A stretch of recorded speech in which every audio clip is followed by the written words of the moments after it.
This story begins with a brutal betrayal. An Suho, our protagonist, a skilled swordsman, was on his knees in front of a group of people he once called comrades. His body was trembling, and his arm showed clear signs of being poisoned. He coughed violently, his breath shallow and rough, and it didn't take long for him to realize this wasn't just any normal poison. It was something far more dangerous, possibly fatal. In front of him stood two of his teammates, and instead of helping him, they laughed. They actually found joy in watching him suffer. One of them, a warrior, sneered and said Suho should have joined their plan. But Suho had chosen a different path. He remained loyal to his duties as a public servant, stubbornly holding on to his morals instead of giving in to corruption. This team had just finished conquering one of the notorious 5 disaster gates, a place from where terrifying monsters emerged. But now, these bastards wanted to leave that gate open. They didn't want to finish the job.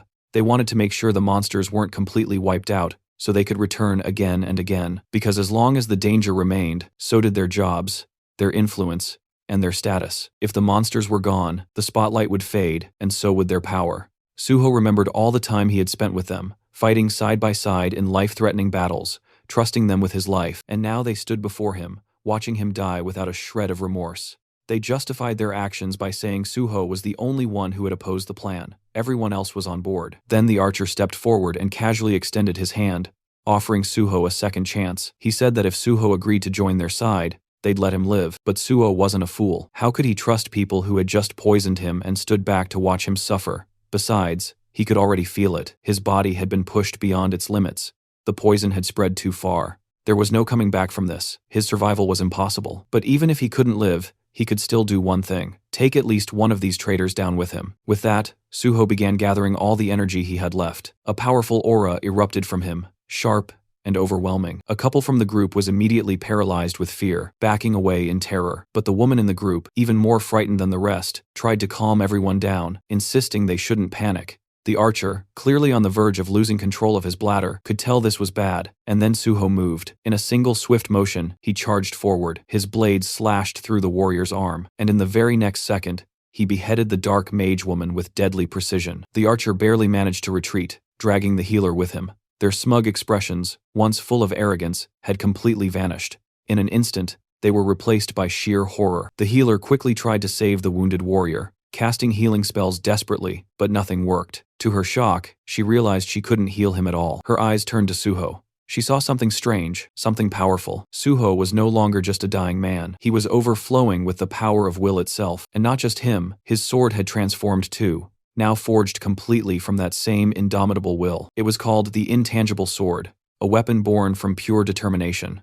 But that power came a cost. The energy that had kept him standing finally faded. Suho's strength gave out, and his body collapsed. He stumbled backward, falling off a cliff behind him. He dropped deep into the valleys below, disappearing from their sight, leaving behind nothing but silence.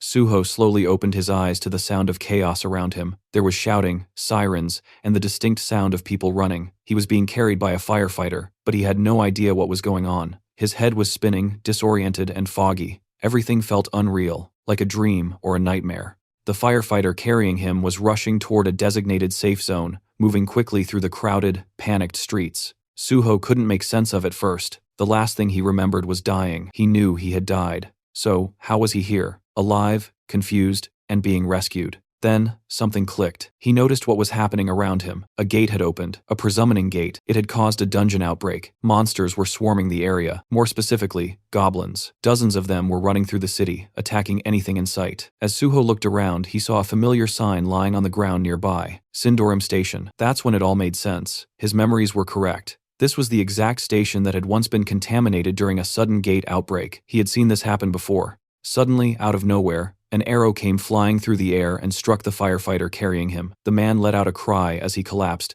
and both he and Suho fell to the ground. The goblins were getting closer. Despite the pain, the injured firefighter looked at Suho and told him to run. But Suho didn't move. Instead of escaping, his eyes focused on the axe the firefighter had been carrying. Without hesitating, Suho grabbed it, took aim, and hurled it with all his strength at an approaching goblin. The weapon flew through the air and struck the goblin cleanly, taking it down in a single blow. And then, right in that intense moment, something strange appeared in front of Suho. Floating text, just like a digital display. It was a system window. It congratulated him on his awakening. For a second, he just stared at it, stunned. It was exactly like before, exactly as he remembered. The system asked him to choose the class he wanted to pursue. Out of reflex, his finger almost moved to select warrior. It was instinct, but then he paused. No, this time he decided to delay his selection. Suho turned his attention toward the goblins, who were now cackling wildly, their screeches echoing across the battlefield. They looked completely unbothered, laughing like lunatics, as if victory was already theirs. But Suho wasn't amused. Without wasting another second, he launched himself straight into the horde. His movements were sharp and effortless, weaving through incoming attacks like they were nothing more than a breeze. One goblin, eager to land a hit, tried to sneak up on him from the side. But the moment its eyes locked on his Suho, it froze in horror, because right in front of it, Suho had just retrieved the same axe he had hurled earlier. The goblin recognized it instantly, its face twisted in pure panic. And honestly, if goblins wore pants, that one probably would have pissed itself right there. But Suho didn't care. He wasn't here for theatrics. Before the creature could even let out a scream, Suho slashed it down in one clean motion, cutting it off before it could make the area even more disgusting than it already was. He didn't stop there. Grabbing one of the goblin's sword from the ground, he kept moving. He knew exactly what he was dealing with. Goblins were dangerous, sure, but only to beginners. To someone like him, a veteran who had seen far worse, cutting down goblins was no challenge at all. For Suho, it was easy as fuck. Suho continued slashing through the goblins, cutting them down one after another with a speed and precision that was even sharper than before. In just a few minutes, the entire wave of goblins had been completely wiped out, ended so quickly, it almost felt unreal and illegal. As the dust settled, Suho looked down at the sword in his hands. He realized how easily he had gotten carried away. In that moment, he wasn't calm or calculating. He had acted purely on instinct and emotion. And while that raw power was useful, he knew that during times like these, what he really needed was a cool head. But then again, if he wasn't mistaken, he had been brought back to the past for a reason. This was a second chance, a rare opportunity to start everything over from scratch, and he wasn't going to waste it. Suddenly, several system windows popped up in front of him, congratulating him for mastering multiple swordsmanship skills. But just then, something else caught his attention. The firefighter nearby was staring at him, clearly curious. The way Suho had fought didn't go unnoticed, and the man couldn't help but wonder if this guy is a player. Suho simply gave a slight nod in response and turned his focus back to the system. He had made up his mind about his class selection. He would become a healer. With that decision made, Suho walked up the firefighter and politely asked if he could take a look at his injury. The man looked a bit confused. Just moments ago, he had saved Suho, and now Suho was offering to heal him. It didn't quite add up, but Suho didn't hesitate. He activated his magic healing light, and instantly, the warm glow of the spell began to take effect. In almost no time at all, the wound healed completely. The firefighter could hardly believe what he was seeing. How could Suho be a healer, when he had just watched him take down an entire goblin wave like a trained swordsman? Before the man could ask more questions, another system window appeared. It was time for Suho to select a weapon from the arsenal. He didn't even hesitate. He knew exactly what he wanted. He picked out a beginner's sword, the same one he had used before, and began preparing himself to challenge the gate ahead. This sudden determination made the firefighter a little nervous, even panicked. The gate up ahead wasn't something to be taken lightly, but Suho had something important to rely on. He had acquired the swordsmanship talent before selecting a class. This was a key detail. Skills obtained based on innate talent could be used regardless of which class a player chose, and as the player leveled up, those skills and class skills also would continue to evolve and grow stronger. Suho recalled something. Isabella's Holy Spirit had been the top-tier upgrade of healing light. If only he'd possessed that kind of power back then, maybe things could have turned out differently. But this time, he was going to do things right. He had a clear plan. He would walk the path of both a swordsman and a healer. And as he remembered the faces of his former teammates, those scumbags who had betrayed and abandoned him, his resolve grew even stronger. He stepped closer to the gate, the one that had nearly killed him in his past life. Back then, he was weak and unprepared. But now, with the fundamentals of swordsmanship engraved in his very being, he knew he could handle it. Without a trace of hesitation, Suho began walking forward and stepped inside the gate. As Suho stepped through the entrance, he suddenly found himself standing in the middle of a dense, shadowy forest. Almost instantly, the system window appeared in front of him, displaying the name of the area, Green Red. A strange name, but there wasn't much time to think about it. After walking for a short while, Suho stumbled upon the gruesome sight of multiple goblin corpses scattered across the forest floor. Judging by their positions and expressions, it looked like they had been running from something or someone far more terrifying than themselves. Their twisted bodies suggested fear, not just defeat.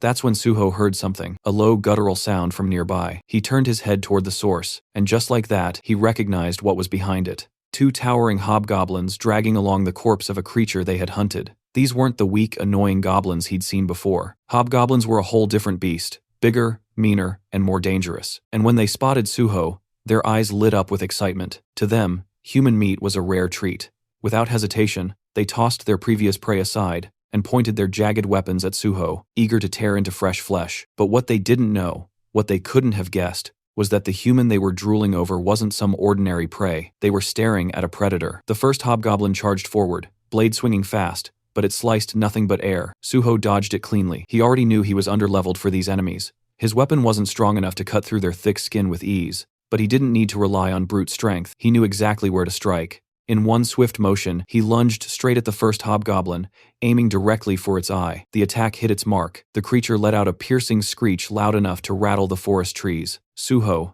ever the soft-hearted one, ended the pain of the poor monster by killing it. But Suho never intended to kill it so quickly. His attack had been too effective that it was pure habitual mistake. He had hoped to use the creature to gain skills and experience from the fight, but accidentally killed it too soon. Turning toward the remaining hobgoblin, Suho decided to make proper use of this one. The second monster, furious over its fallen comrade, roared and charged forward, swinging its weapon wildly in rage. But Suho was calm. He focused, dodging each attack with careful footwork. The hobgoblins slashed left, then right, swinging like a bitch he is, but none of its blows landed. In this world, repeating the same action over and over could eventually lead to acquiring a skill related to it. Suho knew this, and sure enough, after evading several more attacks, a small grin formed on his face. He had obtained a dodge skill, but he wasn't done yet. Now he aimed for his second skill. Suho began parrying the incoming strikes, deflecting the blows with precise timing. Parrying wasn't just a basic move. It had deep roots in weapon-based combat and served as a foundation for many other advanced skills. It was essential, and Suho wanted it. After a few more successful parries, the system finally notified him that he gained the parry skill. Unfortunately, by then, the hobgoblin had already grown tired.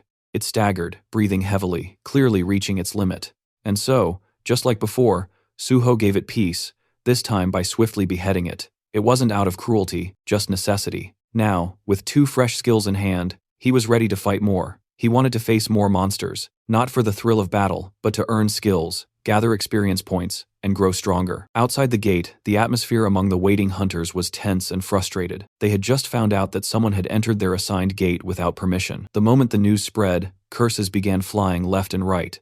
Most of them were angry and felt disrespected, grumbling about how someone had the nerve to step into their territory. Some were already making plans to teach this mystery intruder a lesson once they came back out. They weren't going to let it slide that easily. Meanwhile, not far from the gate, a firefighter was in the middle of a serious conversation. He was speaking with a few men in suits, people from the Hunter Association. They had come to investigate and were specifically asking about a hunter named Suho. The firefighter didn't hold back and told them everything he knew. From what he saw, Suho wasn't just some ordinary hunter. He had wiped out a horde of zombies on his own, and even healed his wounds in the middle of the chaos. One of the officers listening to the report looked visibly surprised. He hadn't arrived late, yet somehow, by the time he got there, the goblins were already completely wiped out. And to top it off, the person responsible was supposedly a healer. He tried to brush it off at first, saying it wasn't possible. In their experience, healers didn't have the combat power to do something like this alone. But still, if this guy really managed to clear the gates solo, especially one full of goblins, then they couldn't ignore him. If he pulled it off, they would absolutely have to recruit him. Meanwhile, Suho was out in the field, busy hunting down hobgoblins and collecting experience points one after another. He moved quickly and efficiently, beheading multiple hobgoblins at once with ease. His attacks were clean, controlled. He deliberately spared one hobgoblin, letting it live. Just one glare from Suho was enough to make the monster bolt faster than Usain Bolt. But that was exactly what Suho had planned from the start. He wanted the creature to escape and bring back more of its kind. With a brief break in action, he decided to check his status. Thanks to the wave of hobgoblins he had just defeated, both his stats and skills had improved significantly. While looking at the pile of goblin corpses around him, another thought crossed his mind. There was still something useful left in those bodies. Inside the monsters, there were magic stones. These particular ones were D-grade magic stones. Nothing too rare, but each one could sell for around 50,000 won. That was more than enough reason for Suho to take the time to collect them. Under normal circumstances, he wouldn't bother with this kind of work. He didn't have the luxury to slow down. But right now, his financial situation was closer to a beggar than a hunter, so he wasn't going to let these stones go to waste. He began removing the stones from the fallen monsters one by one, carefully storing them all in his inventory. By the time he was done collecting the loot, he felt genuinely satisfied. This was a decent haul, but just as he was about to take a breath, that calm was interrupted. A sudden wave of pure killing intent hit him like a wall. When he turned to face it, about 30 hobgoblins were already approaching. Leading them was the same monster he had let go earlier, the one that had fled in terror. And now, with the confirmation, the entire group charged towards Suho all at once. But Suho didn't panic. Instead, he leapt into the air like a ninja, moving with the speed and precision of a trained assassin. Within moments, several hobgoblins had already fallen, their heads rolling across the ground. His movements were sharp and effortless, like cutting through butter. Then, as if rewarding his efforts, the system notified him that he had leveled up. New stat points were added to his profile, making him even stronger than before. With that power-up in hand and enough experience gained, Suho decided there was no need to drag things out any longer. It was time to end this. He dove straight into the mob of enemies, slashing in every direction, clearing the horde with ruthless efficiency. At one point, a hobgoblin managed to charge him head-on, aiming to strike, but instead of fear, Suho's face lit up with excitement. He wasn't worried. If anything, he looked even more thrilled than before. The boss monster in this gate was a chief hobgoblin, and it was a level 20 enemy. As expected of a boss, it came charging in first, trying to land an attack, but it failed miserably. Right after that, a group of smaller monsters tried to pull a sneak attack from behind, but Suho, without even turning fully, reacted instantly and cut them down like it was nothing. That's when the boss monster switched tactics and used one of its skills, fear. The fear skill was nasty. It paralyzed the target and pushed them into a state of pure terror. The higher the skill level, the stronger its effect. And since this was a boss monster, that alone was enough of an explanation for how it could use such a powerful mental-type skill, even inside a low-level gate. The real problem was Suho didn't have any gear or skills that could protect his mind or resist mental attacks. At the moment, he had no way to directly counter it. The boss saw this as a chance to finish the fight and charged in to claim victory. But what it didn't know was that Suho wasn't some rookie. He was a veteran hunter who'd been through situations far worse. He knew exactly how to deal with this. Without hesitation, Suho gripped his blade tighter with his left hand and deliberately cut himself. The sharp pain snapped him out of the fear-induced paralysis.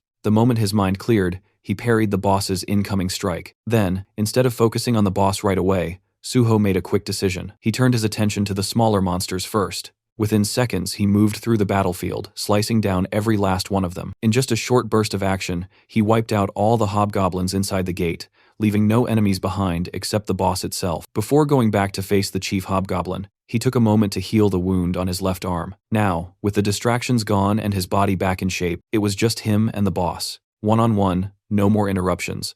And from the look on the monster's face, it didn't seem all that confident anymore. The fight between the two had begun, and they exchanged blow after blow. Suho gave it his all, swinging his sword with determination. But because of his relatively low level, none of his attacks seemed to deal any serious damage to the monster. It was becoming clear that a head-on approach wasn't going to work. Realizing this, Suho decided to change tactics. Instead of aiming blindly, he drove his sword straight into the monster's thigh, targeting a weak spot to slow it down. In response, the monster activated its fear skill once again, hoping to paralyze Suho and gain the upper hand. But this time, it didn't work. Once a person overcomes fear, it loses its grip, and Suho had already faced it once and conquered it. Now that he was no longer affected, Suho focused all his attacks on that same spot. He slashed the injured thigh over and over again, relentlessly exploiting the weakness. After a few more precise and forceful hits, the boss monster finally collapsed to the ground, barely alive, clearly on the brink of death. But Suho wasn't finished yet. Instead of going for the final blow, he suddenly used his healing light, a skill meant to restore health, and he used it on the monster. The creature, already confused and half dead, was now completely thrown off. It couldn't understand why the human who had nearly killed it was now trying to heal it. Suho, on the other hand, was delighted. He had just realized he could keep the fight going. By repeatedly attacking and healing the monster, he could extend the battle and use it as training. Some time passed in this strange cycle: attack, injure, heal, repeat.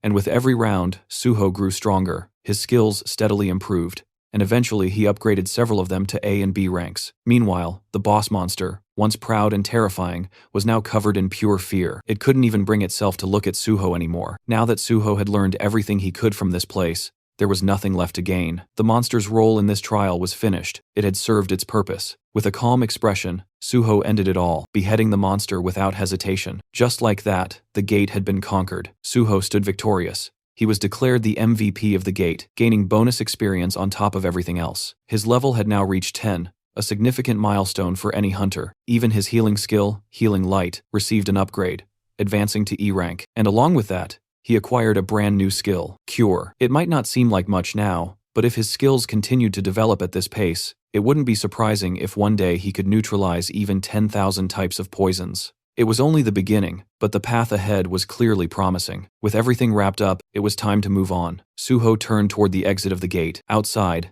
the atmosphere was tense. The gate had started to tremble slightly, causing people to whisper and wonder, had the gate been cleared? Then, before anyone could guess further, Suho stepped out. He walked out calmly and confidently, as if the chaos behind him didn't matter. There wasn't a hint of exhaustion or discomfort on his face, just quiet composure. People around him stared, unable to figure out who he really was, or what exactly he had done, and Suho didn't bother explaining. He simply let their curiosity grow. Soon after, multiple guilds rushed over. They had all come looking for the mysterious man who had conquered the gate alone, but Suho ignored every offer, every scout, every invitation thrown his way. He wasn't interested. Instead, he walked past them and landed right in front of a man in a formal suit. With a calm and confident tone, Suho greeted him. This man was no ordinary official. He was the team leader of the South Korean Hunter Association, Young Chulmin, and judging by the confused look on his face, he clearly wasn't expecting to be greeted by the person behind the gate's conquest. The scene shifts to the South Korean Hunter Association, where team leader Yang and Sujo were sitting across from each other.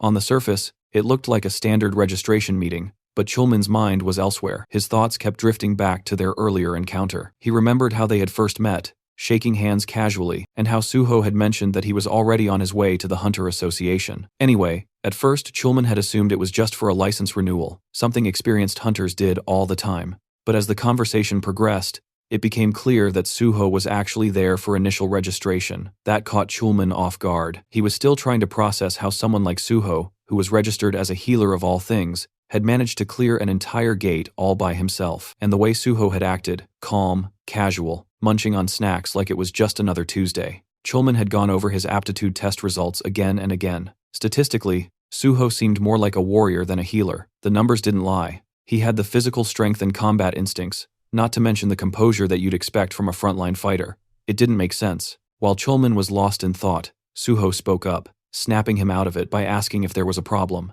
That brought Chulmin back to focus. He began asking Suho a few routine questions, background, education, that sort of thing. And that's when more pieces of the puzzle began to fall into place. We learned that Suho was a college dropout. He had been studying physical education before quitting. Most students from that department usually chose combat classes like warrior or archer if they entered the hunter field. But Suho had gone in a different direction. He had selected the healer class, and the reason he just hated getting hurt. Then he went on to explain what had happened inside the gate. He described the sequence of events in a straightforward, almost detached way. Though he left out one key detail, the fact that it had all been far too easy for him. He simply said he fought to survive, and that was that. But when Suho casually mentioned Chief Hobgoblins, Chulmin stiffened. Something about that didn't sit right with him. Gates that produced Chief Hobgoblins weren't supposed to be easy. So Suho, noticing his discomfort, calmly opened his inventory. In the next moment, he dropped all the loot he had collected from the gate right onto the table. The items hit with a heavy thud, and Chulmin was caught completely off guard. His eyes widened in shock,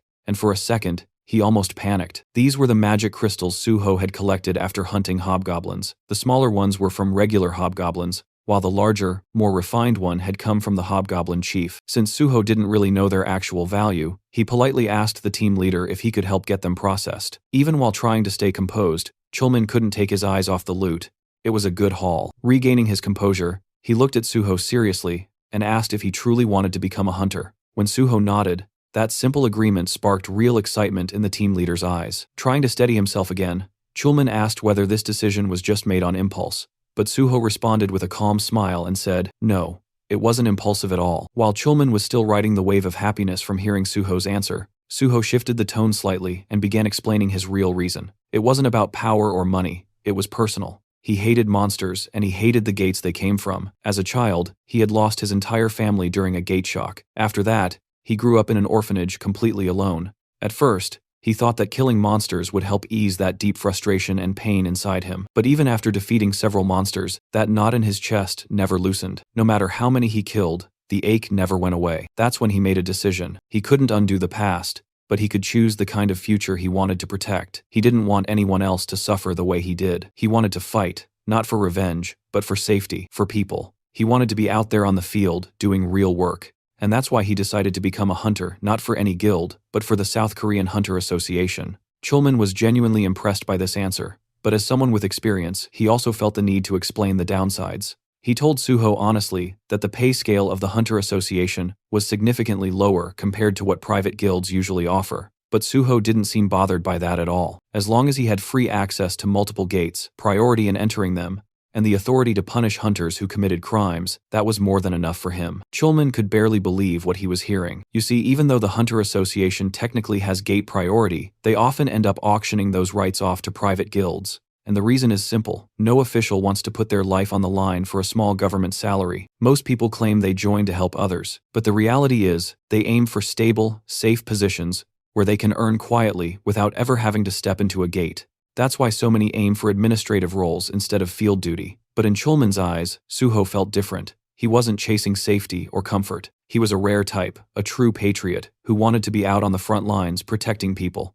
someone who genuinely believed in civil service. The happiness was so overwhelming that for a moment, Chulman felt lightheaded, but he quickly snapped out of it and got back to the task of handling the magic crystals. Now, to take the official hunter exam, one has to first pass an aptitude test, with both a written and a practical exam. Unfortunately for Suho, this year's registration period had already ended, and the exam was scheduled for tomorrow. But fortunately for Suho, he had brother Chulman on his side. Since Suho had managed to conquer an entire gate by himself, there was a good chance they could pull some strings and get special approval from the higher-ups. That part wasn't a problem. What had concerned Chulman, though, was the written test. Clearing that with only one day of preparation almost impossible for a regular person. But Suho, being Suho, was confident. To him, if you ever get the chance to do something, you take it, no matter the circumstances. The only issue, our boy was practically a beggar at this point. He didn't even have enough money to pay the exam registration fee. So, swallowing his pride, he asked if team leader Chulman could take care of the magic crystals for him. And Chulman, being the dependable guy he is, immediately took the task without a second thought.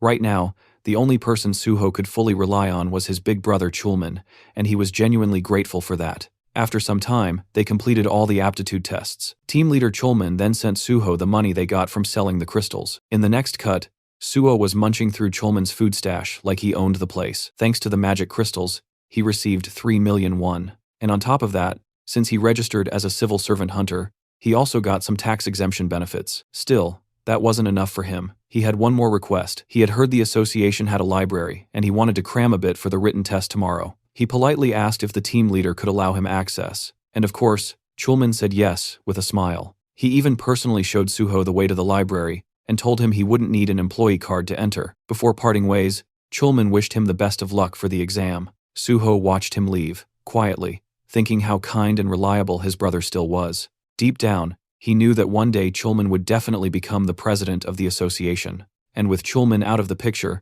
Suho turned his attention back to the library. His goal was clear: find something tied to his past life. He remembered major events happening, things that shook entire regions, but the details were always hazy. Human minds weren't built to carry memories across lifetimes, and he was no exception. Still, somewhere in this place was the key, a fragment of knowledge or a skill he wanted badly. After poking around a bit more, Suho finally stumbled on something strange. A book, massive, ancient-looking, and so thick it refused to fit on any shelf. Curious, he picked it up. The moment he cracked it open, the system pinged in with a strange message. The book wasn't from this world. It also mentioned that there was a special way to use it, something beyond just reading. And Suho, he already knew what that meant. Without hesitation, he held the book above his head like some RPG character, triggering a hidden quest. For a split second, he felt like a complete clown. Nothing was happening. His arms were getting tired. Frustration bubbled up fast because he was damn sure this was the only way to activate it.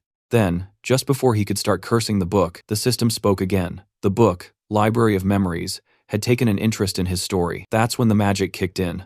The book shimmered. Reality shifted, and in the blink of an eye, Suho was no longer standing in that dusty room. He now stood before a massive, otherworldly tree, its roots deep in glowing stone, its branches reaching into a sky that wasn't even real, a spiral staircase wrapped around it, leading upward into the unknown. And this is the Library of Memories.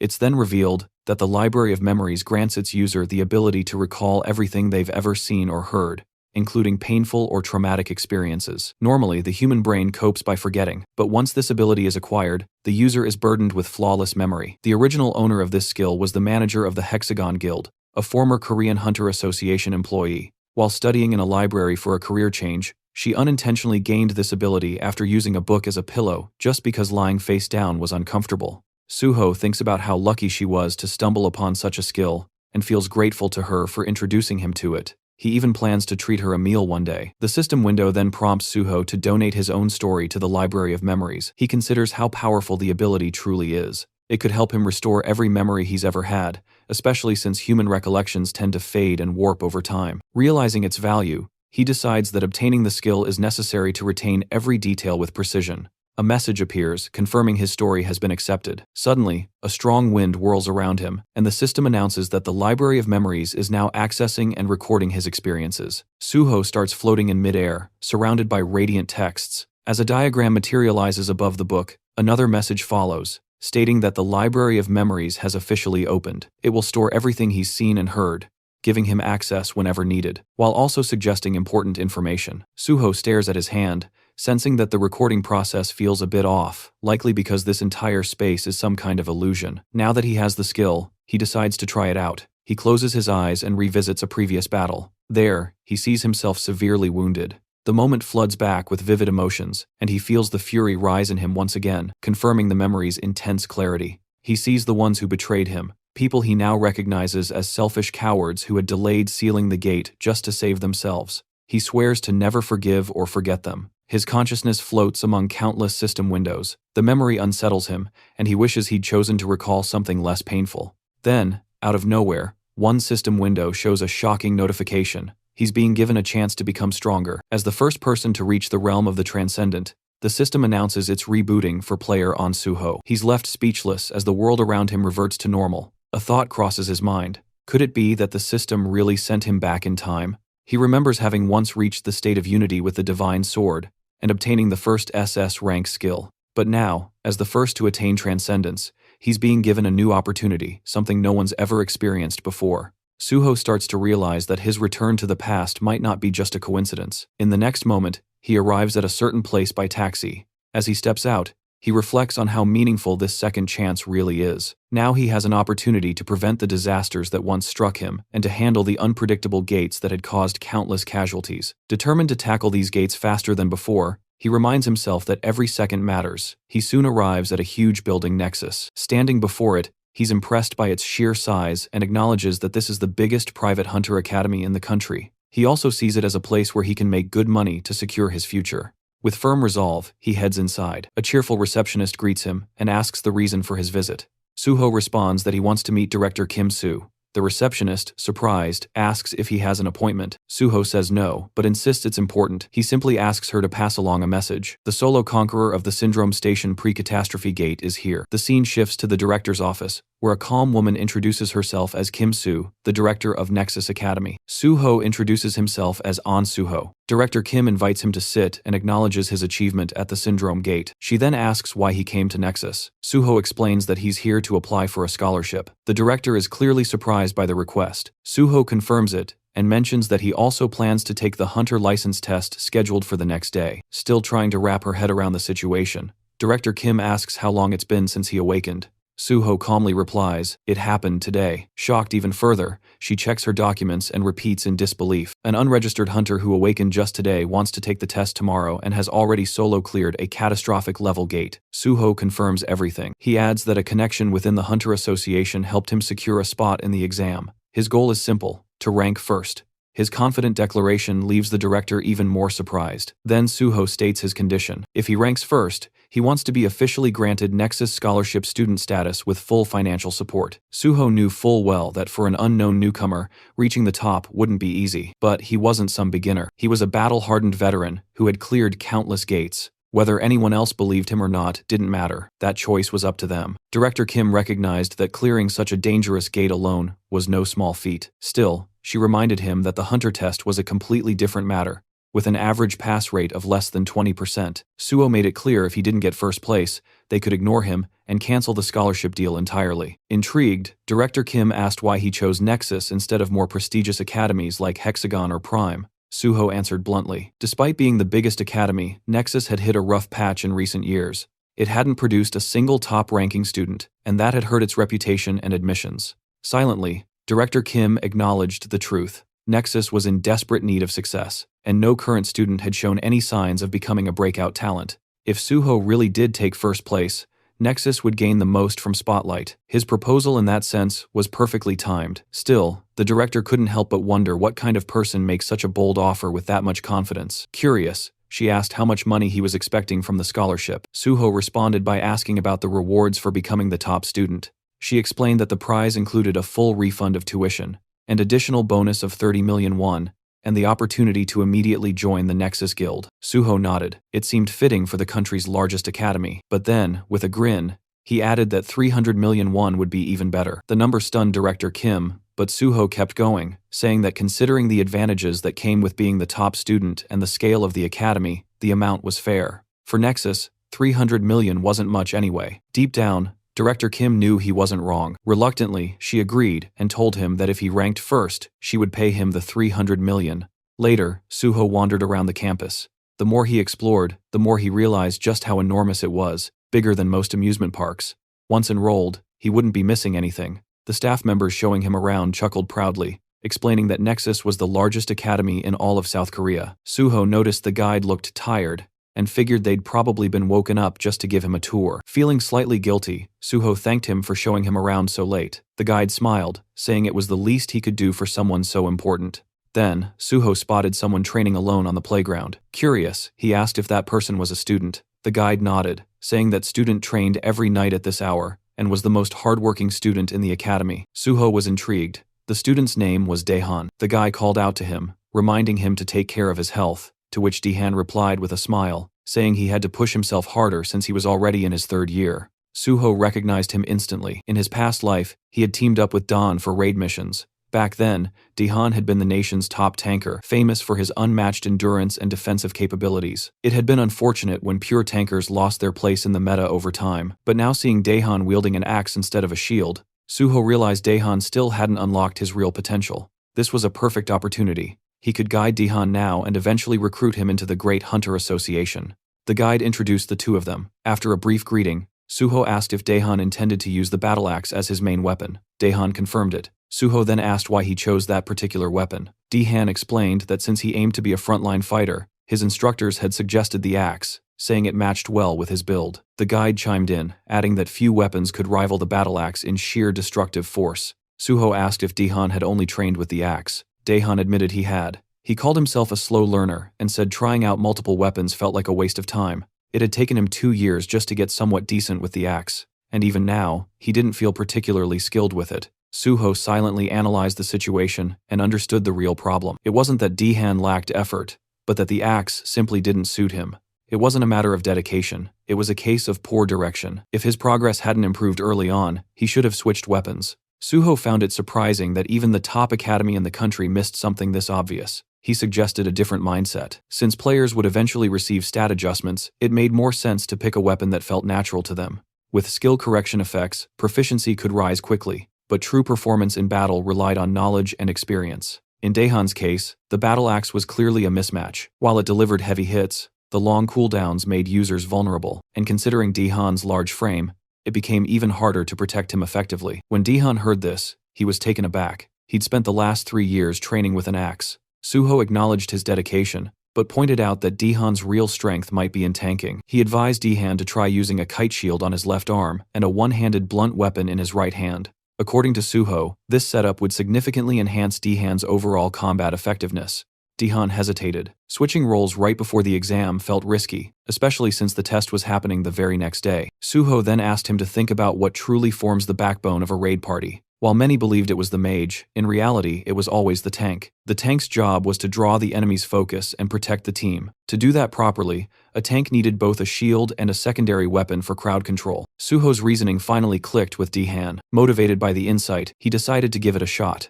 Suho was glad that Daehan didn't let doubt hold him back, and appreciated how quickly he could think and adapt. Suho wished him luck, and Daehan thanked him before heading off. Right after that, the guide explained that Director Kim had asked him to give Suho a tour, which is why he introduced him as a guest. But now the guide was curious. Was Suho actually an instructor? He seemed to know a lot about combat and contracts. Suho clarified that he was an instructor, though internally he realized it probably looked suspicious for someone without a license to know so much. He explained that he was more like a stakeholder. The guy nodded and mentioned he'd just received a call. The contract was ready, and it was time to return to the director's office. Then came a day of the hunter test. The area in front of the association building was packed with examinees, all armed with swords and ready to earn their hunter licenses. Everyone had been preparing relentlessly for this moment, sharpening their skills and reaching peak performance. Ironically, Suho, the same man who had cleared a gate all by himself, was in his worst condition. After finishing the test, Suho walked out, reflecting on the purpose behind it. It had been organized because of concerns over possible doping, but in his opinion, those measures didn't mean much. Most cheaters didn't use drugs, they used skill buffs. During the test, one woman in particular, and several others, had shown magic levels no one at level 5 should naturally have. The system then notified Suho that his magic sensing ability was far sharper than most. He had fully mastered the skill of magic detection. Thanks to that, Suho found it easier to notice oddities. Although nothing had been officially reported, he could already tell that many were cheating using buffs. He knew it was time to put an end to this. Looking at Chulman, Suho felt grateful to have at least one honest person around. As he walked in the hall where other candidates were discussing their tests, he couldn't help but feel like he'd unintentionally become a cheater himself. Chulman walked up and asked how the test went. Suho replied that he was confident he'd pass, but then asked why Chulman was there. Chulman explained that he was helping out since the association was always short-staffed. He'd also heard that this written test was the hardest one yet, but Suho's confidence was impressive. Suho responded that he believed he had solved it, and asked if he could bring something up. Chulman agreed, as long as it wasn't about the test itself. Suho said it was somewhat related. He pointed out that during the test, there hadn't been any checks for buffs and asked why. Chulman asked what he meant by buff checks. Suho explained that while the association did conduct urine and blood tests to prevent drug use, and confiscated personal items to prevent cheating through gear, they didn't seem a check for skill-based cheating. He suggested that using magic detection could help spot buffed individuals more effectively. Chulman appreciated the input and promised to look into it before the practical exam. Suho said he'd get ready for the next test. Before he left, Chulman stopped him and said he personally hoped Suho would do well and that they'd get to work together. He wished him luck on the practical, and Suho thanked him. 30 minutes later, at the site of the practical test, the announcer informed everyone that the exam had been delayed by 2 hours due to issues with the dive capsules. All candidates were directed to grab lunch at the cafeteria and wait either in the lounge or the training area, but Suho wasn't convinced. It felt like an excuse. He suspected that Brother Chulman had already started cracking down on those trying to cheat using buffs. Moving swiftly, just as he'd expected, with 1,200 candidates and a pass rate of under 10%, spotting cheaters could easily bring that rate down to 7%. Anyone who passed under those conditions would undoubtedly be top-tier talent. Suho decided to observe the other candidates to spot anyone who might be worth keeping an eye on. Just then, voices caught his attention. One man was challenging another to a match. The second guy snapped back, telling him to back off and stop picking fights, but the first guy clarified that he only wanted to spar, joking that the other was afraid his lack of skill would be exposed. Annoyed, the second man shoved him and told him to stay out of his face. The first man then raised a wooden sword and asked what would happen if he struck first. Before anything could escalate, Suho stepped in and blocked the wooden sword with his own, making the attacker pull back. The second man was stunned and asked Suho if he'd lost his mind, but Suho calmly said he'd handle it and told the man to stay out of it. The guy asked who Suho was. Was he some sort of officer? Suho simply said he was just another test taker, but warned that dealing with someone like this attacker would only cause unnecessary trouble, so it was best to leave it to him. The attacker then questioned why Suho was getting involved. Suho smiled, introduced himself, and offered to be the attacker's sparring partner since he was so eager for one. But the attacker wasn't impressed. He scoffed, saying he wouldn't waste his time sparring with someone weak like Suho. That word weak caught Suho off guard. The attacker claimed Suho just got lucky earlier and warned him not to get arrogant, ordering him to leave. But Suho turned the tables, asking if he was scared. The attacker, annoyed, asked what that was supposed to mean. Suho suggested they find out if it really was just luck, hinting that the attacker was too scared to test it. Provoked, the man accepted the challenge, hurling insults and calling Suho just another coward in the crowd. Suho agreed to the spar, but said they should get a supervisor's approval and use the designated sparring arena. With permission granted, both of them stepped into the training arena, drawing attention from nearby students. The referee reminded them they could only use training weapons provided by the association, and warned that the match would be stopped if things got out of control. As the match started, the attacker charged first, swinging his wooden sword. Suho blocked it with ease. The attacker leapt into the air, swinging downward, but Suho dodged effortlessly. Furious and surprised, the attacker threatened to tear Suho apart, but Suho stomped down on the man's wooden sword and taunted him, calling him pathetically weak. The insult pushed the attacker over the edge. This man, Park Yong, was known as a mad swordsman, obsessed with strength, always seeking out skilled opponents to fight. His thirst for power had turned him into a relentless combatant. Suho remembered how skilled Yang had been during their last encounter, and was surprised to see him among the same batch of test takers. He immediately realized that Yang needed to be stopped before repeating past mistakes. Without warning, Suho delivered a powerful kick that sent Yang flying. As he hit the ground, Suho mocked his earlier arrogance. Stunned, Yang questioned how Suho was so strong. Suho calmly warned him that charging in blindly wouldn't work, hinting that Yang had never faced someone as powerful as a level 10 before. Most of his previous opponents probably never got past level 5. Getting back up with a smirk, Yang admitted Suho seemed too calm and announced he'd go all out. Suho welcomed it. Yang unleashed a barrage of strikes, but Suho dodged them effortlessly with just one hand on his sword. The intensity of Yang's attacks had definitely increased, and Suho acknowledged the added weight behind him. Then, Yang went all in, using his signature dragon sword technique. A flash of blinding light erupted as the swords clashed. Yang thought he had finally landed a decisive hit and began to celebrate, but when the light faded, Suho was still standing, completely unharmed. He blocked the attack. Shocked, Yang trembled and demanded an explanation. Suho smirked and said the attack was too slow. In reality, Yang had only managed a basic version of the dragon sword technique. Without a hunter's license, it was impossible to master the real thing. Enraged by the humiliation, Yang charged again, but Suho dodged every attack with ease. At one point, Suho dropped into a crouch, baiting Yang into one last reckless charge. Just as Yang shouted that the match was over, Suho landed a powerful upward strike to his chin, knocking him out cold. Yang hit the ground, defeated and dazed, struggling to understand what had happened. Suho calmly repeated that his attacks were simply too slow. Though Yang was seething, all he could do was lie there, muttering Suho's name under his breath. Watching this, Suho realized that Yang's obsession would now revolve entirely around defeating him, ignoring everyone else in the process. With that distraction taken care of, Suho figured the testing center might finally quiet down. Meanwhile, the supervisor who had been observing everything were left stunned, snapping them out of their daze. Suho casually spoke up, reporting that he'd accidentally knocked out Park Yang and asked them to take care of him. In the next scene, Suho sat inside a room filled with various machines. Looking around, he noticed there were more skilled individuals present than before, probably anti-doping inspectors disguised as technicians.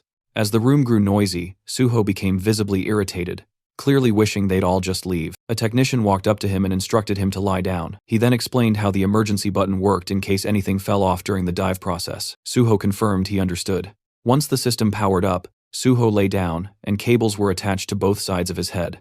A system window appeared indicating that the Hunter Practical Test program had been activated. As Suho's consciousness connected to the simulation, the dive progress steadily climbed 5%, then 40%, then 77%, until it hit 100%. The connection was successful, and the healer class test scenario began. When Suho opened his eyes, he found himself in a different world. Right away, he could tell this test wasn't going to be easy, especially considering how few people passed the healer exam. In front of him were wounded individuals calling for help, and some were trapped under rubble. One girl in particular was desperately trying to lift a huge stone. As Suho took in the chaotic scene, he silently criticized the Hunter Association for being too ruthless with the scenario. The whole situation already felt traumatic. Before continuing, let's understand the context of the practical test. It's considered the centerpiece of the Hunter exam. The main goal is to evaluate how well a participant fits into their chosen class.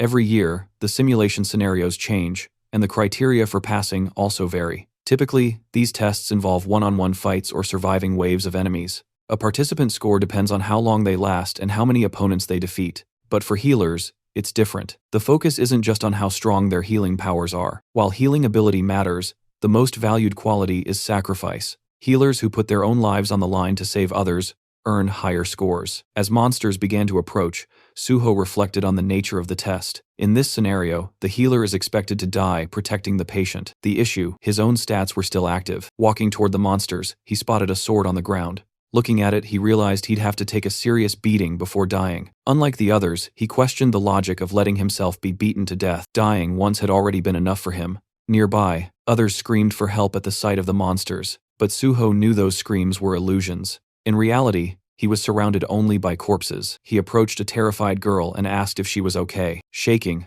the girl warned that the monsters would return and they had to run, but Suho knew the real mission. He had to protect her until the end. Reassuring her, he promised that the rescue team would come and that he'd keep her safe until then. With resolve, he stood his ground, ready to fight the oncoming monsters. Back in the observation room, players started exiting the simulation pods one by one. One of them stepped out, thinking he could have done better. A woman thanked him for his efforts and instructed him to gather his belongings and head outside. She then moved to another pod and checked the screen. It displayed the details of a participant, Kang Jin-young, Archer class, with a recorded time of 9 minutes and 4 seconds. She commented that this season's scores were particularly low due to the test difficulty. Curious, she asked Director Shin how long Suho had been inside. Shin replied, 30 minutes. Shocked, she repeated the number, unable to believe it was that long. Rushing over to Suho's machine, she checked the display herself. 30 minutes. Still in disbelief, she asked if Suho was a warrior. Shin corrected her, saying Suho was a healer. Refusing to believe it, she accused him of lying, but Shin pointed to the sword Suho had been holding and urged her to look closely. Together, they reviewed the simulation footage. Watching Suho in action, the woman asked again if he was really a healer. Impressed by his combat ability, she wondered aloud if he might be disqualified for not dying. But Director Shin clarified there was no rule requiring death. The test's real purpose was to protect the patient until the end. She nodded in agreement. Shin explained further. Suho was meeting all the conditions. He never abandoned the patient, fought near her, and continued healing her throughout. He was risking his life to protect her.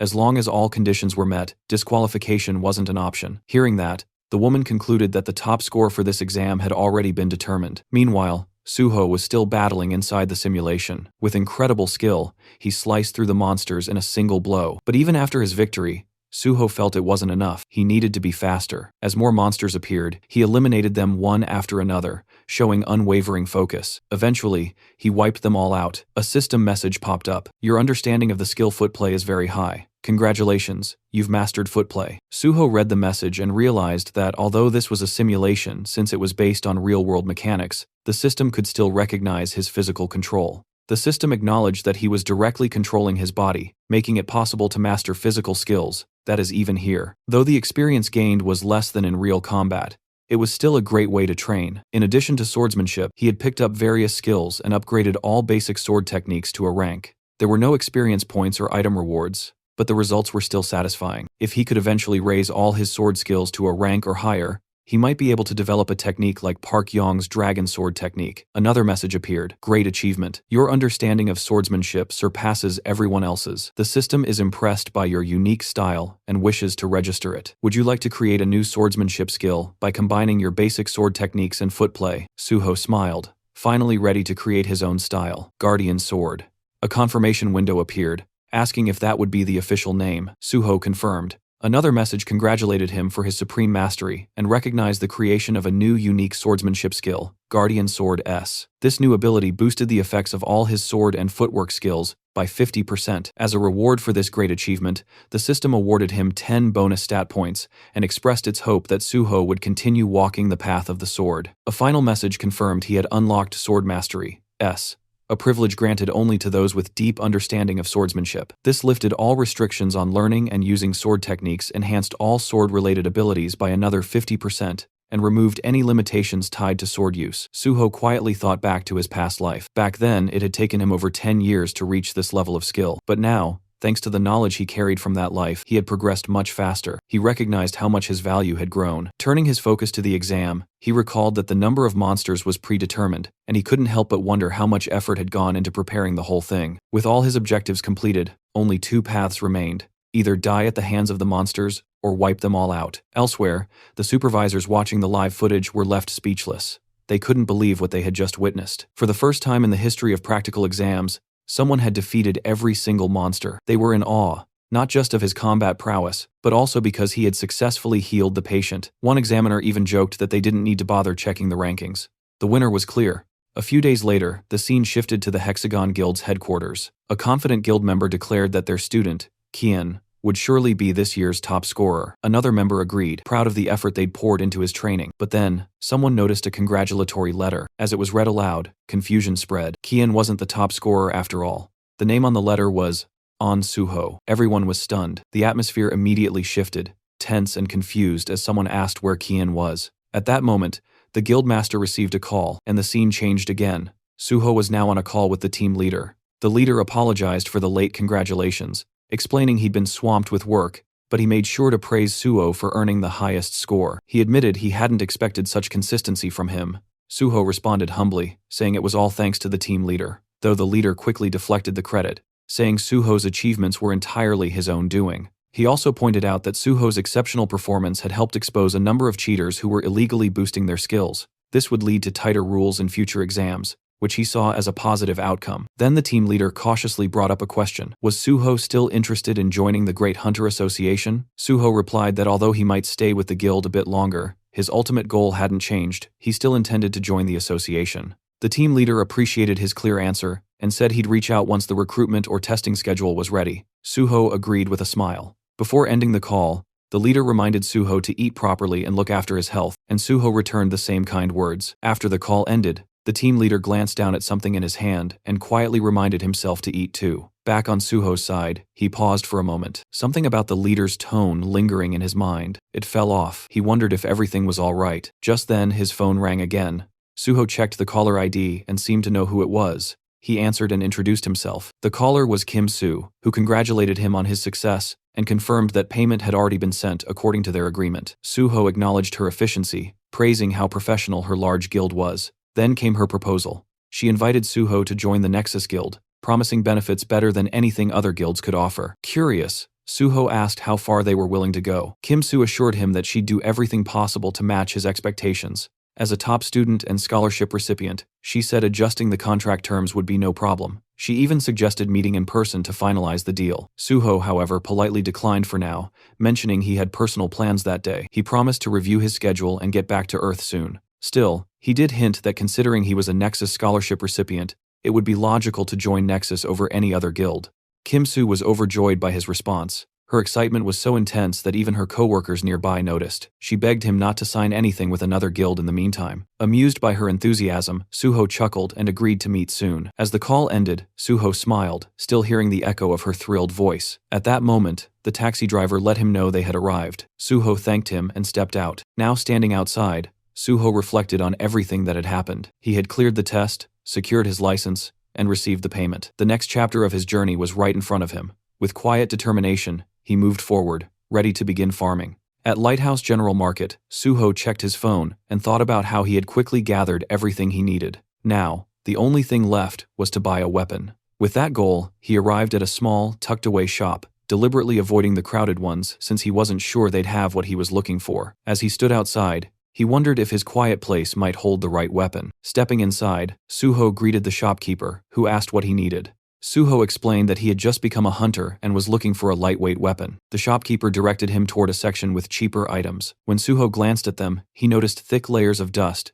and realized most low-grade weapons came without verified data. But that didn't mean every unverified weapon was useless. Some weapons needed to go through a process called liberation before revealing their true potential. These special weapons usually gave off a subtle aura, a kind of signal, though most players in places like this wouldn't recognize it. Suho picked up one of the weapons and activated his magic detection skill. A faint smile appeared on his face. He had found it. After walking out with the weapon, Suho thought to himself that if the owner ever found out the spear's true worth, he'd regret letting it go so cheaply. But for now, it was time to begin. Suho closed his eyes, focused, and began pouring his magical energy into the weapon. The spear absorbed his power at a fast pace, draining his energy quickly. Realizing how much it was taking out of him, Suho stopped and collapsed to the ground, completely exhausted. He understood that if he'd pushed just a bit more, he might have passed out from magic depletion. To awaken the weapon, he needed a magic stat of at least 100. Though he couldn't use it yet, he knew it would become a powerful asset in the future. He promised himself he'd level up fast and unlock its full potential soon. Meanwhile, inside the PBS building, reporter Jinwei received a phone call from Suho. Suho introduced himself and confirmed that he was the top scorer in the recent Hunter test. He also revealed that he had personally handled the unprecedented gate incident at Syndrome Station all by himself. Jinwei was shocked by the revelation, taking a moment to silently process the fact that Suho had cleared such a dangerous gate even before officially becoming a licensed hunter. In Jinwei's eyes, Suho was already a monster. When Jinwei asked why Suho had reached out to him directly, Suho explained that he had found Jinwei's blog during a search. He mentioned that while he knew about Jinwei's privileged upbringing, he respected Jinwei's decision to pursue journalism out of genuine interest. Suho shared that he had big plans and would soon become a source of major headlines. He then proposed that Jinwei work as his exclusive reporter. Jinwei was skeptical, wondering if Suho was just trying to tie down a wealthy journalist as his subordinate. Internally, he dismissed Suho as just another ambitious oddball with delusions of grandeur. Even though he understood what Suho was suggesting, Jinwei was uncomfortable with the idea. He admitted he craved exclusives, but he had no desire to work under anyone. Suho clarified that he wasn't looking for a subordinate, but a reliable partner. Jinwei responded bluntly, suggesting that Suho's offer seemed like a tactic to boost his own market value before joining a guild. Suho admitted there was some truth to that, but not entirely. He wasn't doing this to increase his worth, but to gain fame. His ultimate goal was to become a civil servant. Jinwei was caught off guard. Did Suho mean joining the Hunter Association? The idea of chasing fame to become a public official seemed absurd to him, but Suho was serious. He wanted to work in the field as part of the Hunter Association. That made Jinwei question his background. Was Suho another rich kid treating hunter work as a side quest? Suho revealed he was actually a gate orphan, and that past was what drove him toward public service. It shaped his purpose in life to conquer gates. As Jinwei glanced at his laptop, he questioned whether Suho was really being serious. With so many strange people emerging lately, it was getting hard to tell, but in the end, he decided it didn't matter much. He acknowledged Suho's point of view, but declined the offer. He preferred choosing his own stories to cover. Still, Suho didn't give up. He suggested a bet.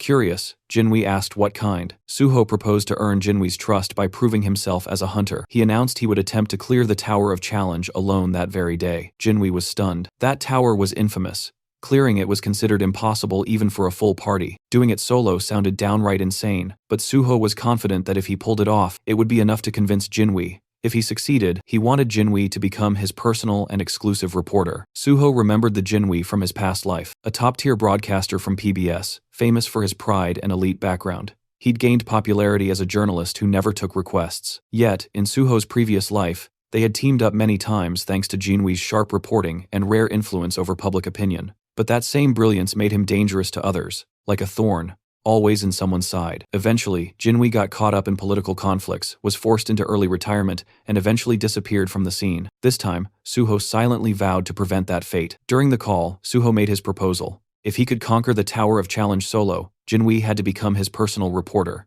Though stunned, Jinwei agreed. If Suho truly managed to do it, Jinwei promised he'd support him with everything he had as a journalist. The call ended with Suho confidently declaring, it was time to begin. After the call, Jinwei starts feeling irritated, thinking Suho is seriously driving him nuts. He keeps dwelling on Suho's sudden and unexpected request, confused about where it even came from. Even though he's clearly annoyed, he doesn't completely hate the idea. Something about the proposal feels genuine, and Suho doesn't seem like the type to scam anyone. Caught between frustration and curiosity, Jinwei mutters to himself that he's really losing it. Still, he shrugs it off, thinking it's a harmless gamble. If it turns out real, great. If not, no big deal. The scene shifts to the Tower of Challenge.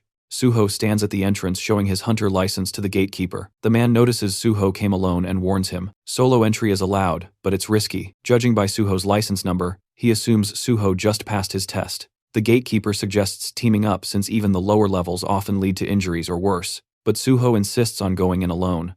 Respecting his choice, the man informs him of the 70,001 entry fee, and tells him to pay once he gets the invoice. Suho nods and thanks him.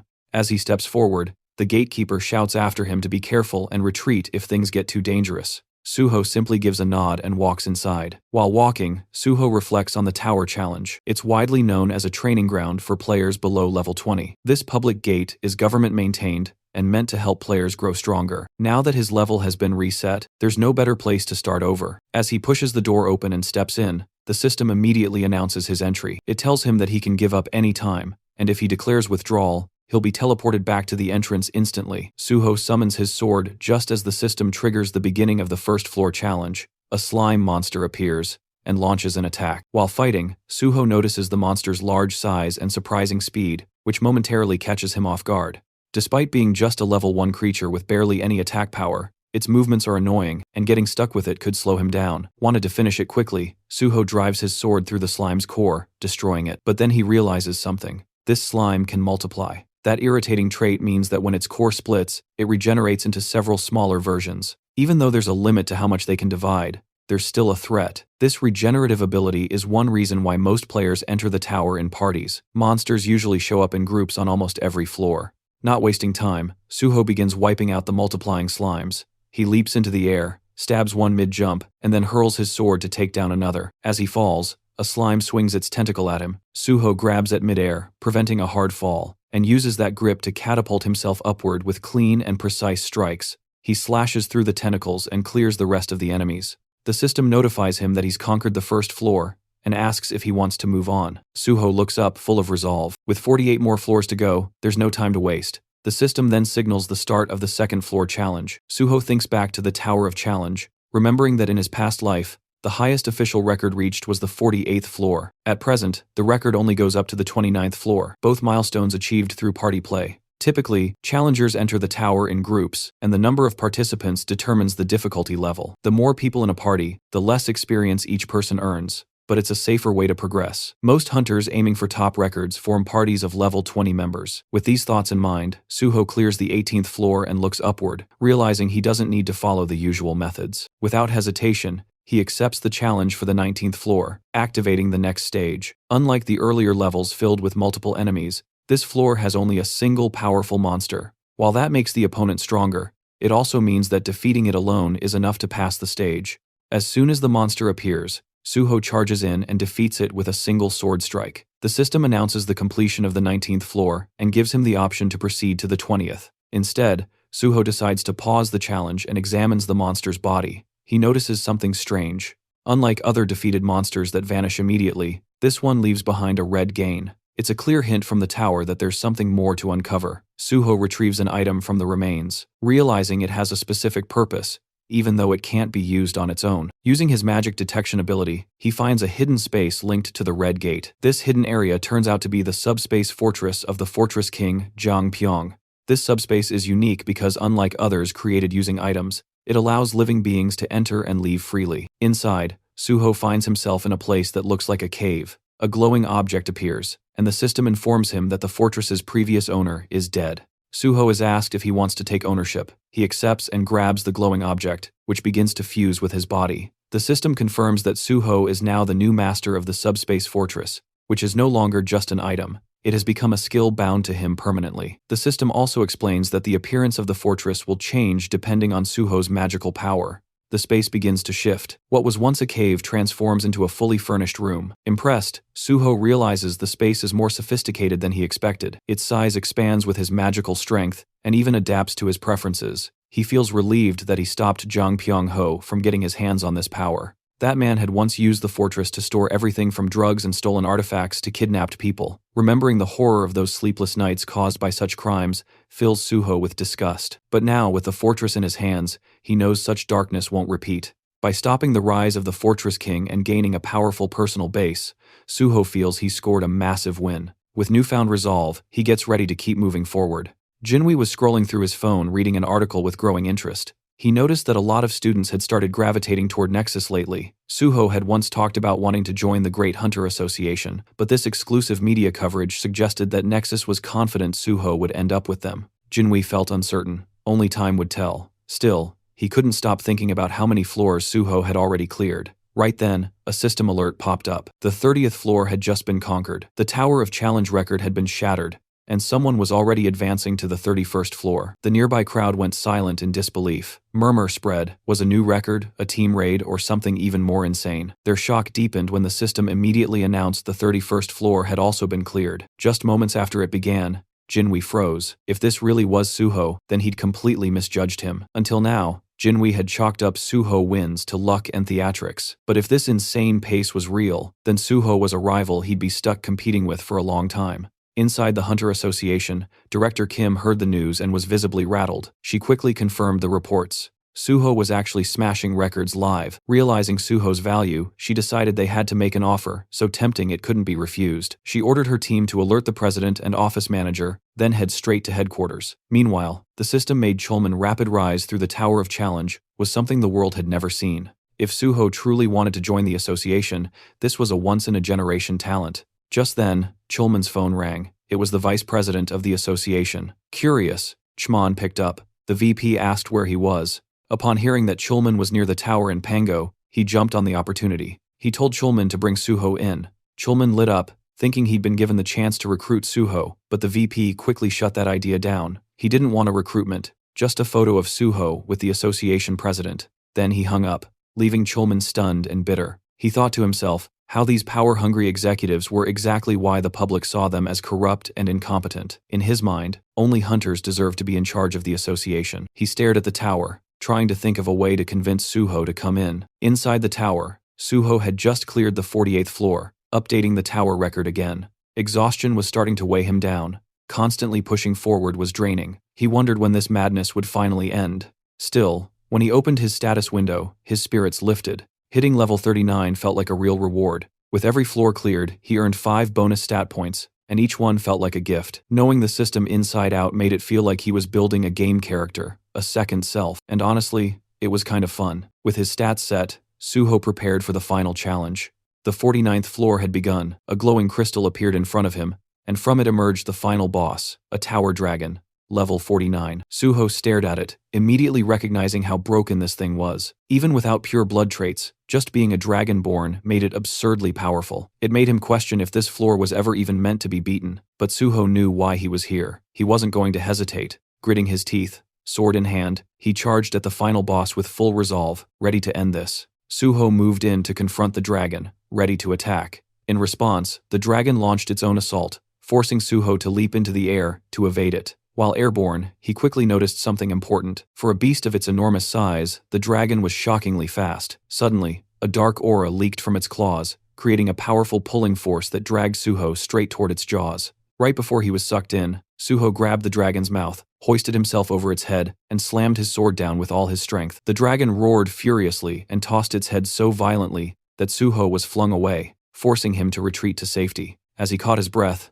Suho realized something concerning. His strongest strike hadn't even left a scratch. All he had managed to do was annoy the creature. The dragon then smashed the ground with overwhelming power, sending deep cracks tearing through the floor. Suho ducked behind a large rock, silently grateful for his high stats. Without them, the shockwave would have killed him instantly. He quickly understood that although the dragon's level wasn't unbelievably high, its natural traits made its body absurdly durable. Standard attacks were useless. He needed to target its weak point, the reverse scale. Since this dragon wasn't level 100 yet, it likely couldn't completely hide that scale. After scanning its body, Suho spotted the vulnerable point near its tail. Without wasting a second, he charged in and struck the rock-hard scale with all his might. The dragon howled in agony, and a system notification appeared. The tower dragon had entered a rage after its weakness was hit. Suho left his sword lodged deep in the reverse scale, knowing the fight wouldn't end quickly. Dragging this battle out would only make it more dangerous. He channeled even more power, pushing the blade deeper. Enraged, the dragon unleashed its fear-based ability. Suho's body froze as he slipped into a hallucination state.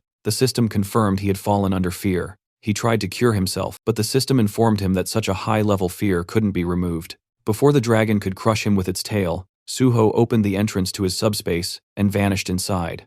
He immediately chugged a purification potion. The system confirmed the potion's effects as the hallucinations vanished.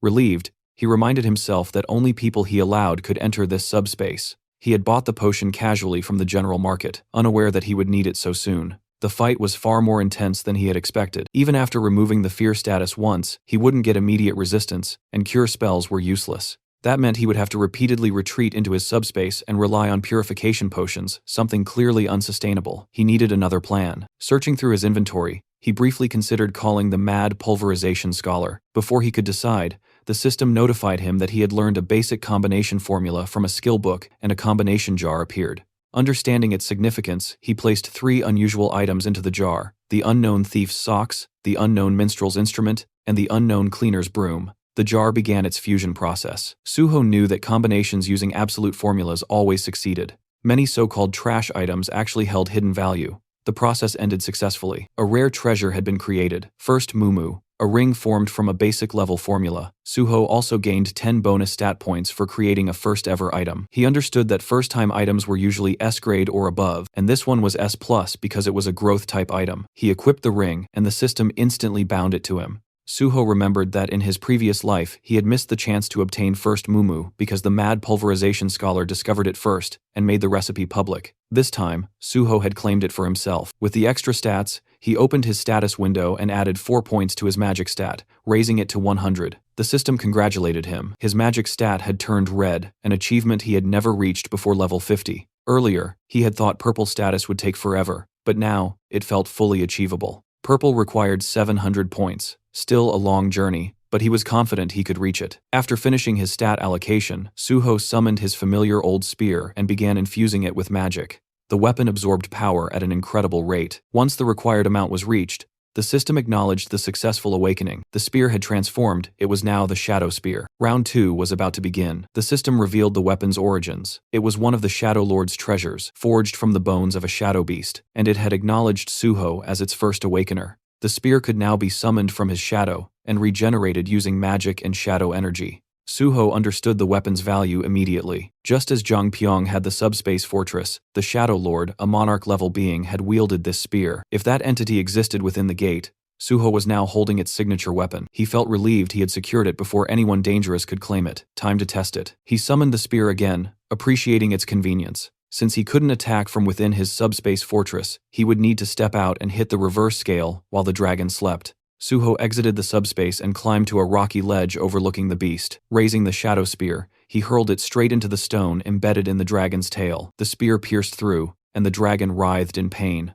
Suho jumped down as the system announced the dragon had entered another enraged state. It unleashed dragon fear, but Suho instantly retreated back into subspace, avoiding all status effects. His hit-and-run tactics continued. Suho struck repeatedly, retreating each time. The process took longer than expected, but soon the reverse scale's durability dropped under 10%. It wasn't completely destroyed, but it had become too weak to protect the dragon. Stealth would no longer work. Suho abandoned subtlety and went for a full assault. Bursting from the fortress, he launched himself into the air and drove the shadow spear into the dragon's eye. The impact shook the entire area. Suho was thrown back, but the enraged dragon was relentless. As it searched for him, Suho seized the moment, circling behind and rushing for the tail. The dragon used dragon fear again, but Suho shattered the stone first. The system confirmed it. The reverse scale was destroyed, and the dragon's power drained rapidly. Suho took a purification potion and surged into the air for the finishing blow. With a clean slash across the throat, the dragon collapsed. The battle had finally ended. The system declared that Suho had cleared the 49th floor and set a new record for the Tower of Challenge. He received 10 bonus stat points, and more rewards began pouring in. Lying on the ground, he processed the achievement. He had conquered the entire tower, something neither past nor present versions of himself had ever done. For reaching level 40, he gained a new skill, Healing Spirit, an area of effect healing ability that, once mastered, could cover an entire battlefield. The evaluation wasn't done yet. Recognizing the difficulty of his feat, the system rewarded him with dragon blood. Suho was shocked. This was the signature power of Yoma, the monster player. So this was where Yoma had obtained it from the Dragon Mountains. The system explained that inheriting dragon blood granted a dragon's power depending on how far the user pushed themselves. Before Suho could summon the Shadow Spear again, the system alerted him. The weapon was reacting to the tower dragon's shadow. It absorbed the shadow entirely, undergoing another transformation, Shadow Spear Plus. A hidden function called Shadow Devour, not even listed in the original description, had grown stronger. Part of the weapon's consciousness had awakened. Suho checked the updated stats and was stunned. Shadow Binding and Shadow Regeneration had both risen from A rank to S rank. Shadow Binding could now rip out a target's shadow and immobilize them, while Shadow Fangs tore the shadow apart, causing continuous bleed damage. Growth-type weapons truly exceeded normal equipment. Satisfied, Suho prepared to leave, but something on the ground caught his attention, a massive fang. The system identified it as a mighty dragon's fang capable of inflicting an incurable debuff that nullified all recovery. Suho was stunned again. He had obtained a dragon byproduct, something believed to be almost impossible to secure. It confirmed that the tower dragon had been a pure blood dragon, which naturally dropped materials. This entire battle had been a jackpot. With everything collected, Suho finally turned to go, certain that reporter Jinwei would be waiting for him outside.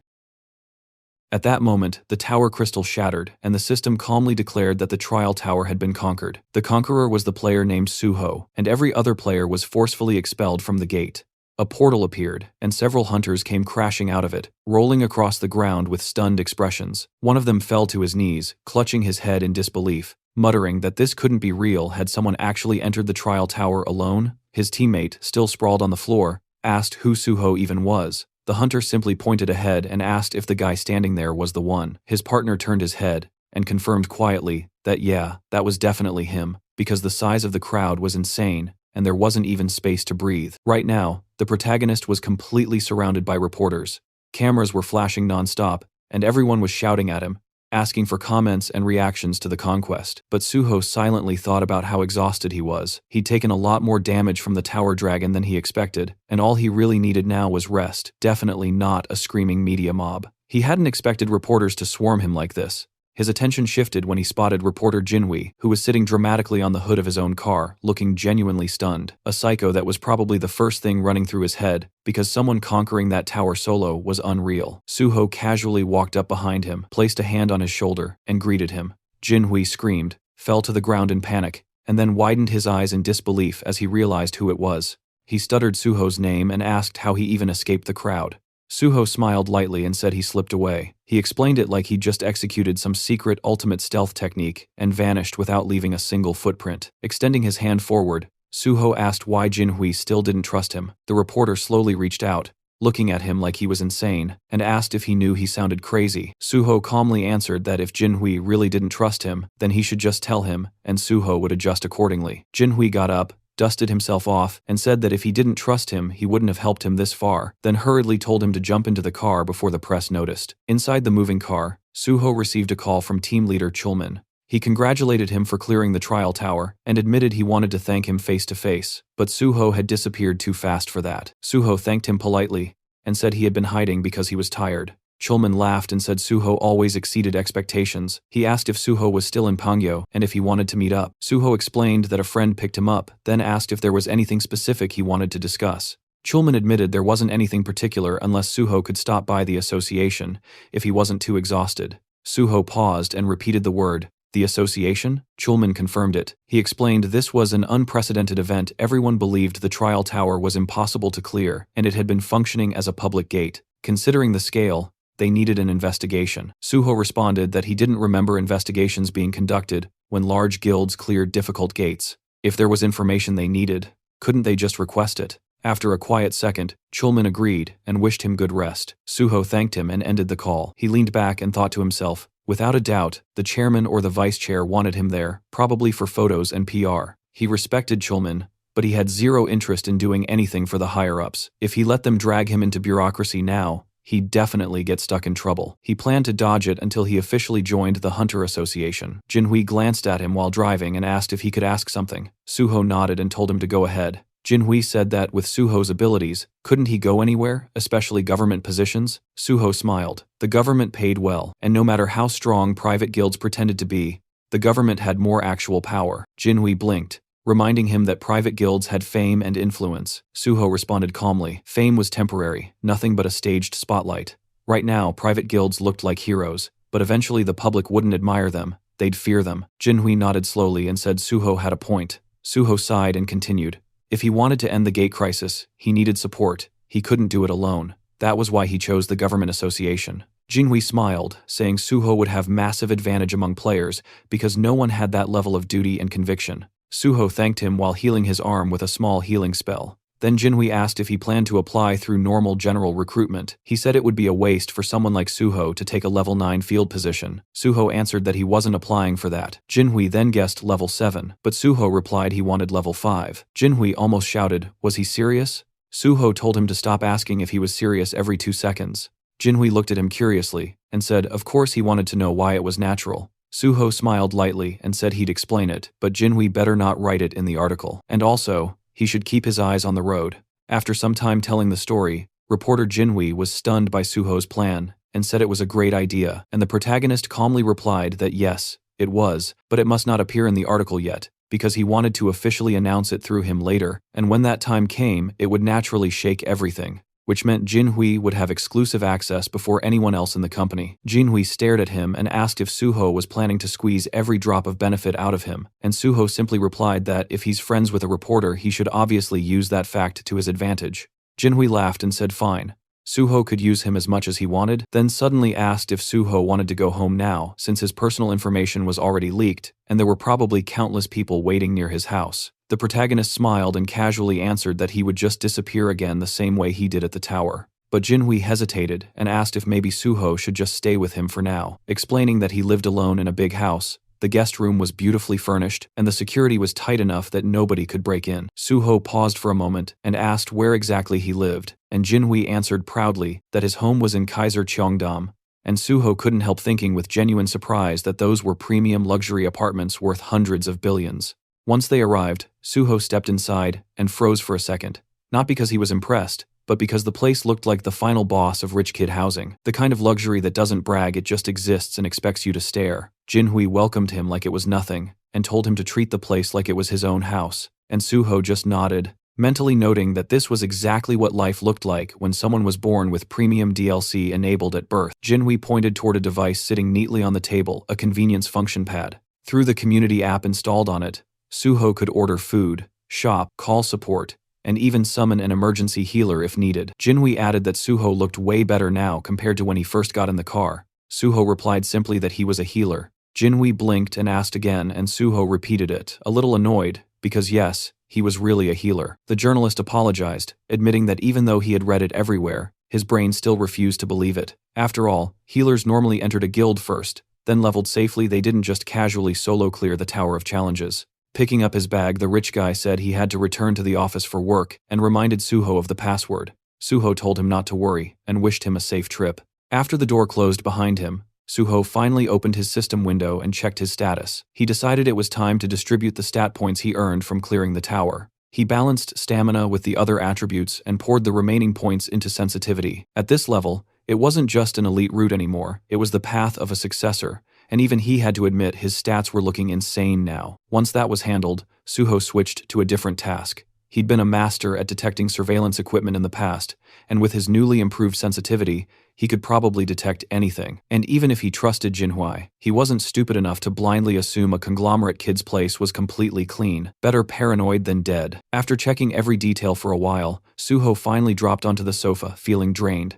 The house was huge, way bigger than most subspace-grade houses he'd seen before. Honestly, finding hidden cameras felt harder than slaying that dragon earlier. With no devices detected, he finally let himself relax, but his phone wouldn't stop buzzing. Notification after notification kept flooding in. When he checked, Suho realized his personal information had been leaked. Someone had exposed his number and the messages just wouldn't stop. Accepting the situation, he decided he needed a new phone and a new number. Remembering the community app Jinhui mentioned, Suho tried using it, and to his surprise, it was extremely efficient. He transferred important things to the new device and designated it for private use. Even though the messages kept flooding his old phone, he planned to switch numbers soon. He glanced at the time, a little past 5 p.m. He figured he had time for a short break before heading out again. Meanwhile, somewhere else that night, inside a quiet building, a mysterious gate appeared. Several masked individuals stepped through it. They scanned the area carefully. No witnesses, no surveillance, nothing. Then they opened the bags they carried and began placing bombs with practiced precision.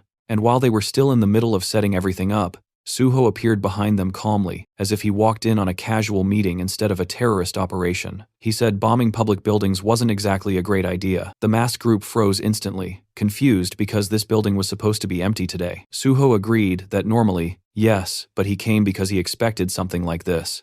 Panic erupted. One man yelled for everyone to retreat and scrambled toward the gate. A girl in the group stumbled and fell to the floor. Her teammates hesitated, asking if she tripped. One tried to lift her, but she wouldn't budge. Another insisted they hurry and pull her through, but the girl's legs stayed rooted to the floor. They didn't know yet, but Suho had already used Shadowbind, chaining her with dark energy. Still struggling, the man shouted that something was wrong, and the girl muttered one cold word: abandon. The man refused, unwilling to leave her behind, but the girl insisted and ordered them to kill Suho. The remaining 3 charged together, fueled by panic, but before they even finished the first step, an invisible force crushed them to the floor. Suho's intimidation skill smothered them instantly. With them subdued, Suho asked if they were members of Banshee. The narration clarified, Banshee, a notorious terrorist group responsible for bombings and chaos. Even though they were eventually caught in the past, the damage they caused was massive, and only 4 members did all of it. The group was shocked. Someone recognized them and demanded to know how Suho knew their name. Suho calmly stepped toward the man closest to him and removed his cap. He identified him as Kwak Duho, the muscle, who worked day labor, jobs, and handled heavy tasks. Then Suho pointed to another Seo Kiawan, the bomb maker who worked as a middle school science teacher. Next, Kim Hyunmin, the transporter, an everyday delivery driver using a movement skill to vanish after attacks. Lastly, Suho turned to the girl Ku Yeonhwa, a university student and the true leader of Banshee. Her EMP ability erased electronics and magic supports with ease. Stunned, Yeonhwa demanded how Suho knew everything. Suho smiled and said anything could be uncovered if someone tried hard enough, and she already knew that. Still refusing to believe him, she demanded again to know who he was. Suho acknowledged her quickness and reminded her she already knew the answer, and said out loud that if she still didn't trust him, he could prove it by handing her over to the authorities right now. Realizing he wasn't bluffing, she finally asked what he wanted. Suho said she should have agreed earlier and also pointed out this wasn't a great place to talk. He told her to retrieve the bomb and said they'd talk at their hideout instead. She stared at him, wondering just how much information he knew, but finally agreed. Suho turned to Hyunmin and asked if he could move now and told him to open the door, because they obviously weren't going to take a taxi. Once inside their hideout, Suho told everyone to relax, take off their masks if they wanted. Yeonhwa refused, but then ripped hers off anyway, telling him she only did it because the room felt stuffy, not because he told her to. She demanded answers again. How did he know who they were? Why did he approach them? And why would someone known for conquering gates go after a terrorist cell? Suho smiled and admitted she asked so many things at once that he didn't even know where to start. He said he used his own skills he didn't reveal publicly, to track and identify them, the same way they had hidden theirs. Finally focused, she asked again, what did he want? Suho extended an offer. He wanted them to work with him. He mentioned the recent PBS interview and the future plans he shared there.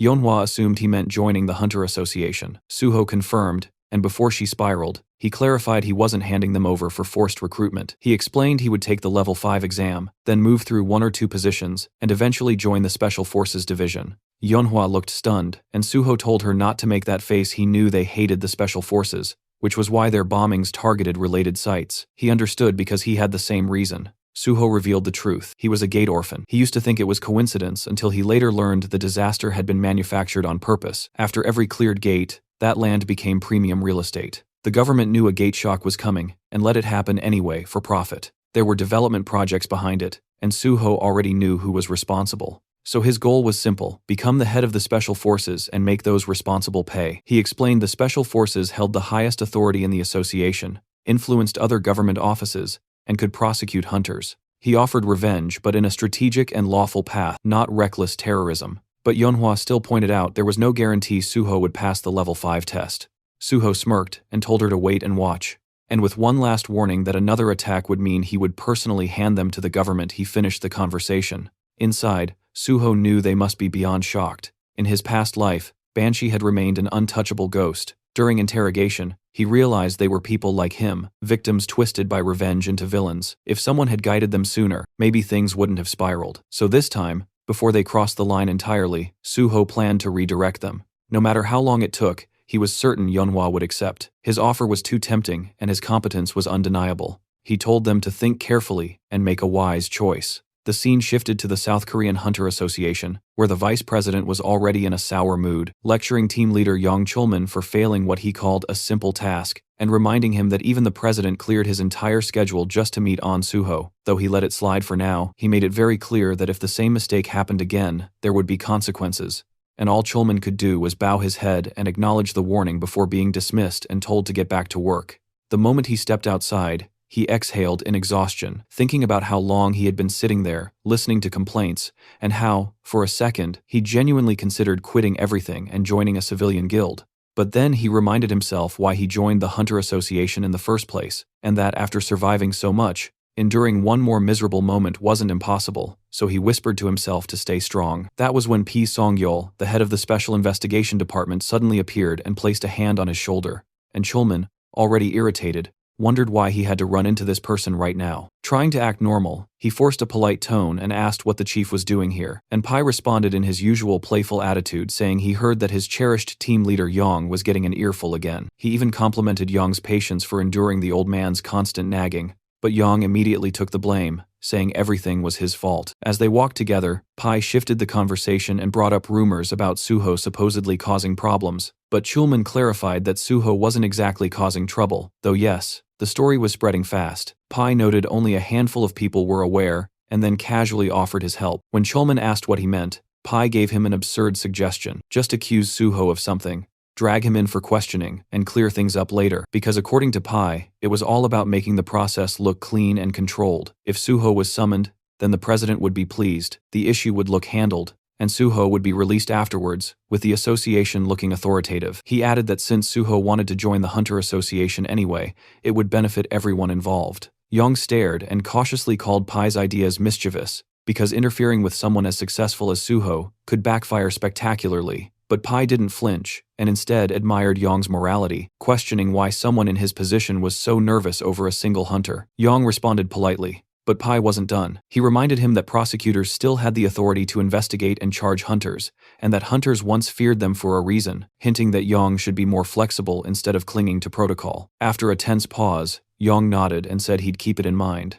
Pai left after offering support and reminding him that there were always alternative ways besides following rules strictly. Once alone, Yang replayed everything quietly, thinking about how he used to respect Pai as one of the few hunters inside the association who felt grounded compared to the disconnected elites at the top, but now he wasn't so sure. Knowledge changes people, and Pai knew too much, which made him dangerous. Feeling uneasy, Yang went outside, found a quiet spot, and sat down, lost in thought. His mind went back to Suho, how the guy initially supported the association, but suddenly distanced himself. It wasn't shocking though, since major guilds offered ridiculous benefits that could sway anyone, yet Yang wondered what Suho was really thinking. Meanwhile, Suho stepped out of a taxi elsewhere, and activated the ring on his finger called First Mumu. Thinking about how reckless he had been when he activated it the first time, but now, after conquering the Tower of Challenge, he had mastered its usage. It was time to move. He walked toward the Seoul Central Blood Center building and activated his magic detection skill, scanning the surroundings until he found it, a faint trail of magical energy. Gates naturally emitted magic, so even hidden ones leaked traces. Following the signal, Suho found a faint gate hidden like mist, one that required specific conditions to open. Without hesitation, he pulled out a knife, sliced his palm, and let the blood drip toward the gate, because he already knew this one demanded blood. Once it absorbed enough, the system confirmed the condition was satisfied. A hidden gate had been discovered, and Suho earned 5 bonus stat points. The gate's name was Blood's Decree. Entering, Suho tossed glow in the dark powder forward to illuminate the cave-like environment. The first stage was clearly a cave system, so he moved deeper until a mysterious liquid dripped onto his head. He looked up and realized it wasn't cave water, it was saliva. Above him hovered countless vampire bats, all around level 63, and Suho smirked at the dramatic welcome. Without hesitation, he activated intimidation, and instantly, every bat lost control and crashed to the floor. Calmly, he stepped toward one bat and drove his shadow spear straight through its body, letting the spear devour the shadow, killing every bat in the room at once. Opening his status window, he felt satisfied.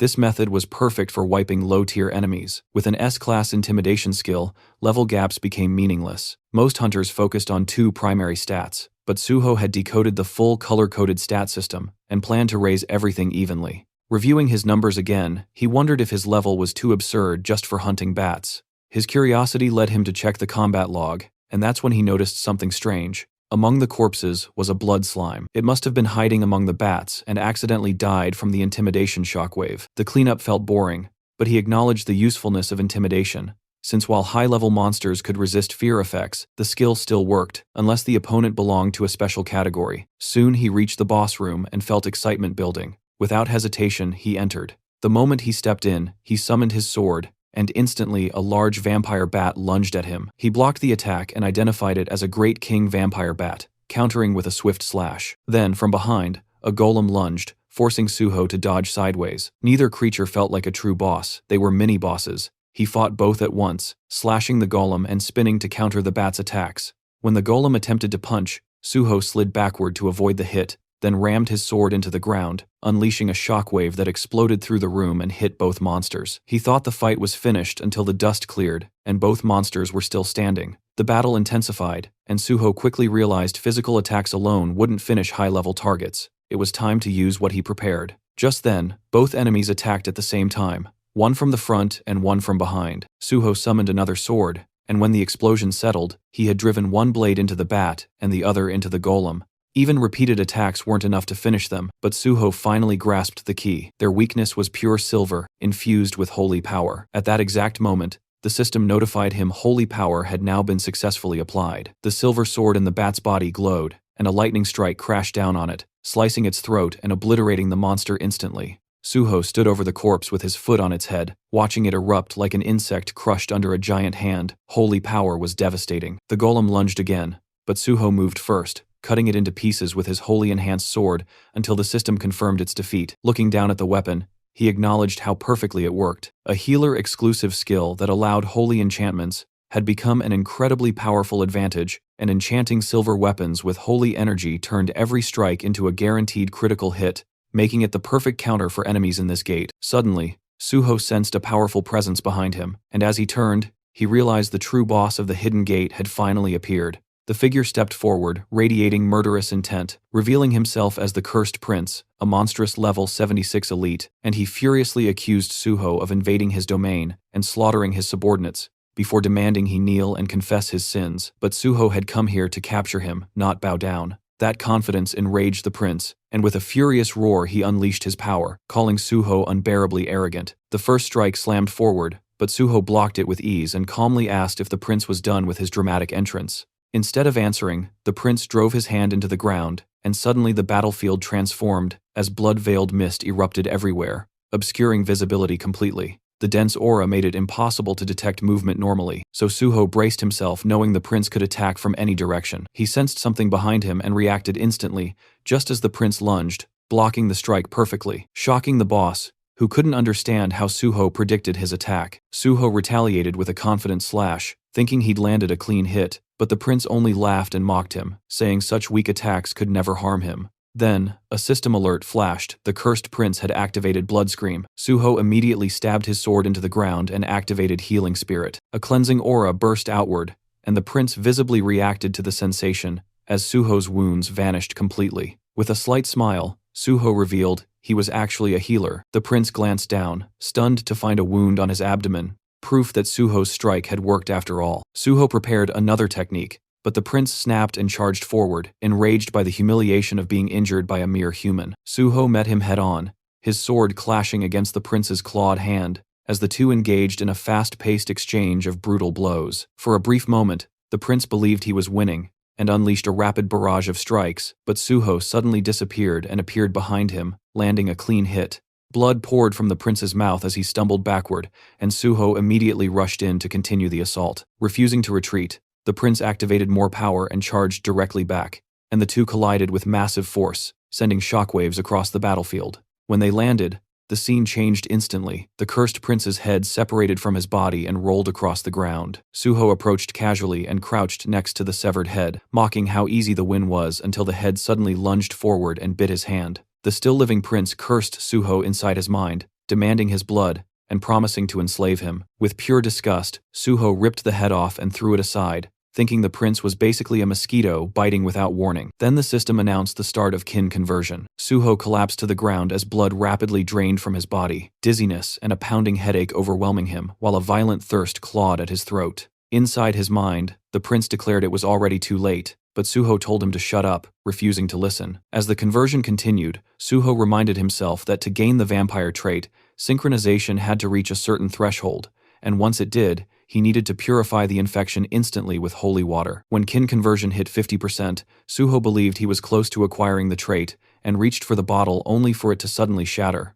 The prince laughed, saying this was his domain and nothing Suho did would matter now. Suho realized the prince had been far more cautious than expected. The corridor that had been destroyed was now restored, and even the prince's body was missing. Everything had been reset for the next phase. Still refusing to give in, Suho tried to plan another move, but the system warned his blood was now beginning to corrupt. The prince, confident, declared there was no escape, but Suho revealed he still had one final card. The system immediately responded. All conditions to unlock the second power of dragon blood had been fulfilled. He had reached level 50, and survived a mentally and physically life-threatening situation. A new notification appeared. Dragon armor available. Suho smirked, realizing he had triggered it just in time. Kin conversion stopped on the spot, and the system confirmed again that all conditions for unlocking the second stage of dragon blood had been met. Dragon armor activated. He now possessed Dragon's Endowment and Dragon Skin, granted through the armor. The moment the Dragon's Endowment effect activated, further assimilation was blocked, and purification began. The corrupted blood inside him converted into pure blood and was absorbed into his system, while the remaining corruption was destroyed entirely thanks to the dragon blood effect. Suho successfully mastered the unknown power hidden within the corrupted vampire blood and felt his body become lighter. He remembered planning to unlock the second dragon blood power using a custom gate at level 50, but instead it happened here unexpectedly. Checking his newly unlocked skill, he saw Dragon's Endowment, an innate trait exclusive to descendants of dragon blood representing nobility and superiority. While active, it granted immunity to infection, corruption, and allowed automatic absorption of corrupted sources to purify, heal, and evolve. The system had never shown the second awakening condition, but Suho had learned it from Youngma. Since kin conversion was life-threatening, the system recognized it as the trigger. Although the endowment purified the blood, it also preserved the vampire power inside it. He checked another skill, one tied to vampirism sealed for now, proof that he had nearly become a vampire, and he wondered whether he technically acquired it or not. His original goal was to obtain vampire traits, but dragon and vampire blood clearly couldn't coexist fully still. The skills he gained were strong enough, so he accepted it. Another new skill appeared, Blood Weapon, a rare ability only usable by noble-level vampires or higher, but requiring huge quantities of blood. He concluded he would need to hunt a large number of monsters and planned to develop Phantom Shadow alongside it. Just then, the cursed prince began mumbling to himself again, and Suho told him to stop because his rambling was annoying and incomprehensible. The prince lamented and questioned how Suho could still be alive after being bitten, muttering about curses, calling himself useless. That was when Suho realized Phase 2 was beginning. The system confirmed it. The cursed king laments his fate. His power surges dramatically. Suddenly, blood rained from above and from within that crimson downpour. The cursed king emerged once more, now level 80, radiating fury as he declared that he would destroy all beings superior to him, burn them, crush them, and cast them into the pit. His blood wings unfurled, and a chilling scream echoed through the chamber. Suho immediately sensed the overwhelming spike in magic power. This was no longer the same monster. The cursed king had evolved into something entirely new. The king launched a dark force attack that detonated into a massive explosion. But when the dust cleared, Suho was gone, only to appear in the air above the king's wing and unleash a devastating sword strike. Yet the cursed king barely reacted and claimed that a mere blow like that could not bring him down. Suho realized that not only was his power growing, but his intelligence as well. The king swung his wing like a weapon, smacking Suho away with brute strength. Suho steadied himself and immediately recognized the danger. The king rushed in with another attack, and Suho blocked the incoming strikes head-on with his sword, activating his holy power, and declaring that holiness would surpass all the strength the king possessed. But in the next instant, the cursed king shattered Suho's weapon, and scoffed that holy power meant nothing to him now. Suho quickly retreated, analyzing the situation. A wholly enhanced weapon had broken like glass, meaning normal weapons would not work anymore. With no hesitation, he summoned his bloody sword. Seeing it, the cursed king erupted with rage and demanded Suho hand it over while launching another brutal assault. But Suho infused the bloody sword with holy power and sliced through the strike, shocking the king who couldn't comprehend what just happened. Suho finally understood. Blood weapons scaled in power and durability based on his stats, and at his current level the sword had already reached red rank, more than enough to end this fight. The cursed king conjured a bloody spear, vowing to tear Suho apart, and charged in. The attack came fast, but Suho shifted his bloody sword into a shield form and blocked the spear, leaving the king stunned again. Suho told him he wasn't the only one capable of transforming a blood weapon, then smoothly reverted the shield back into a blade and slashed the cursed king's throat in one clean, decisive motion. The king's severed head hit the floor, still wearing a twisted smile filled with arrogance, confidently claiming that cutting off his head meant nothing. Suho simply kicked the head across the floor and summoned his shadow spear, slamming it into the ground. Immediately chains erupted and wrapped violently around the severed head shadowbind, locking it in place. Suho knew he needed to finish this before the monster caused more problems. The system notified him that vampire blood had been activated, and the blood absorbed was now stored within the blood jade. While the cursed king screamed at Suho to remove his hands, Suho examined the blood jade carefully. It was the first time he'd seen it in person, and it already held a massive amount of collected blood. According to the Blood Monarch, the blood jade could only be seen by its owner. The Blood Monarch himself had once been a normal healer, working at the Central Blood Institute, until fate dragged him into the Hidden Gate Blood's decree. He reached the boss room but failed to defeat the cursed king, and was bitten, turning into a vampire. Normally that would mean death, since once bitten, the victim becomes a monster, and the gate permanently seals. But the Blood Monarch resisted the curse using his healing abilities, and neutralized the kin conversion. At that moment, new vampire skills awakened, and reshaped his entire stat system. With newfound power, he defeated the cursed king, conquered the gate, and became known as the Blood Monarch, a global villain feared worldwide. Eventually, Suho caught him, and extracted all the critical information about kin conversion, blood weapons, and vampire blood. But even now, the cursed king raged, promising revenge and refusing to accept humiliation. Suho welcomed it, daring him to try. Then the system activated. The phantom shadow resonated with the cursed king's shadow, and absorbed it fully until not even a trace remained. With that, Suho acknowledged that Blood's decree had finally been cleared. The system confirmed the Hidden Gate's conquest and declared Suho the MVP. An exit gate formed before him. As he prepared to leave, Suho reflected on everything. Once again, he was reminded of the overwhelming reality of dragon power. No matter how terrifying kin conversion seemed, it was insignificant next to dragon blood. Still, he was annoyed that the vampire managed to escape. Then the system announced a special reward. After analyzing Suho's talents, it granted him a skill perfectly suited for him and awarded 10 bonus stats for his achievement.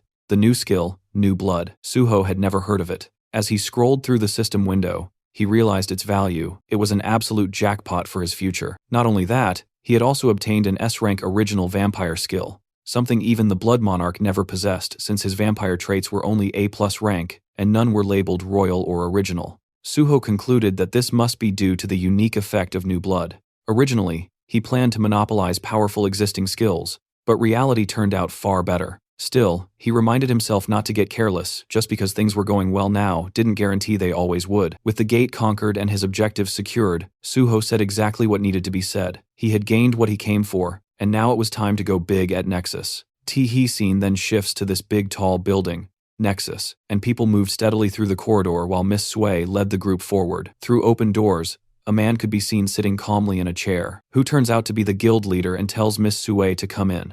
She informed him that Hunter An Suho had asked her to deliver a message. Tomorrow, he would be coming to join the guild. The man repeated the statement in disbelief, almost questioning whether he heard correctly. The back of his chair faced them as he processed the news, and then he finally spoke, stating that proper preparations needed to be made. When his face finally became visible, as he turned, he added that no one knew what this An Suho was planning, and everything needed to be handled carefully before he changed his mind.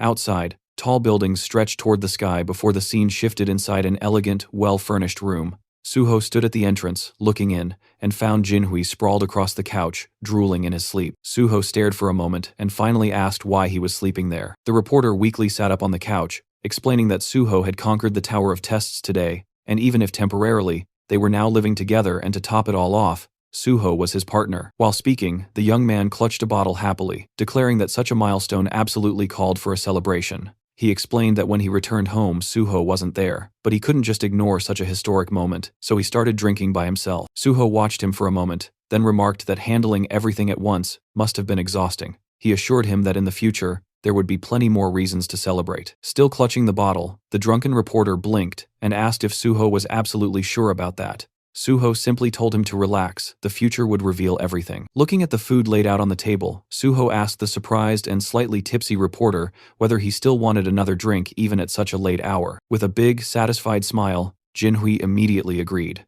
Next to the plates of food sat a glass of wine, and Suho commented that he had tried the community app Jinhui recommended and found that it worked perfectly. He also added that he genuinely liked the apartment itself. While eating, Suho mentioned that he had read the reporter's blog and could tell the young man was doing quite well, leading him to assume that his companion must be incredibly wealthy. They continued drinking wine together, and with a cheerful tone, Jinhui explained that he wasn't just rich, he was the youngest son of a Chaebol family, meaning he couldn't simply be considered normally wealthy. Surprised, Suho asked if he truly belonged to a Chaebol family, then took another sip from his glass. Jinhui continued speaking, saying that since Suho had shared one secret, he wanted to share one of his own in return. He revealed that he was the youngest son of the president of the Daisen company. Suho responded that if he was the president's son, then he was likely also the heir. But the reporter shook his head and explained that his father had many children from different women, and his own mother had been just a mistress, meaning he was merely an illegitimate son. He admitted he had never told anyone that, but since he would likely be working with Suho for a long time, he felt Suho should know everything. Suho looked at him with surprise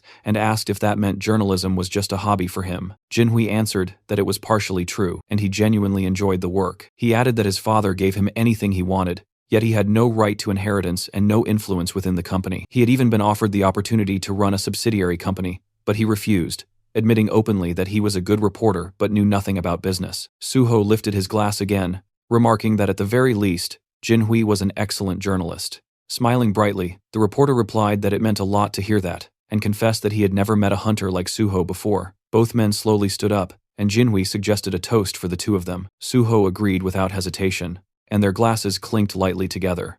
The next morning, Suho walked through the apartment, yawning, and from the kitchen, Jinhui greeted him with a cheerful good morning while pouring boiling water into a cup. Suho asked if he really planned to work on the weekend, and the reporter replied that he had a lot to do. Standing in front of the window and rubbing the sleep from his eyes, Suho commented that maybe they shouldn't have drunk so much last night, but Jinhui laughed and said everything was fine. He actually had a great time. Suho then asked why he was already going out hunting for new material, and the reporter answered that he couldn't live off articles about him forever. Hearing that, Suho casually admitted that this was exactly why he respected him, which made Jinhui pause in surprise at the unexpected compliment. After taking a sip, he asked what Suho planned to do today, and Suho reminded him that today was the day he had mentioned before. Realizing it, Jinhui asked if he was going to Nexus, and Suho nodded, explaining that last night he reached level 50 and received several upgrades, so it was time. Those words made Jinhui freeze, and he burned his hand with the water, startled because just yesterday Suho had been level 40.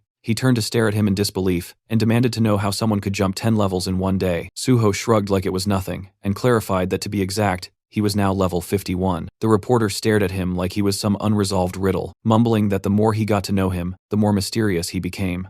Suho commented that the way he said that sounded strangely suggestive, and as Jinhui scratched his head, Suho asked why he was looking at him like that. Without warning, the reporter pushed him toward the hallway, saying that if he was going to walk into such a serious organization, he needed to look like he belonged there. Suho protested, saying he didn't need anything fancy, and was fine with casual clothes, but the reporter insisted, saying he'd gladly lend him proper clothes and a watch. When Suho continued resisting, the reporter declared that appearances mattered at places like Nexus, and reminded him that he could also pick any of his cars. If he walked in using public transportation or showed up in a taxi, everyone would stare. A quiet upscale district came into view as a sleek red car rolled to a stop, immediately drawing attention from the people waiting outside. The door lifted upward, and Suho stepped out, dressed in a sharp, elegant suit that fit him perfectly. For a second, he cleared his throat and thought that everything had turned out surprisingly well. A suited man approached, politely offering a business card while introducing himself as Bai Dongyuk, the head of Nexus.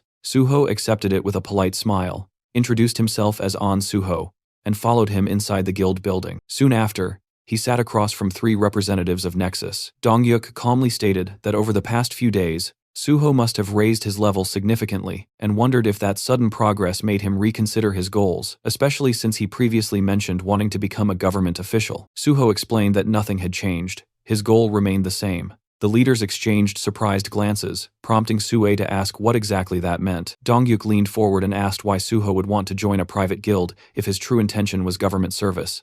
Suho responded honestly, saying that joining Nexus would make reaching his goal easier. He announced that he planned to take the 5th rank exam this year. Someone asked whether he only wanted bonus evaluation points, and Suho replied that while technically yes, it was only one part of a larger strategy. If he only chased the Hunter Association, the association would assume he had no alternative. That was precisely why he intended to join Nexus, because once the association saw others offering better terms, they would improve theirs as well. He added that while serving Nexus, he would dedicate himself fully to the guild, making the partnership mutually beneficial. Dongyuk listened silently as Suho promised to give 100%, but the guildmaster eventually leaned back and said he understood. However, he wanted to ask one question. He pointed out that when Suho first approached them, Nexus was struggling, and the hero's abilities were a complete unknown. Hiring him back then was risky but still reasonable. But now, any guild in Korea would fight for him. So why out of all of them did he only approach Nexus? Suho smiled quietly while the guild leader continued, saying that Suho was clearly talented, but his true intentions remained unclear. Folding his hands,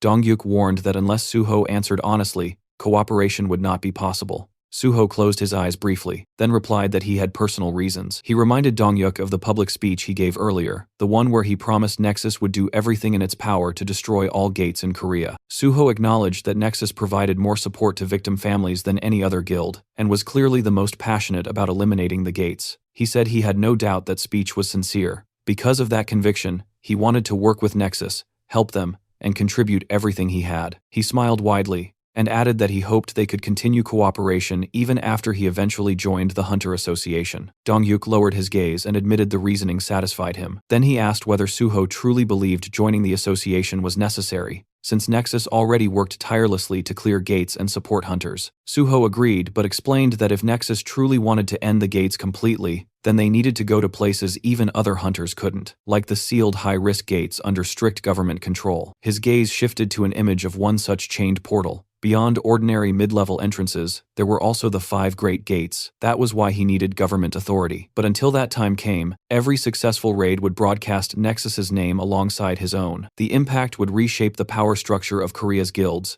and Nexus would rise to number 1. Dongyuk rested his hands on the table and said all of this only lasted as long as Suho remained with them. Suho nodded, saying that was why he promised to give everything while he was here. Suho blinked in shock, suddenly asking if he had already found team candidates after their previous conversation. Suho confirmed it and revealed the first candidate, Kang Dae-han. Sue froze and asked again, as if she couldn't believe she heard it correctly. Suho nodded and casually mentioned that he was the one who convinced Daehan to become a tank. Sue shot to her feet in outrage, demanding to know what Suho planned to do if tanking didn't suit him. Suho calmly lifted a hand and told her to relax. He made the decision after analyzing everything properly. He reminded her that Daehan had passed the exam with exceptional scores. Sue frowned, reluctantly remembering the results. Daehan had unexpectedly ranked second place.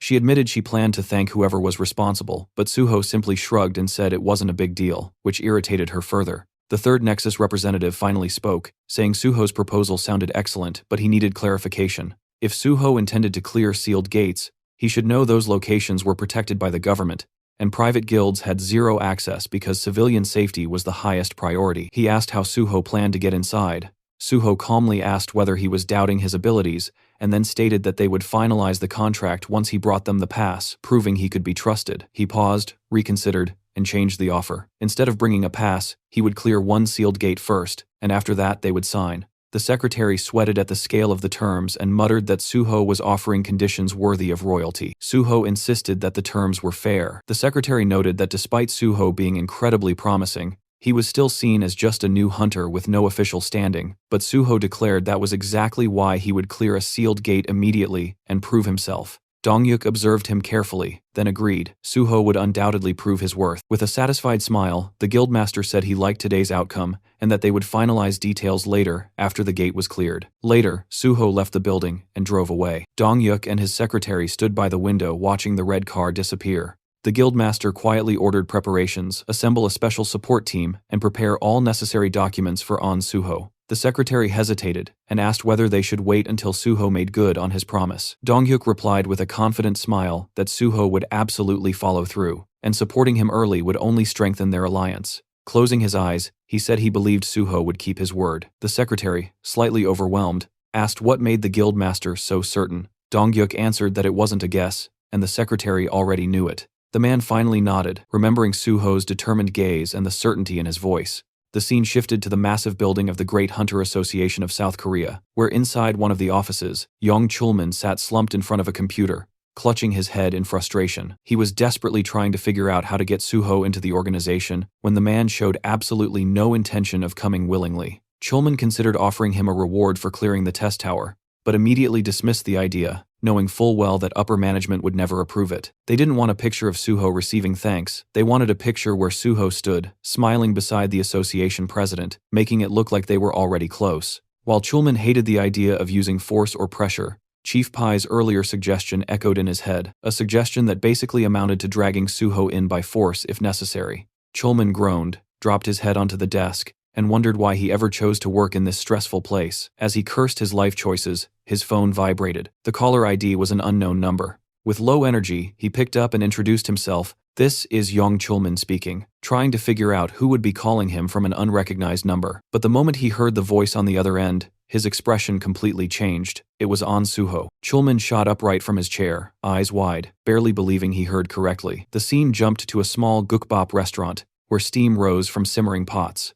Suho and Chulman sat at a table facing each other. Suho commented that he hadn't visited this place in a long time, and noted that the restaurant served the best boiled pork. Chulman blinked and asked in surprise how Suho knew about this place. With a calm smile, Suho casually lied that he used to come here often back when he worked nearby. Chulman nodded slowly, accepting the explanation. He scooped soup into his spoon and admitted he never expected Suho to reach out first. Then he asked why Suho had changed his number. Suho explained that he had been receiving far too many calls, so he simply got a second number, and now Chulman could use that one instead. The civil servant nodded understandingly, and commented that Suho must be exhausted from all the unwanted attention. Lowering his gaze, Chulman thanked him sincerely for contacting him, admitting that he had nearly given up hope of ever seeing him again. Suho asked how he could think that, and picked up his chopsticks. Then he calmly asked whether the higher-ups were pressuring him, and whether they wanted Chulman to convince him to join the association. Caught off guard, Chulman stiffened and raised a hand to his face as if trying to shield his reaction. He nervously asked why Suho would assume that. Holding the chopsticks near his cheek,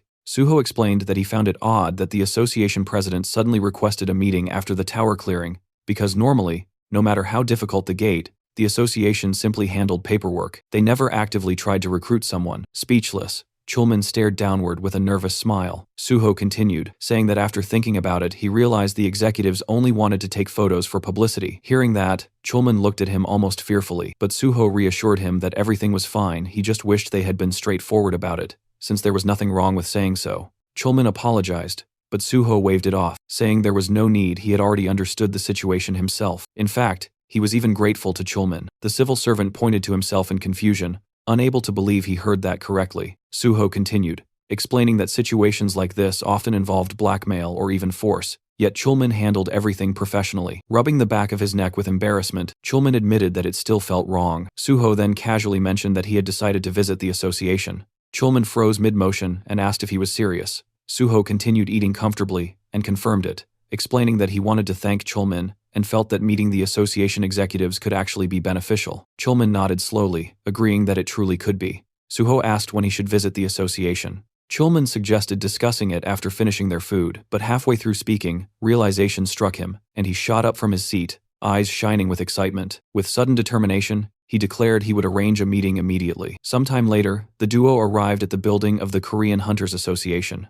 Suho posed for a photo beside the president of the organization. Jang Kyung-won smiled for the camera and then told Suho he was glad to finally meet him. He commented that Suho must be extremely busy, so he truly appreciated that he accepted the invitation. The vice president, Park Kyuman, added that it wasn't every day someone got to meet such a promising newcomer. Suho smiled politely and replied that meeting the leaders of the association was a great honor. Behind that expression, however, he could barely tolerate the sight of these people. It had been a while since he last saw them, but disgust immediately resurfaced. Kyungwon asked if Suho truly intended to join the Korean Hunters Association. Narrowing his eyes slightly, Suho answered that it was his dream, exactly what he said during the interview before the exam. The president asked why. With his gaze lowered, Suho explained that he became an orphan due to a gate outbreak, and he wanted to eliminate portals as soon as possible to protect humanity. But in his mind, Suho reminded himself that this was only one reason. The other was to prevent the president and his lackeys from destroying the association from within.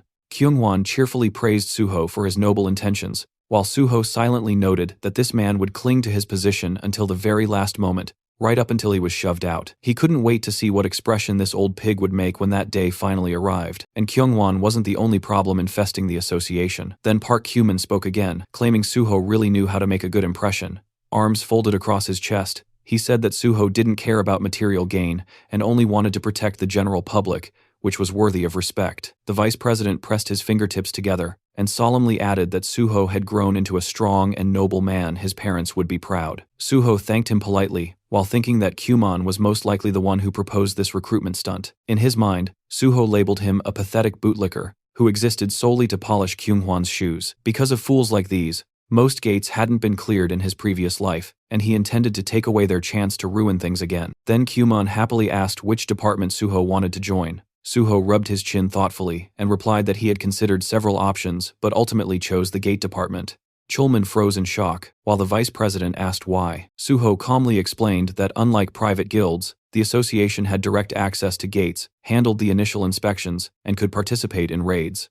Kyungwon said he was amazed to see someone so selfless, stating Suho had chosen the most dangerous department in the entire association. Park Kyuman nodded and declared that people like An Suho belonged there. The president then turned to Chulman and instructed him to demonstrate their sincerity. Confused, Suho asked what that meant. Kyunghwan replied that if Suho was so determined to end the portals, then he should be given a selection of actual gates to clear, since the association had many available. Chulman nearly choked on his breath and reminded the president that those gates were either sealed or extremely deadly. But before he could finish the sentence, Suho happily said that it sounded perfect. Chulman tried again to reason that it was incredibly dangerous, but Suho clenched his fist and declared with excitement that he would clear the gates that presented the greatest threat to humanity. Kyunghwan responded confidently that this was exactly what he expected from An Suho. Still in shock, Chulman called out to the president, but the man asked if there was a problem. Under pressure, Chulman lowered his head and said everything was fine and that he would prepare what was needed. Kyunghwan told Suho to get ready to clear the portals. Suho thanked him politely while Chulman glared downward. He knew that for these unawakened executives, the deadliest gates were nothing more than toys. That's why he despised leaders who had never stepped foot inside a gate. They had no idea how catastrophic the danger was. Countless hunters had died attempting to clear those portals, and yet these two were willing to send Suho to almost certain death. While Chulman clenched his jaw in frustration, Suho smiled calmly, already knowing exactly what was waiting inside the sealed gates. Kumon leaned toward the president and whispered something. Suho immediately understood these two were only thinking about profit and didn't care how many hunters died. As long as the raid succeeded and the association gained influence, human lives were irrelevant. Kyunghwan looked at Suho again and asked what rank he planned to get during the exam. Suho smiled and answered that he intended to take the level 5 test by the end of the year. Kyunghwan asked if he knew how difficult that exam was. Suho answered that reaching that rank would give him more opportunities, and that he planned to join a guild to gain experience in the meantime. Kyunghwan raised his hand and said, "That was an excellent idea, experienced applicants were preferred." Then he asked how long private guild contracts usually lasted. Suho said the length wasn't his priority, gaining real field experience was. If a guild fulfilled his requirements, he would stay until it was time for the exam and the association. Kyunghwan yawned and said he hoped Suho could find such a place. Smiling to himself, Suho thought, if the president approves terms like this, then joining Nexus is possible. He sensed the chance to build a bridge between Nexus and the association. Suddenly, the door opened, and someone announced Pi Seonggyeol's arrival. Suho's expression stiffened. Pai entered confidently and joked that his bosses were eating something delicious without him. Then he stopped, noticing Suho sitting there, his lips stretched into a wide grin. He turned to leave politely, but Kyunghwan told him to stay, pointing at Suho and introducing him as the hunter who cleared the test tower. Pai tried recalling the name, then suddenly exclaimed that he remembered. Laughing, he said it was incredible to meet him, and extended his hand, introducing himself as chief of the special department. Suho shook it and introduced himself as An Suho. They exchanged polite compliments, though Suho's smile remained sharp. Once seated, Kumon raised his hand and informed Pai that Suho intended to take the level 5 exam. Pai blinked in shock, saying it would be extremely difficult. Suho said he wanted to try anyway. Pai stared at him, stunned. One of the executives added that the association planned to give Suho access to sealed gates, since he claimed he could clear them. Pai froze, eyes wide. Then he mumbled under his breath, covering his mouth in disbelief. Looking worriedly at Suho, he asked if he was really sure because those gates were extremely dangerous. Suho noticed the anxiety on his face and found it strangely amusing. He replied that he was well aware of the danger. Still uneasy, Pai crossed his arms and said that he couldn't stop Suho even if he wanted to, but he sincerely hoped things would go well. Suho silently acknowledged that Pai was a hunter, someone who valued talent. His expression showed genuine concern not for himself, but for the possibility that someone promising might die needlessly. Then Pai added that if Suho wanted to join the special department, he would personally take care of him. Kumon immediately raised a finger and warned him not to poach. Suho had already chosen the gate department. Pai asked why. Kumon replied that An Suho wanted to destroy all gates and have priority access to them. Pai nodded slowly, now understanding. He said that if that was all that mattered, then his department could also support him. Turning his head, he smiled at Chulman and asked him to confirm that. Sadly, Chulman nodded. Hands on hips, Pai commented that if Suho passed the level 5 exam, his relationship with Chulman might become rather complicated. Facing the young hunter, he added that they could discuss all of that after the exam, but for now, he sincerely wished Suho success. Suho thanked him politely, thinking privately, what a sly fox. Suho quietly glanced at Chulman, already realizing that if he passed the exam, he would outrank him, and that alone would put Chulman in a painfully awkward position. Suho let out a subtle sigh. That was exactly why dealing with Chulman felt complicated. He didn't want the man to feel cornered or overshadowed. After the meeting ended, the two walked side by side down the long corridor. Chulman kept his gaze fixed on the floor, shoulders low with worry. Suho stole another look at him before finally asking if he was troubled by what Chief Pai had said earlier. Chulman admitted that of course he was. He knew better than anyone how talented Suho was, but even with that ability, clearing a sealed gate was beyond dangerous. With a serious tone, he told Suho to be extremely cautious and said he could personally speak to the president so that the association would provide as much support as possible. Suho looked at him with genuine appreciation and said he truly valued that concern. But Chulman wasn't speaking out of politeness, he meant every word. He reminded Suho that he had only recently become a hunter and warned him again that the sealed gates were nothing like ordinary ones. Then he asked if Suho understood why the government trusted no one except the Hunter Association to clear them. Suho calmly replied that even top-tier guilds were rarely allowed into sealed gates due to national safety protocols. Chulman stopped walking and looked at him with confusion, asking why he would still insist on going there. Suho answered simply, he was absolutely confident he would succeed. He told him everything would turn out fine. Then, with a faint smile, Suho mentioned that among the sealed gates managed by the association, there was one called Nameless Sword. Immediately, Chulman stiffened and said that gate was among the most dangerous ones in existence. Suho's expression didn't change, he just smiled a little wider and said he already knew how to clear it. The next day, a military vehicle stood parked against the backdrop of typical Asian buildings in the district of Gyeongju, right beside the nameless Sword Gate Square. Two soldiers stood in front of Suho and Jinhui, and one of them asked the pair to wait. Suho agreed without complaint. The reporter leaned toward him and whispered that the atmosphere here felt extremely tense, and Suho calmly replied that although the association technically controlled this gate, it was still a military facility. The two young men suddenly noticed something ahead. The soldiers saluted each other, and one of them turned towards Suho to confirm if he was truly Hunter On Suho. After receiving confirmation, the soldier introduced himself as Major Kim Jong-gu, the senior commander of this square. Suho greeted him politely, saying he was glad to meet him. Major Kim said the team leader was already waiting inside. Jinhui pointed ahead, asking if they were going straight toward the gate, and received an immediate yes. As the structure loomed into view, the reporter's eyes widened. Its massive size left him stunned, and he said it would make for extraordinary material. Major Kim explained that the giant walls surrounding the gate were constructed from iron and a special alloy designed to hold back any monsters attempting to break out, while also preventing the portal from expanding. Jinhui gaped at the scale of it all, admitting the portal was far larger than he ever imagined, and the more they approached, the more fascinating details he noticed. Suho added that the military had taken many precautions to make the portal itself difficult to reach. The group continued forward until Major Kim arrived before Chulman and announced that Hunter On Suho had arrived. The civil servant smiled and greeted Suho warmly. The two exchanged looks full of familiarity and relief. Chulman remarked that it was quite a long trip to reach this place, and said he was glad Suho managed to arrive quickly. Suho noticed that Chulman had arrived even earlier, and asked when he had gotten there. The civil servant casually stated he had only just arrived himself, then looked toward the person standing next to Suho. Before he could ask further, the journalist cheerfully introduced himself as PBS reporter Jo Jinhui, extending his hand and saying it was a pleasure to meet him. The men shook hands, but Chulman still looked puzzled, and asked why a reporter was here in such a location. Suho stepped in and clarified that photos would only be taken after the raid was completed, and asked if Chulman would allow it. The civil servant answered that this wasn't a classified facility, so there was no reason to refuse. While still slightly confused, he admitted he was mostly surprised that Suho had brought his own reporter along. Jinhui gratefully thanked him for the permission,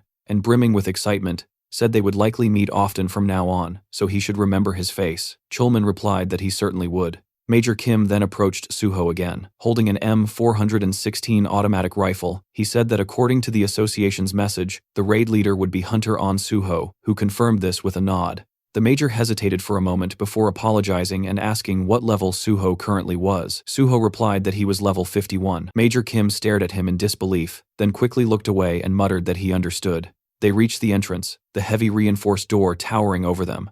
Major Kim said that the inner perimeter of the portal had already been prepared, and Suho could enter immediately. He firmly warned that as soon as Suho stepped inside, the door would be sealed. Suho thanked him with a calm smile. At that moment, someone called out his name. Chulman hurried toward him and asked if he had any strategy in mind. Suho answered that he did. Major Kim watched the interaction, clearly confused by their casual conversation in such a dangerous setting. Suho said that describing his strategy in words would be difficult, but he would clear this gate the same way he cleared the Tower of Challenge. He added that if he succeeded, then Chulman should remember his promise to help him clear the remaining portals as well. The door unlocked and slowly opened. Chulman wished him to return safely. Suho reassured him not to worry, saying that 1 hour would be enough. Chulman's eyes widened, and he repeated in shock, 1 hour? Suho glanced back with a confident smile, and said they would meet again very soon. The door closed behind him. Jinhui exhaled, and said that Suho had officially gone inside. Closing his eyes, Chulman replied that now all they could do was wait. Major Kim asked quietly if everything would really be okay, because a place like this could never be cleared alone by someone who simply had high stats. He asked if On Suho was also a healer. Jinhui blinked in confusion, and the major asked again. The reporter grinned widely and corrected him, saying On Suho was only nominally a healer. Major Kim looked even more confused. Chulman raised his hand and said that he had never seen anyone wield a sword the way Suho could. The major asked if he was truly that skilled. Chulman explained what he had witnessed during the Hunter practical exam, that Suho was supposed to be taking the healer test, but instead he slaughtered every monster with a sword, while still protecting his patient, and thus passed without issue. Jinhui, gripping the strap of his bag, said this was his first time hearing about it, and wondered aloud if it was even allowed to take an exam that way. Chulman admitted he had been shocked too, but Suho had fulfilled all the requirements, so it didn't violate any rules. Both the soldier and the reporter stared at him in disbelief. Major Kim concluded that Suho must possess a profound mastery of swordsmanship and suddenly understood why he came here specifically to challenge this gate. Looking toward the dungeon's direction, Chulman nodded firmly and said Major Kim was absolutely right. In front of Suho stood the nameless sword portal, its entrance restricted to only one person at a time, and the moment he stepped inside, high cliffs surrounded him, while the system announced that he had officially entered the gate. Walking through the forest with his sword in hand, he looked around, thinking that it had been a long time since he was last here. The path cutting between the trees was clearly visible, and Suho remembered how he had constantly struggled to clear this gate in the past, barely surviving every attempt. Suddenly, a sharp ringing sounded beside him, and he spotted a black shadow drifting between the trees. The system reported the appearance of the boss, and a knight in armor stepped forward, the nameless swordsman of unknown level. He stood with his blade ready, and immediately the air around him began to shine with a bright yellow glow. The system confirmed that the nameless swordsman had activated the battlefield, explaining that while this zone was active, the swordsman's status would mirror the user's exactly. All fighters within this field were prohibited from using anything except a sword and sword-related skills. Smiling, Suho greeted him as an old acquaintance he hadn't seen in a long time. The knight charged instantly, and the two clashed at close range, Suho catching the enemy's blade with his own. He struck back, but the knight blocked effortlessly. White streams of energy shimmered in front of the warrior as the two separated briefly. Watching his opponent, Suho analyzed his footwork. He noticed how the Sword Emperor adjusted his stance in perfect balance to minimize rebound after every strike. The knight swung again, and Suho understood clearly that no one at this point in time could defeat this opponent with pure swordsmanship alone. The Sword Emperor held his weapon with both hands, and Suho noted how the enemy's style shifted instantly after crossing blades, switching stance to catch him off guard with a completely different technique. Not only that, the knight attacked from unpredictable angles, changing direction constantly. As the Sword Emperor closed in, Suho acknowledged the truth. The most dangerous part about this opponent was how he adapted his tactics based on whoever he was fighting. The knight struck again. Suho dodged, realizing how cunning the enemy was, but that was precisely why Suho had learned so much from him in his past life, and with a small, knowing smile he braced himself. As the nameless swordsman lunged in a leaping attack, Suho spotted an opening and slashed, but the enemy twisted away at the last moment. Even so, Suho's blade scraped across the armor,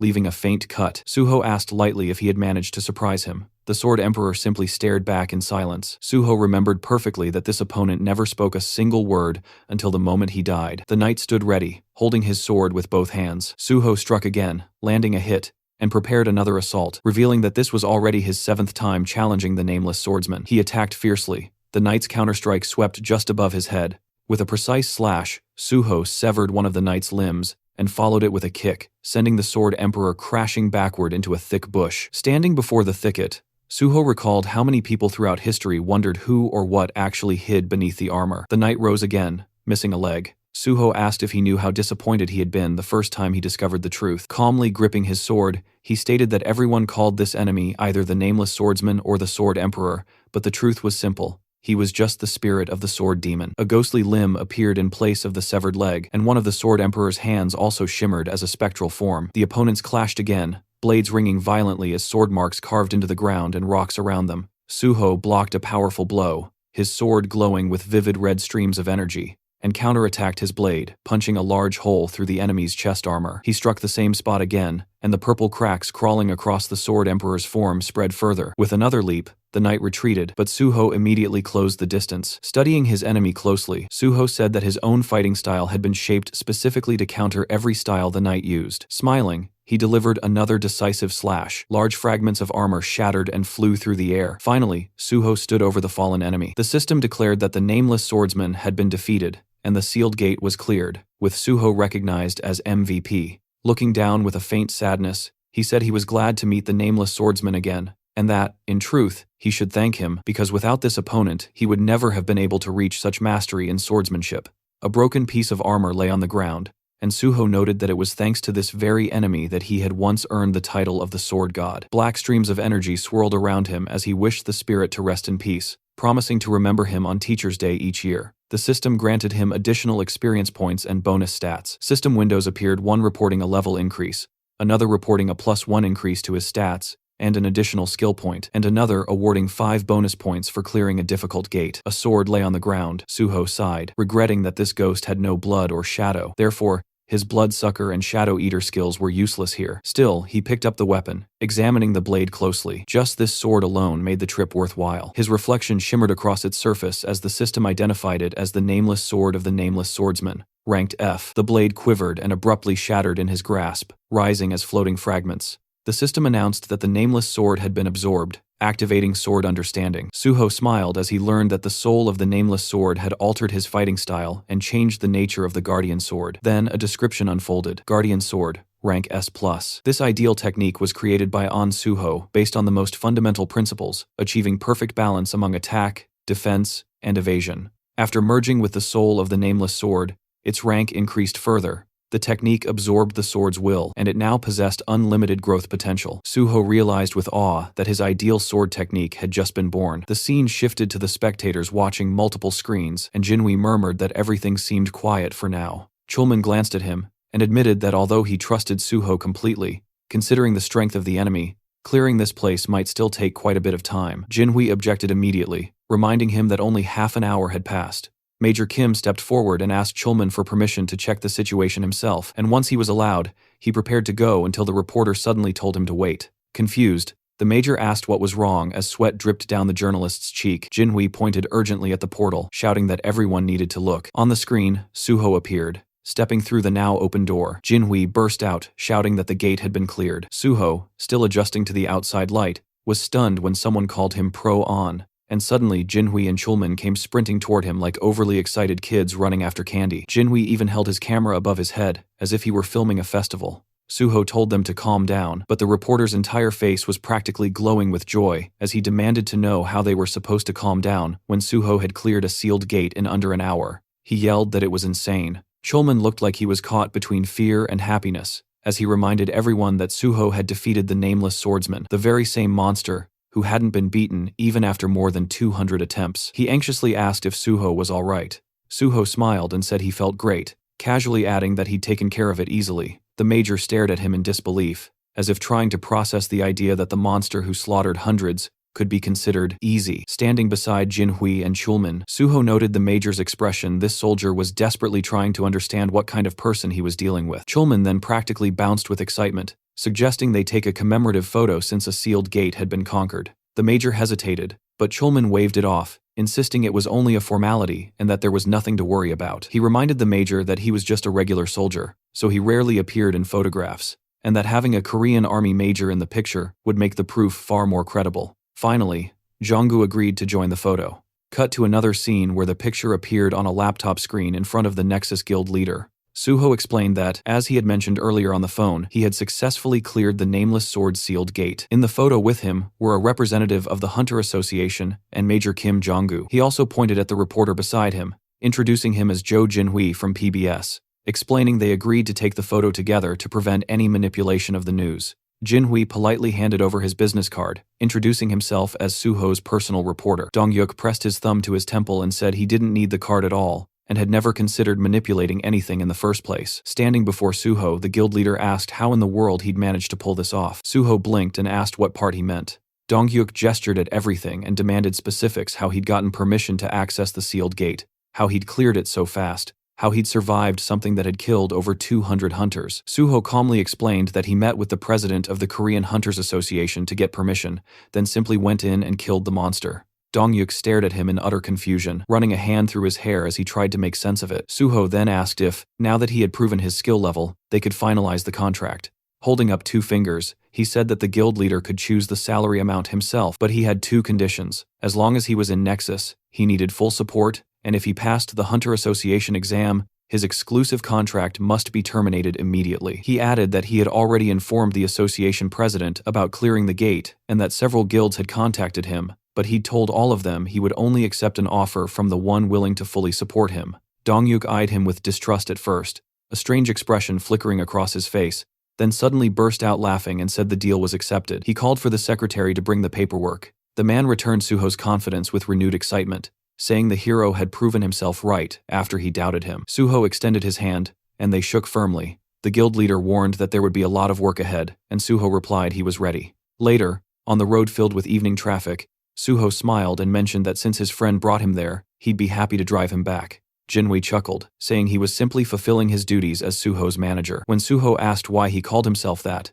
Jinhui explained that since Suho kept feeding him exclusive content, the least he could do was pay him back somehow. He added that the sedan didn't shake nearly as much as the minivan he used before, so he bought this one specifically. Suho stared at him, stunned, realizing once again that this man truly was born with a golden spoon. As they drove, Suho asked if the reporter wouldn't get scolded for skipping work all day. Jinhui proudly replied that several exclusive articles had been published that very day, so no one would complain, especially since he promised the editorial office that he would bring Suho there eventually. Suho realized that there was no way this man would let such an opportunity slip. Jinhui said they could start by reporting the successful clearing of the sealed gate, and then gradually move on to covering his joining nexus. With the news spaced out, there should be no problem maintaining interest, though realistically, no one knew how long they could keep public attention. Suho closed his eyes and told him it was fine. He could handle things however he liked. Then Jinhui hesitated and asked something more serious, asking how Suho managed to read the strategy of the nameless swordsman. Suho explained that the monster had a very predictable pattern, and that he was already familiar with the Sword Emperor's reputation, knowing that the fight had to be done solely with cold weapons. He admitted it might sound arrogant, but he was certain he was better with a sword than the monster. Jinhui stared, bewildered, gripping the steering wheel as Suho continued, saying experience played a huge role in the battle and that his own swordsmanship was strong. The reporter reminded him that the monster had killed over 200 warriors, including the country's greatest swordsman, and asked if Suho understood that. Suho calmly explained that the nameless swordsman copied the opponent's status and adapted his combat style accordingly. Inside that gate, only sword skill mattered, no items, no external abilities, nothing else could influence the fight. Driving, Jinhui finally asked if Suho even had a swordsmanship skill. Suho replied that he did, and that it was rank S, but that it didn't show in his status window. The car swerved as Jinhui slammed his forehead onto the steering wheel, completely stunned. He demanded to know how Suho had acquired a rank S swordsmanship skill, and when it happened, flames practically burst behind him in excitement, and Suho told him to calm down because he was boiling over. He warned that information should be delivered gradually, not dumped all at once. Jinhui exhaled heavily and said that if Suho wanted to know anything about him, he could ask any time and get instant answers. After slowing the car, he admitted that Suho had a talent for shocking people, and that he never imagined he would end up working for someone. Suho reassured him, and Jinhui thanked him for calling him first, apologizing for doubting him in the beginning. Suho laughed, saying it was all fine. They finally arrived back at their luxurious apartment complex, and Jinhui asked if that meant they were done for the day. Suho nodded, saying he needed rest. The reporter immediately said he would walk him home, and Suho thanked him warmly. Later that night, as darkness settled outside, Suho finally sat down on something soft and let himself breathe, thinking with quiet satisfaction that he could genuinely be proud of today's results. Wiping his head with a towel, he realized he wasn't even tired despite everything he had done. Pulling the towel away, he summoned his status window. The system reported 7 remaining bonus points, and he immediately understood that this might finally be enough to unlock Unified Train. Though the conditions for it were strict, every stat except one had to share the same rank, and all stats at that same level needed to have identical values. If even one bonus point remained, the system would automatically raise the lowest stat to match the higher ones. Suho worked through the window carefully, watching as the system evaluated each requirement. Then the notification appeared. All conditions had been met, and the skill Unified Train was fully activated. He blinked in surprise and watched as the remaining bonus points were distributed to equalize every stat. His personal card refreshed, showing that all of his characteristics now stood at the same values red level, rank 14 across the board. Joy rising in him, Suho clenched his fists and thought that he had finally done it. In his past life he never imagined this was even possible, so he'd never tried. Now, staring at the window, he broke into a bright, satisfied smile and let himself fall back onto the bed, thinking that he needed to keep pushing forward exactly like this. His phone rang beside him. The caller ID displayed a name he hadn't seen in a while. Gu Yunhua. Still lying down, Suho said it had been some time since he heard her voice, and she had called at a great moment since he was in an excellent mood. She immediately remarked that he must have a lot of free time. Confused, he asked what she meant, and told her not to speak so formally. Yunhua said she had read the article. Smiling, Suho pressed the phone closer, surprised the piece came out so quickly. He said he hadn't checked the comments yet and asked her to tell him how everyone reacted. But she called him sir again and insisted they meet first.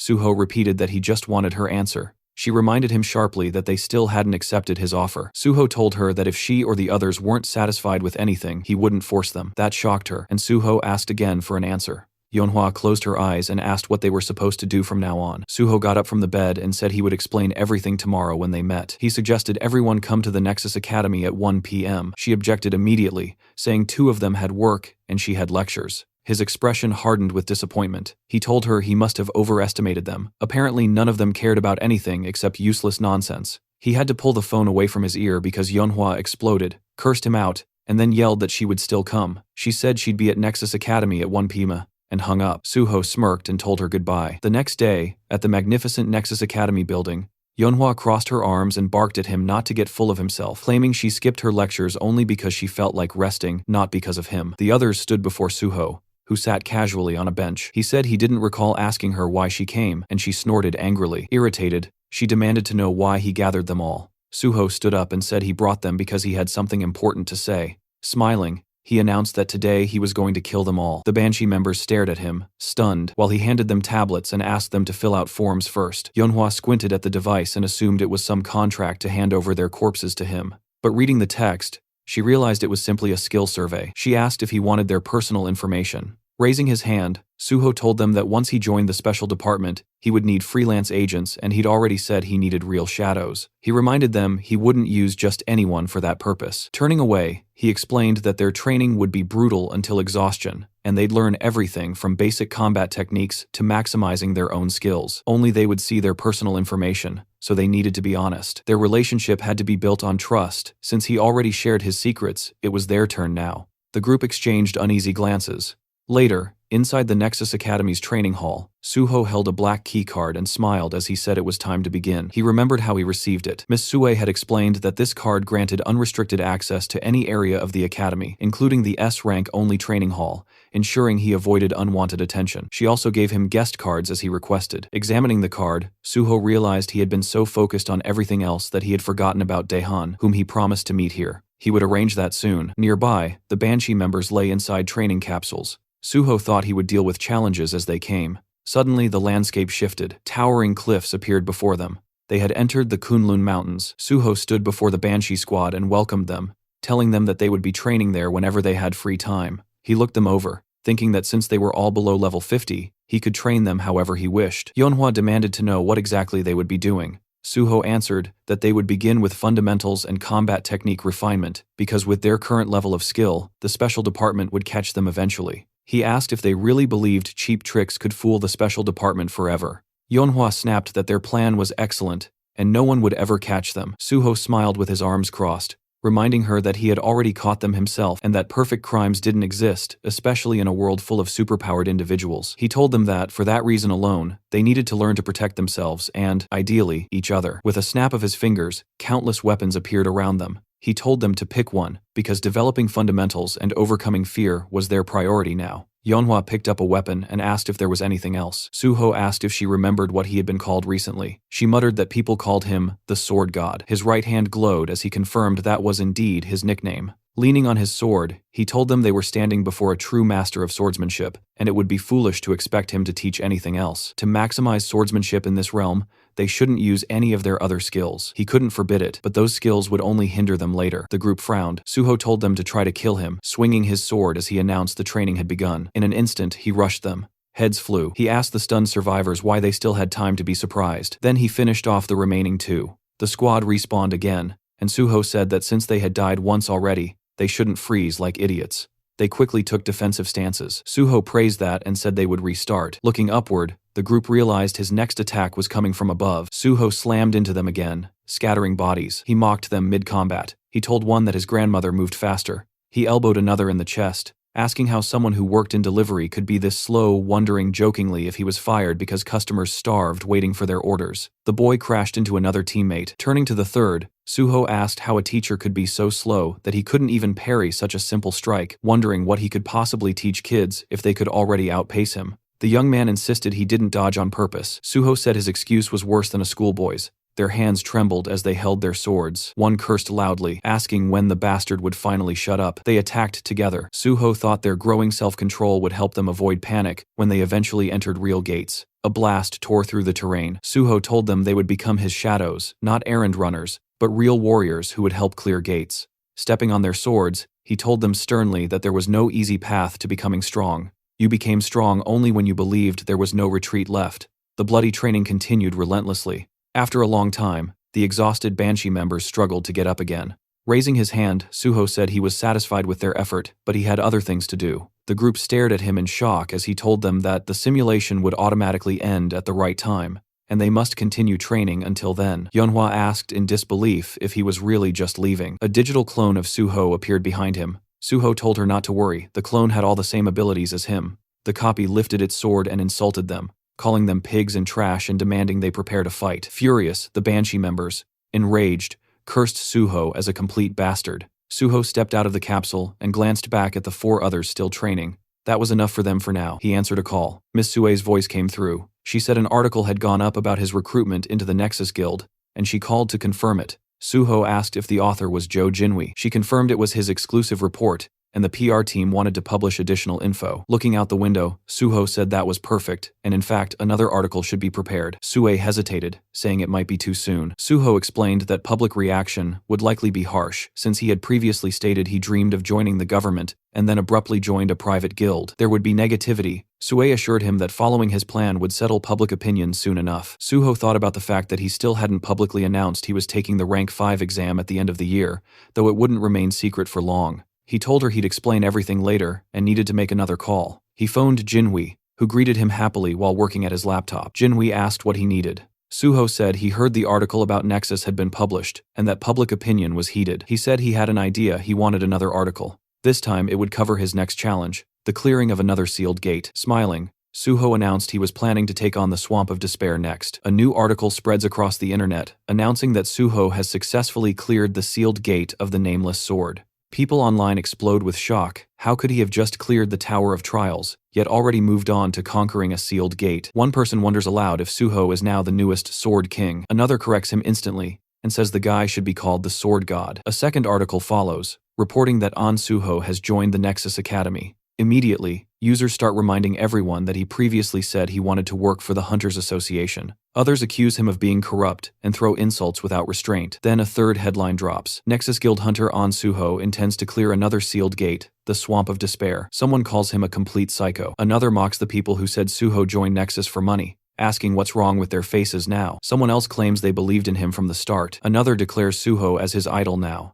and threatens to personally deal with anyone who insults him. Suho reads all these comments on his phone. Most of them are exciting and positive. He smiles, thinking everything is going exactly according to plan. That's when Chulman walks in, looking exhausted. His head droops forward as he holds it with one hand. Suho asks immediately whether he was granted access to the Swamp of Despair. Chulman says he had been discussing exactly that. He remembers the president's expression. The head of the association had screamed that, of course, Suho should be given access, and called Chulman an idiot for not doing it immediately when Suho first asked. Chulman adds that now it seems the hero practically has automatic access to every gate he needs. While Chulman mentally prepares himself for endless paperwork, Suho thanks him for the effort. As they walk between the office desks, Suho explains that he plans to take the exam for the 5th rank at the end of the year, but it's a secret, so Chulman shouldn't tell anyone. Chulman immediately seals his lips with his fingers and swears he will remain silent like a fish. Suho laughs to himself, thinking he was only joking, but the guy's reaction was priceless. He tells him they should move toward clearing the gate now.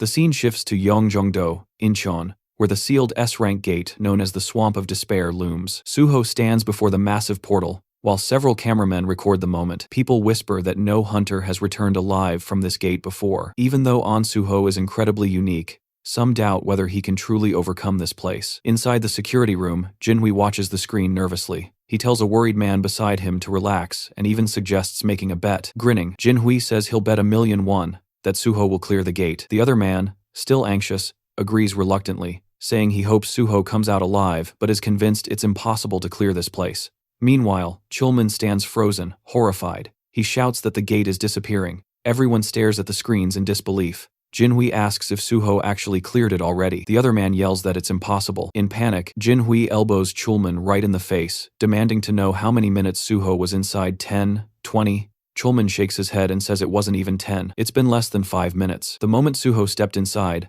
the truth becomes clear. The system informed him that the Swamp of Despair had no entry requirements, and any number of players could enter. Now Suho stands at the base of a colossal staircase, stretching upward into an eerie sky. He remembers well that this gate caused even more casualties than the Nameless Sword, and no one had ever returned from it. Outsiders never understood what actually happened inside. Suho knows, monsters don't appear here. To clear the gate, one must simply climb the stairs, but every step is a psychological nightmare, packed with terrifying mental traps. That's why horrific monsters surround the staircase victims turned into statues. Suho understands the real strategy for clearing this place. You need an item or skill granting S-rank mental protection. Otherwise, the endless despair kills you and your corpse becomes another statue on the stairs. This gate is called the Swamp of Despair. For that very reason, no one has ever made it back. Smiling faintly, Suho steps onto the first stair. He thinks that none of this matters right now. Immediately, a crushing wave of despair slams into him. His legs barely stay steady. Purple streams swirl behind his head, but he smiles. The system announces that Dragon Blood has activated mental damage immunity. With Dragon Blood flowing inside him, the entire gate turns into nothing but an easy stroll. Suho climbs to the next step, terrible monsters lurking all around him. He keeps walking calmly. He notices fewer and fewer statues the higher he goes. Only a handful ever made it even halfway. Twisted faces look at him from the sides, forever trapped. He knows he cannot save them. In his past life, the hunter who cleared this gate spent hundreds of days strengthening his mind. That man attempted to save the victims, but when he touched the statues, they all turned to dust. In the end, he was left alone, unable to save anyone. Finally, Suho reaches the top. He looks at the lifeless forms below and says he knows how much they suffered. Pressing his palms together, he promises to free them. He knows he can only release their trapped souls. A white portal awaits him. The system declares him MVP and awards additional experience points and a skill point. It also announces he is the first person ever to clear this portal, awarding 5 more skill points. Then a level increase notification appears, more stats boosted, and another skill point added. Smiling, Suho says it's time for the final reward. The system grants him the Ring of Emotions. This ring lets him see emotions as colored auras, absorb white or black emotional energy, and reshape it at will. The duration is unknown. Suho remembers that in his previous life, the only person who ever obtained this ring was the same player who cleared this gate. That man used it to heal emotional wounds, but it was later stolen by enemies.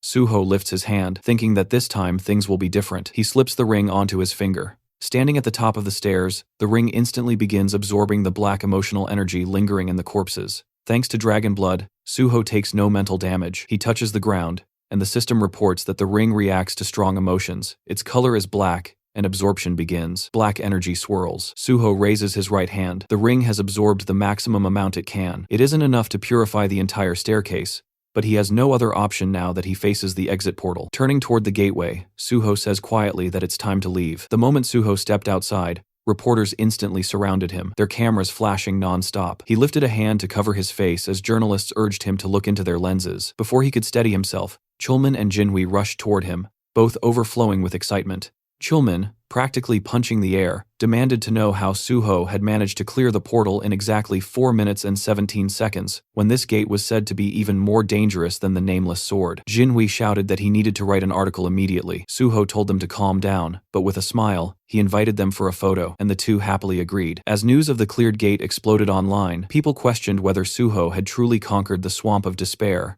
a gate no one had ever returned from. The answer was yes, he really had. Dongyuk stared at his tablet in disbelief, overwhelmed that the completion time was under 5 minutes. He covered his face with his hands, unable to believe what he was reading. Just then, the landline rang. When he picked up, the caller introduced himself as Jang Kyung-hwan, the president of the Korean Hunters Association, who politely asked if Dongyuk had a moment to discuss something. Dongyuk immediately assumed this was about An Suho. When asked if he could come to the association, Dongyuk offered lunch instead, and the president agreed. After hanging up, a man entered the office to speak with him, but Dongyuk simply called his secretary, Kimigang, and instructed him to arrange a meeting with Hunter An Suho. Later, a white car pulled up, and Jinhui told Suho they had arrived. As they got out, Suho asked if he was heading to the broadcasting station. Jinhui explained that the Swamp of Despair article was already prepared, and only needed minor edits before release. He also suggested they go on a restaurant tour next time, since he enjoyed writing food reviews, and Suho promised to join him. As the car left, Suho looked happily at his ring, saying that Jinhui's passion had filled it with plenty of positive energy. Entering a restaurant, Suho approached a table where Kyumun greeted him loudly as the protector of South Korea. The president encouraged him to sit beside Mr. Dongyuk. Suho thanked the association leaders and took his seat, noticing Kyunghwan, Kyumun, Dongyuk, and the head of the Special Force Division, Pai Songyol, all gathered. Confused about the sudden formality, he listened as Kyunghwan congratulated him, praising the unprecedented speed with which he cleared both sealed gates and calling him the future of the nation. Kyumun proposed a toast, and Suho, raising his cup, chose to toast their shared success. Glasses clinked around the table. During the meal, the president mentioned hearing that Suho's guild contract had no fixed term. Dongyuk confirmed that while most contracts lasted 3 years, An Suho was a special case who could contribute greatly to the country, so he would not be restricted at all. Kyunghwan laughed, pleased that guild leader Dongyuk shared the association's goals, then asked Suho if he agreed with the arrangement. Suho said he appreciated the guild leader's consideration very much. Chief Pai added that he looked forward to Suho joining the Hunters Association as it would boost not only their organization but the entire nation. With a strange smile, Cuman said the president wanted to present Suho with a special letter of thanks. Inside, Suho rejoiced this letter practically ensured he would pass the level 5 exam. Out loud, he said he was deeply honored. Kyunghwan explained that they had originally gathered to celebrate the nameless swordsman victory, but Suho cleared another gate so quickly that even they couldn't keep up. Suho humbly replied that it was only possible because the president granted him the access he needed.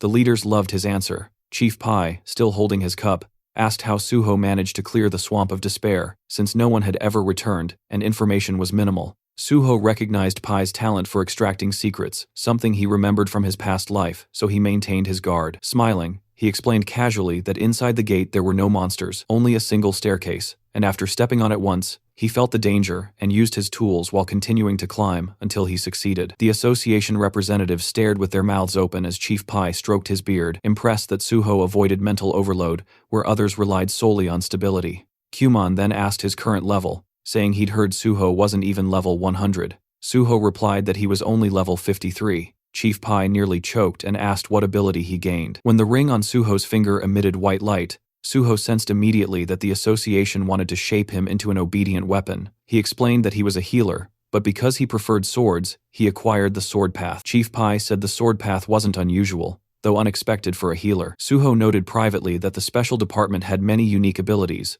so his didn't impress them much, yet he disliked the feeling of being treated like a hunting dog. Out loud, he added that while his main skill was swordsmanship, he wanted support developing his healer abilities because a hunter's lifespan was too short. Dongyuk and Kyungwon both agreed that hunters faced constant danger, and the Nexus Guild could support his development better. The leaders smiled as Kyumon declared himself a link between the guild and the association. Chief Pai said Suho could also rely on him. Feeling overwhelmed by so many offers of support, Suho raised his fist and promised to clear every gate in Korea. The leaders applauded, and Kyumon refilled his drink. As night settled, the meeting ended, and Suho and Chief Pai walked out, saying goodbye to the association leaders. Suho said he enjoyed the evening. Once the car left, Chief Pai reached under his jacket, offering Suho a cigarette. Suho declined, but the chief lit one anyway, saying he always smoked after a good party. He handed Suho his business card, saying he usually ignored calls, but would answer his. He then asked where Suho lived, and Suho explained that his old place was too crowded with fans, so he was staying in a hotel. Chief Pai frowned, saying this was a national problem.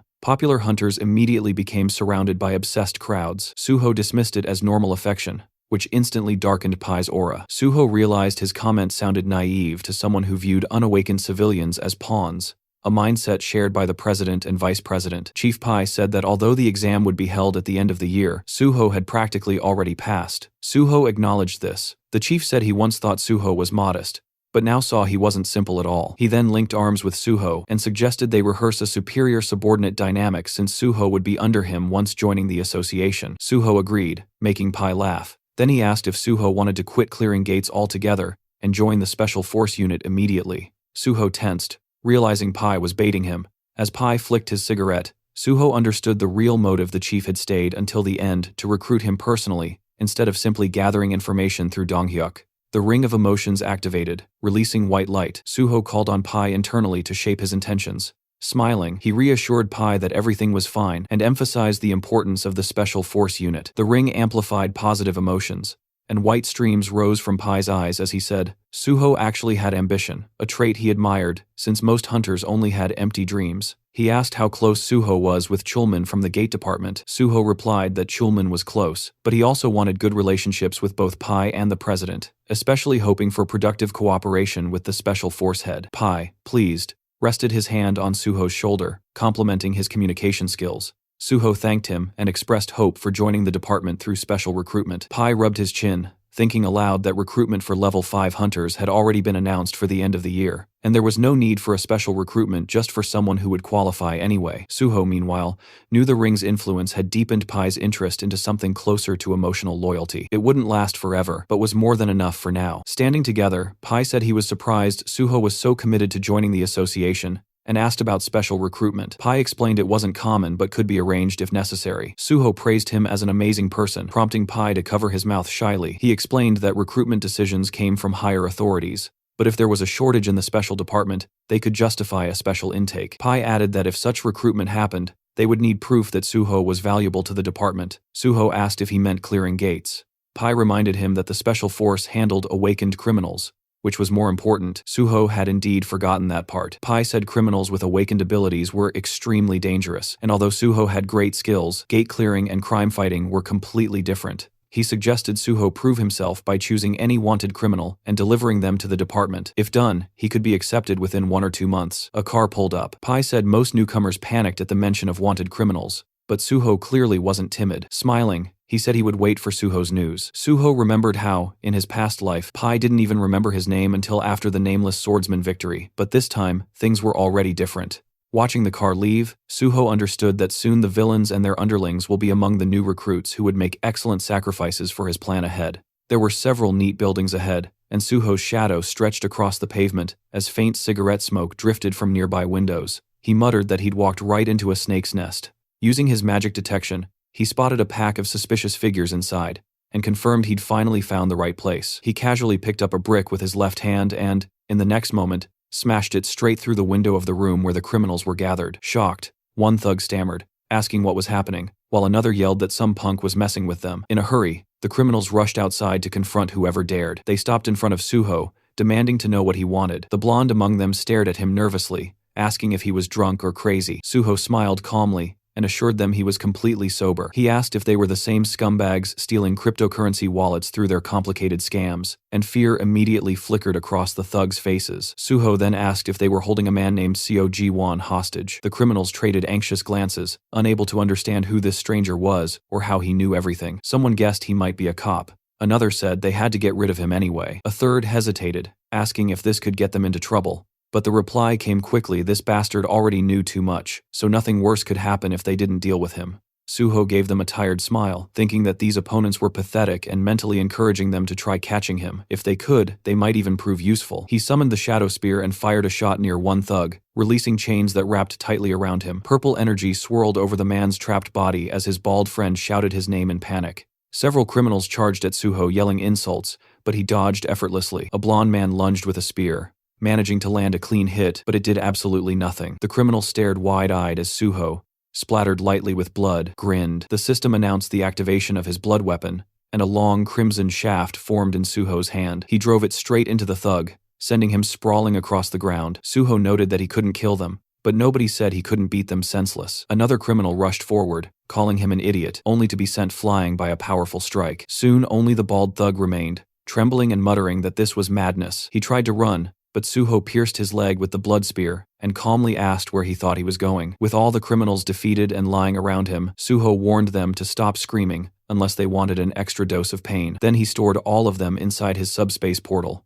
Dusting off his hands, he said the only thing left was to find Seo Ji-won. Inside the kitchen, which was a complete disaster zone, Suho finally found the man he was looking for. Ji-won was slumped on the floor, asleep in front of his laptop. Suho called his name, and the man blinked awake, staring blankly at the hero. When Suho asked if he'd finally come to his senses, Ji-won looked around shakily, asking what happened. Suho greeted him warmly and introduced himself. Ji-won froze and asked in horror if this was really the An Suho from the news. He couldn't understand how Suho ended up here, nor where the criminals who kept him hostage had gone. Still shaking, he looked terrified. Suho remembered reading in Ji-won's autobiography that he had been beaten and imprisoned for 6 months by these thugs. He saw that the man was too traumatized to speak normally right now, so he extended his hand. The ring responded to Ji-won's intense emotions, identifying them as black, and Suho pressed his palm gently to Ji-won's chest to absorb them completely. When Suho asked if he felt better, Ji-won stared at him in disbelief, unable to comprehend how the trembling had stopped. Suho knelt in front of him, explaining softly that he saw his condition was terrible and used one of his skills to help. Ji-won gasped, and then, hesitantly, asked what would happen to him now. Would he be going to jail? Suho asked why he would. Ji-won admitted he'd done many wrong things. Suho reminded him that he had been forced into everything, and people like that didn't belong in jail. Ji-won reluctantly agreed. Still suspicious, he asked how Suho knew he was here when Suho hadn't even joined the association yet. Suho answered that he found him using a special skill that no one else knew about, and that he shared the information because he truly needed him. Ji-won held his left hand anxiously and claimed he was useless. Suho disagreed firmly. Ji-won was the only person in Korea with the cyber-type trait. Ji-won stared in shock as Suho said that. Among countless traits worldwide, cyber-type was one of the rarest. allowing the user's consciousness to enter the digital world. Only 2 people had ever awakened it. One was Seo Ji-won, and the second was known as Overload, who discovered the terrifying potential of digitization and tried to take control of the entire internet, becoming a near unstoppable threat even after the system arrived. And the one person who managed to defeat him had been Seo Ji-won himself. A year after escaping from the criminals, Ji-won disappeared and sacrificed himself to destroy Overload. He was later honored with the nickname Meteor. Everything about his tragic life had been recorded in his autobiography. Thinking of that, Suho vowed that this time he wouldn't allow Overload to appear, nor would he allow Gi-won to die. Suho told Ji-won that this was exactly why he needed him. The world would one day be destroyed by the gates and the system, and Suho couldn't stop that nightmare alone. He asked if Ji-won would help him. Trembling again, Ji-won looked at him in awe. As black streams flowed from the ring, the system announced another full absorption. Ji-won closed his eyes, wondering whether someone like him could really threaten the world. He admitted he would have sold his soul for escape, but now he felt he had to help the person who saved his life. Kneeling, he clenched his fist, realizing someone with the same power as him could cause unimaginable destruction. He said he didn't know if he could truly do it, but he would help. Suho saw the man described in the autobiography, a person who endured hell, yet remained selfless. Suho thanked him sincerely and said their first step was to eat. When Ji-won admitted he had no money, Suho slid slippers toward him and told him not to worry, he would pay. Ji-won asked how Suho knew all this, and Suho replied with an awkward expression that it was all thanks to his skill. Tears welled in Ji-won's eyes as Suho said he knew the man had suffered. Later, as they ate together, Gi-won apologized for devouring the food so greedily he hadn't eaten properly in a long time. Suho assured him it was fine and ordered another plate. After finishing his soup, Ji-won thanked him and shyly asked a question. Suho reminded him they were now a team and could speak openly, and since they were only a year apart, Ji-won could just call him by his name. Ji-won, having another bowl taken away, agreed and told Suho he could also treat him as an old acquaintance. He asked why Suho chose the Hunter Association instead of joining or founding a powerful guild, because government work came with countless restrictions. Suho closed his eyes and said that no matter how strong a guild was, its power was limited. He wanted to stop the destruction of the world with minimal casualties, and the association was the only place that could help with that. Ji-won nodded, finally understanding. Suho put down his spoon and said he wanted to make a promise. Once he joined the association, no one would ever dare do something like this to Ji-won again. Ji-won smiled gratefully and said he would trust him. Suho stood and offered to sort out the man's past. Gi-won, confused again, followed as Suho put on his jacket and asked if the thugs who kidnapped him really grew up in the same orphanage as him. It was time to pay them a not-so-friendly visit. The moment Ji-won saw those thugs again, rage took over. He beat them mercilessly as they begged him to stop, calling him brother, insisting he'd kill them at this rate. His fists dripped with blood as he screamed at them to shut up. Even the blonde thug lay unconscious by the wall. When Ji-won asked to heal the villain again, Suho looked at the man and asked how many times they'd done this. Ji-won cheerfully answered 7 times. Suho warned him that the special forces would arrive soon, so the beating session had to end. He healed the blonde, remembering how this man had suffered deeply because of similar trauma, and hoping this would help him escape his painful past. A gray car pulled up and Chief Pai Seungjol stepped out. He noted that Suho seemed to have figured everything out already. Suho, standing beside the unconscious blonde, thanked him for coming personally. Pai said he had special feelings for Suho and couldn't help himself. Suho felt slightly offended by that phrasing. The kidnappers were lying unconscious. Pai asked if these were really the criminals. Suho confirmed it. Pai observed that although they were knocked out, they didn't have a single scratch. Suho explained they resisted arrest, but he patched them up afterward. Pai burst out laughing, saying he liked Suho's style, a hero who didn't hold back. Suho apologized, admitting he wasn't experienced in this field. Pai clarified he wasn't scolding him. In fact, he approved. He even said Suho could beat villains nearly to death if he wanted. The association's healers could erase all evidence of violence. Pai pressed his foot on the blonde's head and muttered that criminals like these deserved execution, but society was obsessed with humanity. Suho thought about how he had learned this method back when he worked with the special department in his past life. Pai then noticed Gi-won standing behind Suho and said he'd heard the criminals use this boy in their schemes and that it was his first time seeing someone with cyber-type abilities. He added that Gi-won seemed dangerous and must be taken in. Both Suho and Gi-won glared at him. Suho asked if that was truly necessary, explaining that Ji-won was just a victim. He handed Pai a folder containing the young man's testimony and documents proving everything. Pai was stunned that Suho gathered all of it so quickly. He then asked if digitization could be used inside a gate. Suho understood Pai's motive and explained that the skill belonged purely to the digital domain,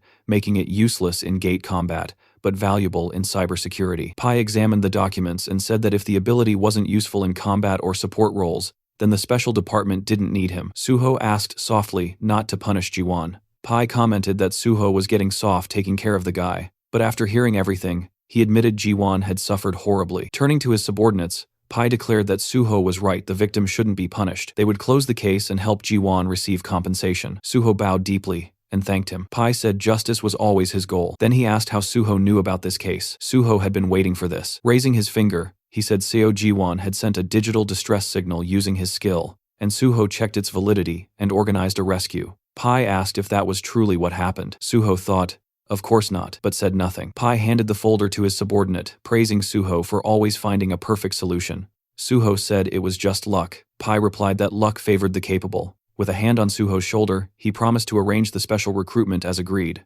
Ji-won finally stepped closer, asking what he should do now. Suho pointed behind him and said that he would be coming with him. Ji-won looked around the apartment in shock, while Suho grabbed a drink from the fridge. The place was luxurious, almost too perfect, and Ji-won couldn't help saying it out loud. Suho casually replied that it wasn't his home, this belonged to Jo Jinwi, the PBS reporter. As he poured the drink into a glass, he mentioned that the owner was currently away on a business trip, so the two of them had the whole place to themselves. Ji-won accepted the glass, nervously asking if the owner wouldn't be angry about bringing someone over without permission. Suho brushed it off, saying it wasn't a big deal, but warned Ji-won not to talk too much. Ji-won slapped his own chest dramatically and promised to stay silent like a fish, then quickly asked what Suho wanted him to do next. Suho lifted the glass to his mouth and clarified. Gi-won had been kidnapped right after hitting level 50 and awakening his ability, right? Gi-won confirmed it. Suho said that meant he would soon have to face overload, and for that, he needed to grow stronger, fast, strong enough to reach a level close to Suho's own, if they wanted to prevent the end of the world together. Shocked, Gi-won asked if that meant he had to clear gates with him,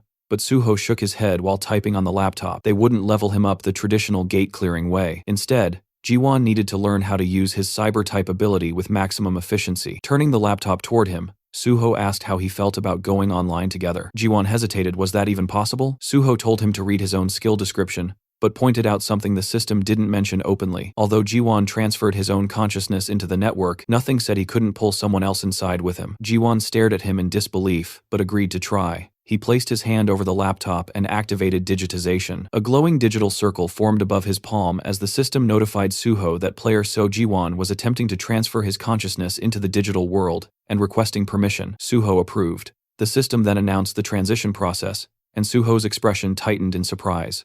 A moment later, he found himself standing in the middle of a massive vineyard under a bright sky. Realizing he had literally entered the laptop's home screen, the Windows wallpaper he'd always seen but never imagined he'd experience firsthand. Ji-won, running from behind, called out to him in excitement. He said it felt bizarre seeing someone else here because until now, he'd always been alone in this digital world. Suho admitted this was his first time too, and it felt amazing. Ji-won looked around at the endless fields and asked if they really were inside the wallpaper photo. Suho confirmed it was an actual winery image, complete with grapevines. He even plucked a grape and chewed it out of curiosity, earning a laugh from Ji-won, who reminded him that the digital world had visuals but no taste or smell. Suho spit out the illusion, admitting he wanted to test it anyway. They walked through the vineyard as Ji-won asked how they were supposed to increase his level here. Suho was surprised he didn't know. Levels rose based on experience points, and the system didn't care whether actions happened in the physical world or not. He even reminded him that he had increased his sword proficiency during his virtual reality hunter exam. Gi-won then asked if leveling in a virtual environment was really possible. Suho clarified that skills could be trained there, but not character levels. However, this digital world was different. Here, nothing resets after death. Here, everything was real enough to kill you, and that was what made it capable of affecting the system. They stopped in front of a pair of closed digital doors labeled File Cleaner. Gi-won asked what this folder was.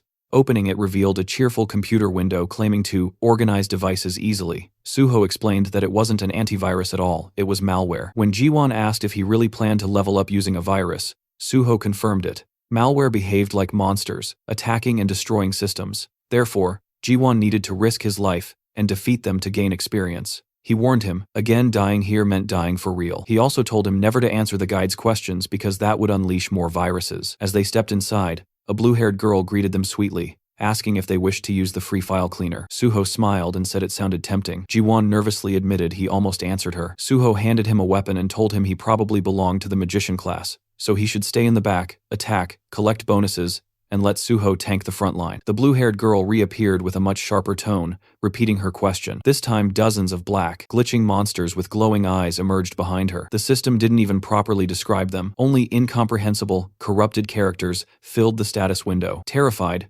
Jiwon pointed out how many there were. Suho manifested his bloody sword and reassured him that although they were stuck inside, the monsters could not escape through the door. If Jiwon couldn't escape either, he'd die, so he needed to use his magic well. A massive black skull monster lunged forward, but Suho decapitated it instantly. He reminded Jiwon to prepare his spell. A digital circle lit up around Jiwon's hand as he confirmed readiness, and Suho charged into the horde, cutting down wave after wave of corrupted entities. Eventually, after a tense battle, the monsters scattered into pixels as Suho finished them off. Jiwon collapsed onto one knee, exhausted and shaking, admitting he thought he was going to die. Suho told him he was still alive and now level 59. He asked how Jiwon was doing. Jiwon said he had reached level 55. Suho realized the guy was far more talented than expected. With the right guidance, he could work well alongside the Banshee group. He helped Jiwon stand and suggested they log out and rest. Jiwon agreed eagerly. Back in the real world, Suho chugged a Coke on the couch, relieved that there was a safe way to level up without entering actual gates. He then checked the public reaction to the news article about him clearing the swamp of despair. The internet was flooded with admiration, people asking the government to give him a medal, fans wanting souvenirs, and endless praise.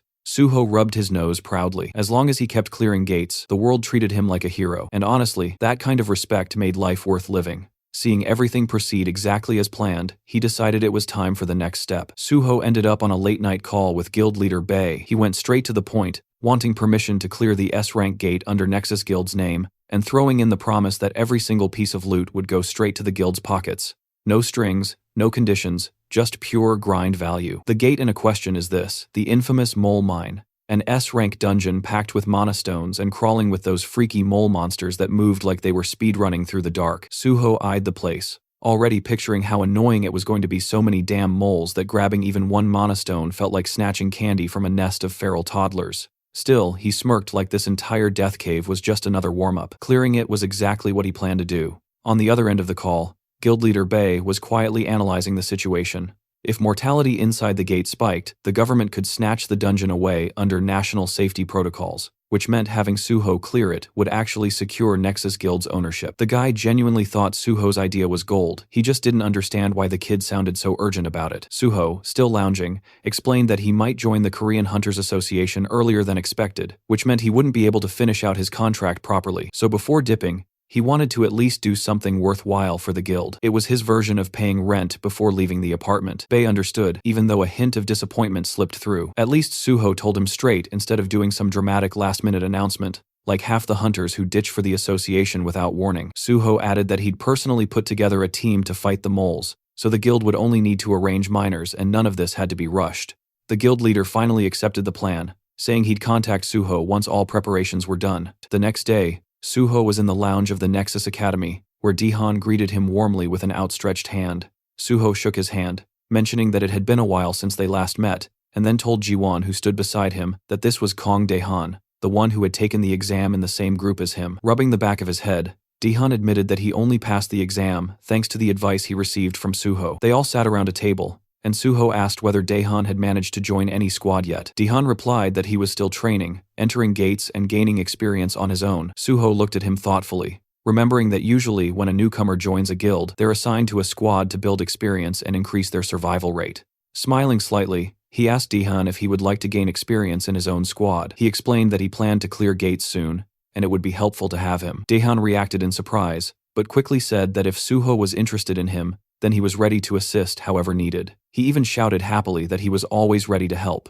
Suho smiled and said they would start right away, causing Daehan to stare at him in disbelief. Inside the simulator, the Banshee squad members were battling a digital copy of Suho. One shouted that they needed to flank from the other side as the fight intensified with cries of effort and pain. Yeonhwa stood with her fist clenched as the ghostly Suho rushed at her. In a single strike, the copy took off her head. The squad staggered in shock while Yeonhwa gritted her teeth, saying that one day she would kill Suho with her own hands. The real Suho, standing behind her, told her she was already doing much better. The squad turned toward him in disbelief, unable to comprehend that the real person had appeared suddenly. Working through the system window, Suho noted that the squad had become gloomy. Yeonhwa complained that they had died at least 100 times, and their morale was suffering. Suho smiled and remarked that judging by their eyes, They were already used to dying in the simulation and didn't see it as catastrophic anymore, which was a very good sign. Giwon and Daehan watched all of this with surprise. Suho then announced that new members had joined his squad and introduced the two to the Banshee team.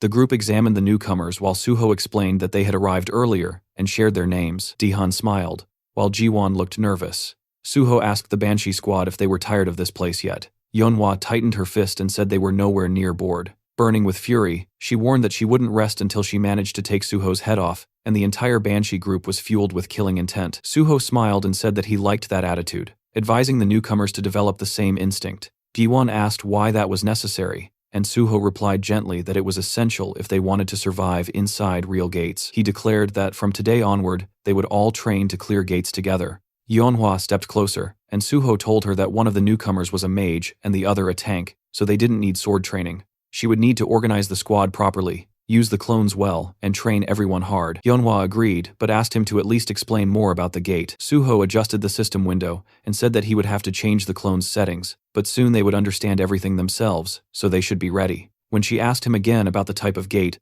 Suho simply said that it would be a very ordinary one. He added that it would be inconvenient to call each other with meaningless shouts in real combat, so they needed proper forms of address. Yeonhwa said she didn't know what to call him, but she would rather die than call him Appa. Suho, still working through the window, said that since they were one team now, she could call him team leader. She accepted that. Suho then said he needed to leave for other matters, and asked them to notify him once preparations were complete. Daehan and Jiwon watched in confusion as the digital Suho pulled a sword out of the ground. When they asked what they should do, Yeonhwa told them they would soon see for themselves. The virtual Suho pointed his sword at them, calling them trash, and asking why they were standing around like ducks. He demanded they attack instead of staring. Daehan was stunned, saying he never imagined Suho acting like that, while Yeonhwa remarked that he was always like this. She warned the newcomers to be ready if they didn't want their heads rolling. Meanwhile, Suho stepped out of a taxi outside. The driver explained that cars were not allowed any farther, so Suho would have to take a walk. Suho agreed calmly and continued forward, standing before tall buildings. He then activated his ring using First Mumu, and the system reported that the skill Monochrome Solitude had been activated to erase his presence. Walking down the sidewalk, he observed the neighborhood of Paju,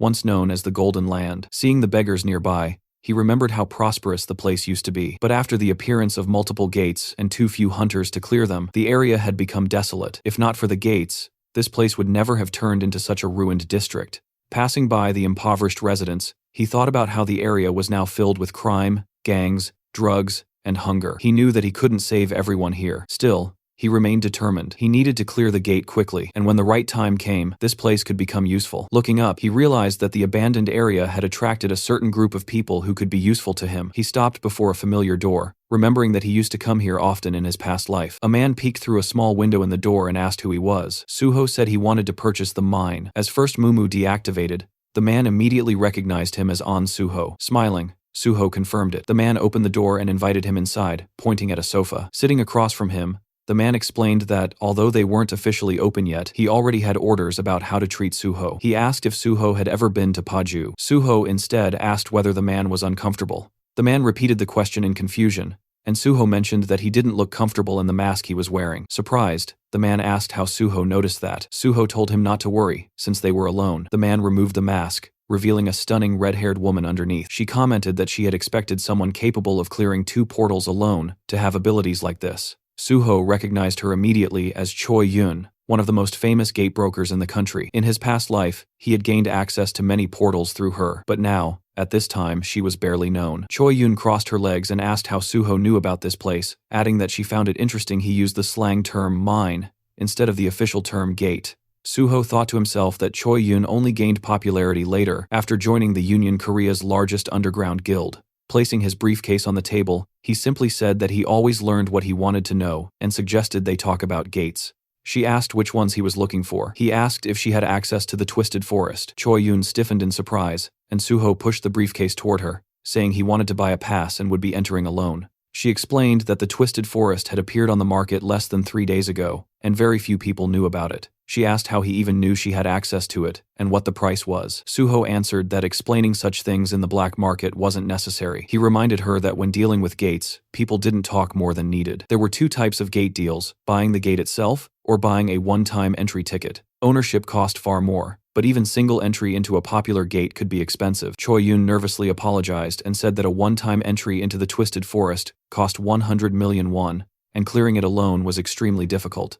She asked whether he was sure he wanted to attempt it. Suho held a thick bundle of cash, telling her not to worry, since it was his responsibility. He said she could take a deposit now, and he would give the rest once they reached the gate. Smiling, Choi Yun admitted he surprised her, hence all her questions. She agreed to take him. Their car crossed a bridge, and Suho noticed an emblem on the dashboard. From it, he realized Choi Yun had already joined the union. He thought that was good. Their influence would prevent trouble. Looking out the window, he listened as she asked whether he was surprised to be crossing into North Korea. He admitted it was unusual. He remembered how after the appearance of gates, North Korea fell into chaos. China tried to take control, but failed because of the creatures near the borders. Meanwhile, South Korean hunters moved more freely. During the ride, Choi Yun commented that Suho was much more straightforward than she expected. She said that after reading about him in articles, she assumed he would be different. Suho replied that he simply wanted to leave a good impression. They stepped out of the car in front of a group of armed men. Choi Yun announced that she brought a guest who wanted to enter the Twisted Forest and said the payment had already been made. One scar-faced man said he expected a nobody, but seeing An Suho surprised him. The girl told him to mind his manners and asked where his boss was. A bald man stepped out of a tent, introducing himself as the leader here, and saying it was an honor to meet Suho. Suho examined him quietly, recognizing him as Bang Duek, also known as the Woodsman, a notorious human trafficker who had once kidnapped people, called them logs, and sold them like merchandise. In his past life, the man had been captured and sentenced to life imprisonment. Suho didn't remember him ever working with the union or owning a gate. They stood before a white vehicle, and Choi Yun asked if they could enter the gate immediately. Bang Duek replied that she could, but a hunter who cleared 2 portals alone shouldn't be allowed in. Confused, she asked why. Bang Duek removed his glasses and claimed that they only sold tickets to people who absolutely couldn't clear the portal. Someone like Suho didn't qualify for the condition though. Suho frowned, thinking that such a justification fit a human trafficker's twisted logic. Choi Yun challenged him, asking if he was trying to raise the price on the spot. She folded her arms, warning that he shouldn't expect her to accept such treatment.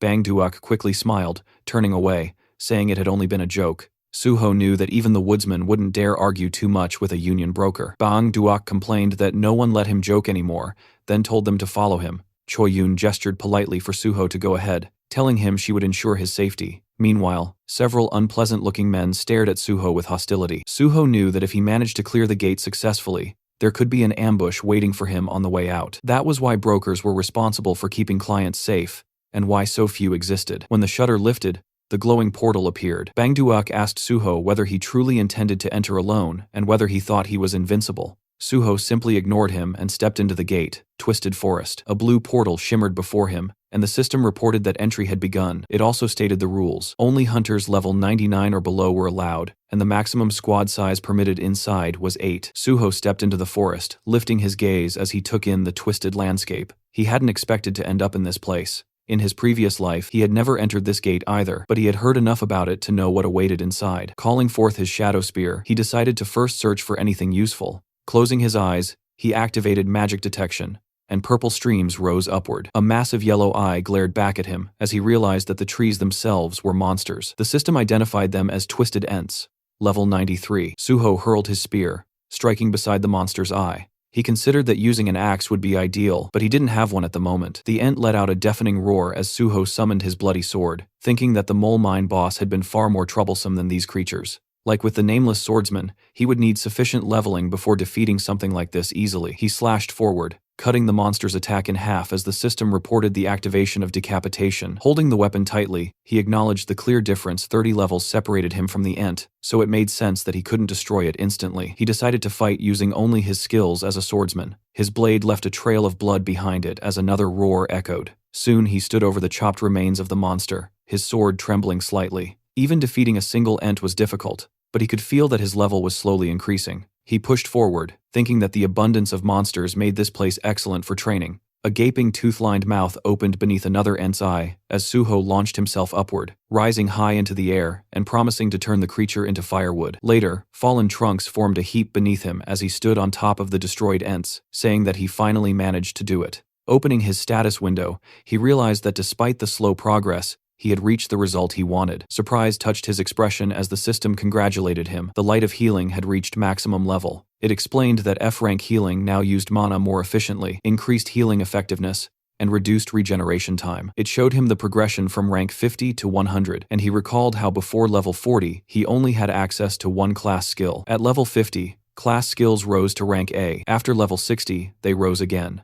And at level 100, he would be able to change his class entirely. Jumping down from the broken trunks, Suho walked forward with his hands in his pockets, thinking that the boss should be appearing soon. Meanwhile, in the middle of a quiet pond sat a mysterious creature with horns. Its eyes were closed. When they opened, the system identified it as Malayan, ruler of the Twisted Forest, a level 100 monster boss. Suho stopped in front of the horned figure, finally encountering his first one-star monster. He reflected that monsters below level 99 were usually not specially classified, but from level 100 onward, they were given 1 star for each 100 levels. Malayan spoke, saying an uninvited guest had arrived. Suho replied that he himself had been invited to nothing in this world, since the monsters had opened the portals first, yet they dared to call others uninvited. In his eyes, it was almost amusing. Summoning his shadow spear, he said Malayan simply didn't understand anything. The system reported the activation of divine power as he rushed forward, hurling the spear. Malayan caught it with one hand, sensing divine energy and asking if Suho was a servant of the gods. Suho formed a red sphere of blood in his palm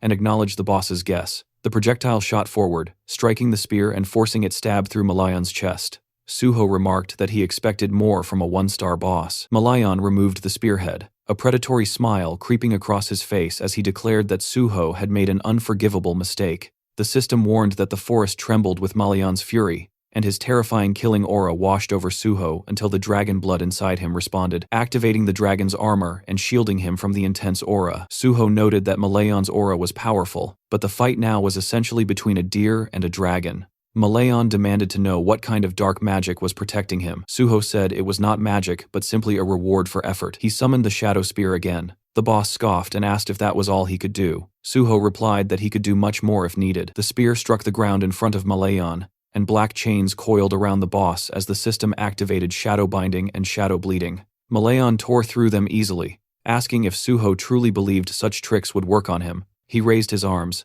the water around him bubbling as black energy surged upward. Menacing formations rose from the pond. With a confident smile, Malayan urged Suho to feel the difference in their strength. Suho watched calmly and said he was looking forward to it. A powerful strike came at him, which he dodged with ease, responding with blood-enhanced sword attacks. His blade turned crimson as the system activated decapitation. Suho acknowledged that this enemy was indeed tougher than the Ents. He leapt back to avoid a massive root, cutting another one cleanly. Malayan sneered, saying Suho didn't know how to handle a sword. Suho admitted it with a smile, stating that he only needed to wait a moment longer. Malayan studied him, unable to discern his intentions. Suho's slashes continued, and faint red marks began appearing on the roots. Malayan realized Suho had stopped using divine power and couldn't understand the purpose of these weaker attacks. Suho's movements made no sense to him. Malayan spread his arms and prepared another attack, sending multiple roots surging forward. He promised to cut Suho to pieces, but when the attack reached Suho's position, the roots split apart effortlessly. Standing on a stone island, Suho's calm expression contrasted Malayan's shock. Malayan tried to justify it, imagining Suho had struck weakened points on the roots, but as more roots fell with clean cuts, Suho said that his technique seemed to have worked. He had been using decapitation so that the system would assess his technique, and now that it recognized his mastery, it significantly boosted his strength. Holding a red and black sword, he watched as the system announced that his swordsmanship had surpassed all others and upgraded decapitation to rank S. A follow-up message stated that the will of the nameless sword reacted to this increase. Smiling, Suho read the new system notifications. The sword's consciousness awakened, it blessed him, it chose a new target, and then the system congratulated him for becoming the successor of Void-style swordsmanship.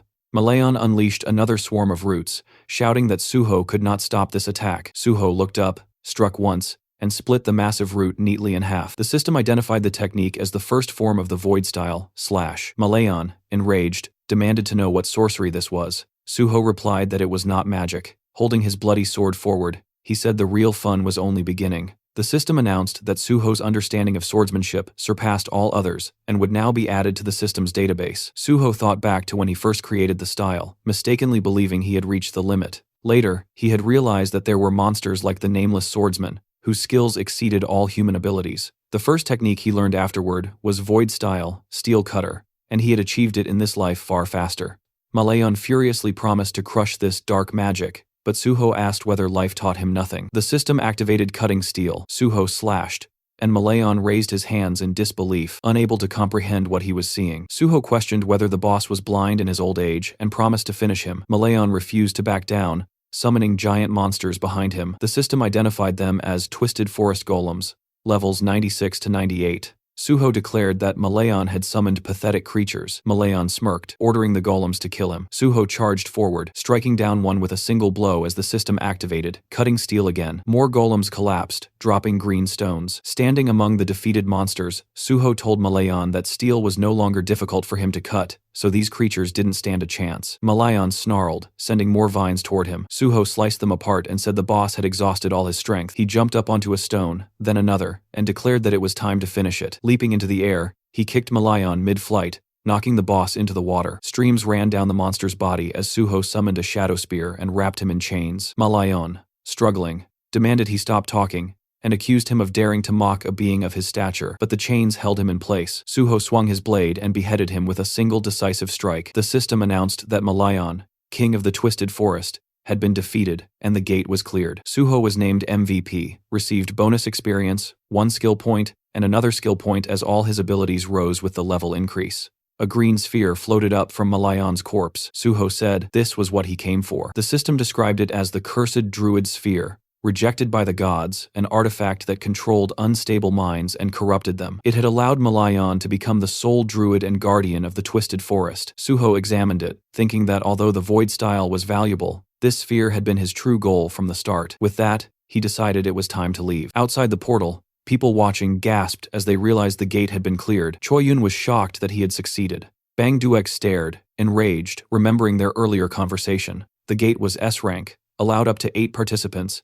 and was considered nearly impossible to clear. It had been his gold mine. He remembered the effort it took to obtain ownership of the gate, and now one boy had taken everything from him. Furious, he shouted at Choi-yun, asking if she knew how much he had invested and that even 100 million won wasn't enough compensation. His men smiled darkly as he ordered them to skin Suho alive. Choi-yun stepped forward and asked whether they understood the consequences of what they were attempting. Bang Duak cursed loudly, demanding to know what the Union had ever done for him. Before he could finish, the point of a shadow spear burst through his chest. Shocked, he stared at his own blood before collapsing as his followers screamed in panic. Suho stepped out of the portal, and he approached the frightened gang members, leaning over their fallen leader. Squinting slightly, he asked Choi-yun if they could leave now. The remaining men glared at him and told him to go. Suho asked if they intended to return the money he had paid. The tip of his sword landed against one man's shoulder, and pressing the red and black blood blade to his throat, Suho told them that since the portal owners had broken the rules, they should pay for it. He demanded the refund. The man quickly agreed. A car door slammed as they left the scene. Choi-yun, seated at the wheel, thanked him. Suho replied that, of course, she should be grateful, then added that thanks couldn't be put in a pocket so a more substantial gesture wouldn't hurt. She admitted he was sharp-tongued, and he answered that it was natural since he was a swordsman. Handing her his phone, he asked her to give him her number so they could stay in touch. Choi-yun said she would call him first instead. Suho said he would welcome it, especially if she found another suitable gate. After saying goodbye, he stepped away from the car. Watching him leave, Choi-yun remarked softly that he was much nicer than she had expected. The scene shifted to the Nexus Academy at 9 a.m. Many feet moved across the pavement as someone asked where they were going. Suho, holding the trunk lid, said he would explain everything once they arrived. Closing the trunk, he added that they shouldn't keep the boss waiting. Leading his squad forward, he told them they were going to the miner's quarry, which made his comrades visibly excited. The group gathered before the protective frame surrounding the portal, just as a car pulled up. Bae Dongyuk approached and thanked Suho for coming, and Suho replied that he was fortunate to arrive without any trouble. Before them stood the walls of an iron barrier, and Suho asked if the landkeeper's mine was inside. Dongyuk explained that a safety zone had been built to contain the gate's energy, and behind him stood a team of workers wearing yellow helmets. He confirmed that he arranged the mining team exactly as Suho had requested. Suho thanked him, then suggested they begin the briefing. Dongyuk agreed that it was time. Inside the meeting room, Suho held a tablet. He explained that inside the mine lived creatures known as landkeeper kobolds. If they managed to eliminate them, they would be able to gather a large number of monastones. Their strategy, he said, was straightforward. Destroy every monster, collect as many monastones as possible, defeat the boss, and clear the landkeeper's gate. A guild secretary asked in surprise if it was really that simple. The group looked thoughtful, and someone wondered why no information about the portal boss had been shared during the briefing. Suho replied that he would fight the boss alone, so he felt it didn't require further attention. Raising his index finger, he reminded everyone that, as previously promised, All profits earned from clearing the gate would belong to the Nexus Guild. He shook hands with Dongyuk, who said he was counting on him. Suho thanked him for the trust and said he would not disappoint. Then, smiling, he told the nearby miner that his squad should wait behind and only begin mining when they received the signal. The miner nodded that he understood. Turning back to his squad, Suho asked if they were prepared. Since this was their first time entering a portal, he asked if they were nervous. The illusion of a monstrous version of Suho hovered above them in their memories. With tears at the corners of her eyes, Yeonhwa admitted they were all remembering how he tormented them during training. Suho asked her not to exaggerate. Standing before his squad, he told them the mission would be long, so they needed to conserve their stamina. He assigned Daehan to cover Jiwon and instructed the others to maintain their positions. Their priority, he said, was the safety of the miners. Unlike the Kunlun Mountains, the dead here would not resurrect. They had to be extremely cautious. A red portal pulsed before them. Suho called for everyone to follow him, and the squad responded eagerly. The system announced their entry. Inside, they walked through a dark passage. The system displayed data for the Landkeeper's mine. Maximum level 88 allowed, maximum capacity 56. Soon we see a spear impaled on a kobold's head. Suho then rushed at another kobold, oddly wielding a blood-coated shaft, and eliminated it as well. Blue blood flowed from the monster's mouth as a blood jade refilled itself with the spilled liquid.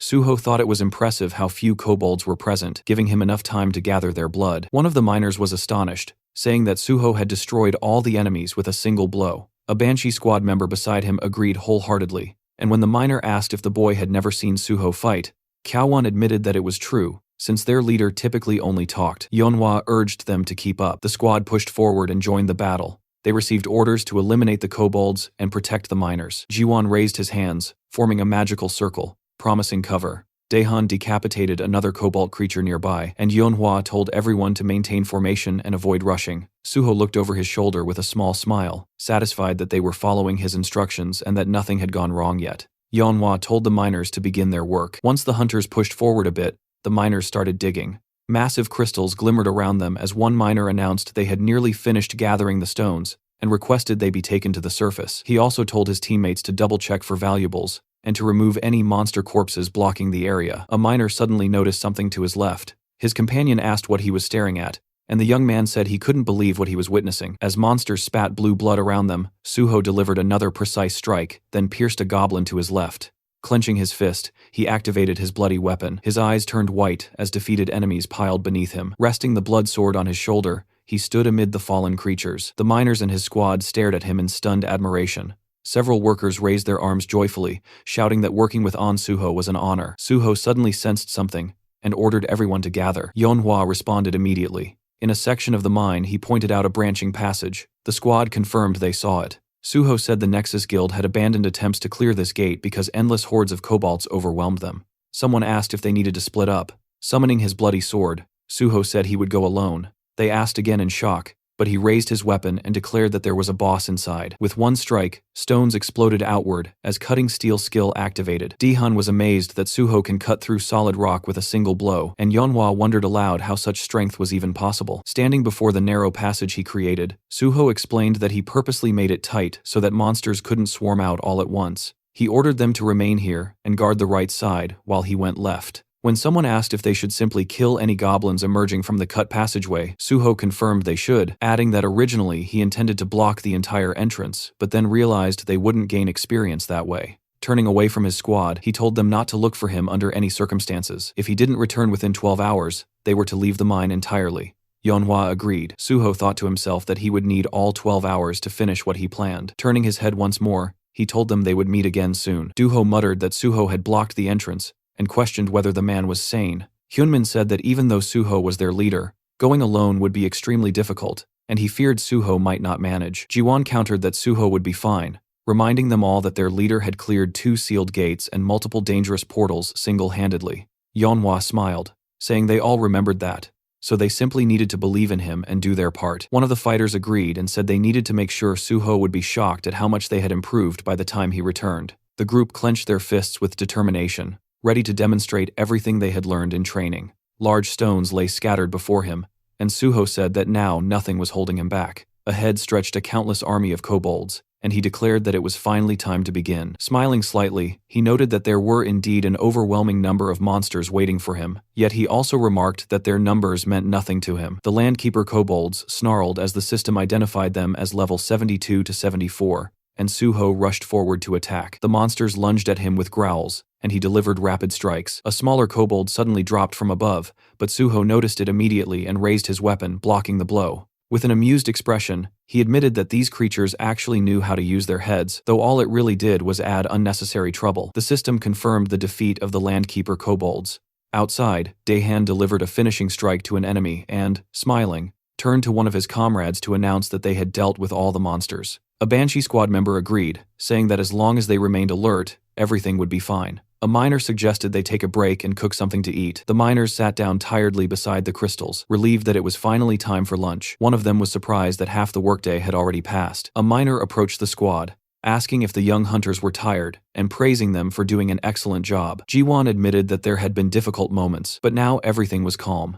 Manhwa stood behind him, listening as the miner praised Jiwon for defeating an entire horde of kobolds. Jiwon explained that this was only possible because Suho had created a narrow exit tunnel. If the monsters had swarmed at them all at once, they wouldn't have lasted even an hour. Manhwa studied the fallen kobolds thoughtfully, feeling that Suho must have been here before. She hoped he was all right. Remembering her first encounter with him, she thought about how badly that meeting had gone, and how she had assumed he was simply insane. But with time, she realized she had begun to worry about him. Smiling faintly, she accepted that she could not help him right now, and admitted to herself that it was unclear who should be worrying about whom.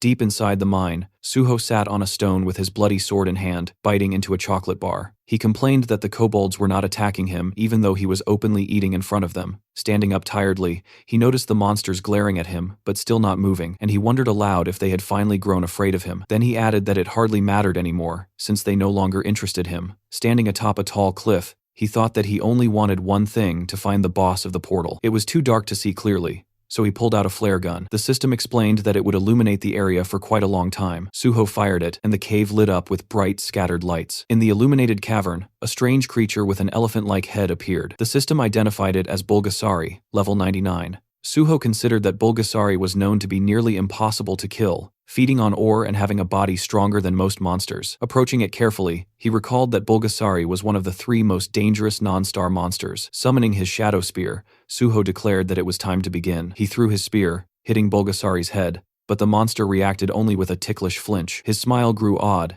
as he realized the spear had simply bounced off the creature, as if striking solid stone. Bulgasari finally awakened. Its clawed paws scraped the ground as it rose, throwing its head back and releasing a deafening roar. The kobolds covered their ears in terror. Far away, the miners looked up in panic. One said it felt like an earthquake, and another lamented that he never imagined dying like this. Manhwa saw stones tumbling from the cavern ceiling, and realized the source of the tremor was the direction Suho had gone. Sweat ran down her face as she tried to understand what was happening. Meanwhile, Suho looked up at Bulgasari, smiling as he noted the creature did not appreciate being awakened. The system warned that Bulgasari was using the boss monster level fear skill. The enormous jaws roared again, but Suho stood firm as the system reported that the dragon's blood within him had activated, granting him resistance to the fear effect. Bulgasari's eyes glowed with menace as Suho summoned his bloody sword and invited the beast to attack him. Bulgasari then fired a steel projectile from its trunk, aiming directly at Suho. He remembered that Bulgasari converted ore stored inside its body into ammunition and spat it with incredible force. Although the technique was primitive, its destructive power was terrifying. He gripped his sword with both hands, thinking that steel was one of the strongest materials, and few things could match it. With a clean slice, he cut the projectile. Steel Slash had activated. Smiling, Suho announced that it was time to tame the monster. He felt relieved that he had collected so much blood earlier. Bulgasari roared furiously and charged. White energy burst from its body, and its massive paws thundered across the ground. The creature opened its mouth wide, moving shockingly fast. Suho admitted that such speed seemed almost unfair. The monster smashed into the cavern wall with full force as Suho leapt aside just in time. Though shaken, he knew he could not waste a single moment. The cave could collapse at any time. Jumping from a rock, he summoned his bloody sword. Holding it firmly, he focused on using every drop of blood he had gathered for the strongest attack he could muster. With a decisive strike, he sliced off one of Bulgasari's trunks, using the skill, Steel Slash. The monster roared in agony as the severed trunk fell to the ground. Landing on one knee, Suho studied the creature closely, thinking that the Steel Slash attack's effectiveness did not depend on depth of the cut. No matter how thick the armor was, the sword would still deliver maximum damage. Seeing the fallen trunk, he felt a surge of confidence, convinced now that he could conquer this monster. Suho thought about the well-known strategy against Bulgasari using fire. In his past life, This monster had only been defeated with overwhelming flame, but he reminded himself that such a method required an enormous amount of firepower, and since he was not a mage, he had no way to use that option. Standing with his bloodsword in hand, he understood that this was why he had no choice but to rely solely on his blade. Before him, Bulgasari's enormous paw scraped the ground, the monster growling low and dangerously. Its eye shifted, and Suho noticed a sudden change. A powerful wave of energy surged from the creature, and the system warned that Bulgasari was shrinking its body to activate quick recovery. The stump of the severed trunk pulsed faintly. Suho thought about the creature's regeneration. Once Bulgasari was wounded, it compressed its body and used the minerals it had absorbed to restore itself, which was precisely why the monster was considered immortal, and so notoriously difficult to kill. A small, almost comical appendage began sprouting from the wound as the regeneration took place. Suho smiled and asked whether the monster expected him to simply stand and watch this process. Yellow waves of power spiraled around Bulgasari, and the system reported that the monster was initiating ultra enhancement. A new exoskeleton began forming as the absorbed minerals hardened along its body, giving the beast an even more threatening form. The two opponents faced each other. Suho realized Bulgasari was using every skill it had, unleashing its full strength in an attempt to defeat him. Clearly, the monster believed it needed all its power for this single confrontation. Suho, still smiling, accepted the challenge. The monster launched itself forward, the system stating that it was using the skill, Ultra Rotation. Holding his bloody sword, Suho braced himself. He had always wondered what Bulgasari, known as one of the strongest monsters, was truly capable of, and he was equally curious to see whether his blade would be able to break through such formidable power. The two clashed. His sword met the monster's rotating body with a violent impact. Bulgasari's eyes gleamed, yet Suho remained calm as he slashed at its form. The creature's limbs suddenly sprawled outward in a helpless motion. Bulgasari growled weakly, looking upward as if trying to understand what had happened. Suho tried to make sense of whether he had already defeated the beast. Raising his sword high, the system announced the activation of Steel Slash. Suho struck with full force, slicing the monster cleanly in half with a single decisive blow. A deafening roar echoed, the monster's remaining eye glowing as Suho pointed a green sphere toward it, declaring that Bulgasari now belonged to him. Outside the chamber, the miners and the hero's squad waited near a collapsed section of stone. One of them said that the shaking seemed to have stopped. Yeonhwa looked up, while Jiwon, standing beside her, remarked that the kobolds had stopped emerging, and it appeared the expedition had already gathered enough mana stones. The girl lowered her head slightly. Jiwon said that now all they could do was wait. Suddenly, Yeonhwa's expression brightened. She saw a system message confirming that the gate had been cleared. The miners gasped as they saw the same message appear. The system declared An Suho as the most valuable player. Yeonhwa and Jiwon exchanged relieved smiles, and Jiwon said he had expected nothing less from his boss. Meanwhile, inside, the system informed Suho that for his exceptional achievement, he was awarded 5 skill points. Smiling, he looked at the glowing green sphere, and the system granted him several more points, along with a level increase and a rise in all his stats. Holding the shining sphere in his hands, he excitedly said that he had done it. He recalled the final blow, thinking that any other monster in Bulgasari's place would have died instantly, but he had not come here intending to kill the beast. The sphere emitted streams of green energy, as he explained to himself that his only goal had been to tame the monster, using the control sphere he had obtained after defeating Malayan. He threw the green sphere onto the ground. It cracked open, and a tiny elephant-like creature appeared. The system identified it as Bulgasari, level 99, with multiple high-level skills. Suho noted that having traits like Phantom Beast and Species Domination alone would be enough to classify the monster as S-rank, yet this creature possessed both. He knelt before the miniature elephant as the system activated healing. His hand hovered over the creature, whose eyes were closed. Suho gently greeted it, and the little monster responded with an odd sound. Rising to its feet, Bulgasari faced him attentively. Suho told it to listen carefully. Surrounded by enormous crystals, he explained that although the creature's enthusiasm was admirable, they could not return here again, so they needed to gather all the ore in the area. The tiny Bulgasari, ears flapping, looked cheerful. Suho asked if they could begin, and the creature made another series of unusual sounds. Meanwhile, his squad waited at the other end of the mine, confused and increasingly anxious, wondering why their leader was taking so long. Suho now stood inside his impossibly luxurious subspace house, the kind of hidden dimension only very few individuals in the world could ever possess. Surrounded by its vast, quiet expanse, he found himself thinking again about his past life and everything he had learned by living through the world twice. In that old life, the only player who had ever controlled Bulgasari was a person known as Gaia, the Master of Earth. Their fame had risen entirely, because Bulgasari was an overwhelmingly powerful creature. Suho remembered every detail of how Gaia used Bulgasari. The monster was a mythical beast capable of devouring any kind of metal, converting all of it into pure strength, while also storing enormous quantities of minerals within its body, turning itself into a walking mountain of compressed energy. Inside the subspace house, Bulgasari, now nicknamed Bulbul, looked shockingly cuter than its terrifying full-sized form. It resembled a cheerful, metallic-skinned gray hippo as it bounced energetically around the room. Then Bulbul opened its mouth wide and inhaled an entire mound of gleaming magic stones like a living vacuum. Once it had consumed everything, it rolled onto its back and began radiating a deep, powerful glow. Suho watched this with satisfaction, thinking that this little creature was unquestionably the greatest miner in the entire world. He smirked to himself. By now, the Nexus miners outside should have collected their portion exactly as agreed in the contract. Whatever remained inside this subspace belonged solely to him, and he had ensured that. Outside the mine, Daehan, Yeonhwa, Jiwon, and the rest of the team continued to wait near the sealed tunnel. Daehan grew increasingly restless, convinced that Suho had been gone far too long. The miners whispered to each other, assuming that Suho must have defeated the boss, but perhaps suffered injuries during the fight. A few even considered going deeper to check, but Jiwon held firm, insisting that they follow Suho's strict orders. Yeonhwa agreed, even though worry tugged quietly at her thoughts. She reminded everyone that a team without trust in its leader would collapse, and Suho had clearly told them not to enter for at least 12 hours.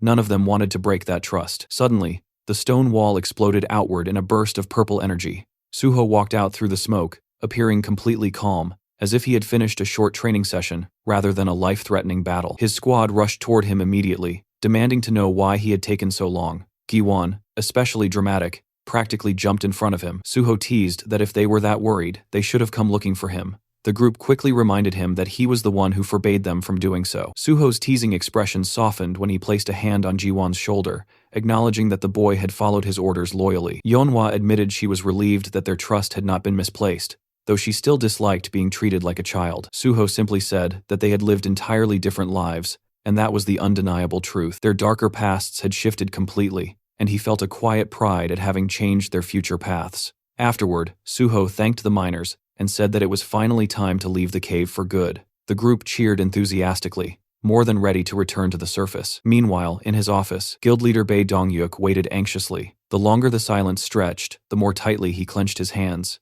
If anything happened to Suho, all responsibility would fall on him, and the Nexus Guild would drown in trouble. Suddenly, someone burst through the door with news announcing An Suho and his entire team had returned safely. Dongyuk hurried out to greet them in relief. Suho confirmed the gate was cleared and requested that the result be officially registered. Later, they gathered in the office to review the collected materials and recorded data. Dongyuk was stunned. Despite Suho's unusually short contract period, the profits were massive. They estimated more than 7.2 billion won in resources, possibly exceeding 10 billion after processing. Suho quietly remembered the raw stones he had claimed for himself in advance and nearly laughed. His personal haul was worth a fortune. To be fair, Dongyuk offered Suho's squad 10% of the gate's entire profit as a bonus. Suho pretended to be surprised, even though inwardly he thought it was too generous. He had already taken enormous amounts home, so demanding anything more would feel greedy. After a polite exchange, they eventually agreed on a balanced reward that satisfied both sides. Once the matter was settled, Suho mentioned something else. He wanted to form a secret raid unit within the Nexus Guild.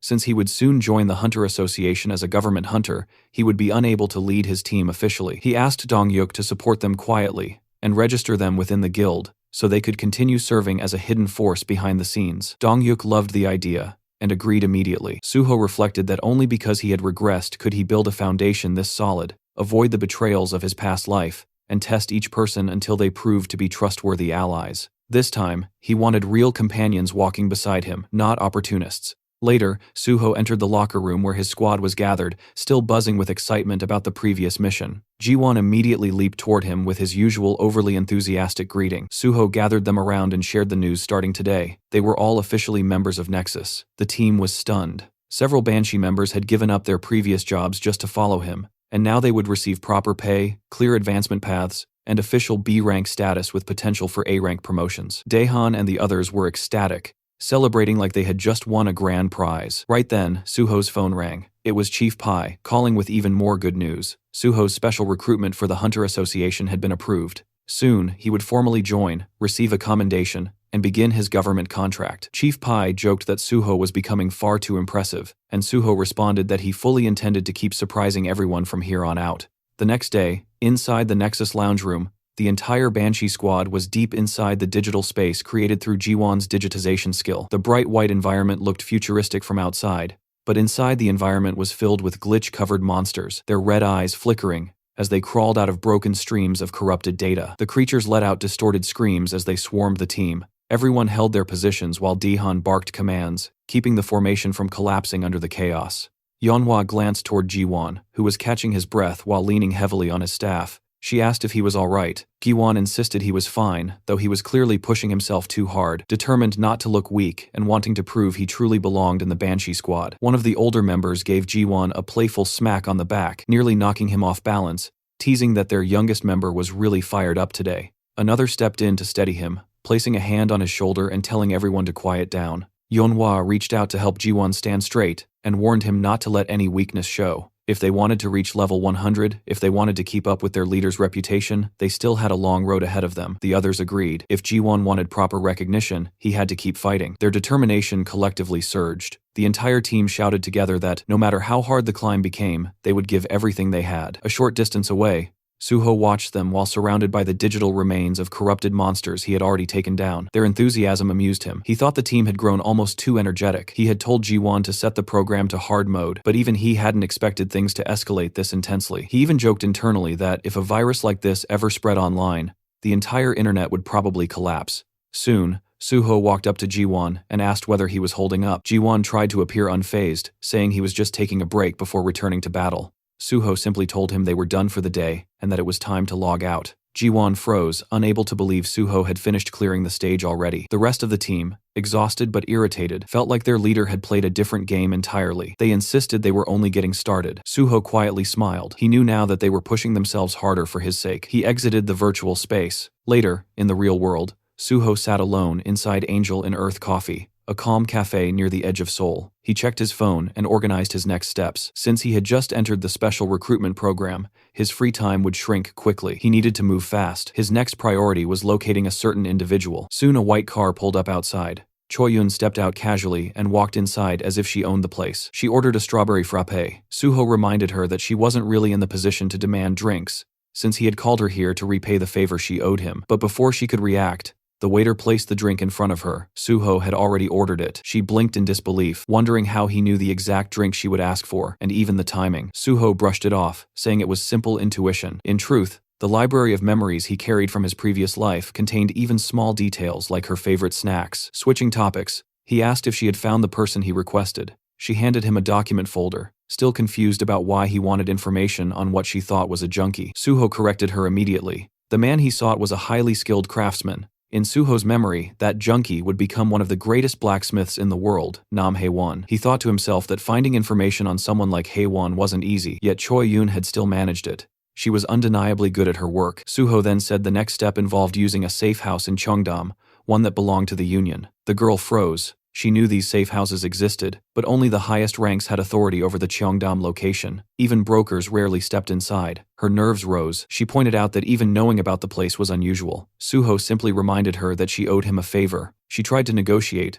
but he pressed her harder, even teasing that if her entire life's worth amounted to mere paperwork, maybe he shouldn't have helped her at all. Cornered, sweating, she started making out childish excuses. Finally defeated, she said she would make the call. She stepped outside. Suho waited calmly, knowing the Union would eventually choose the most logical outcome. They would approve his request. When she returned, she looked defeated and asked whether it truly had to be Cheongdam. Suho's twisted expression made the answer obvious. She regretted asking. He chose the location simply because it was closest. She told him he could use it, but only under one condition. She explained that if he met that condition, he could access the Cheongdam safe house at half price. Even so, half the price was still expensive. She pulled out her phone, ready to accept the Union's terms, but Suho told her to wait. He wanted to know the full catch first. She thought he was being extremely strict for someone asking favors, but Suho replied with a shrug, saying he had to be, after all. He was joining the Hunter Association. Finally, Choi-yoon told him the condition. He had to help clear a newly discovered gate the Union had found, one they didn't want exposed,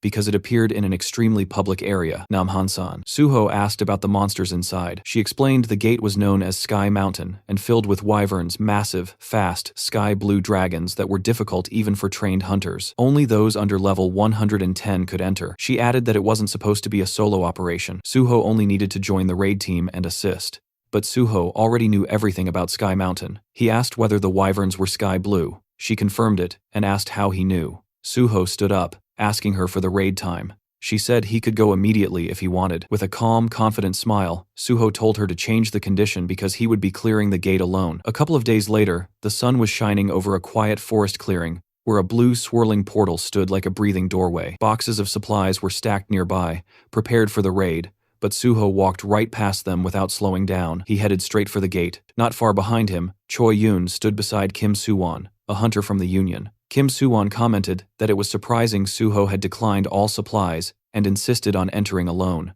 Choi Yoon only shrugged. She believed he had his own plans, and their boss had said that regardless of success or failure, watching Suho would be interesting. She still felt confident he would win. Suho always exceeded expectations in the end. Kim Suwon, meanwhile, remained curious. If An Suho succeeded in soloing this gate, he would become even more of a legend. If he failed, the fall would be dramatic. Either way, he found the situation extremely fascinating. Inside the gate, the system loaded a new environment, Celestial Mountain. The surroundings were rocky, bright, and high above the clouds, with strong winds swirling through the mountain peaks. The system stated that only hunters under level 110 could enter, and the maximum party limit was 31. Yet Suho stood there alone, planning to clear everything by himself. He remembered reading association reports about this place. Officially, it was not classified as extremely dangerous, but the reality was different. Many hunters had failed here, and several had died. With wyverns dominating the sky, the association usually sent mages and archers. Warriors were advised to stay away, since aerial combat was too difficult for them. But Suho felt that these rules did not apply to him. He gathered blood in his hand and activated his blood weapon skill. A bloody sword formed in his grip. Looking up the winding mountain path, he decided to skip it entirely. Using leap, he soared upward through the sharp winds, as if they were nothing more than a gentle breeze. He ignored the twisting trails and ran straight up the mountain. Soon, he reached a plateau where sky wyverns had gathered. All of them were over level 100. The leader, a sky wyvern at level 109, stood among them. As Suho approached, the wyverns reacted with irritation and surprise, clearly confused that a lone human had rushed them so confidently. One wyvern launched a swift attack, but Suho struck faster, slicing the creature cleanly with quick draw. The others recoiled in fear, realizing immediately that this human was unlike any they had faced before. Still, they refused a fair fight. When it became clear none of them could take him one-on-one, the wyverns attempted to overwhelm him from every direction. Suho quickly realized this was a coordinated strategy. The first attackers served only as a distraction. The true threat was the leader approaching from behind. As the leader lunged for a surprise attack, Suho dodged and slashed upward, landing a precise hit. Enraged, the sky wyvern used its fear skill. A wave of blue pressure rolled across the mountain, but Suho's dragon blood rendered him immune. To him, the wyvern's intimidation felt almost amusing. Only real dragons could frighten him. These wyverns were merely imitations. Frustrated, the leader fired its breath attack. Meanwhile, the lesser wyverns tore large boulders from the mountainside and hurled them at Suho, blocking his movement, while the leader prepared another strike. It was a surprisingly well-coordinated tactic.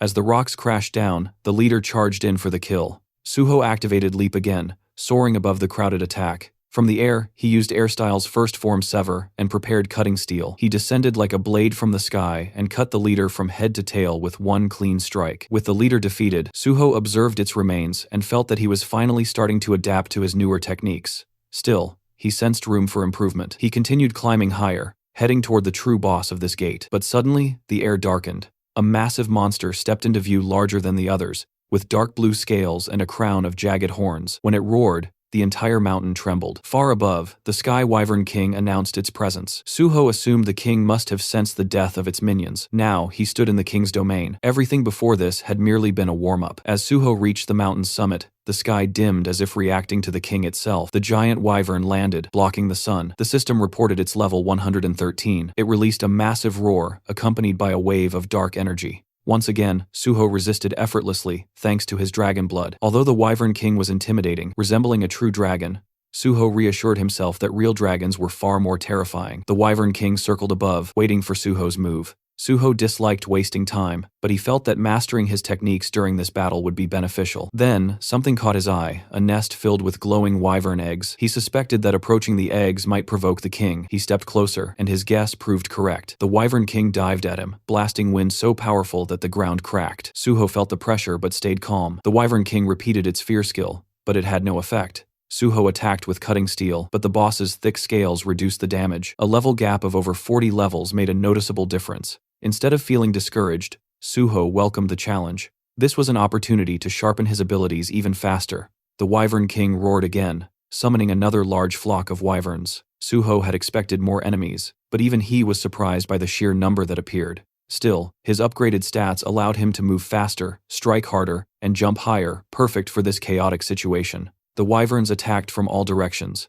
Suho jumped onto one wyvern's back and used it like a platform. The system immediately notified him his leap skill had reached rank S. Now he could jump one more time in mid-air, effectively doubling his movement in the sky. Suho tested it immediately, stepping on empty air and closing the distance to the Wyvern King with perfect timing. His blood weapon now shifted into a long red staff. Suho extended it, striking the Wyvern King's neck and slamming the giant beast to the ground. Even so, the monster struggled back to its feet. Suho respected the durability. Laughing lightly, he hoped the boss would hold out longer so he could test more techniques. The Wyvern King, desperate, forced its subordinates to attack again, but the lesser wyverns hesitated, as if fearing Suho more than their own ruler. Some even looked like they were trembling. Suho quietly remarked that perhaps he had become the true Wyvern King now. The real king shrieked in outrage, and the minions finally resumed their attack. Suho moved through the air, bouncing from wyvern to wyvern. Still, he noticed his sword-drawing technique was not leveling up as rapidly as he had hoped. These opponents were strong, but not quite enough to push the technique further. Deciding to accelerate the pace, he rushed toward the mountain peak. There, he discovered something enormous, the Sky Wyvern Queen, larger and stronger than the king, covered in purple scales. She guarded her nest and could not leave it. This gave Suho an advantage. The queen was powerful, but bound to her nest. She attacked by rolling huge boulders toward him, but he used sword drawing to slice them apart with ease. Her screams summoned every remaining wyvern on the mountain. Suho remained calm. He understood that she would rely on her minions rather than attack directly. At that moment, the Wyvern King swooped down in a full-force assault. Suho decided it was time to finish this battle. He chose not to use his strongest skill immediately. Instead, he wanted to reach a higher level of sword drawing. The best swordsmen relied solely on their blade, and Suho wanted to honor that principle. He focused on perfect timing and precision, repeating sword drawing over and over. The system reacted to his mastery, recognizing that his understanding had surpassed all others. System alerts flooded his vision. His sword drawing evolved to a supreme level. The guardian sword within him responded, granting a new form, Cloud Cutter rank S+. Red energy flickered in his hair and eyes. Suho unleashed Cloud Cutter with a powerful swing, sending a massive vortex of bloody energy crushing through the Wyvern King. The boss collapsed and died with a final cry. The remaining wyverns shrieked in fear and grief, but Suho was not done. He activated Cloud Cutter again. In one sweeping strike, he destroyed all remaining wyverns, including the queen. The system announced his triumph. Suho stood on the mountaintop with his sword resting on his shoulder. The gate conquered. After the battle ended, Suho took a moment to check his status window. The gate had given him a massive boost, and his experience bar was sitting comfortably ahead. His strength stat was already brushing past 80, and he didn't have far to go before hitting the next tier. A small smile formed as he saw the new additions Double Jump and Cloud Sash, the exact skills he'd been aiming for. It felt good to see his plan finally paying off. Turning toward the queen's den, he decided it was time to collect his loot. Inside were 12 Sky Wyvern Queen eggs. The association's advance team had only confirmed 6, which meant the remaining half naturally fell into his hands now. With the job complete, he shifted his attention to the wyvern corpses. Monster byproducts sold for high prices, especially when used to craft rare materials, and the Sky Wyvern Queen's corpse was considered top tier. Summoning his Shadow Spear, he decided to let it handle the cleanup. He placed the spear beside the queen's massive body, and it immediately began its work, devouring the corpse piece by piece. As it absorbed the flesh, the spear's purple energy flared, growing more vicious and alive, upgrading the blade to its next level. Watching the transformation, Suho realized that even a one-star beast could serve as excellent nourishment for the Ghost Blade's shadow devouring. Judging by the spear's state, one more powerful meal should push it further. With that in mind, he directed the spear toward the king's corpse next, letting it feast again. Outside the gate, chaos had already broken out. Someone shouted that the gate reading had been completely deceptive, and people around him stared in disbelief. They finally realized the guy inside wasn't just some healer, he was actually a sword master. Among the crowd, a black-haired man wiped sweat from his forehead, overwhelmed. He knew better than anyone that even with a full raid party, clearing that gate wasn't guaranteed. Yet somehow this man had done it solo, and not as a combat class, but officially as a healer. Choi Yun brushed it off casually, reminding him that she'd already said he would clear it easily. He agreed, but couldn't understand why she looked so excited. She just told him it must be his imagination. Their conversation paused as Suho walked out of the gate. They congratulated him for conquering it solo, the girl cheering first, and the guy echoing her. Suho thanked them and then reached into his inventory, pulling out the wyvern eggs. He placed all 10 Sky Wyvern Queen eggs before them, saying he'd found that many inside. Kim Suwon stared, stunned by the sheer quantity. Suho calmly insisted he had retrieved every single egg, while keeping quiet about the extra ones he kept for himself. As for the Sky Wyvern King and Queen corpses, he explained that both bodies had fallen to the base of Sky Mountain during the fight, making it impossible to recover them. Of course, hiding the fact that Ghostblade had already devoured them cleanly, leaving no trace. Lowering his voice, Suwon asked if he could pose a question. Suho told him to go ahead. Suwon hesitated, then asked how someone officially registered as a healer was able to wield a sword like that. Did he really fight those wyvern using nothing but swordsmanship and healing abilities? Even with good sword skills, taking down flying monsters with only a blade shouldn't be that simple. Suwon thought Suho, being both swordsman and healer, would have brought arrows, throwing spears, or at least long-range spell scrolls.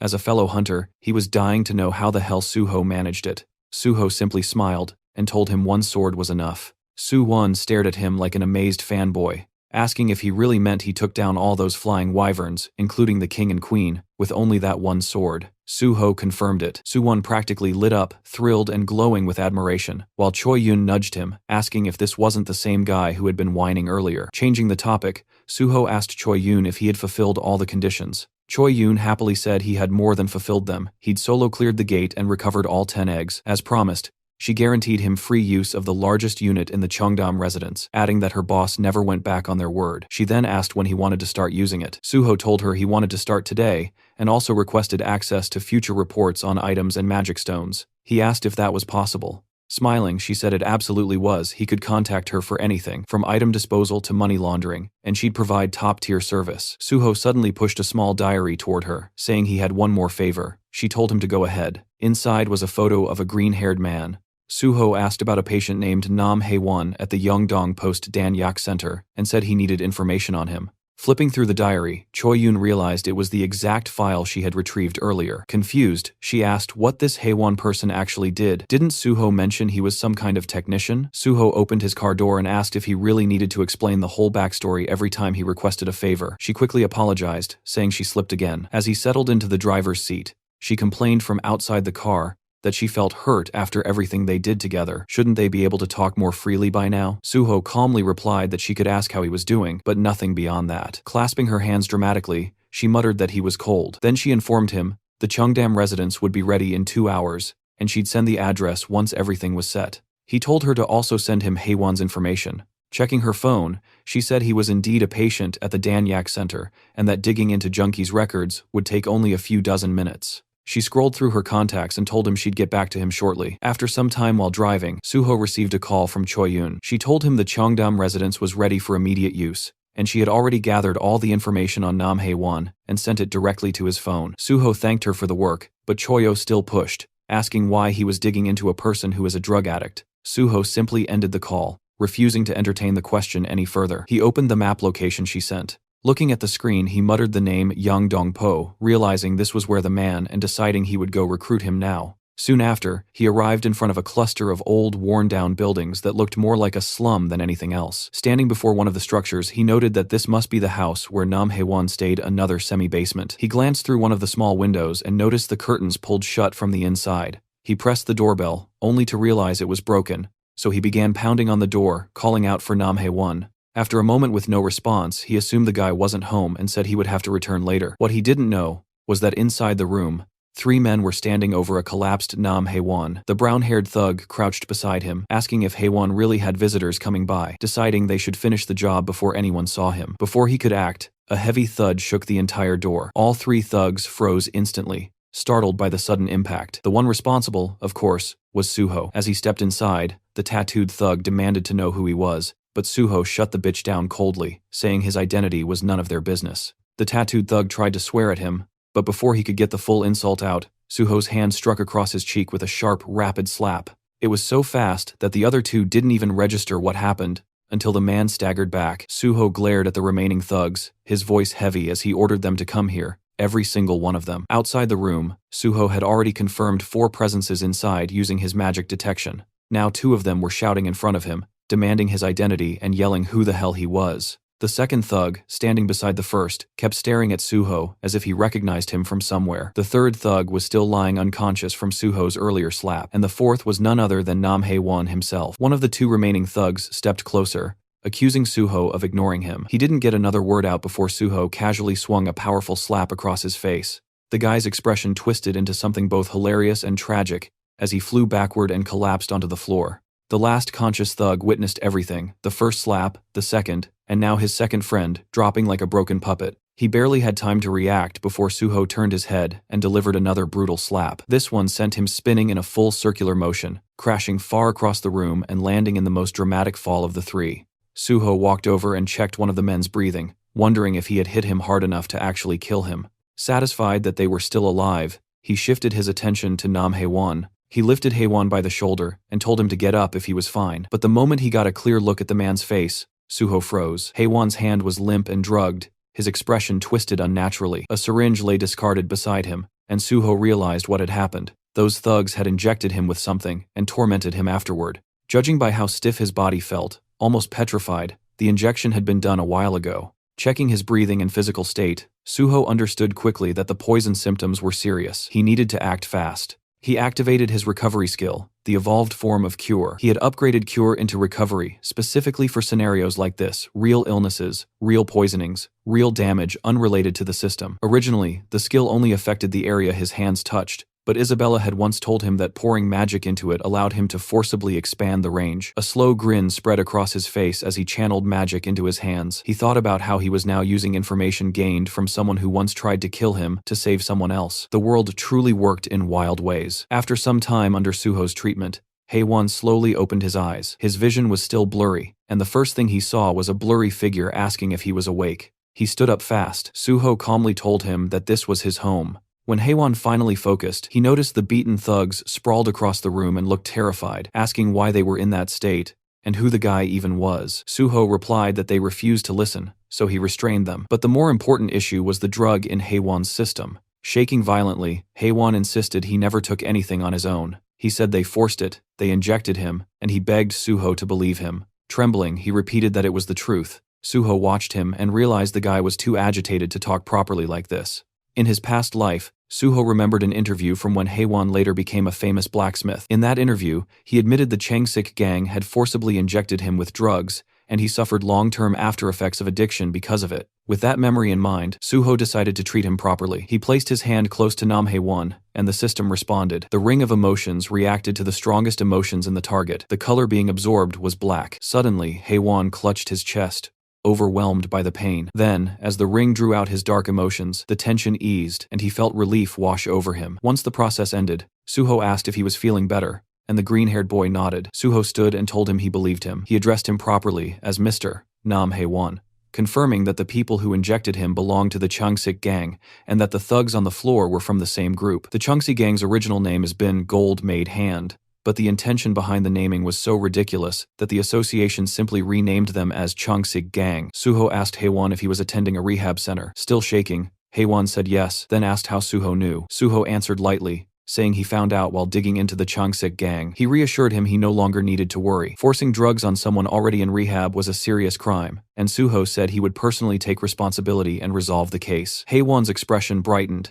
and he thanked Suho sincerely. Suho told him that since this was an important matter, he would return to check on him again soon. Then he asked if Haewon was experiencing dry mouth or withdrawal symptoms. Haewon admitted that he was, and that he was starting to feel cold. Suho knelt in front of him and asked him to sit for a moment. Haewon obeyed. Suho activated recovery, and blue light gathered around his hands. Seeing it, Haewon watched in quiet awe. Suho explained that this was the healer's recovery technique, tailored for drug addicts. It relieved withdrawal symptoms and pushed out the lingering drug energy from the body. But full recovery required continuous long-term treatment. Recovery consumed a large amount of mana, and very few healers were trained enough to handle it. That was why, in Suho's past life, Isabella had become one of the most influential figures among the last Crusaders. And that was also why, after returning, he chose the path of a healer. Standing up, Suho told the green-haired boy that addiction treatment needed consistency, and they would meet again for further care. For now, he had to head toward the Changsik gang's station. Terrified, Haewon asked him to wait. He said he wanted to know something earlier too, and asked who Suho was affiliated with. Suho gave his name, and said he was a hunter under the Korean Hunters Association. As Suho left, Haewon remained seated in silent amazement, repeating the name An Suho in his mind. Even someone who didn't own a TV like him had heard that name over the past few days. It was all over the breaking news, and now he realized the person who saved him was the same An Suho everyone had been talking about.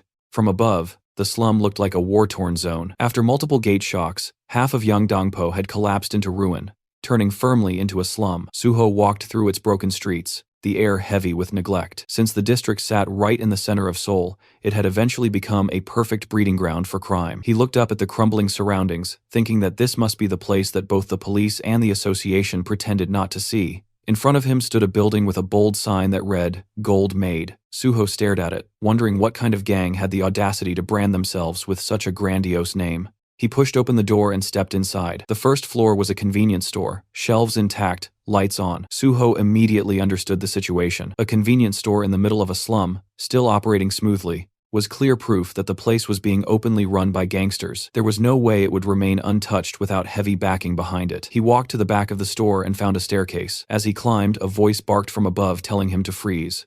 A bald man appeared, ordering him not to move, and threatening that he would die if he took another step. He demanded Suho's identity like he had authority over anything. Suho looked at him with a small smile. A gatekeeper. How classic, he thought. Then he asked where Changsik was. The bald man snapped in anger, shocked at hearing the name spoken so casually. The thug shouted, demanding to know who he thought he was to speak their boss's name so freely. But then his expression shifted as he suddenly recognized the face in front of him. The man froze as he realized that this was An Suho himself. Suho waved lightly, thanking him for the recognition. The thug thought he was trying to high-five him and raised his hand. Instead, Suho stepped forward and delivered a brutal slap, sending the bald man flying aside as he walked past with a grin. Continuing up the stairs, Suho spoke calmly, telling them to inform Changsik to come out. Inside his office, Changsik heard the sounds of fighting erupting right outside his door. The noise grew louder and more chaotic until the door finally burst open, a thug flying through it after being kicked by Suho. Suho stepped inside calmly. He muttered that not a single one of these gangster bitches seemed to understand words. Behind him, the bodies of beaten thugs were scattered across the hallway like discarded trash. Running a hand through his hair, he asked Changsik if bringing him here was really that hard. Stepping over another fallen thug,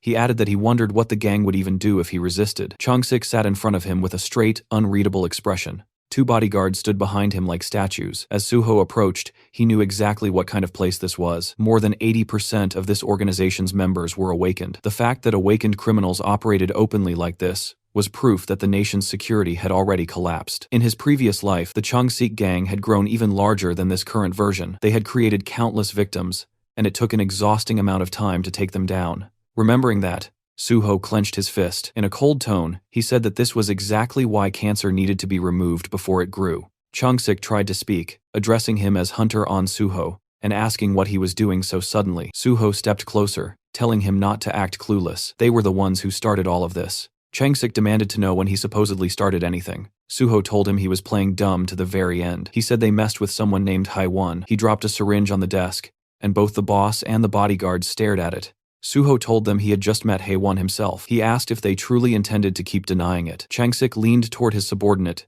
and quietly asked who Haiwon was. The underling whispered the explanation into his ear. Suho raised his leg and slammed it down on the table, breaking the surface clean in half. He said they had turned his closest friend into that state. His eyes glowed red as he asked why they did it. The two bodyguards froze. Changsik kept his expression firm, trying not to show fear. The boss rolled his hand across his face and told the bodyguards to step outside. They hesitated and asked why. He then barked at them to get out. The rest of the guards immediately rushed out of the room, leaving only Suho and Changsik inside. Changsik swallowed and said he believed there was some misunderstanding, suggesting they talk calmly. Suho walked over the broken table with slow steps. He said that every word they spoke only earned them another beating. Changsik, now trembling, warned him that if he touched him, he would call the police. Suho punched him across the face, calling it nonsense. The blow sent Changsik sliding across the floor along with his chair like his ass glued to it. Suho said that hearing the word police come from a gangster boss was hilarious. Changsik groaned on the ground in pain. Suho added that he figured a boss wouldn't go down from just one punch. Changsik forced a laugh, saying he wouldn't just sit there and let it happen. But the moment Suho stepped toward him, terror returned to his eyes. Suho reminded him again that he was begging for a beating, tightening his fist. And with that, Suho's punch drove straight toward the boss's face. Outside the office, the guards heard the repeated thuds of fists slamming into something or someone. Alarmed, they rushed toward the room, shouting for their boss. When they threw the door open, they found Suho standing in front of a shattered glass window. He told them their boss fled. One of the guards stared at him in shock, asking what just happened. Suho explained calmly that Changsik had smashed the window and bolted, pointing out the broken frame as if it were obvious.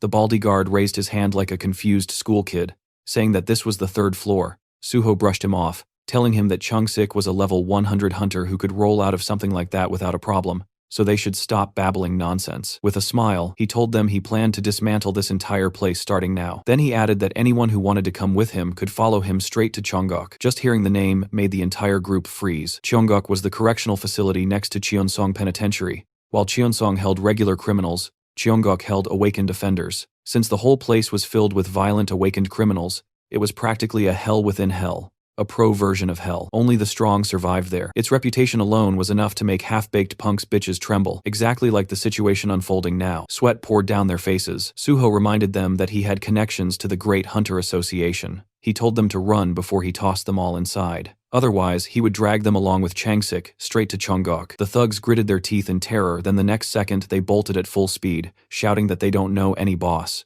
Watching them scatter, Suho said he expected about that much loyalty from gangsters, calling them vermin, cockroach bastards. He warned them that if even one document disappeared, he would carve them up slowly. He ordered them to leave empty-handed. Once the building was clear, Suho activated his magic detection. A blue magic circle formed beneath his feet. After a moment, it detected something special radiating mana on the 3rd floor, in the corner of the room. Suho approached the spot and uncovered a hidden safe. He called it obvious, saying the bastard must have thought hiding it here would keep it protected. It was a top-tier safe from a famous brand, the kind that only unlocked with the registrant's mana signature. He placed his hand on the reinforced steel. Blue light pulsed across it. With toughness like this, cutting the steel would destroy the contents, so he needed to slice the door off cleanly. Suho summoned Bulgasari. The tiny elephant monster popped out from subspace, standing at attention like a soldier. Suho told him he only wanted the door removed. Bulgasari obeyed instantly, gripping the door with its tiny trunk and ripping it free. As the creature started the safe, Suho praised it,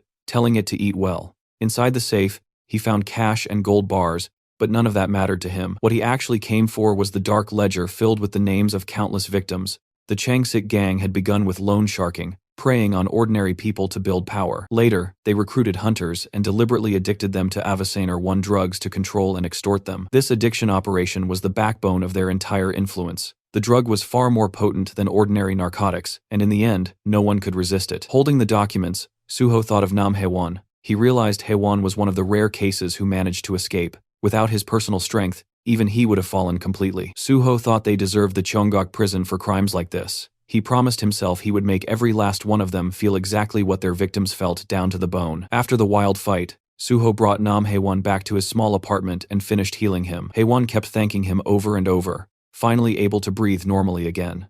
Suho told him he would still need time before a full recovery, but at least for now, he was out of danger. Then Suho handed him a folder. Haewon asked what it was, and Suho explained that these were bond documents from the Changsik gang, proof that he had taken down the entire criminal group. Haewon could barely believe what he was hearing. The gold-made hand gang, with all their terrifying influence, was really gone. Suho went on to explain the gang's real method. They kept people trapped in debt with outrageous interest rates, turning their victims into insects caught inside an anthill. Even though Haewon had done everything right and never missed a payment, they forced drugs onto him to ensure he could never escape. Still trembling, Haewon said he had survived only because of his special ability. He explained how he tried to fight addiction, made his own antidotes, and begged for help, but no one, not the police, not the association, cared about what happened to people in these slums. He said everyone on the outside felt like another version of the enemy. Suho understood him. He told Haewon that the reason he joined the Great Hunter Association was not for prestige, but to fix the broken system for people like him.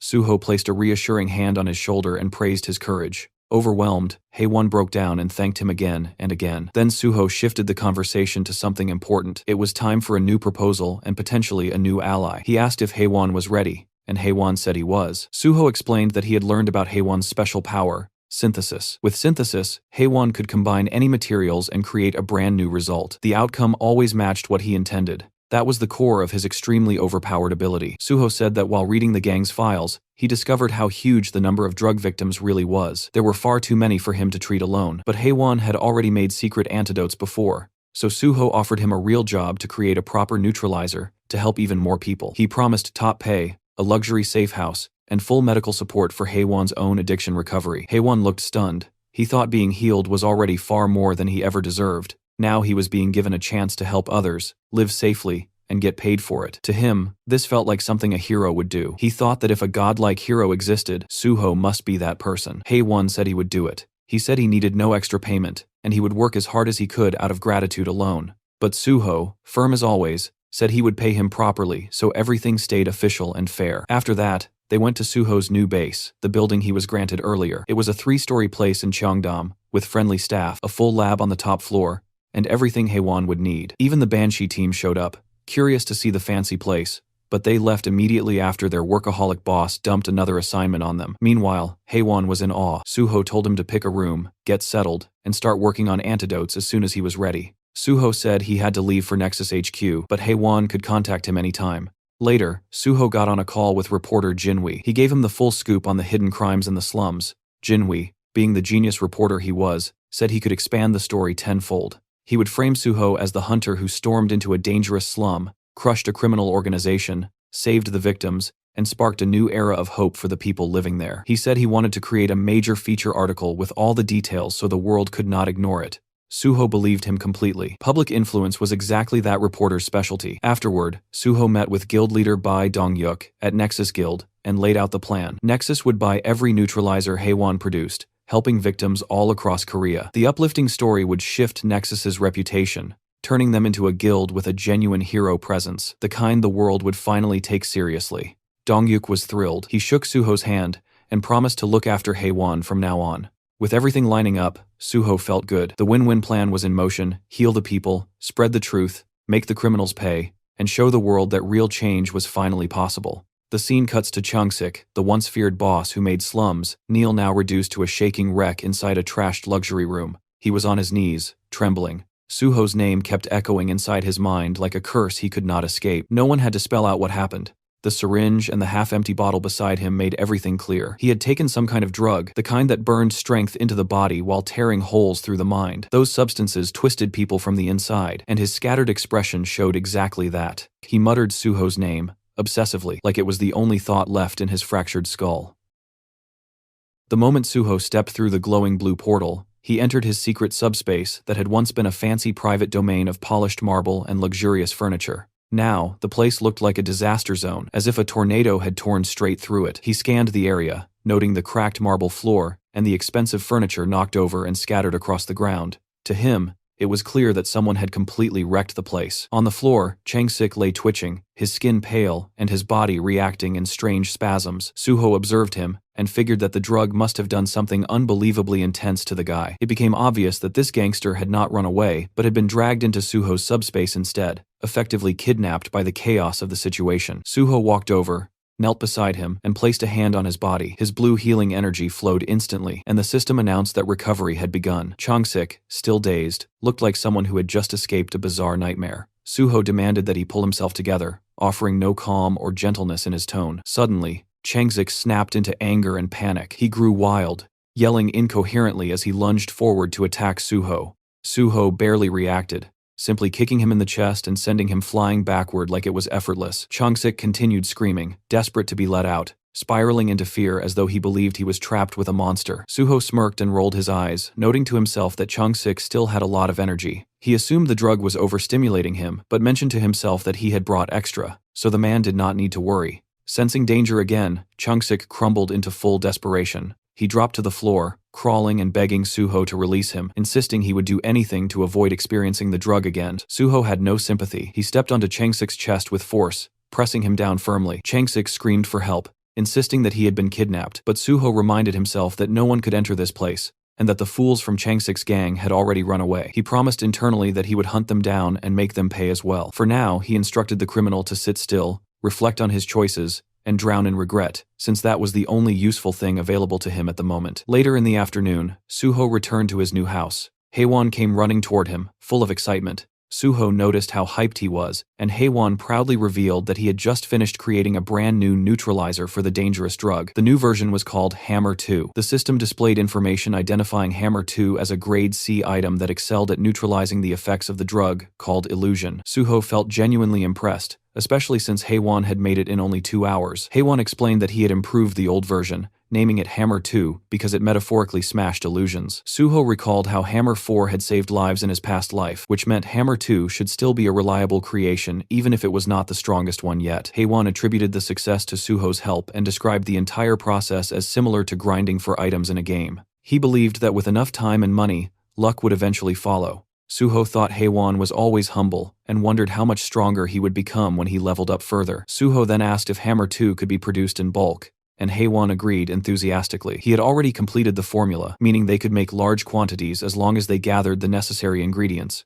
Suho found that reassuring, and then checked Haewon's current level. Haewon had just reached level 51, thanks to creating the new drug. Because of this, Suho concluded that he would not need to call Giwon for now. Haewon was already functioning as a high-level hunter. With that decided, Suho shifted his focus toward helping all the victims from the slums, ready to use what they had gained to fix the damage that had been done. The next day, several news stories appeared online, claiming that the police and the Hunter Association were ignoring the suffering in the Yeongdeungpo slums. Unfortunately, only around 500 people viewed the article throughout the entire day. The hype simply was not there. Suho realized that Jinhui had been right. There were too many terrible places in the world, so unless something was explosively dramatic, people rarely paid attention. Still, this was only the beginning. Suho then got busy. He distributed large boxes filled with food, water, and magical neutralizer potions to the grateful residents of the slums. Soon after, a truck arrived, loaded with even more supplies. People helped unload everything, and quickly delivered food and potions to everyone.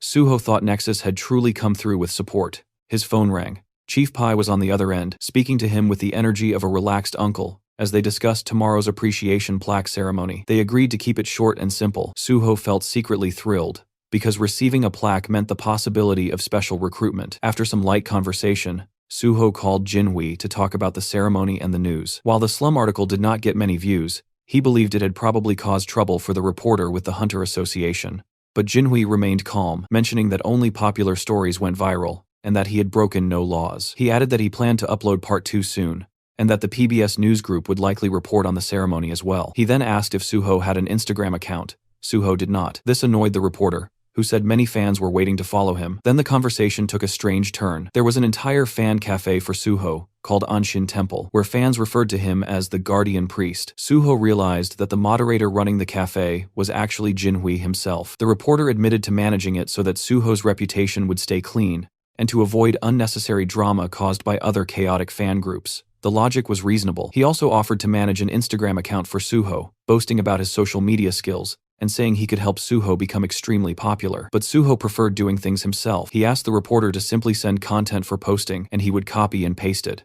That simple approach made the reporter ridiculously excited. He even suggested that Suho upload selfies and photos for fans, but Suho was not confident about pictures. The reporter advised him to relax and at least make the account. Soon enough, Suho would become an influencer. After the call, Suho made the Instagram account, and immediately his phone began vibrating non-stop with notifications. A huge number of users started following him. Inside the house, Haewon noticed the phone buzzing constantly, but Suho said it was fine. He figured that Jinhui had already started promoting the new account aggressively, so he muted all notifications. Finally, the big day arrived. The appreciation plaque ceremony at the Hunter Association headquarters began. A massive crowd had gathered inside. Reporters, fans, and people holding signs shouted Suho's name, and the title Guardian Priest. Suho had expected a simple ceremony, but the screaming fans and swarming reporters told a very different story. The number of people was overwhelming, forming a sea of excitement. Security guards struggled to control the crowd, begging them to stop pushing and asking them to wait outside. 2 association workers stared in shock, completely stunned by the turnout.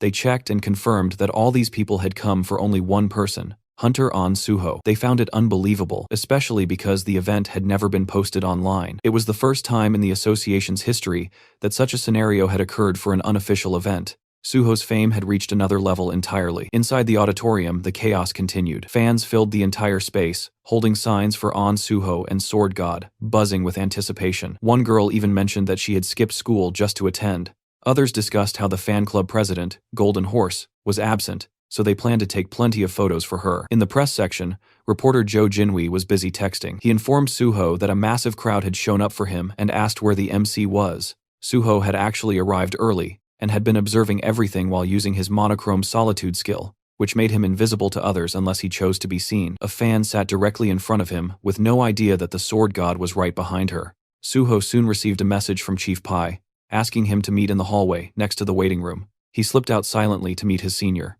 Chief Pai was astonished by the number of fans, and jokingly called Suho a superstar, which made Suho laugh. Chief Pai then mentioned that the recent article about the Yeongdeungpo slums had stirred public sentiment toward the Hunter Association. Suho already knew the article would make the association look bad, but Chief Pai seemed unconcerned about reporters, which explained how easily the journalist had entered today. Chief Pai congratulated Suho for the award and rushed off for something urgent, maintaining his typical cool and distant style. Then an announcer called everyone to take their seats. The ceremony was about to begin. Suho walked toward the stage as the crowd erupted in excitement. Cameras flashed everywhere. Fans screamed about his appearance, some claiming they finally understood why people fell for him, and others joked that they would let the sword god cut them. Suho stepped forward and received his appreciation plaque from Association President Young Kyung-won. They posed for photos. The president teased him about being good at posing, and Suho responded politely, giving credit back to the president. Keeping the atmosphere smooth, the president praised Suho's work in Yeongdeungpo and hinted that good news, likely a job offer, was on the way. Suho assumed this meant special recruitment. The president then asked him to speak a few words. Suho thanked everyone and said he had only done what he believed he was supposed to do. He admitted feeling strange about receiving a reward for helping people, but promised to work hard. Fans screamed that they loved him, and he could only laugh and thank them. A short Q&A followed. Reporter Kim Sang-won asked whether Suho still intended to join the association, to which replied, yes.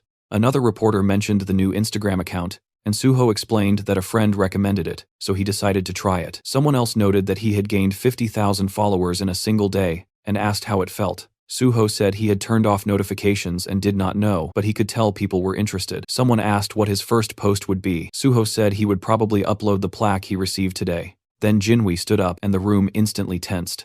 Staff whispered among themselves, realizing that he was the same reporter who had written the article criticizing the association. President Kyung-hwan grew irritated, believing his staff had made a mistake by letting him in. But the reporter ignored their reactions. He was there to ask real questions. He asked if Suho had seen his article on the Yeongdeungpo slums. Suho had. The reporter then mentioned the criticism that the police and the association were ignoring people who needed help, and asked if Suho was aware of the issue. Suho calmly stated that he was fully aware of it. It was a risky moment, because the room was filled with powerful association members, but the reporter pressed on. He asked if Suho's joining the association would help improve things. The president nearly jumped out of his seat, barely held back by his aides. Suho, with a slight smirk, stated that if he joined, he would do everything in his power to eliminate corruption so that no one would ever have a reason to doubt the association again. The reporter thanked him, and the public portion of the ceremony ended. Later, Suho and Jinhui left together in a car. Suho praised him for his work. The reporter joked that the angry stares from the staff had made him extremely nervous, but Suho noted that he had acted brave the entire time. The reporter then apologized if his questioning was too harsh,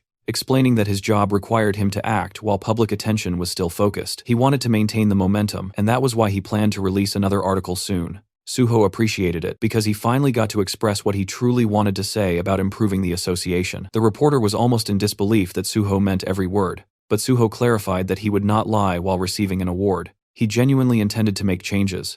A few days passed, and Suho received his new civil servant ID. He had been officially appointed as a level 5 official, far faster than anyone had expected. At the same time, the entire internet exploded with discussions about Suho's past achievements, especially the incident where he beat violent criminals in the Yeongdeungpo slums. Dozens of online articles appeared, gathering millions of views. People everywhere could not stop talking about him. Some users claimed that Suho was the only cool person in Yeongdeungpo, while others called him a genuine hero. Still, some were jealous and complained that the police or the Hunter Association should have handled the situation instead. A few wondered if Suho was simply doing what Nexus ordered or if he was seeking too much attention. Some online troublemakers jokingly suggested that he might get sued by the criminals he defeated. But the majority agreed that the real losers were the criminals, not the man who stopped them. People argued a lot, but everyone agreed that something massive was happening. Then major headlines appeared everywhere. The news declared that An Suho was joining the Great Hunter Association. Broadcasts repeated it constantly, referring to him as the hero of Yeongdeungpo, and announcing that Swordmaster An Suho had earned a special Grade 5 position. Crowds of fans and reporters waited at the entrance of the association building, screaming his name like he was a celebrity attending a concert rather than a civil servant arriving for work. The shouting did not stop. People wondered what would happen to Nexus now that Suho had moved to the association. Questions came up online about whether he still had a contract with them and whether Nexus would be upset. Inside the Nexus office, the boss, Bae Dong-yuk, remained calm. He mentioned that everyone was talking about them now and that it was time to release an official statement. Nexus sent out multiple news articles wishing An Suho good luck, clarifying that there was no contract issue and explaining that they had never paid Suho any signing bonus. The message was clear. Nexus wanted everyone to know they supported Suho's decision. Elsewhere, two men watched the news and read newspapers, They seemed like hunters. They commented that Nexus was the best guild, while others like Hexagon and Prime cared only about money. They brought up how Hexagon had done terrible things, such as letting a weak hunter die because he did not receive a potion in time and forcing mages to work until they collapsed. A TV report showed Nexus's guild leader Bae Dong-yuk in an interview. The reporter asked whether Nexus had kicked Suho out due to public pressure, and Bae Dong-yuk denied it. He explained that Suho wanted real field experience before taking his civil service exam, and that joining Nexus had simply been a step along the way. He admitted he was sad to see Suho leave, but said Suho belonged in a role where he could save people, not in a private company. Suho and Nexus were clearly reinforcing each other's public image. Back at the Hunter Association, Suho tried not to sweat under all the attention. The crowd continued screaming while cameras flashed non-stop. He thought about the weight of being watched by so many people. He remembered the advice from Jinhui, who told him to show his face to the fans because they would be disappointed otherwise. Suho admitted to himself that the advice made sense, even though he wanted to maintain a cool, mysterious vibe. This time he wanted control of his own story, instead of letting others direct it. Suho walked into the Hunter Association lobby. Inside, President Kyungwon and Vice President Kyumon were waiting for him. Cameras flashed everywhere, as the president welcomed him with extreme friendliness, calling the day historic, and congratulating him before inviting him inside. They entered the elevator. As soon as the doors closed, the president dropped the formal tone and became more casual. He asked if Suho was doing well and if he knew his schedule. Suho said he was fine but had not been informed of the details yet. The president said that the vice president would explain everything. When the elevator reached the correct floor, the president left, and Suho remained with Vice President Kyumon. Suho found it slightly unusual that the vice president himself would be giving the briefing, but Kyumon simply led him through the hallway to an office where Chief Pai waited alongside Chulman. Kyumon explained that these two would guide him and wished him luck. Chief Pai greeted Suho with a big smile, telling him to sit down. He acted extremely friendly and even asked Chulman to get Suho a drink. Suho found it amusing that two people from different departments would both be training him. Chief Pai told Suho to call him senior in private and only use the title chief in official situations. Suho nodded, recognizing how significant that request was, because Chief Pai was known for being strict about titles and reputation. Then, Chief Pai began testing Suho's knowledge about his new job. Suho explained that he knew about the probation period. Normally, a grade 5 officer would train at the HR center before being assigned to a branch office, but because the Hunter Association was unique, Suho would rotate through all departments for 2 or 3 months each. Every department was eager to take in a superstar like him. Chief Pai assured him that after the training, Suho could join the Special Forces Division. Suho remembered the true promise, which was that he would go to the Special Forces instead of the Gate Management Department. He also understood that with so many eyes on him, he had to follow the official process. Chief Pai then introduced Chulman as Suho's overall supervisor. Each department had its own boss, but Chulman would oversee the bigger picture and answer Suho's questions. After Chief Pai left, Suho realized that the man had only come to issue a silent warning to Chulman, not to steal Suho for his own department. Suho found it a bit petty, but let it go. Chulman then explained the training plan. There were 5 departments: Special Forces, Administration, Awakening, Gate, and Resources. Suho already knew and recited what each department handled. Chulman was impressed but believed Suho had probably memorized it from a document.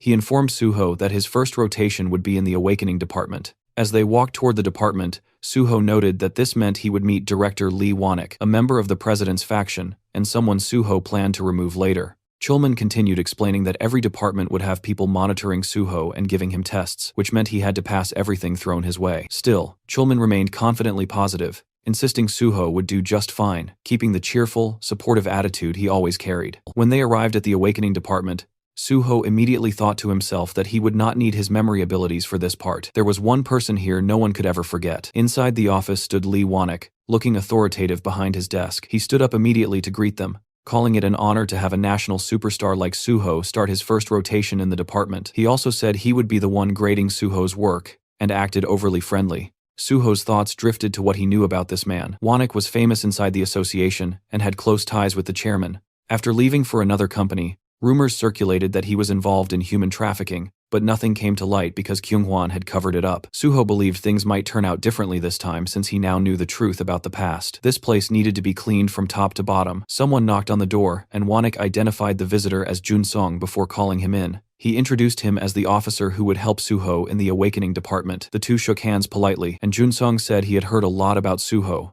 and felt amazed to work with someone so popular. Suho behaved humbly, but internally he admitted he had no memory of this man. Everyone below team leader was simply called officer, so it made sense. Junsong tried light-hearted joking, even mentioning that he wanted Suho's autograph later. He then encouraged Suho not to stress about the job, pointing out that Suho already had a clear future destination. Suho pretended not to understand, but Junsong clarified that everyone knew he was headed to the Special Forces Division. Suho realized that Chief Pai had not kept anything secret at all, but he did not mind. Having a powerful person supporting him only made life easier, even if it felt a little awkward to be treated like royalty. Then Junsong handed him a thin folder that he described as the department's quick manual. Normally the manual was massive, but they had created a special, simplified version just for Suho. Connections truly changed everything. He explained that the Awakening Department was divided into two major sections, Awakened Affairs and Non-Awakened Affairs, each with its own teams. Suho would first take a theory test, then complete one field training session with each division. He reassured Suho not to worry, since everything had been prepared in advance. He handed him a business card and said to call if anything unusual happened. After he left, Suho sat down and began reading the manual. Even as a summary,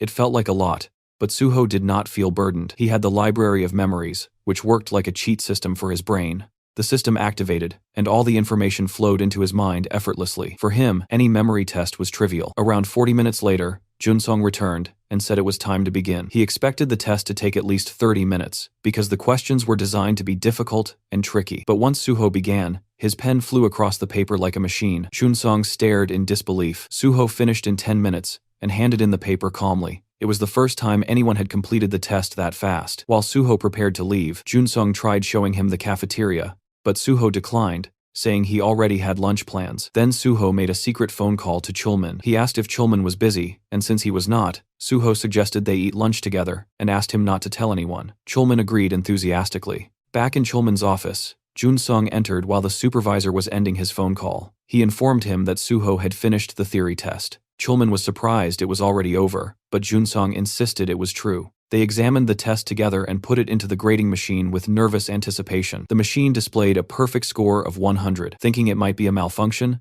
they checked it by hand, but after multiple reviews, the result remained the same. A flawless, perfect score. Junsong nearly lost his mind, saying no one had ever achieved this, especially on their first day. He finally understood why Chief Pai wanted Suho so badly. Chulman could only laugh. He admitted internally that he had hoped to work with Suho first, but Chief Pai's influence was overwhelming. It was hard to compete when Suho performed at that level. Meanwhile, Suho was just yawning casually in the hallway, completely unfazed. None of this meant anything to him. After meeting for lunch, Suho and Chulman sat on a bench beside a vending machine. Suho said that since Chulman treated him to lunch, he wanted to buy the coffee. Then Chulman asked why Suho had suddenly wanted to eat together. Suho explained that he did not know many people in the association yet, and did not want to eat alone. Chulman was the only person he knew well. Chulman joked that if Chief Pai heard that, he would feel a bit hurt, but Suho said he simply wanted a comfortable place to eat, so it could not be helped. After a quiet, comfortable pause, Chulman congratulated him on his perfect score from the morning. He explained that he had graded it immediately, because Junsong kept pestering him. He joked that Suho was insane. He could fight. He entered the association as a special grade 5, and now he turned out to be extremely smart as well. To him, Suho felt like the main character of a story. Suho said it was thanks to the people around him and that he had seen similar tests before. Chulman teased him that too much modesty annoyed others, so Suho laughed and admitted openly that he was amazing. For the first time in a long while, he smiled sincerely. It felt refreshing. Since restarting his life, it felt like he was constantly doing homework, but sitting here drinking coffee with someone he used to be close to brought back memories of simpler days. He remembered when he had almost died from poisoning and thought it was over, but now he promised himself never to fall like that again. He intended to overcome every disaster and reclaim a peaceful life. Suho then asked if Chulman had any tips about working in both the Awakening and Non-Awakening divisions. Chulman began explaining. He asked if Suho knew what the Awakening division did. Suho said, yes, they manage both awakened and non-awakened individuals. Chulman agreed but emphasized that the biggest task was keeping information updated. No one could see an awakened person's status window except the person themselves. They had to personally come in and update their information. If they ignored the deadline, they received fines and eventually jail time after repeated warnings. There was even a specific term for these cases: malignant non-updaters. Managing those troublemakers was their primary job. He continued, explaining that awakened individuals were like superheroes. Some were so durable that bullets could not harm them. Others could disappear as if they had never existed. Every country needed their data updated regularly. It might sound like the association treated them as potential walking disasters, but there was currently no better method. Suho then asked about the non-awakening side. Chulman said it worked similarly. Sometimes people awakened as players and hid it instead of registering, The department had to track down and arrest those unregistered players. Suho already knew all of this, but pretended to be new. After the break, Suho returned to the building, walking beside Jun-sung. The officer asked if Suho enjoyed his meal, and said they would begin work in the awakening department. He congratulated him again for his perfect score, noting that even the director would be pleased. They arrived at an office where a man was waiting. This was Lee Moonho, chief of the awakening section. He greeted them warmly, and said he had already heard about Suho's perfect score. He handed him a folder and said he could begin his field training immediately. He wished him luck, and Suho acknowledged it. Walking down the hallway, Shun-sung explained that Suho's first mission involved malignant non-updaters. His task would be to find those troublesome individuals and force them to update their information. He handed Suho a folder labeled Non-Updater List. Suho asked if this was truly the list of people he had to handle, and Jun-sung confirmed it, stating that the list was not very long, so the work should be manageable. But when Suho looked at the list, his expression hardened. He thought the entire thing was ridiculous. Every name belonged to someone notoriously dangerous, individuals known for giving even the awakening section a difficult time. He wondered if this was another hidden test from Chief Pai, who loved testing his subordinates endlessly. Still, Suho decided he was ready for whatever came next. He would take down every person on the list either way. Since Jun-sung worked at a desk and not in the field, he introduced Suho to a new mentor, Han Ho-sung, a grade 7 field officer, who Jun-sung introduced as a veteran at catching non-updaters. Then Jun-sung slipped out of the room, leaving the two alone. Suho introduced himself while Ho-sung leaned back casually against a desk, looking relaxed. He suggested that they check the list first. When he saw the names, he let out a deep sigh. The association had told him to treat Suho like a VIP, yet they handed him this insane list. It was filled with legendary troublemakers who had vanished or were considered impossible to catch. Ho-sung guessed that the association wanted Suho to look like a hero because everyone was watching. He asked if Suho already knew how to use the stat scanner and the necessary tools. Suho did, so Ho-sung said no extra training was needed. Then he asked if Suho planned to choose his first target. Suho said he did and pointed at a photo of a man with long dark hair. Ho-sung asked if Suho even knew who the man was. He was a malignant non-updater who had fled overseas and evaded capture, but that did not stop Suho. He said that if the man was still on the list, then he had to be pursued. Suho pressed his hand firmly onto the list, covering the photo of his chosen target. With a confident smile, he prepared himself to track down every one of those legendary troublemakers. The page displayed a photo of a dark-haired man named Kim Gung-won, an illegal pharmacist whose real occupation was designing doping substances. He provided doping drugs to both ordinary and professional athletes. The issue was that the drugs he distributed did not rely on chemical doping effects but on skill-based doping, something far more dangerous and far harder to trace. Suho scanned through the information and noted that Kim Gung-won denied all charges, yet multiple reports had already been filed that confirmed the accusations. An update to his status window had been requested years ago, but he had continuously fled, avoiding every attempt to track him. His current location was presumed to be overseas. Normally, when an unregistered hunter goes untraceable for a long time, they are declared missing, but the fact that his name remained on the active list meant one thing: he was still operating. Suho realized that even the Awakening Division recognized the ongoing threat he posed. Despite this being an obvious hunter-related criminal case, it fell under the jurisdiction of the Awakening Division instead of the Special Forces Division. The Special Forces Division never moved without solid evidence, no matter how suspicious the situation was. As Suho closed the file in his hands, he reflected that the Special Forces Division also struggled with chronic manpower shortages. But the bigger issue was that Chief Pai simply avoided anything he considered unprofitable or bothersome.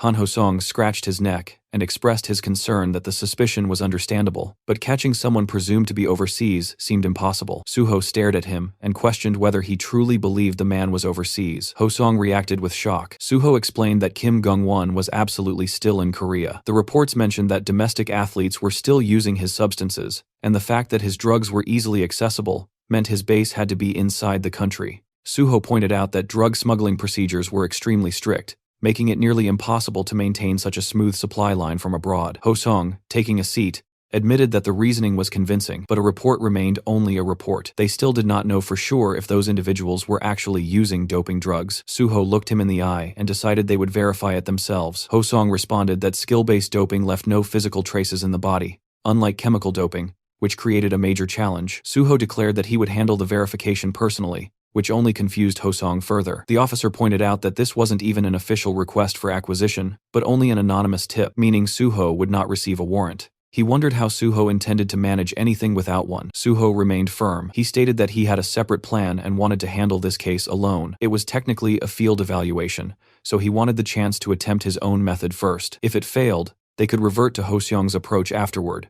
Ho-seong, still confused but not wanting to press the issue, brushed it aside and told him to proceed however he wished. Suho bowed slightly, thanking him for trusting him. Ho-seong added that he could contact him anytime if he needed help. With that, Suho left the office, ready to execute his plan. Ho-seong, leaning on his chair, thought to himself that he had no idea what kind of plan Suho was relying on, but he assumed Suho would learn the hard way. Tracking a fugitive, unregistered hunter was nothing like what Suho had done before, and the reality of it would hit him soon enough. As Suho stepped outside, he pulled out his phone and contacted Nexus Academy. He informed them that he was heading there immediately, and that he needed something done. After some time, Ji-won appeared, laughing and commenting that the request seemed easy enough. Inside the Nexus Academy lounge, Suho and Ji-won sat together while Ji-won confirmed that all he had to do was locate Kim Gung-won. Suho verified it. Ji-won studied the file and concluded that if they followed the numbers listed in the reports, they would eventually trace Kim Gung-won's phone. Once they found the phone, they would have his location,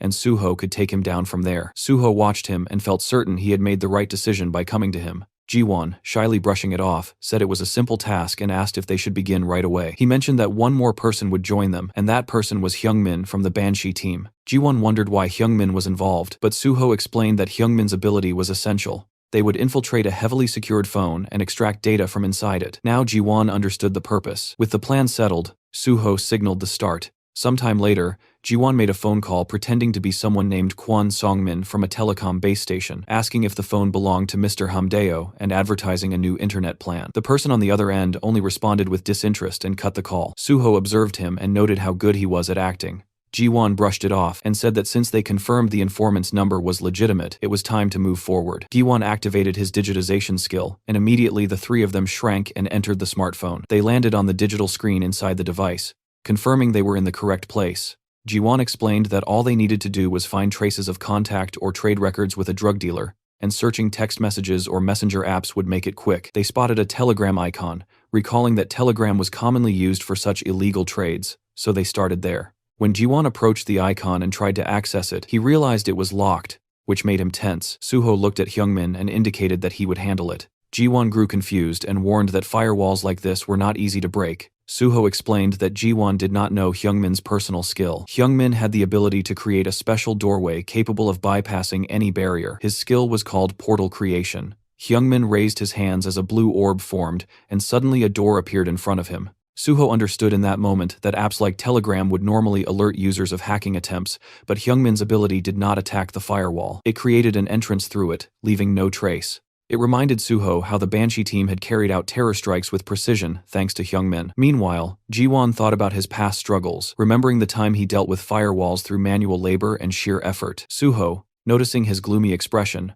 reminded him that he was the only one capable of allowing them entry in the first place. Still carrying the emotional Ji-won, Suho led the group through the newly opened portal. Inside the messages, they found some information. The three stopped at one detail, realizing they had located the right place. In front of them appeared a room labeled drugs. Inside that room sat two avatars facing each other. Ji-won identified them as Ham Dae-ho and the drug dealer. Fortunately, they had not left the chat room yet. The avatars represented chat logs. Suho placed a hand on a box on the table and determined from the contents that the avatar in front of them was definitely the dealer. They now needed to follow the information upward.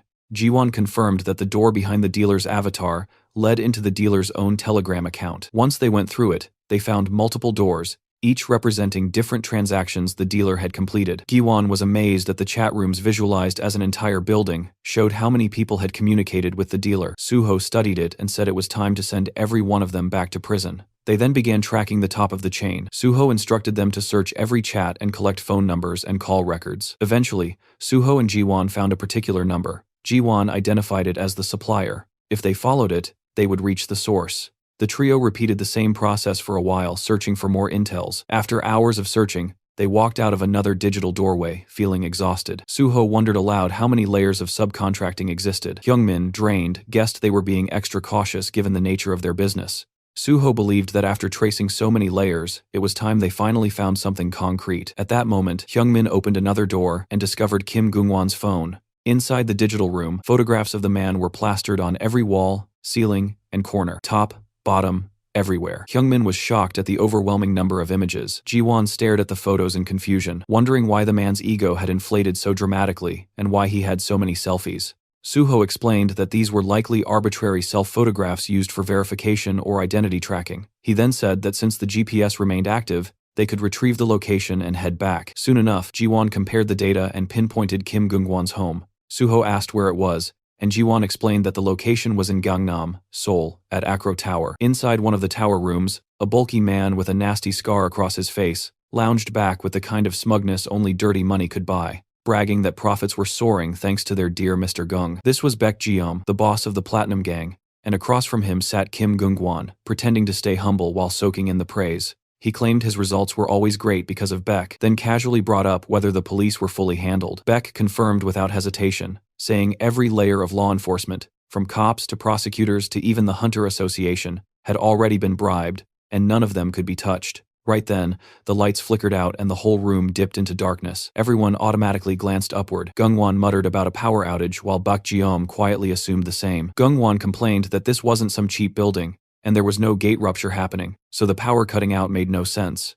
Baek followed up with irritation bubbling inside him, thinking about the ridiculous maintenance fees they paid, and how this nonsense was unacceptable, promising himself he would give the management a piece of his mind. Baek Jeom turned to his bald bodyguard, ordering him to go take care of it, and the bodyguard moved toward the door without question. But before he could reach it, the door exploded inward with a violent crash. The sound ripped through the room and instantly snapped both men out of their irritation, their attention locking onto the chaos as they tried to process what the hell just happened. The answer walked in on its own. Suho stepped through the broken entrance, gripping the bald bodyguard's head like a piece of trash, slammed it into the floor so hard the skull cracked. With a cold smirk aimed straight at Gungwon, letting the bastard know he had been found, Gungwon froze when he saw Suho, demanding to know who he was, while Baek stood beside him casually puffing on a cigar, commenting that Suho looked familiar. Suho rose to his feet and introduced himself, holding up his ID. He identified himself as An Suho, record updater of the Awakening Department of the Korean Hunter Association, and stated that Kim Gungan had intentionally refused record updates for years. That alone was enough reason for an on-site arrest. Kim Gungwon, terrified and shocked, recognized him as the sword god An Suho. Suho confirmed that identity, scratched his neck, and told him to cooperate obediently. Instead, the men took their fighting stances. Suho looked at their audacity and warned that, if they did not want to die, they should submit. Moments later, the two criminals knelt on the ground with beaten expressions while Suho stood tall in front of them, thanking them for their cooperation. In their minds, the criminals thought he had beaten them one-sidedly, and wondered how that counted as cooperation. Suho then turned to Yeonhwa and thanked her for her EMP ability, which allowed them to enter easily. Yeonhwa blushed and played with her hair, admitting the job had felt so easy and anticlimactic that it seemed like a waste of training time. Hyungmin, standing nearby, revealed that she had skipped training and rushed over excitedly, but before he finished, Yeonhwa elbowed him sharply and reminded him that when the team leader called, she always needed to come running happily. Meanwhile, Suho sat in a chair in front of the criminals and suggested they continue their conversation. He first looked at Kim Gungwon. Taking out the stat measuring device, he remarked equals on its impressive capability. System rules prevented people from seeing each other's status windows directly, but the association could check stats through reaction results based on input values. Officially, the innovation had an accuracy above 70%, but in practice, Suho had extracted 100% accuracy. Kim Gungwon, panicked, thought to himself that Suho had beaten him until the results reached 100%. Suho smiled at him and reminded him that he had even healed him, so there was no reason to look so upset. He repeated that if the measured stats later failed to match what they recorded now, he would die. Faced with that statement, Kim Gungwon desperately agreed. Then Suho focused on Baek Jeom, who had recently risen as a big shot in Gangnam thanks to Kim Gungwon. Suho knew this man needed to be arrested someday, but since today was only an on-site assessment, it would be difficult. Still, he could not pretend he had not seen him standing right there. Suho looked at him and addressed him as Baek Jeom, pointing out that the man had said something unclear earlier. Baek Jeom asked what he meant. Suho continued, stating that Baek Jeom had bribed the police, prosecutors, and the Korean Hunter Association. The sudden accusation left Baek Jeong trembling, as Suho pressed for more details, specifically wanting to know who inside the Korean Hunter Association was involved. Suho placed a hand on Baek Jeong's shoulder and warned him to refrain from actions that caused misunderstandings, or he would die. The cold tone made Baek Jeom in fear and promise understanding. From the sidelines, Yeonhwa and Hyungmin watched the scene unfold. Yeonhwa commented that it brought back memories, and that it had been very scary back then, while Hyungmin admitted he never expected Suho to become someone he respected this much. Meanwhile, Baek Jeong confessed that he had bribed Park Kyuman, the vice president of the Korean Hunter Association. Suho asked if it was just one person. Baek Jeom cried as he insisted it was only him and begged Suho to believe him. Suho looked at him and sensed he was not lying. He then wondered whether Park Kyuman knew nothing about the awakening and non-awakening assessments. If Park Kyuman had known, he would have removed anyone connected to him from the list or given special instructions to protect them. This meant someone had targeted Park Kyuman. It would not have been Section Chief Lee Munho, the one who had provided the list. But the mere fact that Lee Munho assigned the evaluation task meant someone higher had pressured him, someone above Park Kyuman or on equal footing. The possible candidates narrowed down to Chairman Jang Kyungwon and Special Unit Chief Pai Sung-yeol. To Chairman Jang Kyungwon, Park Kyuman was like a tongue in his own mouth, so he had no reason to harm him. Pai Sung-yeol's official rank was lower than Park Kyuman's, but most people said his internal power was far greater. Suho concluded that the most likely suspect was Pai Sung-yeol. According to his memories, he didn't remember that the vice president and Chief P were on bad terms, and he decided he would have to watch carefully. If Kim Gungwon were captured, either Pai Sung-yeol or Park Kyuman would react. Suho grabbed Kim Gungwon by the collar and told him he would come with him, while telling Baek Jeom that he would be seeing him again and intentionally refraining from arresting him at that moment. That statement confused Baek Jeom. Suho warned him to take care because he would return. With that, Suho and the Banshee team left the luxurious room, leaving the busted-up Baek Jeom in complete confusion. After some time, when Suho returned to the association, he found Senior Ho-song dozing on a sofa. As soon as he noticed Suho, he yawned and asked if Suho had found Kim Gungwon, clearly assuming Suho had failed. But when Suho confirmed that he had found him, Ho-song became confused. He struggled to believe it, so Suho repeated the update, saying he had located Kim Gungwon, updated his status window information, and placed him in the interrogation room. Ho-song was still rattled, as Suho told him to follow so they could check on him. Later, Ho-song and Suho stood behind a window, watching Kim Gungwon sit inside the interrogation room while someone questioned him. Ho-song thought about how this vicious S-class problem case had evaded capture for years, yet Suho had caught him in one day, or rather in just a few hours. The criminal was even cooperating peacefully. Ho-song's gaze shifted to the stat measuring device, and he thought about how the machine normally produced only 70% accuracy, yet this time the results had come out nearly identical to the real stats. He looked at Suho and marveled that something so notoriously difficult had been handled so effortlessly, as if Suho had taken a simple stroll. Suho then said the charges were proven and that they could hand Kim Gungwon over to the Special Forces Department immediately. Ho-song nodded. Still confused, he asked how Suho managed to catch him. Suho, wearing a straight expression and not even looking at him, said he simply asked around here and there and got lucky. He then asked if he could bring in the remaining non-updaters too. Ho-song agreed and suggested they go together, but Suho suddenly turned, saying he wanted to catch all of them himself and earn the highest evaluation. The sudden declaration caught Ho-song off guard. Suho bowed slightly and said he would ask for help if needed, but asked Ho-song to focus on transferring Kim Gungwon to the Special Forces Department. As Suho walked away, the sloppy 7th grade officer remained standing alone and simply responded with an okay in confusion. A few days later, chatter filled the office. Someone mentioned intern An Suho and said stories about him catching all the vicious non-updaters were spreading everywhere. People wondered how he managed to complete in 2 days what even pro-awakeners could not. They said the real sword god was also the real squad god, and the work class difference was overwhelming. But they also wondered if the awakening department would now receive all the blame. Someone said the department might start hating intern An Suho for this. Inside the awakening department, everyone cheered Suho's name loudly, calling him sword god over and over. These workers had been scolded endlessly because of those S-class problem cases, but hearing praise even once felt 1,000 times better than constant criticism. They shouted their love for Suho. A woman in the office asked him not to leave and begged him to work there forever. She admitted she never said things like this, but had never seen talent like his. A senior employee with shining eyes declared he had even joined Suho's fan club and told others to call him Suho Priest, all while holding a poster with Suho's face on it. As Suho is leaving with documents in his hands, his colleagues cried out for him not to go. Suho thanked them, but reminded them he needed to finish his work with the awakening department first. Soon after, he received a call. The name on the screen belonged to Pai Sung-yeol. Chief Pai, while looking at documents, asked Suho if he was busy and told him to come see him if he had a moment. Suho realized instantly that the bite he had been waiting for had finally arrived. Inside Chief Pai's office, Chief Pai handed a can of Coke to Suho and commented that Suho's performance in the awakening department had been impressive. Suho responded modestly, saying that it was nothing. Chief Pai sat down and questioned him, wondering how Suho could call it nothing when he always produced results far beyond expectations. Suho thanked him. Chief Pai then asked whether the first person he caught was Kim Gungwon. Suho confirmed it. Taking a sip of Coke with a smirk, Chief Pai pointed out that if Suho had only seen Kim Gungwon, Suho realized immediately that things were happening exactly as expected, and that Chief Pai already knew everything. That made everything simpler. Suho revealed that he had also seen Baek Jeom. Chief Pai then asked why he had let him go. Suho explained that he believed the man was too big for him to handle. Chief Pai asked why Suho spoke, as if he already understood what he was implying. Suho clarified that he assumed Chief Pai was referring to Baek Jeom's connections. Chief Pai confirmed it. He then asked Suho to explain why he had not reported back right away. Suho said he waited because he had no justification to report. Chief Pai wanted to know what kind of justification. Suho clarified that he planned to join the Special Forces unit, but since Chief Pai's name had not been mentioned yet, reporting prematurely would have looked like overstepping. Suho assumed that if he waited, either Chief Pai or the vice president of the association would call for him.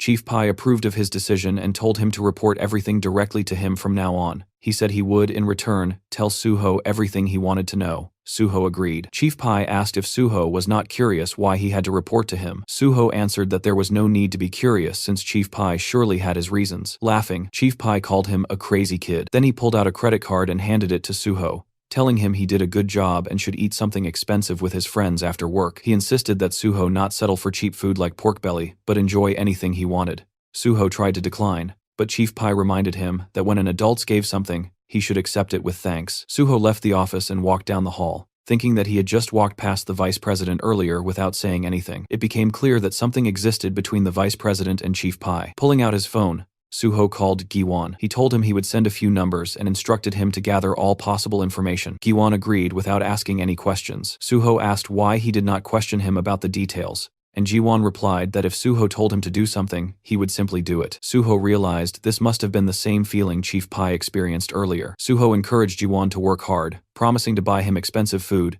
and telling him to decide what he wanted to eat. Jiwon celebrated on the other end of the call. After ending the call, Suho thought of reporter Jo Jinhui. He called him and checked if he was free in the evening. Later that evening, Suho and Jinhui clanked their beer glasses together. Jinhui congratulated him on officially starting his work as a hunter. Suho thanked him and asked if he had been busy with articles. Jinhui said it had not been difficult since all he had to do was add flavor to the solid foundation Suho provided. He asked about the Banshee team and others, and Suho explained that he set aside a separate table so they could bond better with Haewon and the others. Suho then tells Jinhui that Haewon would want to greet him too, so they would invite him properly next time. He said he prepared this small repayment for last time.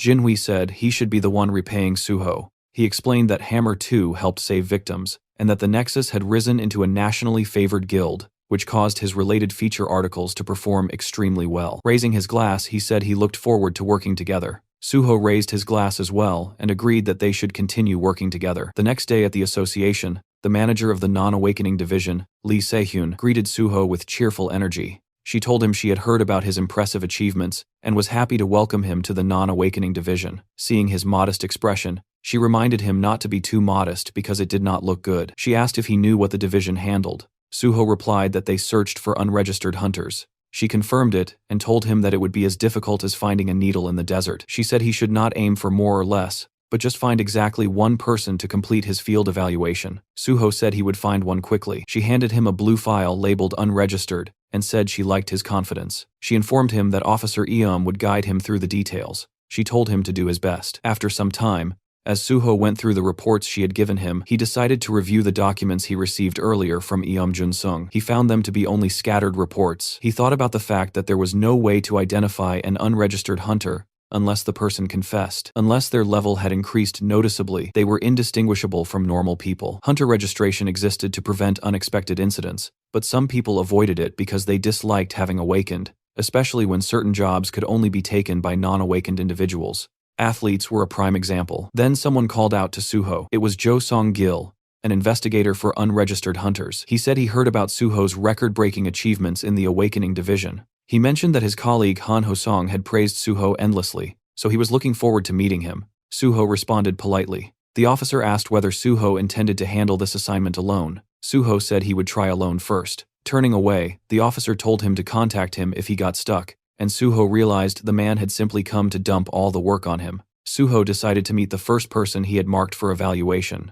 Somewhere else, a dartboard was filled with perfectly centered arrows. A blonde boy named Park Gung had shot all of them. People behind him praised his skill, saying that his abilities never disappointed. Another person commented that he would likely win the upcoming tournament again. Someone else noted that the first-place prize money would be large, and they felt jealous. Two other students approached Park Gung. A girl invited him to go to karaoke with them after a long time, but Park Gung said he needed to help his mother at the shop, telling them to go without him. The black-haired boy complained that even on the day before the tournament, when practice ended early, he still had responsibilities. Park Gung apologized, saying they would go next time. Later, he arrived at the restaurant and announced he was home. Inside, he saw an officer eating. It was Suho, casually eating fancy dishes. The boy immediately recognized him as the sword god, but his mother shushed him, reminding him quietly not to bother customers. The boy agreed, and his mother asked why he was home early when it was still training time. He explained that practice ended early because the tournament was tomorrow. She asked why he did not hang out with friends, but he tied on an apron and said he could not leave her working alone. He then asked whether he could take care of the sword god's bill if it had not been paid yet. She agreed. When Suho asked for the bill, the boy said it was 10,000 won and asked if he wanted a receipt. Suho declined and addressed him by name. The boy froze, shocked that Suho knew who he was. Suho revealed that he was from the Korean Hunter Association's non-awakening department. The mention of the non-awakening department made the boy's face turn pale. He immediately began stepping back and apologized, saying he was busy and had no time. Suho told him it would only take a moment, but the boy bolted out of the restaurant, apologizing as he ran. His mother watched him leave, wondering why he was acting that way. In an alley, the boy slumped to the ground. A system window hovered before him, asking if he wanted to pursue his power. The boy stared at it miserably, wondering why this had to happen now of all times.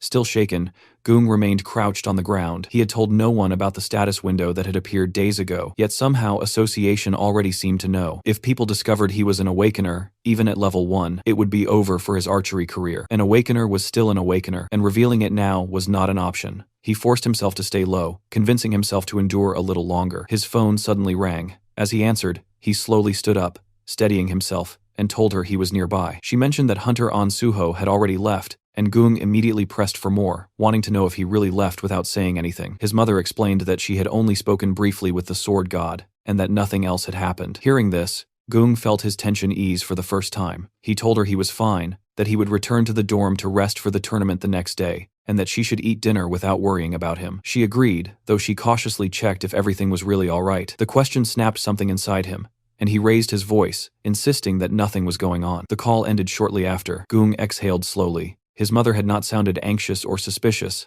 and that alone brought him relief. It seemed the sword god had chosen not to tell her anything. The reason behind that decision bothered him. Clutching his phone tighter, he wondered if that man intended to expose him later, though clearly not yet. No matter what was coming, he could not abandon tomorrow. This tournament mattered more than anything else. It was the biggest high school archery competition in the country, and the first place prize was 50 million won. That money was his grandmother's chance at surgery. He had lived his entire life for this single moment. Once the tournament was over, he would report everything properly. All he needed was just one more day. The next day, the scene shifted to the training center, where Park Gung sat alone in the waiting area. He looked unsettled, his thoughts heavy, as he wondered if Sword God hadn't come all the way to school properly before. The tension sat clearly on his face. From behind, his dark-haired friend suddenly greeted him, startling him slightly. Gung reacted instinctively, brushing it off by saying he was feeling a bit sick. His friend noticed the reaction and pointed out that Gung seemed nervous, though the blonde boy immediately denied it. Park Gung was reminded that even if he was not in perfect condition, first place would still naturally be his. His friend added that no one could deny it, smiling as he mentioned that Gung had never lost first place since joining the school. He had outranked all the upperclassmen and secured the top spot every time, which was exactly what real talent looked like. Hearing this only made Gung more uneasy, as he pointed out that his friend beat upperclassmen every day as well. The response came with a shrug, admitting that despite that, he was still stuck as the eternal second place. In the end, the world only remembered whoever stood first. With a smirk, his friend added that considering how much money his family spent on him, failing to even secure second place would mean serious trouble at home, especially with the kind of father he had. His friend clenched his fist lightly and brushed it aside, telling Gung that regardless, he had a reason to win and needed to make sure he did. He promised to watch until the very end. Gung thanked him, admitting that the encouragement helped him relax a little. Just then, Gung's attention was pulled away by the coach calling for him. Meanwhile, Won-seuk watching him from background with dark smile. As soon Gung entered an office, he noticed the coach speaking with a man dressed in black. One look was enough for him to recognize who it was. The man standing there was none other than An Suho himself. Gung immediately wondered why he was here. Fear crept in fast, sweat forming as he realized the officer might have come to take him away. The coach excused himself, saying he would leave so the two could speak comfortably. Once alone, Suho addressed Park Gung and brought up where he had gone the previous day. The question made Gung stumble over himself, unable to respond properly. Suho then asked the boy if he is awakened, and the words hit Gung like a hammer. His fear intensified, his thoughts spiraling as he wondered whether he should tell the truth or lie. The tournament was right around the corner, and even just participating meant victory for him. He needed the prize money for his grandmother's surgery. There was no other way he could earn such a large amount outside of archery. Just this once, he wanted to hold on. Suho placed a firm hand on Boy's shoulder, emphasizing the seriousness of the matter and asking for honesty. Still trembling, Gung finally admitted the truth and confessed that he was awakened. Suho's expression softened into a smile as he thanked him for being honest. Then, without hesitation, he stated that they would report the awakening immediately and that Gung would have to withdraw from the tournament. He assured him that he could make sure the coach and others would not hear about it. The words left Gung completely stunned. Desperation overtook him as he pleaded, telling how he had not even chosen a class yet and was still only level 1. However, Suho's response was cold and firm. He acknowledged Gung's situation and understood what he wanted to say, but the law was absolute. Even if Gung entered the tournament and reported afterward, any results within a 2-month window would be nullified. The realization shocked Gung even further. Suho explained that reporting now was the better option and told him to come with him to the association. With no real choice left, Gung reluctantly agreed. Suho led him toward his car, watching as the boy followed quietly without resistance. Seeing this, Suho felt a sense of relief. In his previous life, Park Gung had won this tournament, but later lost the title in disgrace after his so-called best friend Hong Won-suk reported him. That incident twisted him deeply, eventually pushing him into villainy and turning him into the notorious criminal known as Gang Gui. It was a painful decision, but with Suho's interference, the boy is saved by his hellish fate. Meanwhile, as they drove along, Suho casually brought up why the boy was acting like some kind of criminal, even though nothing about him really fit that label. The boy shifted uncomfortably and admitted it was because he had hidden the fact that he had awakened. Suho immediately shut that idea down, saying that he hadn't actually done anything wrong. At that moment, the boy snapped his neck to look at Suho so fast it was almost reflexive, clearly caught off guard and confused. Suho calmly told him to stop worrying because he wasn't a criminal in the first place. Still unsettled, Gung struggled to understand and tried to grasp what Suho meant. Suho explained it simply. He asked whether anyone had suffered damage because he delayed reporting his awakening. The boy admitted that no one had. Hearing that, Suho concluded that there was no problem. Without a victim, there was no crime, and there was no reason for him to carry guilt. He then instructed Gung that once they arrived, he should report his awakening at the first-floor registration desk. Suho continued, warning him that he likely would not be able to do archery for some time, and perhaps not ever again. Still, he acknowledged Gung's talent, reminding him that he was an excellent archer, and that another great future would eventually open up for him. Not long after, the car reached their destination. At the association's registration center, Suho dropped the boy off and prepared to leave. Just as he turned away, someone called out to him. It was Investigator Joe, standing nearby with a cigar in his hands. With a casual tone, Joe remarked that handling everything alone must be tough. Suho answered calmly that it was not that difficult. A faint smile crossed his face as he added that he had only just begun. Joe echoed the words, noting that if Suho was only beginning, then there was no need for his help. Suho responded with a polite bow, assuring him that he was fine, and then took his leave. As Suho walked away, he made a call to Jinhui and asked if he had some time to talk. Behind him, Investigator Joe let out a quiet sigh. Watching Suho's back, he muttered that the man was clearly having a hard time, though his pride kept it well hidden. Soon after, the boy reached the reception desk. The woman there informed him that his player registration card was ready, and he thanked her as he accepted it. Staring down at the card in his hand, a heavy thought settled in. He realized he could never return to being an ordinary person again. Closing his eyes, he reflected on the past few days and felt an unexpected sense of relief despite having lied during that time. He decided that the first thing he needed to do was tell his mother the truth. He tried calling her repeatedly, but even after 8 attempts, there was no answer. Worry crept in fast, and the fear that something might have happened to her. He rushed toward their small restaurant, his heart pounding, only to be met by a large crowd gathered outside. As he stepped inside, he saw people packed into nearly every corner. In awe, he wondered what on earth was going on. A dark-haired girl noticed him and complained that her group had been first in line. Another man looked at him closely and asked if he was Park Gung. The moment the crowd realized who he was, excitement erupted. People began cheering, recognizing him as Ansung High School's archery prospect, and several asked him to take pictures with them. Overwhelmed, He tried to understand how they even knew who he was. He wondered if the sudden increase in customers was because they had come to see him. The girl quickly cleared the misunderstanding, explaining that they were not there for him, but because the restaurant had been recommended by the sword god. The explanation only confused him further. She excitedly added that the sword god had posted about the food on Instagram. The post had already gathered over 87,000 likes and 47,000 comments. Some customers laughed among themselves, finding it oddly cute that Sword God's very first post was simply a food recommendation. Still confused, the boy tried to figure out how they had recognized him. One of the nerdy-looking customers casually explained that doing research before a pilgrimage was basic behavior. Others pressed him with curiosity, asking whether he had really met the sword god. With a hint of pride, he admitted that he had, even mentioning that he had handled the sword god's payment himself. The girl reacted with open jealousy but pointed out that his mother looked overwhelmed and suggested that he should go help. He immediately rushed into the kitchen and told his mother that he would help out. She questioned him about the competition and asked why he was there instead of training. Tying on an apron, he brushed it aside, saying they could talk later and that he should start cleaning first. Outside, customers excitedly stared at the special sword god menu, commenting on how humble and cute it felt to see the sword god eating simple snack food. The entire day passed with him serving customers non-stop. By evening, exhaustion finally caught up to him. He leaned against the counter, drained, and remarked that since the restaurant had opened, this had been the busiest day they had ever experienced. His mother, still bewildered, commented on the sudden chaos, and then asked again why he was there instead of at the competition. Before he could answer, someone outside called out, asking if the restaurant was open. His mother turned and apologized, explaining that they were closed for the day because they had run out of ingredients. The man replied that he was not a customer. He introduced himself as Jo Jae-in-hui, a reporter from PBS, and said he would like to interview Park Gung if he had a moment. The boy stood there confused, wondering if the man truly wanted to meet him. The reporter confirmed it, explaining that they had received a tip. According to that information, Park Gung had withdrawn from a major competition after honestly reporting that he had become an awakened person. The words hit hard. His mother froze in shock, struggling to understand what an awakened person's honesty report even meant, and questions what was really going on. The scene shifted to the archery training ground, where Coach Patting Won-suk, offering a few words of encouragement. The boy responded confidently, stating that he would do his best for the competition. Once the coach walked away, his thoughts immediately turned sharp and bitter. He had not expected Park Gung to make the first move. Originally, Won-suk had planned to report Gung's awakening right after winning the competition, intending to crush his future. He thinks, the higher someone climbed, the harder they were meant to fall. But now that Gung had withdrawn from the match entirely, everything changed. This unexpected move made Won-suk debut much earlier than planned. A few days earlier, he had overheard Gung muttering to himself about awakening,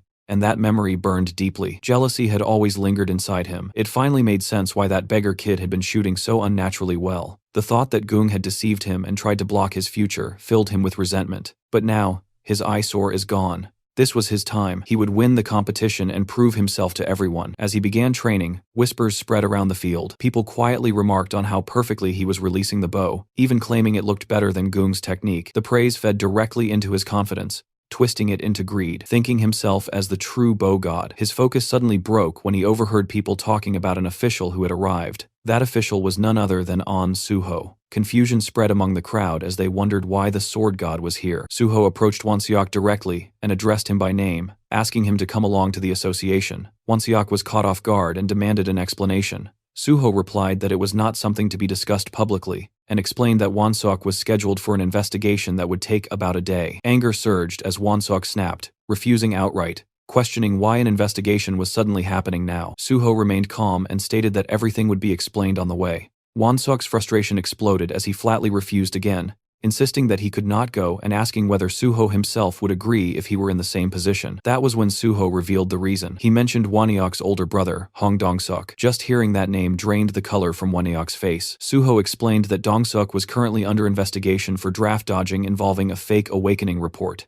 Because of that, all family members were required to undergo awakening verification as well. The case involved many people and was being treated as a serious matter. Suho looked directly into Won-seok's eyes and asked for his cooperation. Fear crept in fast as Won-seok struggled to process the words draft dodging and corruption. Behind him, other students whispered among themselves, remarking that the sword god was personally escorting him. A girl murmured that it looked like his family had committed a crime. At the association, a dark-haired boy shouted loudly, demanding to know who had reported him. Sitting across from an officer at a desk, he accused him of hypocrisy, pointing out that the same officer had issued his player license.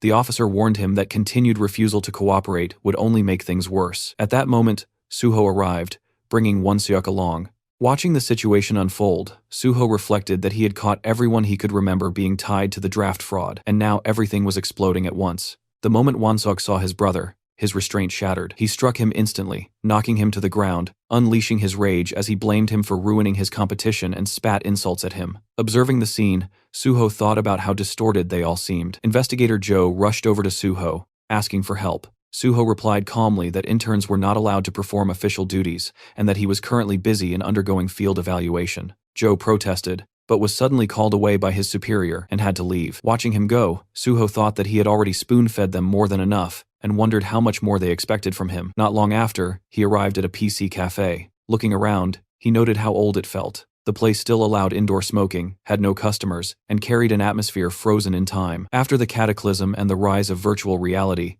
the online gaming industry had collapsed rapidly. PC games that relied only on monitors had no chance against VR games. It surprised Suho that this place was still operating at all. His attention shifted to a gray-haired man seated nearby. Instantly, Suho realized he had finally found him. He took the seat beside him and opened the game OPS. The gray-haired man noticed and commented on seeing someone play OPS after such a long time. Suho admitted that returning to the game after so long was not easy. The man found it amusing and remarked that Ops was practically a dead game, so having even one more player felt nice. He suggested playing together and asked Suho to add him as a friend under the name Railgun. Suho recognized the name immediately and realized he was sitting next to the #1 ranked OPS player. The man confirmed it casually. Suho expressed his respect and appreciation. Feeling generous, the man stood up and offered to buy Suho something to eat, explaining that he worked there and could give him plenty. As he browsed the shelves, he asked what Suho wanted. Before he could pick anything, Suho asked him if his name was Kim Gyum. The reaction was instant. The gray-haired man froze in shock, fear flashing across his face as he turned to face Suho and confirmed his name. Suho calmly removed his identification card and revealed his affiliation with the Korean Hunter Association's Non-Awakening Inspection Division.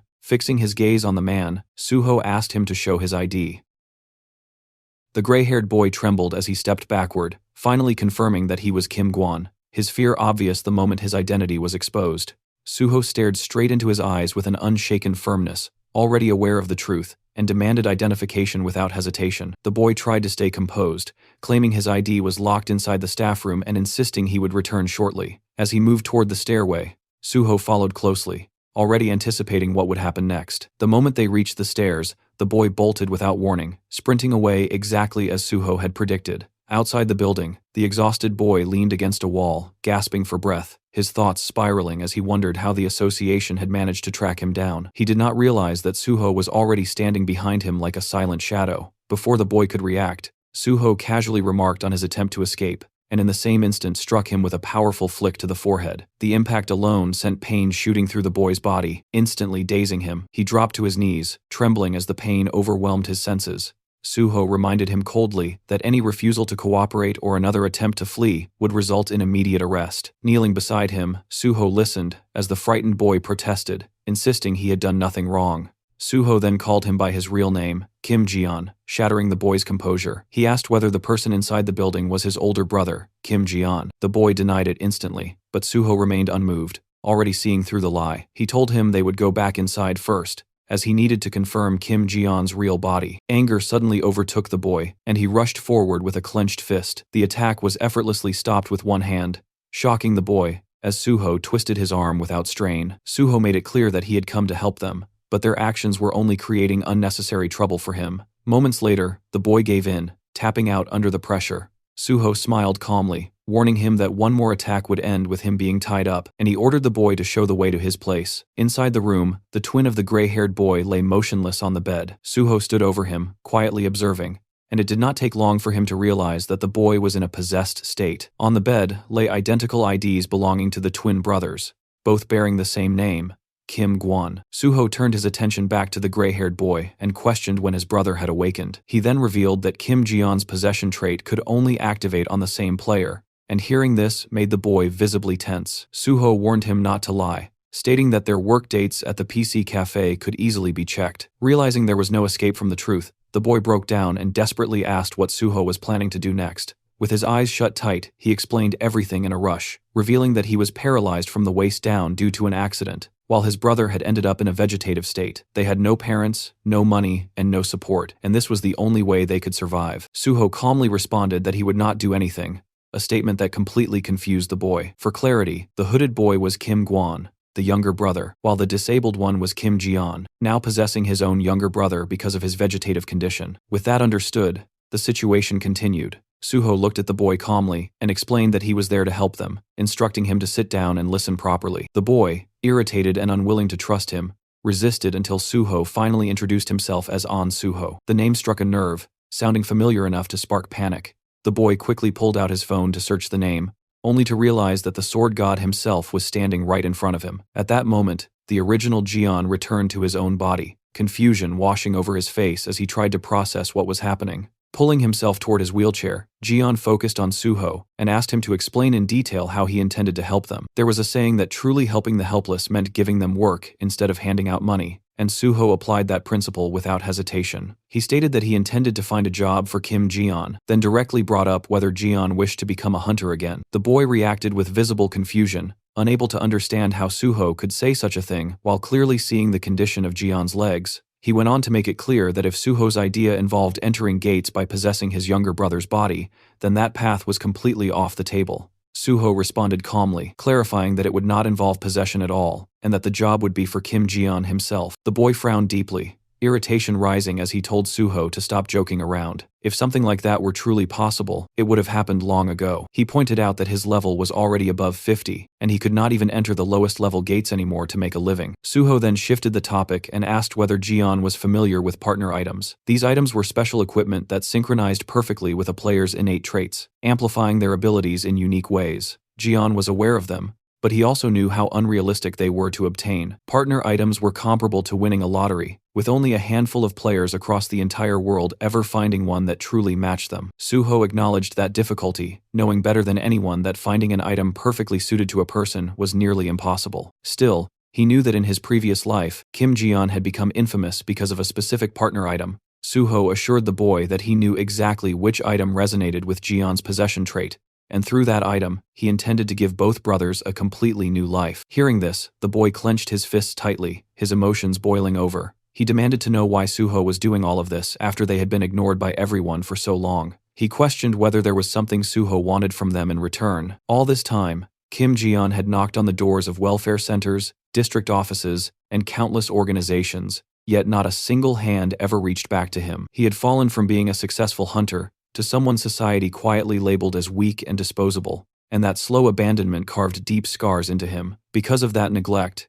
Kim Jian eventually ended up walking the path of a villain. In the present, Suho stated that Jian had never been abandoned, but the boy clearly did not believe those words. What followed left him completely shaken. Suho stepped forward and knelt in front of him, lowering himself without hesitation, and apologized for arriving late. He admitted that he should have come to help much earlier. From deep inside, Suho genuinely wanted to help Kim Jian, even though he had not created the system and was not the state itself. Still, he understood his responsibility as a public servant and intended to fulfill that duty sincerely, without excuses. With a calm smile, Suho explained that his delay was not due to neglect or indifference, but because he had not found a viable solution before. This time was different, and this time, he promised to help. Kim Jian stared at him in silence for a long moment, before finally apologizing in return. He admitted that he had never experienced anyone truly trying to help them, which had made them overly sensitive and defensive. Suho stood back up and told him that he would have reacted the same way in that position. He then assured him that his brother's awakening report would not interfere with their disability pension, making it clear that he had already considered those consequences. Suho even went as far as stating that he would personally deal with the PC cafe owner if Jian was not paid properly, though the man was spared when Jian explained that the owner had treated him kindly.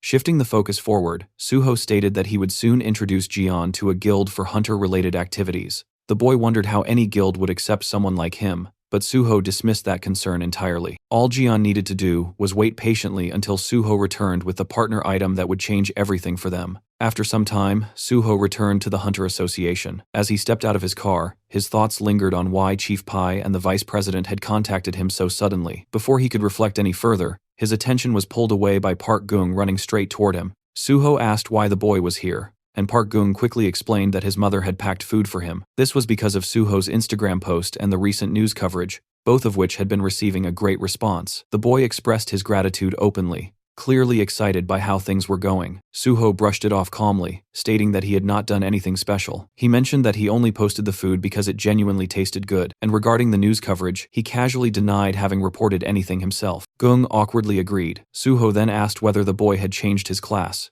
Gung immediately brightened and explained that he had chosen the archer class. He was still serious about becoming a hunter, and went on to ask whether Suho had any guild recommendations for him. Just as we all can predict now, Suho brought his new sidekicks to the Nexus Guild. The guild leader, upon seeing an applicant personally recommended by Suho, approved him instantly with a broad smile.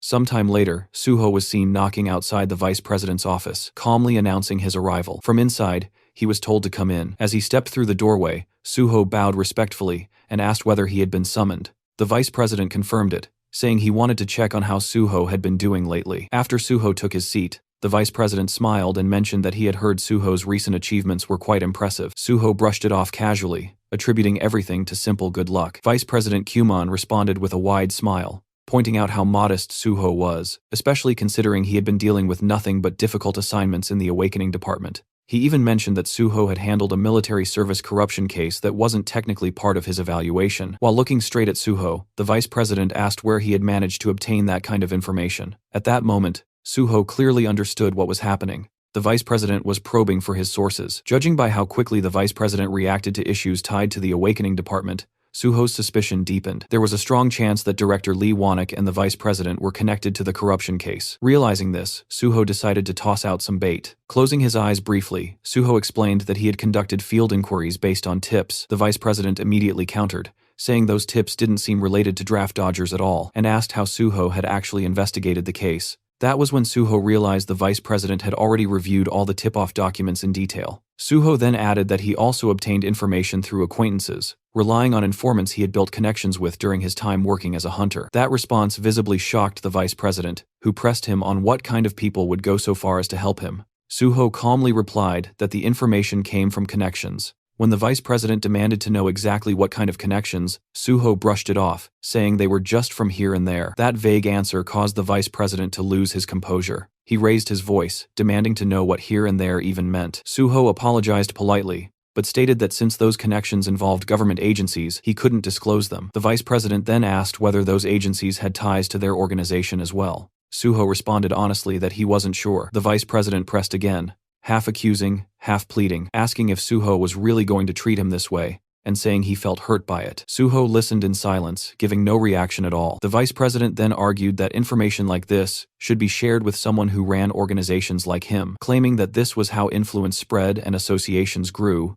and questioning how such information could even be misused. With a faint smirk, Suho added that he had heard there were internal connections within the Daewon Association as well. Since the source was reliable, it was probably an insider. The vice president immediately latched onto that, expressing interest in meeting those informants. Suho replied cautiously that they were extremely wary of exposure, which would make such a meeting difficult. The vice president suggested meeting them under the guise of being a client, but Suho insisted that even then, it wouldn't be possible. Stepping closer, the vice president desperately asked if Suho was truly going to do this to him. After a brief pause, Suho finally said he would ask them once. That answer instantly pleased the vice president, who told Suho to give him a response by today. Suho agreed, saying he understood. With the conversation finished, Suho stated that he would take his leave. He thought to himself that he had hooked the vice president perfectly, exactly as planned. The scene then shifted to the non-awakened department, where Suho ran into Aom Jung-sung. Standing right in front of him, Suho calmly checked whether his evaluation had already been completed. Aom, however, was visibly sweating while juggling a stack of files. He awkwardly explained that the Awakening Department was completely swamped at the moment, and asked Suho to wait a little longer. The staff handling evaluations were buried in work, and it would likely take several more days to finish everything. Hearing that, Suho was genuinely taken aback, wondering what this sudden delay was even supposed to mean. Around them, chaos filled the department. Other officers were shouting behind his back, clutching their heads and complaining about how an absurd number of draft dodgers had appeared all at once. Just compiling the list alone was taking forever. Another officer muttered miserably about his mother, apologizing in his heart for being unable to go home from work. Suho then calmly asked where he was supposed to wait in the meantime. Aom hesitated before realizing that Suho hadn't even been assigned a seat yet. Suho simply stood there blankly, waiting for an answer. Not long after, the scene cut to him outside the building, holding a cup of coffee in his hand. Standing beside him was Chulman, laughing openly and pointing out that Suho had basically been kicked out. Suho admitted it with a frustrated tone. Chulman took a sip of his drink and casually mentioned that he had heard Suho caught a massive number of draft dodgers. Suho asked how that news had already spread. Chulman explained that even when people asked the Awakening Department, no one responded, so everyone just ended up watching the situation unfold from the sidelines. Suho thought to himself that this wasn't exactly good news. The department was clearly busy dealing with something ugly, and there was no reason to air its dirty laundry in front of others. He then asked Chulman if he knew much about internal politics. Chulman was surprised by the sudden question and wondered why Suho was asking something like that out of nowhere. Suho explained that he thought it would be better to understand these things. He wasn't planning to pick sides, only trying to avoid danger by knowing what was coming in advance. Chulman immediately understood why Suho was asking. Watching him, Suho reflected that Chulman showed a lot through his expressions. Even though he looked dull on the surface, he was actually sharp and cautious, someone who had clearly suffered through internal power struggles before. In contrast, Suho realized that all he had ever done was swing his sword, staying so focused on survival that he never had time to look around. Chulman then began explaining the structure involving Vice President Kuman and Chief Pai Seung-yeol. On the surface, there were two major factions within the association, the Vice President's line and the Special Unit Chief's line. Suho recalled that before the regression, those two hadn't appeared as faction leaders and even seemed to be on the same side. Looking at it now, that clearly wasn't the case. They were never allies to begin with. Suho suspected that cases like the Sun Baek-geum incident were likely handled by slowly gathering information and tightening a leash from behind the scenes. Chulman continued, explaining that the factions themselves were easy to distinguish. The Awakening Department and the Management Department belonged to the Vice President's line, while the Gate Department and the Resource Department fell under Chief Pai's line. He then asked Suho why the president didn't seem to have a faction of his own. Suho answered simply that the president was the highest-ranking person in the association. Chulman agreed, adding that the president only needed to survive his term, so his focus leaned more toward external relations. Chulman asked if there was anything else Suho was curious about. Suho said no, stating that he would keep everything he had heard in mind. Chulman then offered to arrange a temporary seat for him in the Gate Department. Suho thanked him but expressed concern that doing so might cause unnecessary misunderstandings. Instead, he suggested studying for other department theory exams at a cafe. Chulman agreed and said he would provide the necessary study materials. Suho thanked him once more, thinking to himself that taking the rest of the day off might not be such a bad idea after all. Sometime later, Suho arrived at the Nexus Guild Villa in Paju. The moment he stepped inside, the Banshee team and Ji-won visibly lit up, genuinely happy to see him after such a long gap. Suho calmly guided everyone to their seats, setting the mood before anything else. Ji-won found it odd that Suho was here during work hours, but Suho brushed it off, explaining that it was a legal skip. What mattered more, he added, was that the timing was finally right. The group didn't immediately understand what he meant, so Suho reminded them of the promise he had made in the past. In the past, he acknowledged that the Banshee team all carried a deep grudge against the special unit. The revenge they wanted was something he intended to help them achieve in a concrete and irreversible way, and for that, preparation was necessary. That was the real reason he had gathered them before, because he needed people who could move in secret, acting as his hands and feet without drawing attention. Manhwa pointed out that they were still officially in a training period, and reminded him that he had once said the revenge would come after he entered the Special Forces unit. Suho admitted that had been the original plan. However, he had recently come across something interesting. If things went smoothly, they could stir chaos inside the organization even before he officially joined the Special Forces unit. He explained that the plan revolved around exploiting internal faction conflicts. With a faint, confident smile, Suho revealed the target they would take down first is Vice President Park Kyumon. As promised earlier, Suho brought the Vice President to a certain location that evening. After stepping out of the car, the Vice President glanced around and clearly found the meeting place unimpressive, even shabby. Suho calmly explained that the people involved were extremely sensitive about security and asked for his understanding. As the Vice President opened the door, he assumed they must have private rooms inside, reasoning that choosing such a place meant the informants were cautious and scheming. Inside the building, the Banshee members stood waiting, white masks covering their faces. The Vice President began sweating, his mind racing as he noticed no other signs of life. He wondered if something had gone wrong, or if someone had overheard them. Still, he reassured himself that Sword God Suho was right there, meaning nothing serious could possibly happen. Suho then turned slightly away from him and stated that this was indeed the right place. The Vice President grew uneasy, sensing something off about Suho's tone. Suho continued, saying that the timing was perfect for getting things done. In that instant, the Banshee members surged forward with overwhelming speed, subduing the Vice President before he could react. They pinned him to the ground in one smooth motion, completely cutting off any chance of resistance. Standing tall over him now, Suho coldly stated the reality of the situation. The vice president had been kidnapped, and Suho had no intention of explaining every detail. At his signal, Guok Duho stepped in and delivered a precise blow to the back of the vice president's neck. The man's body went limp instantly as he fell unconscious, marking the true beginning of Suho's plan in motion.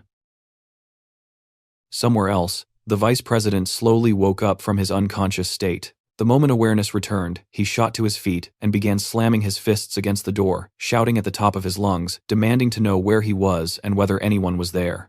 Before any answer came, a strange, wet gurgling sound echoed behind him. The noise caught him completely off guard. Fear instantly froze his body in place as his thoughts spiraled, wondering what kind of sound that was, whether it was some kind of monster.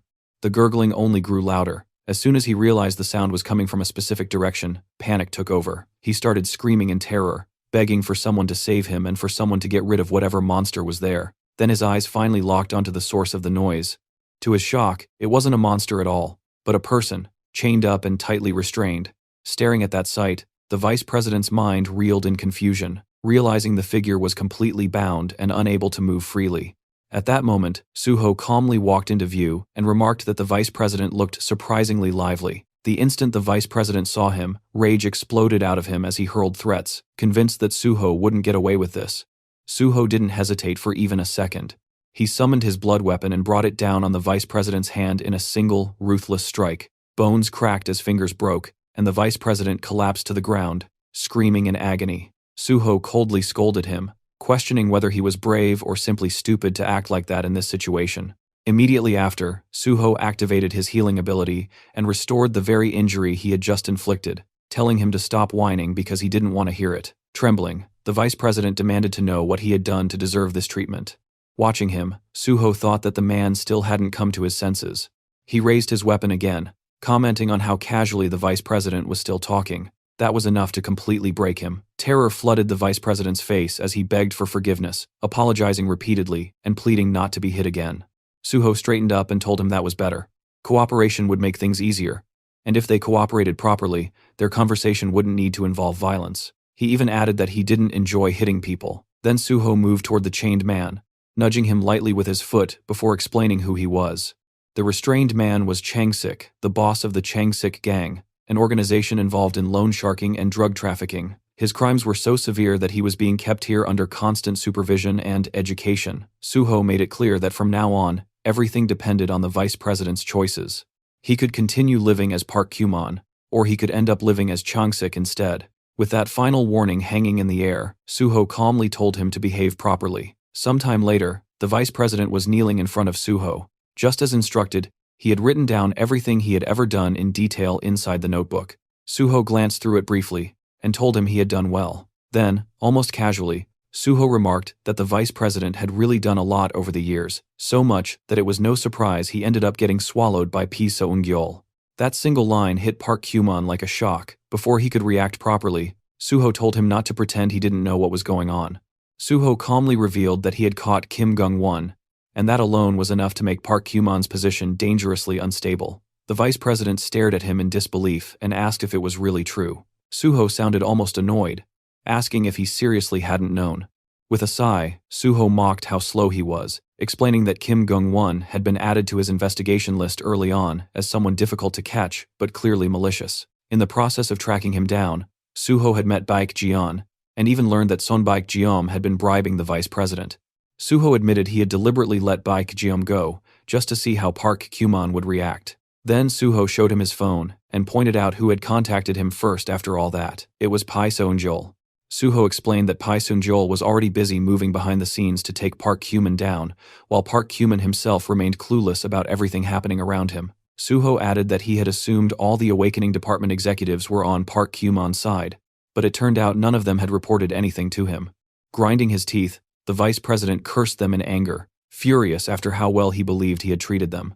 Suho coldly pointed out that, given his situation, Park Kumon's life was already hanging by a thread. If Pi Seung-gyol decided to act, it could all be over at any moment. Completely shaken, the vice president begged him, asking if there was really no way for him to survive.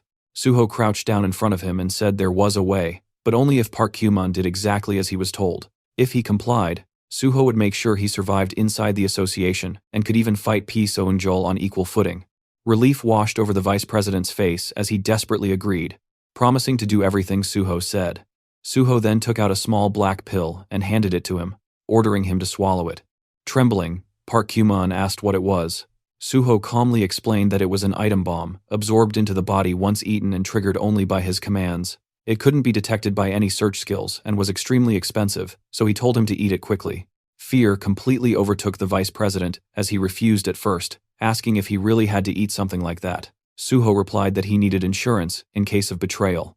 If Park Kyuman truly didn't want to eat it, he didn't have to. Suho leaned closer and told him that if he didn't want to live here alive and unharmed, he could always live on as Changsik under a different name instead. He told him to choose wisely. Shaking violently, Park Kyuman stared at the pill, then closed his eyes and swallowed it in one motion. Suho nodded in satisfaction and told him that from now on, they would clean up the messes he had made, one by one. When Park Kyuman asked what messes he meant, Suho explained that if he wanted to live, he needed to stop Pai Seung-jul from attacking him, and that started with fixing every wrong he had committed so far. He didn't care how Park Kyuman handled it or who he pinned things on, as long as no innocent person was sacrificed. If he crossed that line, Park Kyuman already knew what would happen. The vice president quickly swore that would never happen. Suho told him to relax, saying he would simply sit back and watch. Then he gave his first direct order. As soon as Park Kyuman returned to the association, he was to deal with the draft evasion case. Suho asked who had been involved, and Park Kyuman confessed that it was him, the awakening department head, and the non-awakened division chief. He admitted he had taken 70% of the money, while the rest was split among his subordinates. Suho thought that whoever subcontracted the job had clearly stuffed himself with money. He ordered Park Kyuman to return all the money and silence everyone involved. When Park Kyuman hesitated, saying he still had his share but didn't know about the others, Suho coldly pointed out that if the money wasn't returned, things would explode. Either retrieve it or fill the gap himself, but make sure no noise came out of it. Park Kyuman quickly agreed. Suho then added another command. As soon as Park Kyuman returned, he was to immediately proceed with Suho's awakening department evaluation. Both the field evaluation and the written exam were already done, so there was no reason for the process to keep dragging on. Park Kyuman apologized and promised to handle it. Finally, Suho gave his last instruction and told him to close his eyes. The vice president froze, confused by the sudden order. Suho lifted his bat and warned him that he didn't like repeating himself. In the next instant, the bat struck the side of Park Kyuman's head, and the vice president collapsed, losing consciousness once again. Meanwhile, outside the building, Hyunmin was growing impatient, wondering why Suho was taking so long inside. Duho agreed, pointing out that Suho had been in there for quite a while, yet everything had gone completely quiet. At that exact moment, the door suddenly opened, and Suho stepped out with the vice president slung over his back as if he weighed nothing. Yeonhwa stared at the scene in confusion and asked if Suho had hit him. Yeonhwa pointed out that there hadn't been any noise at all. Suho responded calmly, saying that, technically speaking, that was exactly what happened when you hit someone properly. He then gestured for Duho to take Park Kyuman and put him inside the car. Suho told everyone that he would explain their future plans later and asked them to gather together first. He handed Yeonhwa a notebook and explained that they would now use Park Kyuman to carry out some internal maneuvering. They were making their move before the situation fully took over the association, but before that, they needed to clean up the messes Park Kyuman had created. The notebook he had just handed over was the vice president's corruption ledger. As the group skimmed through its contents, Yeonhwa remarked that there weren't just one or two corrupt acts written inside. She asked if they were going to erase everything. Suho clarified that they would only erase the corruption that Pi Seung-jul already knew about. Even if Pai Seung-jul eventually learned about everything written there, it wouldn't matter. They would use Park Kyuman as needed and discard him afterward. Suho then asked if anyone in the group wanted personal revenge against Park Kyuman. If so, they could change how they dealt with him. After looking through the notebook and reflecting among themselves, the group confirmed that none of them had any personal business with Park Kyuman. Suho nodded, satisfied, and told them it was time to head back. As they were about to leave, Ji-won spoke up, noting that the vice president didn't seem to have any major injuries. Curious, he asked how Suho had managed to make him talk. Suho answered calmly that he had made Park Kyuman swallow a bomb that would explode if he disobeyed his orders, so naturally, he would stay obedient for a while. Ji-won was stunned, asking if there was really such an item in existence. Suho immediately shut that down, saying it was a lie. There was no such thing at all. After knocking down Park Kyuman, the group finally split up and began heading their separate ways. Suho told the Banshee team that he and Jiwon would go home, while the rest should drop Park Kumon off and then return to Nexus. Yeonhwa nodded without hesitation, confirming she understood. Suho then turned to Jiwon and asked whether he had finished digging through the numbers Suho had given him earlier. Jiwon replied that he had checked them, but nothing came up for Pai Sungjol, Park Kumon, Lee Wanik, or Lee Munho. To dig any deeper, they would probably need to trace things all the way back to the Messenger app headquarters. As they took their seats inside the car, Suho said that meant those numbers weren't saved as contacts. He told Jiwon to shift focus to the numbers they contacted regularly instead, then asked how long the task would take. Jiwon estimated it would be done by tomorrow, but Suho pushed him, asking if it could be finished today. Starting next week, Suho planned to begin pruning Park Kumon, and timing mattered. The very next morning, Jiwon came running in, his loud voice snapping Suho out of his sleep. He excitedly announced that he had found a number used by Pai Sungyol. Sitting down, Jiwon explained that in Lee Wanik's records, there was one unfamiliar number that appeared repeatedly. There were only call logs, no messages or chat history. After tracing it further, Jiwon confirmed it was Pai Sungyol's second phone. Even more suspicious, that phone had no other contacts and no call recordings at all. Suho praised him for the good work and casually suggested that, if Jiwon hadn't eaten yet, they should grab dinner. Jiwon replied that Haewon would be arriving soon as well, so they could eat together. Suho paused, then asked if today was the day Haewon was coming back. Not long ago, Haewon had finished treatment for drug addiction and had been developing antidotes. After that, he had gone alone on a nationwide trip, finally living out a dream he had carried for a long time. After some time, Haewon finally arrived and casually greeted them as if he had just stepped out for a walk. Suho immediately noticed something off and pointed out that Haewon had gone traveling without even carrying a bag. Haewon simply pulled out a card and said that one card was more than enough. He even kissed it dramatically, explaining that he had made plenty of money from antidotes. He had lived miserably and painfully for so long that it was finally time to spend it properly. Jiwon looked at him with pure admiration and commented that such a mindset was insane in a good way, something worth learning. Suho shut that down instantly, telling him not to pick up strange habits. Not long after, they started eating together. Suho remarked that Haewon looked genuinely refreshed after traveling and asked which place left the biggest impression on him. Haewon said it was Busan, mainly because the tteokbokki and kimbap tasted amazing. He even claimed the Busan accent somehow made the food better. Suho brushed that off, saying he had just finished drug treatment and questioning what kind of high he was talking about. Haewon got visibly annoyed and insisted he was being serious, not joking at all. Jiwon jumped in, saying that now Haewon was back, they could finally drag him online again. Looking straight at him, Jiwon promised to prepare a death, then corrected himself and said an amazing dungeon instead. Haewon immediately refused without hesitation. While Jiwon kept pushing Haewon, Suho stepped in and said Haewon was needed for something important. Suho told him there was work he had to do. When Haewon asked what it was, Suho answered simply that he would be making clothes and told him to follow him to the second-floor lab. Upstairs, Suho led him into a room stacked full of boxes and packages. Haewon stared at the piles and asked what all of it was supposed to be. Suho explained that these were the materials for the outfit he planned to make. Haewon was stunned and wondered how many outfits could possibly come out of that much material. Suho calmly replied that it was all for a single outfit. As Haewon opened one of the boxes, he found it filled with green slime stones, a low-grade material most people would not even take for free. These stones were formed when slime monster fragments hardened through magical reactions. Suho instructed Haewon to fuse all of them into a single mass and use it as fabric. Haewon could barely believe what he was hearing. Suho, already turning to leave, told him to think positively since even fusing materials would give him experience. He added that he would go look for the remaining materials in the meantime. Slime stones were the last thing they could buy with money, so Haewon would need to gather and work diligently if they wanted to finish on time. Haewon asked what the final item was supposed to be.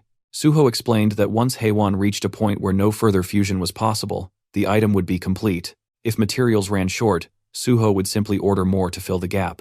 Left alone in the room, Haewon stood there in total confusion, muttering that Suho really did just say whatever he wanted and walk away. The scene cut to a quiet village on the outskirts of Gyeonggi Province, deep into the night. The place was dead silent, the kind of silence that felt unnatural rather than peaceful. Suho stepped out of his car and entered the abandoned building ahead. The moment he crossed the threshold, he activated colorless solitude, letting the world around him fade into isolation. If his memory was right, what he was looking for was definitely here. He expanded his magic detection, and almost immediately, his senses locked onto something strange. A Buddha-like statue stood inside, its surface faintly pulsing with dark, twisted magical energy. Without hesitation, Suho lifted the statue and carried it outside. For a brief moment, he stood facing it in silence, studying it as if it were alive. Then, in one smooth motion, Suho summoned his blood weapon. A bloody sword materialized in his hand, crimson energy crackling violently through the air. He slashed down. The blade tore through the statue diagonally, red light flashing as the upper half slid cleanly off and crashed onto the ground with a loud, heavy thud. For a split second, everything was still. Then the gurgling started. The fallen statue twitched, red eyes snapped open from within the stone, glowing with malice. Thick black energy poured out, wrapping around both halves. In the next instant, the broken piece lifted itself and fused back together perfectly, restoring the statue as if it had never been cut at all. Suho stared at it calmly and muttered that it had come to the right place. This wasn't just a cursed item, it was a soul shield, a parasitic being embedded inside the artifact, designed to trap souls within a soul prison. Suho realized something was off. Normally, a soul shield would be immobilized inside the prison, unable to act. But this one had hijacked a statue as a vessel, moving around like a hermit crab hiding in a borrowed shell. Tightening his grip on the sword, Suho decided it was time to drag it out. He activated Steel Slash and brought his blade straight down, splitting the statue vertically from top to bottom. The stone shattered instantly. But instead of dying, the black energy exploded outward, surging toward Suho and swallowing him whole. The system warned him that the parasitic spirit was invading his mind, attempting to corrupt and destroy it from within. Suho didn't even flinch. The very next moment, he activated his dragon blood. A faint smirk appeared on his face, as the parasitic spirit suddenly sensed something terribly wrong. The system reported that due to the dragon armor's draconic effect, mental corruption could not progress. What had tried to invade him now screamed in panic and fled instead. But before it could escape, the draconic energy completely purified it. The black energy vanished. As the purification finished, the item's form changed. A small skeletal figure materialized in Suho's hand. The system informed him that he had obtained the Freed Soul Prison, a rank A item originally created by a necromancer to seal evil spirits. The item had become cursed after being damaged and overloaded with trapped souls, but the parasitic spirit inside had now been fully purified. He only needed one more material now. With the final piece, he could craft a partner item perfectly suited for Kim Guan. Clenching his fist, Suho felt the plan tightening into place. Now, it was only a matter of time. After a few days passed, Haewon looked like his soul was halfway out of his body. His face was pale, his eyes hollow, and his entire posture screamed exhaustion. He staggered over and begged Suho to save him, calling him team leader and saying the fusion still wasn't finished. He had worked nonstop all weekend and genuinely felt like he was dying. Suho only smiled calmly and said people didn't die that easily. Haewon immediately started ranting about his insane workload, but Suho cut in smoothly, telling him to think more positively. He reminded Haewon that this was still better than the days he had spent barely surviving in the Yeongdongpo slums. The moment those words landed, Haewon froze. He stared at Suho in disbelief and muttered that this was straight-up cheating. Suho didn't deny it. He simply smiled, turned around, and told Haewon to keep going.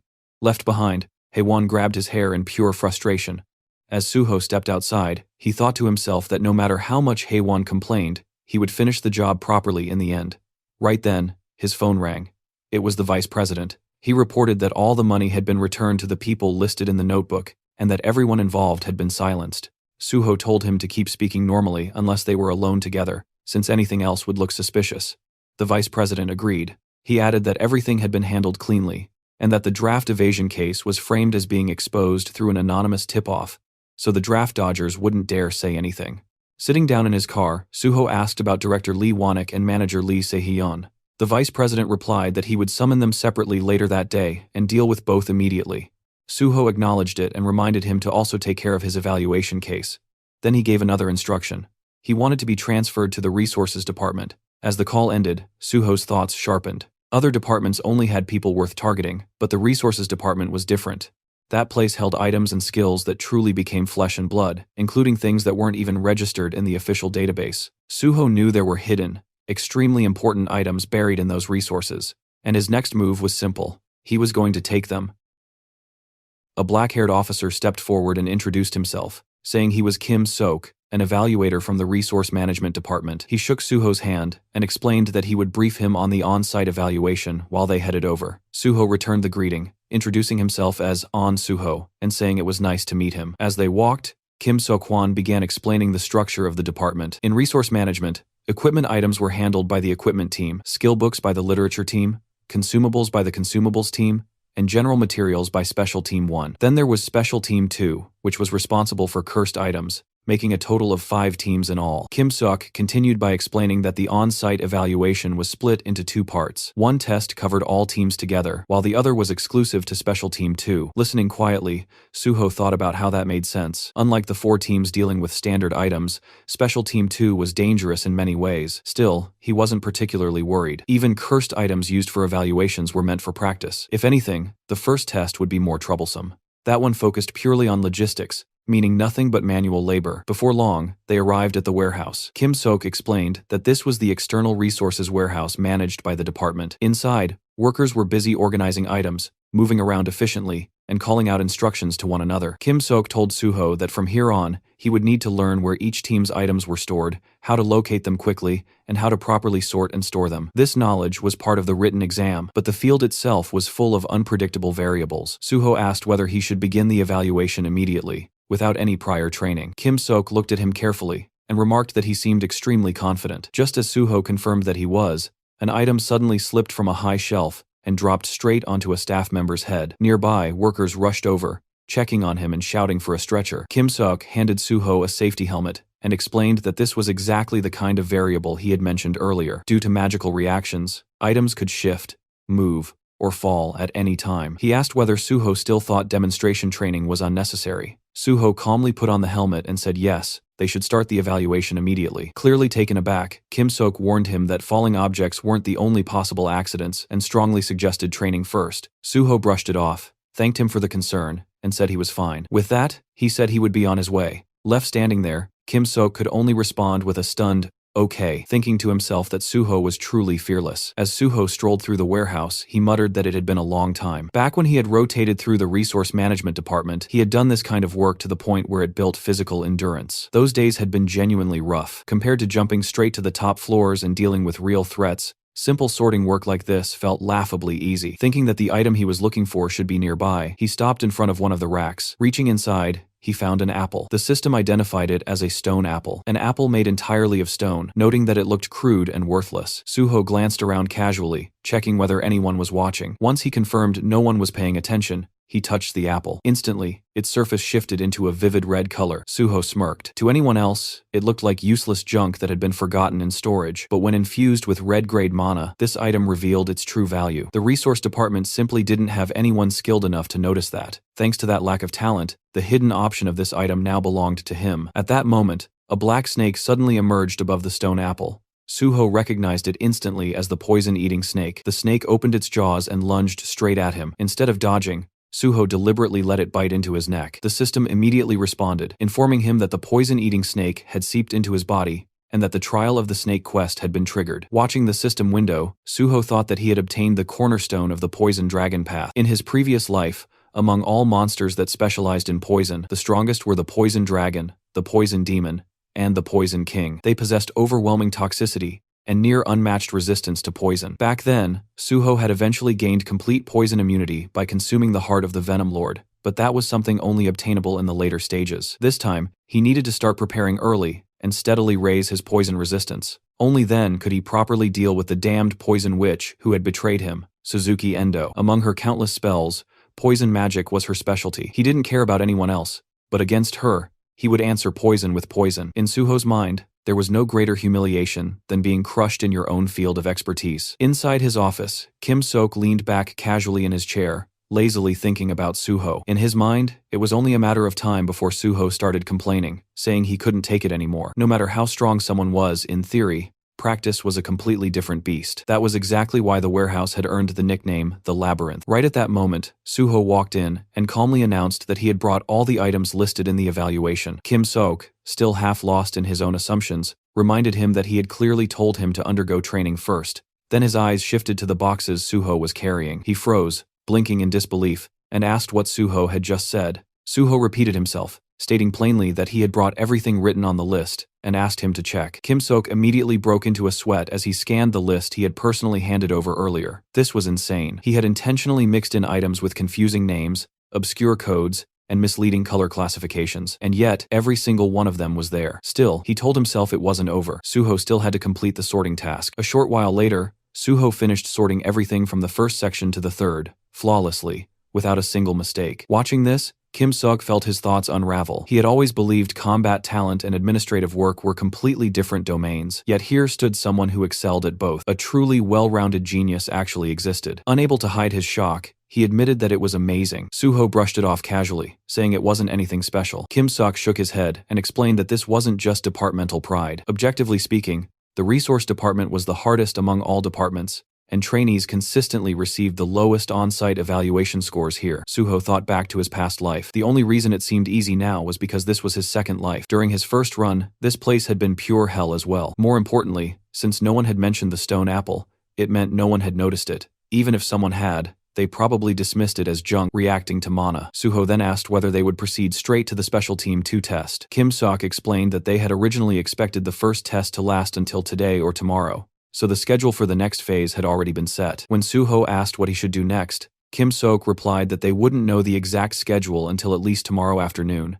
and told him to head home for the day. Suho smiled, genuinely relieved. He remarked that it worked out perfectly since he had something else to take care of anyway. Back at home, Suho stood in front of several glass containers filled with green liquid that looked unmistakably like poison. Turning his attention to the system window, he decided it was time to begin. The window displayed the trial of the snake, a quest that only the one chosen by the poison-eating snake could undertake. Inside, Suho's body rested the egg of the poison-eating snake, and to hatch it, he needed to continuously supply it with poison by drinking it himself. If the poison supply was delayed for more than 10 minutes, the trial would reset. If that delay happened 3 times or more, the quest would fail entirely, and the egg would disappear. Even worse, if detoxification occurred at any point, the egg would vanish instantly. Looking at those conditions, Suho thought the quest itself sounded simple, but actually fulfilling it was anything but. Supplying poison by drinking it was far easier said than done. He closed his eyes, took a long breath, then opened the lid of one of the bottles. Holding it above his face, he stared into the liquid, reacting inside. Even the lowest grade poison made his teeth chatter. Memories surfaced of the times he had been poisoned before,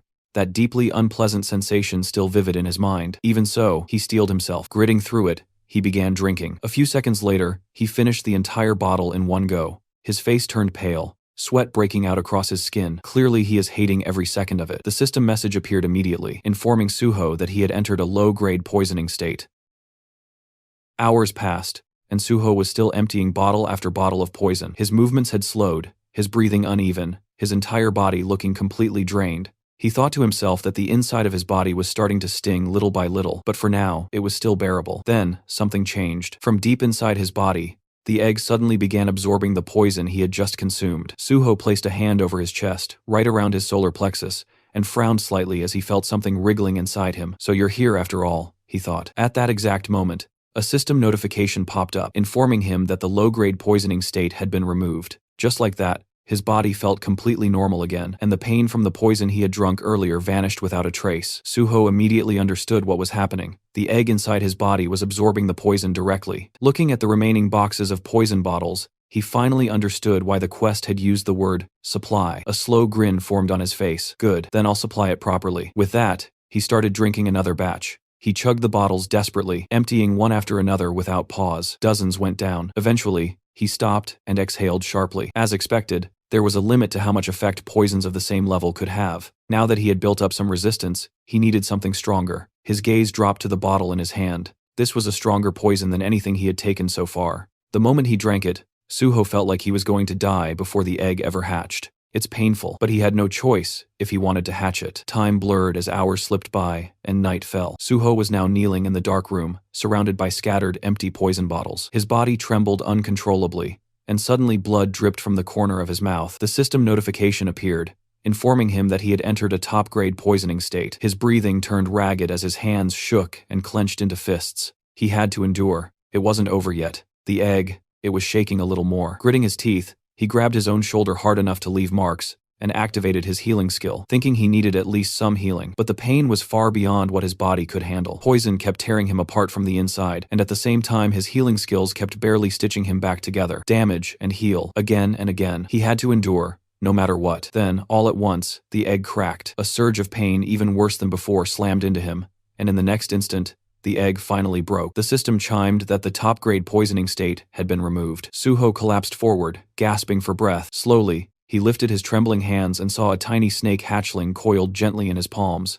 More system messages flooded in, announcing that the poison-eating snake egg had hatched successfully. The quest was completed, and the poison-eating snake recognized him as its master and coiled itself around him. It congratulated him on acquiring the poison-eating snake, ranked S+, and granted him 5 bonus points for achieving a great accomplishment. Suho stared at the little snake, half laughing, half exhausted. With a weak smirk, he muttered jokingly that he had almost died because of that little bastard. Suho looked down at the small snake resting in his palms, thinking that even the poison dragon must have started out this tiny once. It felt closer to the manifestation of a skill than a true summon, but since its evolution path changed based on the type of poison it consumed, calling it a summon wasn't exactly wrong either. He gently wiggled the snake's head with his thumb, silently counting on it, and the little creature happily bowed back as if it understood. His gaze shifted to the few remaining poison bottles scattered nearby. He had already consumed almost all of them.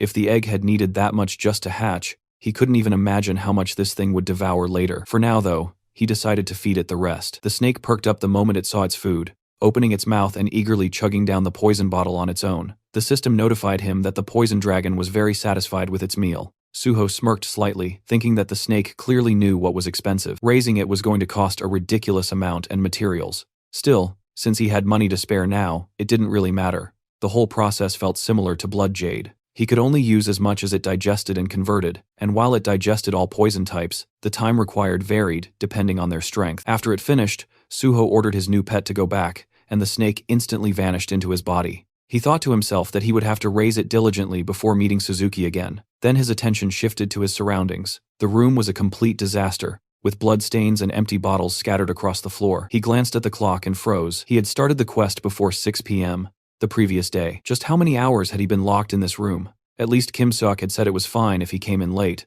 When Suho stepped out, Haewon nearly dropped his cup, spitting out the coffee he had just taken a sip of. He stared in shock at Suho's bloodied clothes and ragged condition. Suho casually greeted him with a simple good morning. Haewon, trembling slightly, asked why he looked like that. Suho glanced at his own hand and brushed it off, saying he had just been doing something. Haewon's face went pale as another thought hit him. He nervously asked if there had been someone else in the room with him, something not human anymore, maybe even a monster. Suho explained that he ended up like this because he was clearing a quest. Then, just as casually, he changed the topic and asked why Haewon still hadn't reported on the task he had been given, saying it was taking longer than he expected. Haewon immediately snapped back, insisting he wasn't slacking at all. Except for eating, sleeping, and going to poop, he had been doing nothing but non-stop synthesis. He even questioned whether the work had an actual end. Suho, completely unfazed, told him he was still far from done, waved at him, and told him to work a bit harder. Left behind, Haewon could only scream internally in despair, crushed once again under his never-ending workload. Sometime later,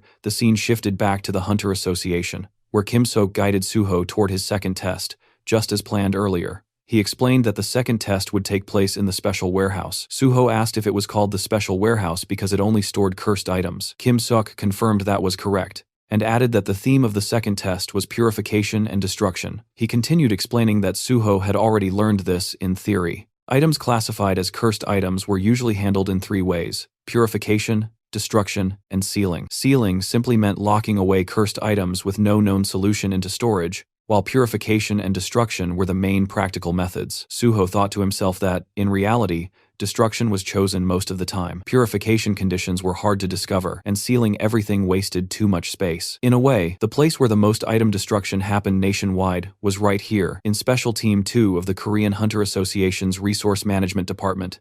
Soon, they reached the test area. Suho already had a feeling he would find a certain weird individual here. He was greeted by the team leader of Special Team 2, who introduced himself cheerfully as Jo Jeon-hyuk. While exchanging greetings, something behind the glass caught Suho's attention. He spotted that familiar odd figure, the man-crushing scholar known as Grinder Kang Sul-gi, a nickname earned because he ground every item without exception. Suho thought about how, thanks to that man grinding everything in his previous life, he had managed to obtain items like the first muumuu. Strangely enough, the trolling from his past life was actually helping him now. Team leader Joe told Suho that they would proceed straight into the second test without delay. He explained that they would start with the purification evaluation and instructed Suho to put on protective gear before entering. Following his instructions, Suho changed into the protective equipment inside the room. The team leader then placed a box in front of him, and Suho silently hoped that the test subject would be something familiar. Inside the test room, Suho stared down at his assigned test subject. From outside, over the microphone, team leader Joe announced that from this point on,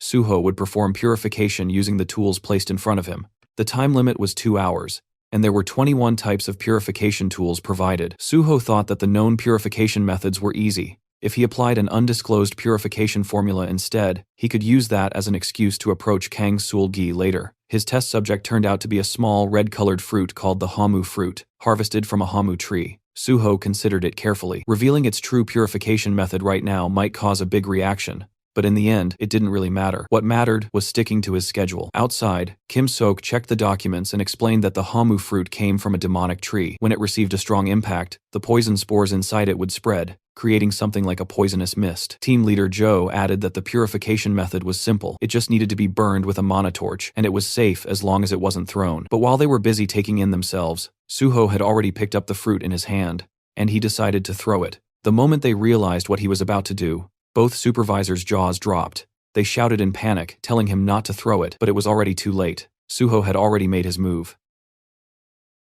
Suho hurled the fruit with all his strength. The moment it struck the ground, a deafening crash echoed through the test room. The fruit smashed into the floor with a heavy impact, fragments scattering outward, yet strangely, not a single speck of dust rose into the air. Outside the room, everyone froze in shock. Because there was no dust cloud, Suho's movements were clearly visible through the glass, along with the fruit embedded firmly into the floor. For a brief moment, the entire area fell into stunned silence. Then team leader Joe snapped out of it, grabbing the microphone and shouting in anger, demanding to know what Suho thought he was doing. His reaction was more than justified. The special warehouse was one of the most secure facilities in the association, rivaling research labs and construction sites in strictness. Suho, however, remained completely unfazed. He calmly picked up the fruit from the floor and stated that it had already been purified. The words made no sense to those listening, and confusion spread instantly. When questioned further, Suho simply offered to show proof. He held the fruit out with a bright, almost innocent smile, his expression so clean and devoid of malice that it left everyone watching completely dumbfounded. Jo Jeon-hyuk was the first to react properly. The moment he checked the updated item description, his eyes widened in disbelief. The fruit's curse had vanished.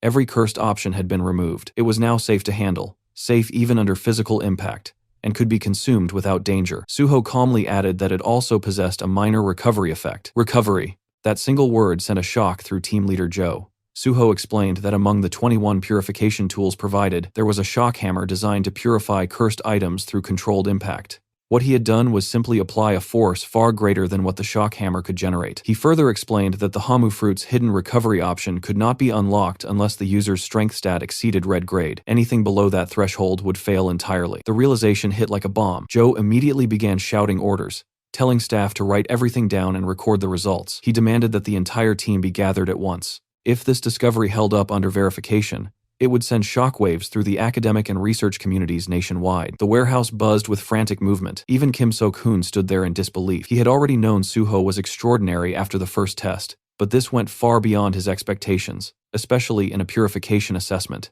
Approaching Suho cheerfully, he asked if Suho truly understood what he had just accomplished. This wasn't just a good score. This was the discovery of an entirely new purification method, the 20-second method recognized globally, one that the entire world would soon adopt. Suho, however, only responded casually, asking whether this meant his score was safe, or if he was at risk of failing for not using the standard methods. Kim immediately dismissed the concern, assuring him that as long as he was in charge, Suho would receive full marks without question. As they left the testing room, Kim Seok casually asked how Suho had learned a purification method like that. Suho answered without hesitation, calmly lying that he had discovered it by chance inside a sealed gate. At the time, he hadn't even known purification formulas existed, and if it weren't for the level 5 special recruitment course, he wouldn't have realized there were already 21 recognized methods. Kim Sok burst out laughing, saying that people destined to succeed always found a way no matter what. Suho brushed it off modestly, insisting it wasn't anything special. Kim Sok then gave Suho a firm thumbs up, flashing a satisfied grin as he told him he had passed the second test outright. He said he would personally take responsibility and award full marks,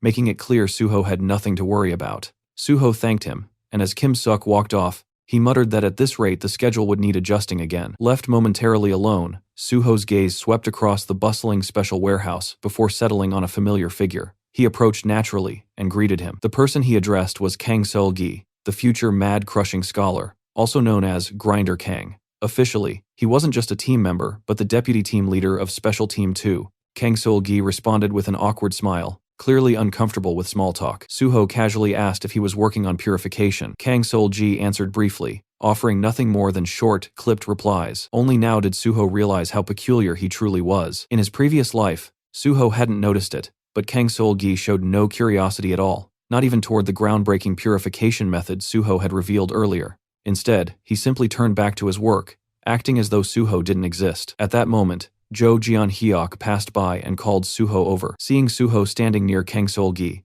Jo gently guided him a short distance away and spoke cautiously. He told Suho he had worked hard today and could head home if he had nothing else scheduled. Suho thanked him, but asked if it would be alright to stay a little longer to look around the special warehouse. Jo considered it briefly, then agreed, warning him to be careful around the deputy team leader he had been talking to. Jo explained that Kang Sol-gi was a bit peculiar and preferred working alone, a polite way of saying he wasn't very sociable. Normally, that warning would have discouraged most people, but Suho needed an opening. He said it was a shame, mentioning that one of the items Kang Sol-gi was working on looked familiar, something he thought he had seen in a sealed gate before. The mention of a sealed gate immediately caught Jo Jeon-hyuk's interest. When Suho added that he couldn't quite recall the details, Jo insisted they talk to the deputy team leader right away, saying purification work made it a matter of duty. Despite Suho's polite hesitation, Jo confidently approached Kang Sol-gi and told him he was counting on him. Kang Sol-gi responded curtly, agreeing without enthusiasm. Once the arrangement was made, Kang Sol-gi returned to his work in silence. Suho stood nearby, observing quietly. The atmosphere between them remained heavy and wordless. Kang Sol-gi methodically processed cursed items one after another, purifying what he could and discarding the rest into the destruction bin.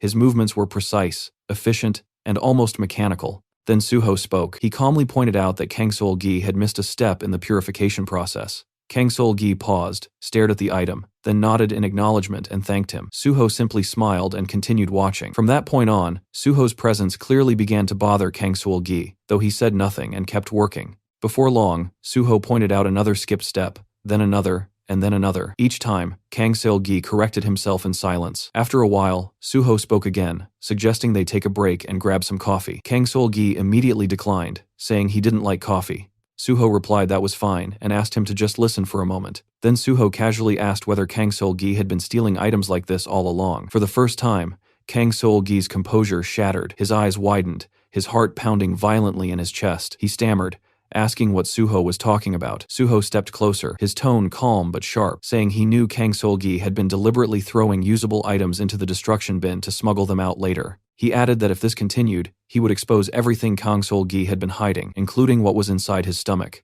Kang Sol-gi froze. The accusation of item theft was one thing, but the mention of his stomach struck far deeper. Cold sweat ran down his back as he swallowed hard, unable to respond. Suho leaned in slightly, his smile never fading, and addressed him again as deputy team leader. Then, in the same calm tone, Suho suggested they grab that coffee after all. In the backyard, Suho led Kang Sol-gi to a quiet corner he often used with Jung Chol-min. After taking a few sips of coffee, Suho finally broke the silence, addressing him as the deputy team leader. Kang Sol-gi answered stiffly, clearly on edge. Suho asked when it had started, and when Kang Sol-gi tried to deflect, Suho clarified that he was talking about the thing embedded in his stomach. Kang Sol-gi froze instantly. His eyes widened, his lips pressing together so tightly they nearly trembled. This was supposed to be a secret, only he knew. After a long, suffocating silence, his voice finally came out, shaky, asking how Suho had found out. Suho didn't bother answering directly. He said what mattered wasn't how he knew, but the thing lodged inside Kang Sol-gi's body. He asked to see it. Kang Sol-gi hesitated,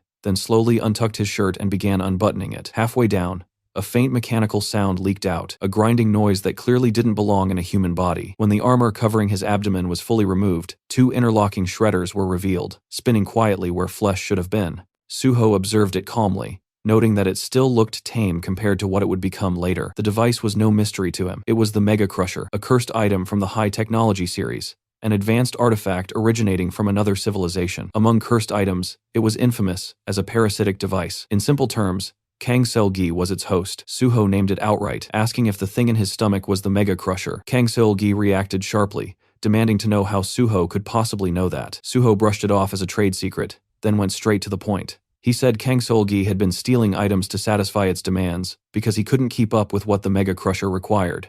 Kang Sol-gi bit his lip, then slowly nodded, admitting it was true. Suho acknowledged how hard that must have been and told him to cover it back up. As Kang Sol-gi did, Suho watched silently, understanding the weight of the burden he had been carrying. Kang Sol-gi hadn't always been like this. His withdrawal and isolation began the moment the Mega Crusher entered his life. Years ago, during a solo night shift at Special Team 2's warehouse, the sealed cursed item had ambushed him. From that night on, he became its host. At first, he had considered reporting the incident. Surely someone could help, but the grotesque device embedded inside him made him hesitate. There were no known cases like his, not even internationally. What if reporting it meant being sealed away just like the item itself? The Mega Crusher was classified as a cursed item that could neither be purified nor destroyed. That was why it had been sealed in the first place. Kang Sol-gi feared that revealing the truth would only lead to the same fate for him. Unable to trust anyone, he kept the secret and deliberately distanced himself from others. He didn't quit his job, because only here could he access the items needed to keep the Mega Crusher satisfied. It was a choice made purely to survive. Despite everything,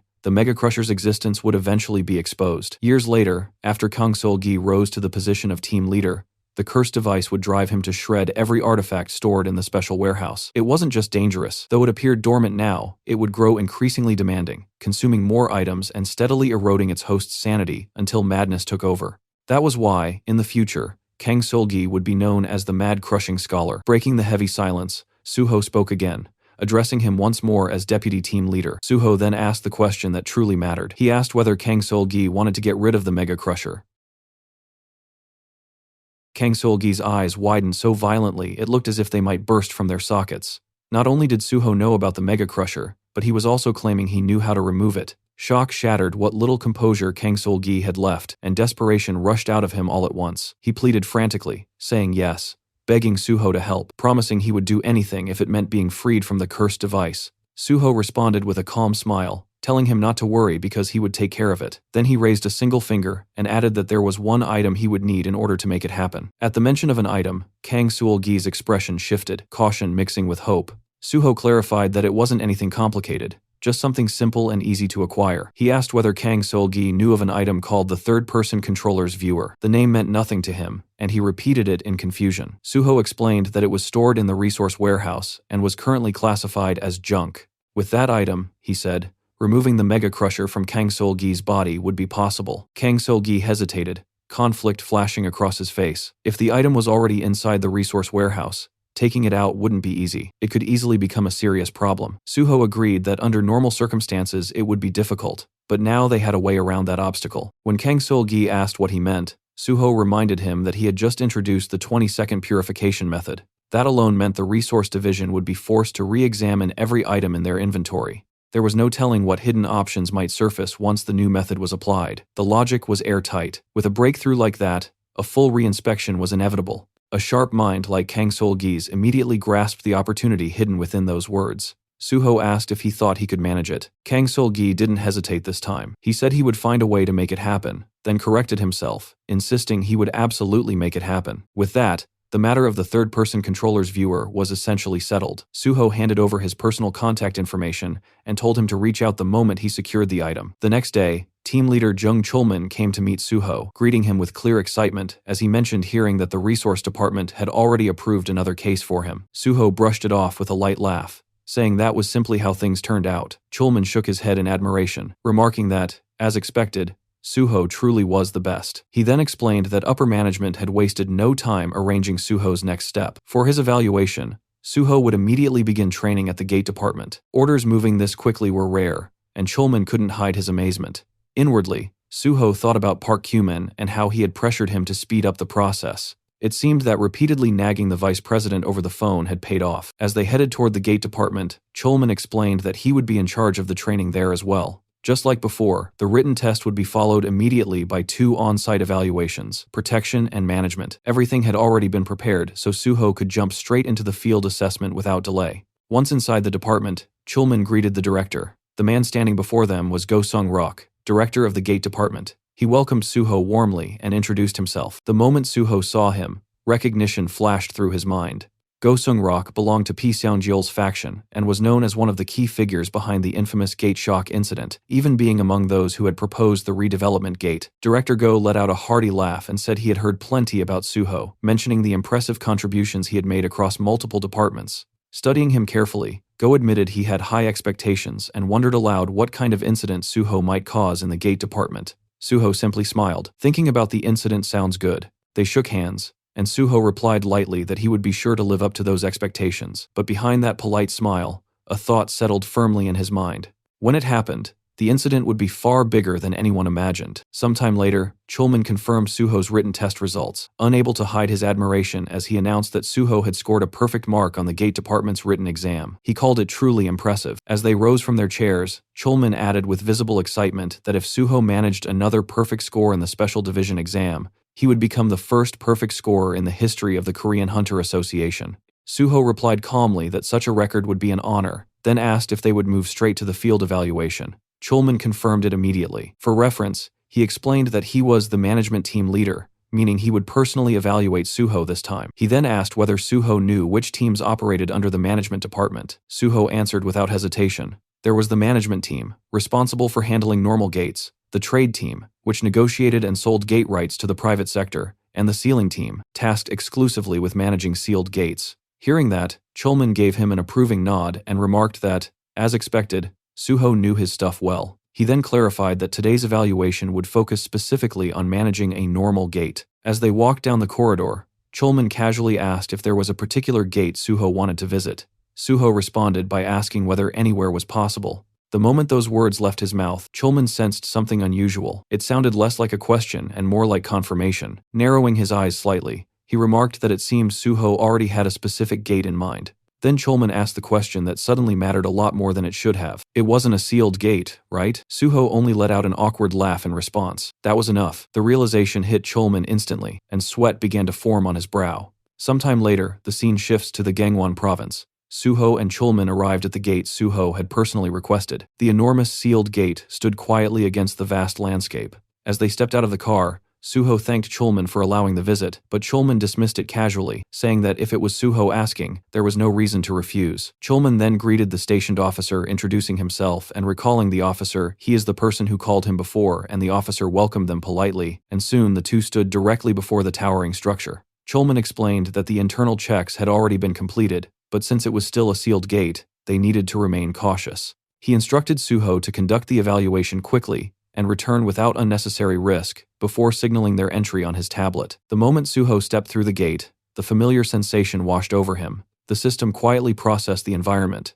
identifying its name, Valley of Iron, with an entry restriction for individuals below level 99 and a maximum capacity of 40 people. As Suho looked around, recognition settled in. Everything was exactly as it had been in his previous life. Standing beside him, Chulman asked if he was satisfied. Suho let out a small laugh and admitted that thanks to him, he had finally been able to return to this place. Without wasting time, they decided to begin the field evaluation. Sometime later, Chulman completed Suho's field evaluation, his eyes moving steadily across the tablet as he reviewed each result. He announced that the external management method had been passed, followed by the square check method, and finally confirmed that Suho had cleared the internal inspection as well. Lowering the tablet, Chulman let out a quiet sigh, one filled more with amazement than exhaustion. He remarked that it was exactly what he had expected from Suho, yet it still didn't make sense. This was supposed to be Suho's first time on site, so how was he performing at a level that even seasoned personnel struggled to reach? Suho answered calmly, without a hint of pride, saying he had simply followed the theory book exactly as it was written. Amused,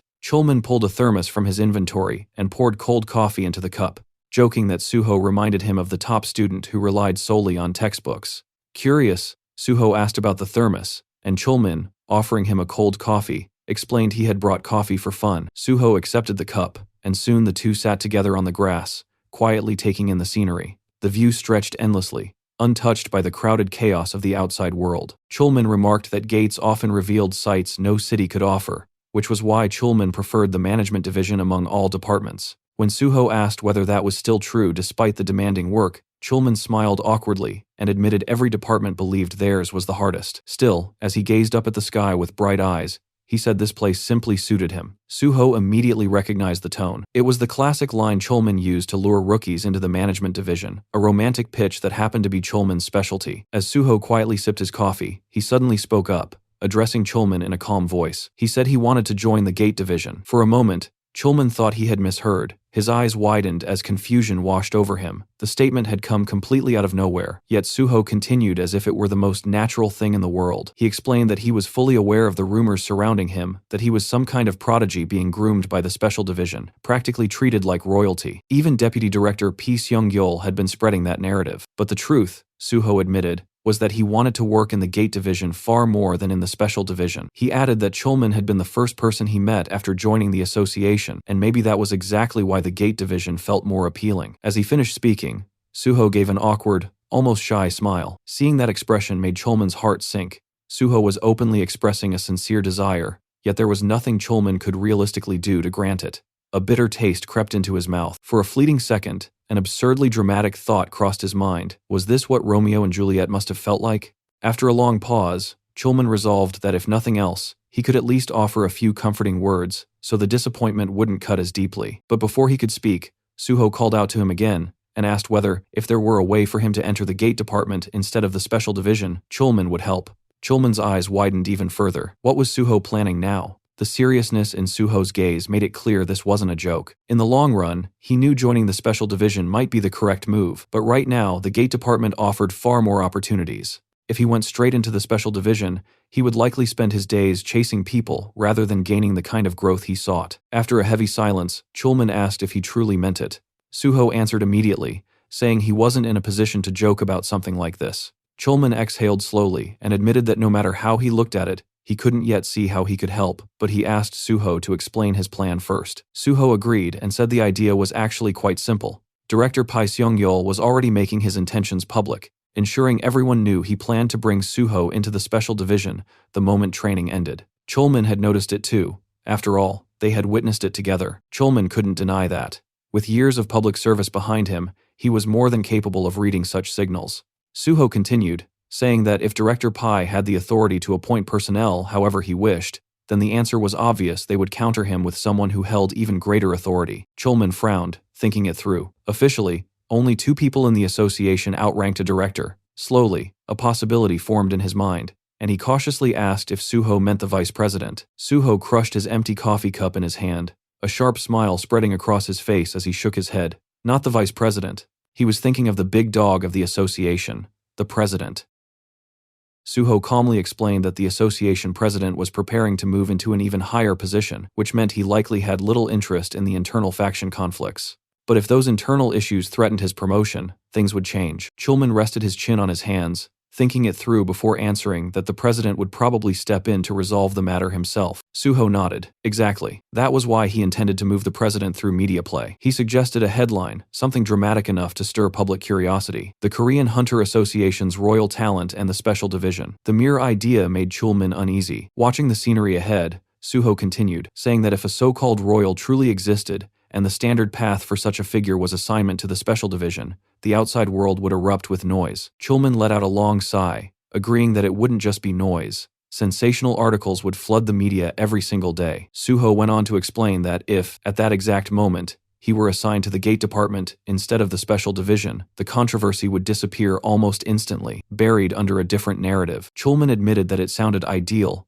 but there was no guarantee the reassignment would land Suho in the Gate Department. That was precisely why Suho was asking for his help. Chulman paused, caught off guard, and asked what he meant. Suho explained that once controversy broke out, any department except the Special Division would have to take him. However, the Management Division and Awakening Division were both aligned with the Vice Chairman's faction, making them unlikely choices. That left only the Resource Department and the Gate Department, and he had no intention of going to the Resource Department. Chulman jokingly asked why not, but the answer was obvious. After his recent achievements, Suho would be pushed relentlessly for research results there, and likely die from overwork. The Gate Department, on the other hand, belonged to Director Pai's line. Since Suho and Chulman already knew each other, they would probably station him there temporarily, with plans to reclaim him later. Still, Suho said plainly that no matter what happened, he wanted to work with Chulman. Chulman laughed, remarking that Suho had been appealing to him for a while now, and asked if he was truly serious. Suho answered without hesitation that he didn't have anyone else in the association he felt close to. Inwardly, he knew his bond with Chulman wasn't what it had been before his regression.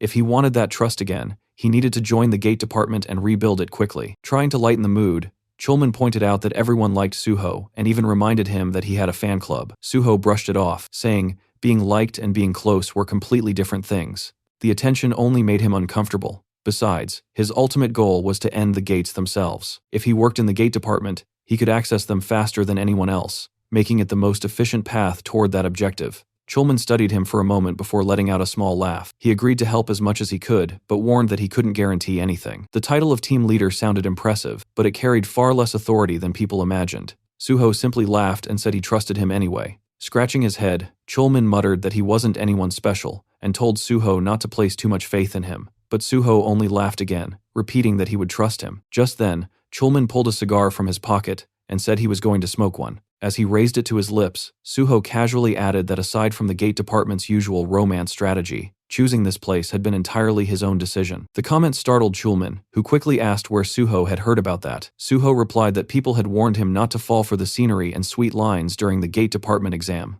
Clicking his tongue in regret, Chulman muttered that if he had known, he would have just taken Suho to a gate near Seoul instead. Suho rose to his feet, stretching slightly before admitting that he had genuinely wanted to come to the Valley of Iron, explaining that there was a rumor that if one killed the monster lion there, something incredible would drop. Chulman narrowed his eyes and asked where he had picked up such a rumor. Suho simply laughed brightly and answered that he had read it on the internet. The Valley of Iron had once been a public gate, freely accessible to hunters much like the famed Tower of Challenge, but everything changed with the sudden appearance of the monster lion. Recognizing the threat almost immediately, the association sealed the gate without hesitation. For a gate to remain public, several conditions had to be met. Entry needed to stay possible, monsters had to spawn continuously, and even if every creature inside was killed, the gate itself could not be cleared. The monster lion shattered all of those expectations. Not only had it appeared inside a gate restricted to level 99 or below, but the creature itself had already surpassed level 100. Despite being classified as a one-star monster,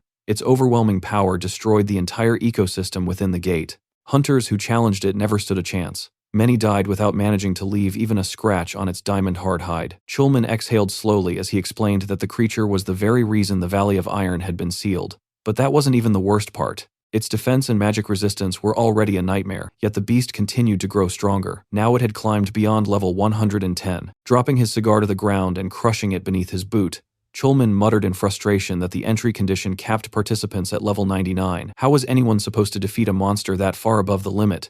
Suho's response came without hesitation. He asked what would happen if they simply killed it. Chulman blinked, stunned, and asked if Suho was seriously suggesting he intended to kill that thing. Suho answered calmly that he would. For a moment, Chulman could only stare at him, his mind struggling to catch up. Then realization dawned. The monster lion had been Suho's target from the very beginning. Suho confirmed it with a small laugh. Pressing a hand to his forehead, Chulman muttered that this was unbelievable. But Suho stepped closer and asked if he couldn't somehow make it happen. Training had kept him away from running gates for too long, and his body had grown stiff from inactivity. Chulman nearly lost his composure, asking if Suho truly wanted to clear a sealed gate just because he felt stiff. Lowering his voice, Suho said that was exactly why he was asking quietly. The formal procedures would be complicated, and more importantly, wasn't Chulman curious? Curious about what? Chulman asked. About how he fought inside a gate. Sweat slowly gathered along Chulman's brow as he studied Suho. Suho knew that look well. His true combat style had never been revealed publicly, and despite the path circumstances had forced him onto, Chulman had once been a proper player. The desire for battle still burned inside him far stronger than in most hunters. Suho suggested they think about it simply. As long as the result was good, the Korean Hunter Association rarely pressed questions about responsibility. If things became even slightly dangerous, he promised he would leave the gate immediately. Chulman questioned if that was a promise. Suho smiled and assured him it was. Chulman finally gave in. He admitted he wasn't the type to approve something like this, but because it was Suho asking, he would agree. Suho replied lightly that there was no way he could refuse once Chulman put it that way. Then, almost casually, he asked what class Chulman belonged to now. Chulman explained that he had changed classes and was currently an archer, asking why it mattered. Instead of answering directly, Suho summoned his blood weapon, the crimson energy forming sharply in his grasp. He said he was just asking because if things turned dangerous, which probably wouldn't happen, Chulman would need to run without looking back. Then Suho added one final warning. What Chulman was about to witness inside that gate would remain strictly between the two of them. Soon after entering deeper into the Valley of Iron, Suho began his killing spree. The lower-level valley lion beasts stood no chance. He ran across the field like a streak of red lightning, his blood weapon carving clean arcs through the air as monsters fell one after another. Each slash was precise, efficient, and merciless. In a single fluid motion, Suho drove his blade into another charging lion, the sheer force of the strike knocking the creature down instantly. As its body hit the ground, he activated another skill, Blood Jade, crimson energy spear summoned in his hands. Behind him, Chulman landed moments later, dropping into a crouch as he caught his breath. His eyes scanned the battlefield, disbelief spreading across his face. The lions weren't just losing, they were being erased. Watching Suho move brought back memories of the healer exam, when he had effortlessly slaughtered several lizard beasts. But this was different. Now Suho was faster, sharper, far more intense. He looked less like a hunter and more like a force of nature. As Suho stood over the corpse of yet another valley lion, a massive shadow suddenly swallowed his figure. Another beast lunged from behind, claws poised to tear him apart. Chulman shouted a warning, but Suho had already seen it. His eyes locked onto the incoming predator. At the very last second, he leaped upward, evading the lethal strike with terrifying precision. The beast twisted mid-charge and attempted to follow him into the air, but Suho moved again, stepping onto nothingness itself. Chulman's breath caught the moment he recognized the technique. Suho had used air step. He wasn't merely dodging anymore, he was moving through the sky itself, as if gravity had lost its authority over him. The charging lion skidded to a halt and twisted around in confusion, unable to comprehend how its prey had suddenly vanished. But by the time the beast managed to locate him, Suho was already descending from above, his blood blade pulled back with lethal intent.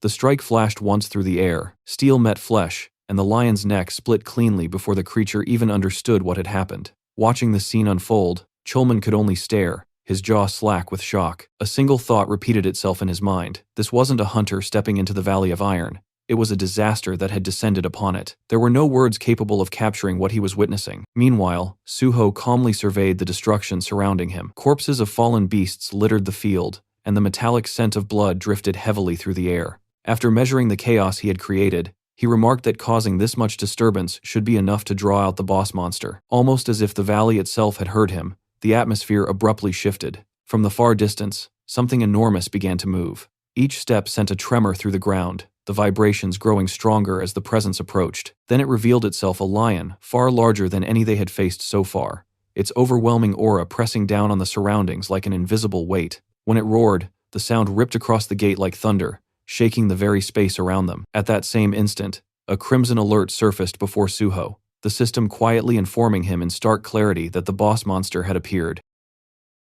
The monster lion stood high upon the rocky ridge, its massive frame silhouetted against the sky, while Suho waited below with his bloodied sword gripped firmly in his hand. The beast roared, its eyes blazing with fury, and at that moment the system quietly revealed its true strength level, 113. Seeing the number, Chulman froze, shocked to see the level the monster had risen again. His mind raced as he stared at Suho, wondering how someone still in double-digit levels could possibly defeat something like that. It didn't make sense. The gap was monstrous. Yet a faint smile appeared on Suho's face. He calmly judged the difference, thinking that a 40-level gap was still manageable. Then he shouted toward Chulman, telling him to keep his distance so he wouldn't get caught in the boss monster's attack range. From that point on, Suho warned, he wouldn't be able to watch over him. To Suho's surprise, Chulman had already moved several kilometers back, shouting that he understood and telling Suho not to worry about him. For a moment, Suho blinked in confusion, wondering when Chulman had gotten that far away. Then it clicked. As expected of someone nicknamed Spinwheel,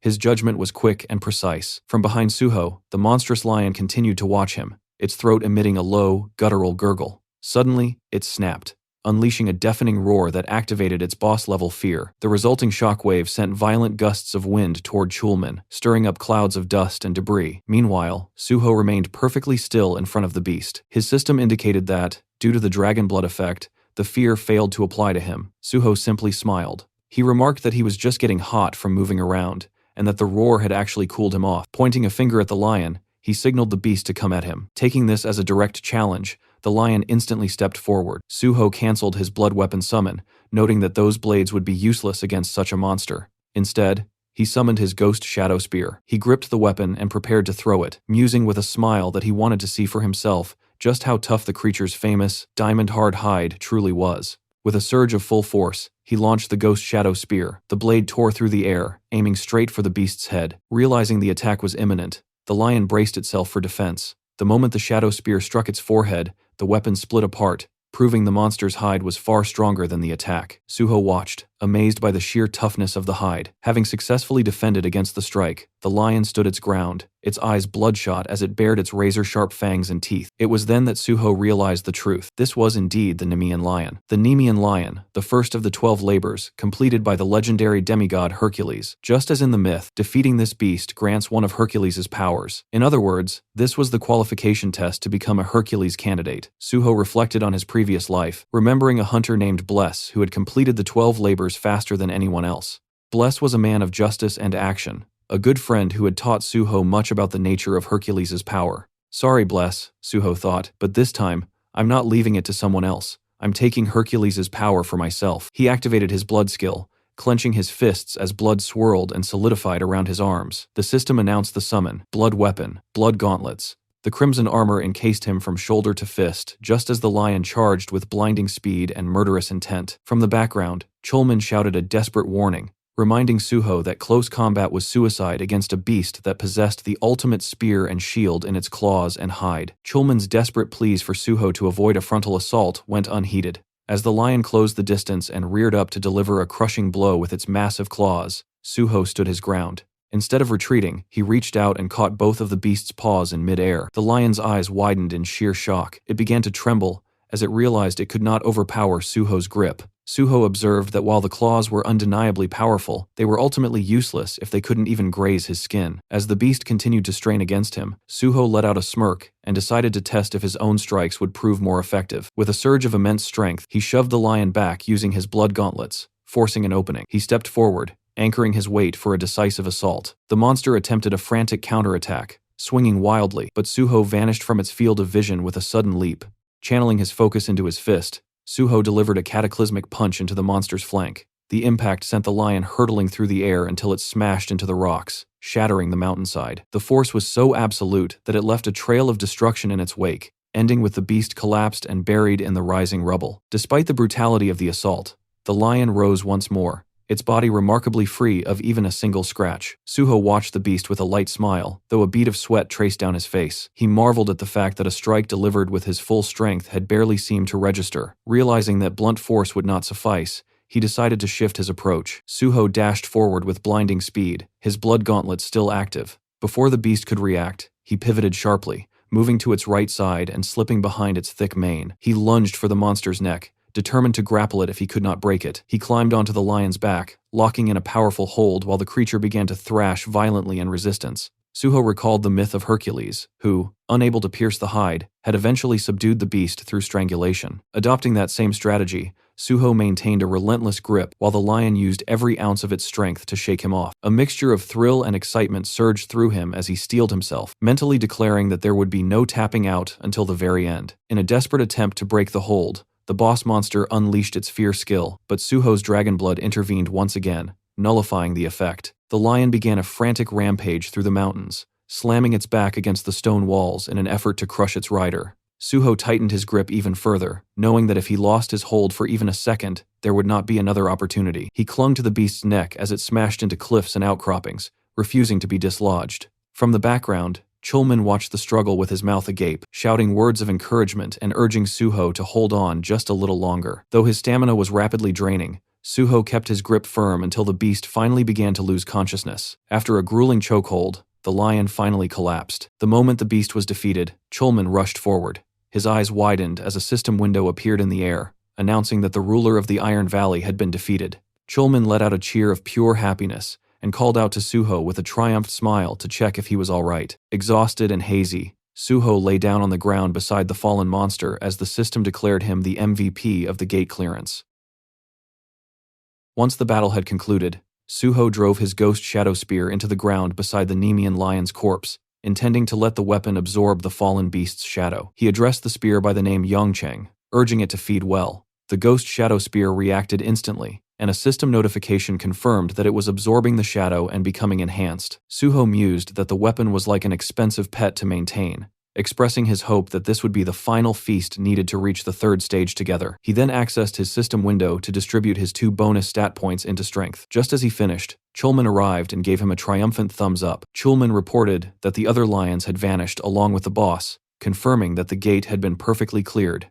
Suho laughed, offering praise for their combined efforts, but Chulman insisted that Suho had carried the entire burden. He then asked, with lingering disbelief, how Suho had even found the courage to face such a beast head-on. Suho calmly explained that he had read about the technique in a martial arts novel a long time ago. He recalled a scene where an indestructible enemy was subdued through strangulation, and decided to apply that same logic. Chulman stared at him in disbelief, questioning if he had truly bypassed a professional strategy guide in favor of a fictional story. Suho merely remarked that such novels often contained the wisdom of life. While Chulman privately wondered if his companion was a bit unhinged, Suho realized he was being judged. He noted to himself that being perceived as a bit crazy was far better than admitting he had seen the solution in a past life. Suho then expressed his gratitude to Chulman for the opportunity to clear the sealed gate. Chulman deflected the thanks, insisting that he and the citizens should be the ones thanking Suho for saving the taxpayers' hard-earned money. Watching him, Suho reflected that Chulman was likely the only person who genuinely cared for the country and its people in such a selfless way. He knew that if news of the gate clearance broke, most others would only be interested in lining their own pockets with the loot.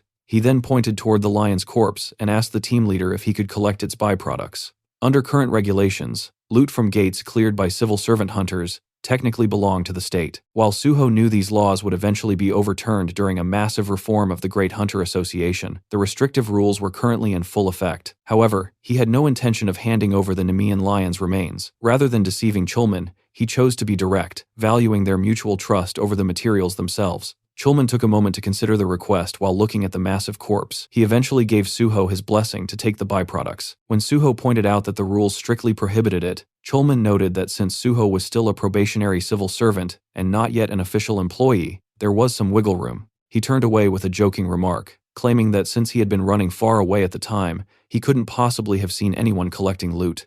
Suho laughed and thanked him for the gesture. The system soon issued a notification. The Ghost Shadow Spear had completely absorbed the Nemean lion's shadow, and its mana supply was now sufficient. The weapon underwent an enhancement, awakening a portion of its consciousness. Observing the system window with a smirk, Suho felt a wave of satisfaction at the breakthrough. The panel displayed the Ghost Shadow Spear's new rank as S+, noting that with its third-stage consciousness awakened, all its abilities had been significantly enhanced. Most notably, it could now use Shadow Spear S, a skill allowing for an unconditional piercing strike against any target covered in shadows. Suho recognized the technique as Shadow Pierce, one of the Spirit King's primary abilities which he had utilized extensively in his previous life. The spear's consciousness was divided into 5 total stages, and he had managed to unlock the third much faster than anticipated. His reflections were interrupted by Chulman, who asked how he planned to harvest the loot from such a massive corpse, especially since no separate items had dropped. Summoning his blood weapon, Suho assured him he had a way. He attempted to use his steel-cut skill on the beast's hide, but the material proved too resilient to be damaged. Chulman noted that the indestructible hide lived up to its reputation, resisting even the sharpest blades. Suho agreed, but clarified that while the hide itself could not be cut by normal means, that didn't make the entire beast invulnerable. Moving to the lion's paws, Suho used his blood weapon to sever one of its own claws. When Chulman asked what he intended to do with it, Suho explained that the Nemean lion's hide could only be torn by its own claws. As he began the work, Chulman wondered aloud if this trick had also come from a martial arts novel. Suho successfully sliced through the hide and explained that this time, the knowledge came from mythology. He recalled that Hercules had stripped the hide using the beast's own talons. Reaching inside the carcass, Suho grabbed the lion's heart and crushed it. The system immediately confirmed his accomplishment. He had completed the first of the hero's 12 labors. He was granted the qualification to wield the power of Hercules, and received a new trait, Hercules Candidate. For achieving such a legendary feat, the system also rewarded him with 10 bonus stat points. The system provided detailed information regarding the Hercules Candidate trait, explaining that Suho had met the minimum qualifications to obtain the hero's power. It noted that among all candidates, only the first to accomplish the 12 labors would become the true Hercules. While holding this trait, Suho will gain a 100% increase in bonus attack power for barehanded combat, swords, blunt weapons, and bows. Observing his system window, Suho noted that more options would be added as he completed each labor. He reflected on the fact that he hadn't even reached a 1-star rank yet, but already possessed dual traits. Looking at the harvested hide and claws, he realized he had also secured incredibly rare materials. Chulman asked if the hide and claws were the only items worth taking, and Suho confirmed they were. When Suho suggested they head out, Chulman cautioned that they needed to prepare their excuses, as it was likely total chaos outside. Indeed, outside the gate, observers watching security cameras were shocked to see the gate disappearing. They were reluctant to believe that such a high-level gate had actually been cleared. When Suho and Chulman emerged, they were immediately swarmed by people demanding to know what had happened. Chulman had explained to the administrators that they were suddenly attacked and that Suho had fought desperately to ensure their escape. He claimed they were in such a rush to survive that they hadn't been able to collect any loot. Later, Suho thanked Chulman for his help, noting that they had managed to slip away without raising suspicion. Chulman noted that as the person in charge, he would handle the remaining formalities. As they moved toward the car, he warned that the incident might cause the gate department to change its tradition of letting hunters choose their own gates. Suho thought of Park Kyuman, deciding that if public opinion shifted, he would have to pull some strings to ensure they could still select their assignments, excluding sealed gates. Suho expressed his regret that a precious department tradition might disappear because of him. Chulman assured him he wasn't trying to make him feel guilty. He explained the difference between a corporate employee and a civil servant, noting that while a company pursues profit, a group that doesn't need to generate profit like civil servants or the military unconditionally prioritizes its own safety. He cited an example of a military ban on cup noodles simply because one soldier got sick, calling it a way for officers to avoid risk since they had nothing to lose. Suho called it an ignorant response, and Chulman agreed. He explained that he had turned a blind eye to the rules this time because he judged that closing a dangerous sealed gate was more important than strictly maintaining management traditions. Suho reflected that while Chulman was meticulous in weighing pros and cons, his decisions were always rooted in the public good rather than personal gain. As they sat in the car, Suho thanked Chulman for the lesson. Chulman laughed, noting that talking like that often got people labeled as boomers. Suho replied that he truly had learned a lot and asked Chulman to speak more comfortably with him, since they would soon be working together officially. Chulman agreed to drop the formalities once Suho was under his direct command, emphasizing the need to separate public and private matters. Suho asked about the schedule for the next day, and Chulman confirmed they were set for management and evaluation. He then asked when they would proceed with the plan Suho had mentioned in the valley, using a media play to pressure the association president. Pulling out his phone, Suho said he was just about to start. He called reporter Jo Jinghui, informing him that he was ready to share his story to paint a picture based on his experiences so far. Suho also planned to introduce the reporter to Jung Chulman from the association, who had chosen to become an ally. Suho knew that if they simply published an article about his actions, it might be dismissed as cheap gossip. He wanted the source to be clear and official. He acknowledged that the scale of the plan was large and required groundwork. Reporter Jinghui happily agreed to help elevate Suho's reputation once again, and asked when the article should be released. Suho replied that he wanted the world to know before he went to work the next day. He knew this article wasn't just about getting into the gate department, it was a necessary foundation for keeping Pisong-yeol in check later on.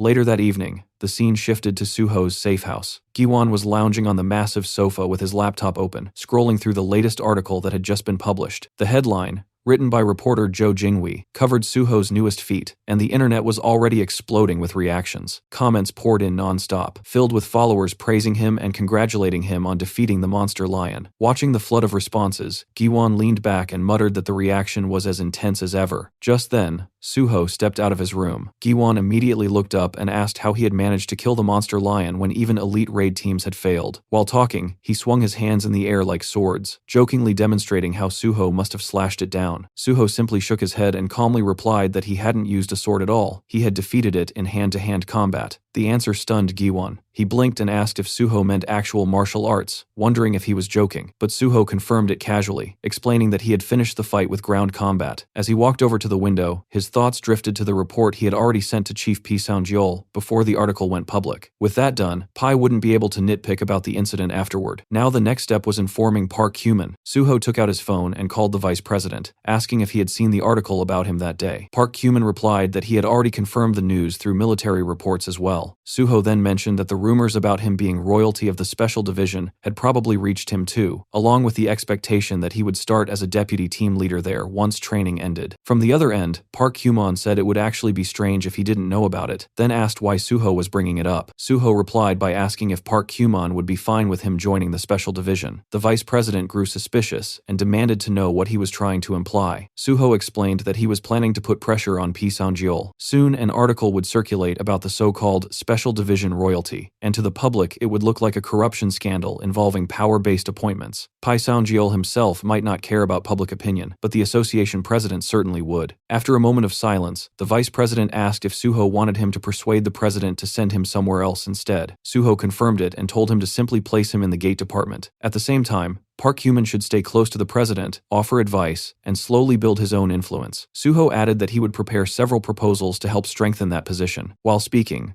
Suho thought quietly to himself that Park Kyumon was only a temporary piece on the board. One day he would discard him, but for now he was far too useful to waste. On the other end of the call, Park Kyumon asked what kind of proposals Suho was preparing. If he knew in advance, he could start dropping hints to the president. Suho simply replied that he would explain everything when the time came, and that he would contact him again soon. As soon as the call ended, the door to one of the rooms suddenly burst open. Haewon rushed out, jumping with excitement and shouting for Suho. Both Suho and Giwon turned in surprise. Haewon stood there, drenched in sweat, breathing heavily, but his face was glowing with triumph. Clutched tightly in his hand was a blue stone. Between gasps, he proudly announced that he had finally done the slime stone synthesis. The system panel appeared before Suho, displaying the information of the newly completed item. The blue stone in Haewon's hand was identified as Meta Slime Stone, an S-grade item. Its description explained that it was a body fragment of the Meta Slime, often called the Ultimate Slime. Meta Slimes were known as the embodiment of regeneration, composition, and expansion, a material so rare that most people only heard about it in theory. Seeing the result, Suho praised Haewon, telling him he had truly worked hard. Haewon's eyes watered as he complained that all he had done for days was synthesize. Other than eating, sleeping, and going to the bathroom, he hadn't stopped working once,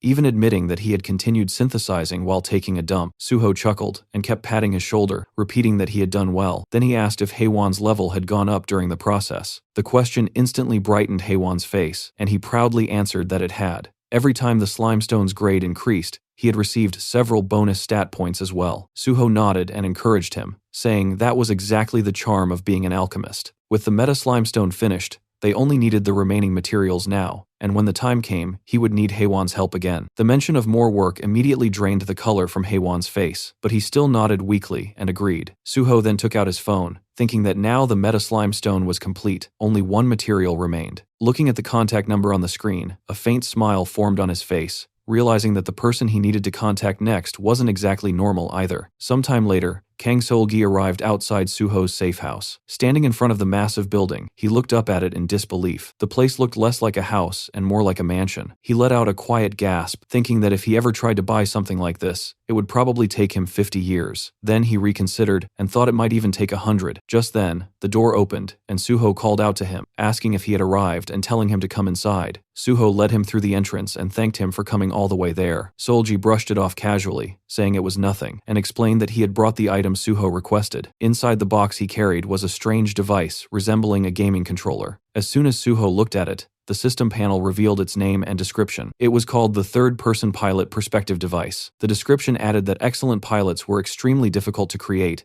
and even harder to preserve, as most of them died alone alongside their machines on the battlefield. Suho examined the device and thought that, judging from that rather unfriendly description, it really was a piece of triple-type technology. Taking the box into his hands, Suho praised Seol-gi for finding it and said he had done good work. Seol-gi replied that he had only followed orders from above and earned his share of the work. He explained that while testing Suho's newly discovered 20-second purification method, the device's curse option had suddenly activated. Because of that, he had written a report stating that the item had to be destroyed. Suho nodded approvingly, saying that was exactly what he expected from the deputy team leader. Then he suggested they immediately proceed with removing the Mega Crusher. Hearing that, Kang Seol-gi brightened instantly and eagerly agreed. Suho guided him deeper into the house, eventually leading him to an underground area. Seol-gi looked around in shock, realizing the mansion even had a basement. Suho then instructed him to sit on the mechanical chair placed in the center of the room. The moment Seol-gi sat down, the chair locked him firmly in place, making him panic. Suho calmly told him that it might hurt a little. He explained even removing a tumor from the body was painful, and the Mega Crusher had been occupying his entire lower abdomen. Standing over the now frightened Seol-gi, Suho explained that the Mega Crusher's parasitism skill caused abnormal status effects within its host. He planned to separate it using a recovery skill that could treat such conditions. In his mind, Suho briefly considered another possible method, feeding the device to a steel-eating Bulgasari, but he dismissed it immediately as far too dangerous.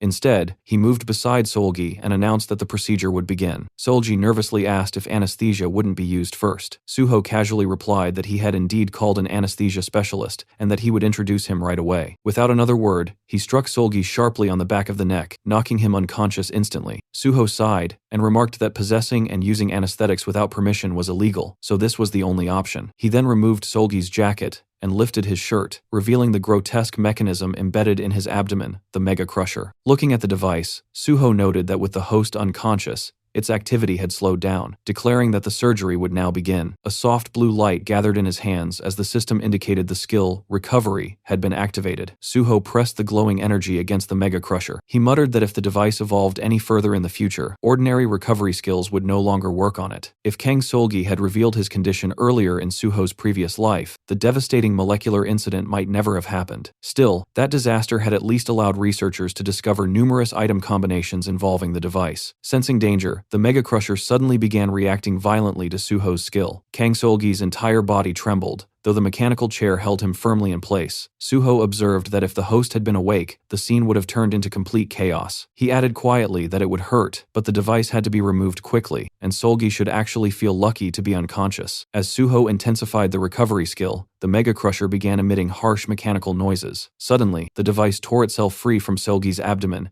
and lunged straight towards Suho. Suho sidestepped the attack smoothly, allowing the object to fly past him and crash onto the floor behind. The device turned toward him, producing distorted mechanical sounds, but within moments, its energy faded, and it reverted into a seemingly harmless item. The system classified it as a B-grade artifact, describing it as advanced technology from another world, capable of grinding any item. Suho crouched down and picked it up. He commented that the moment the Mega Crusher left its host, it always pretended to be a normal item. He smiled slightly and said that it was quite an amusing thing and that he would make very good use of it.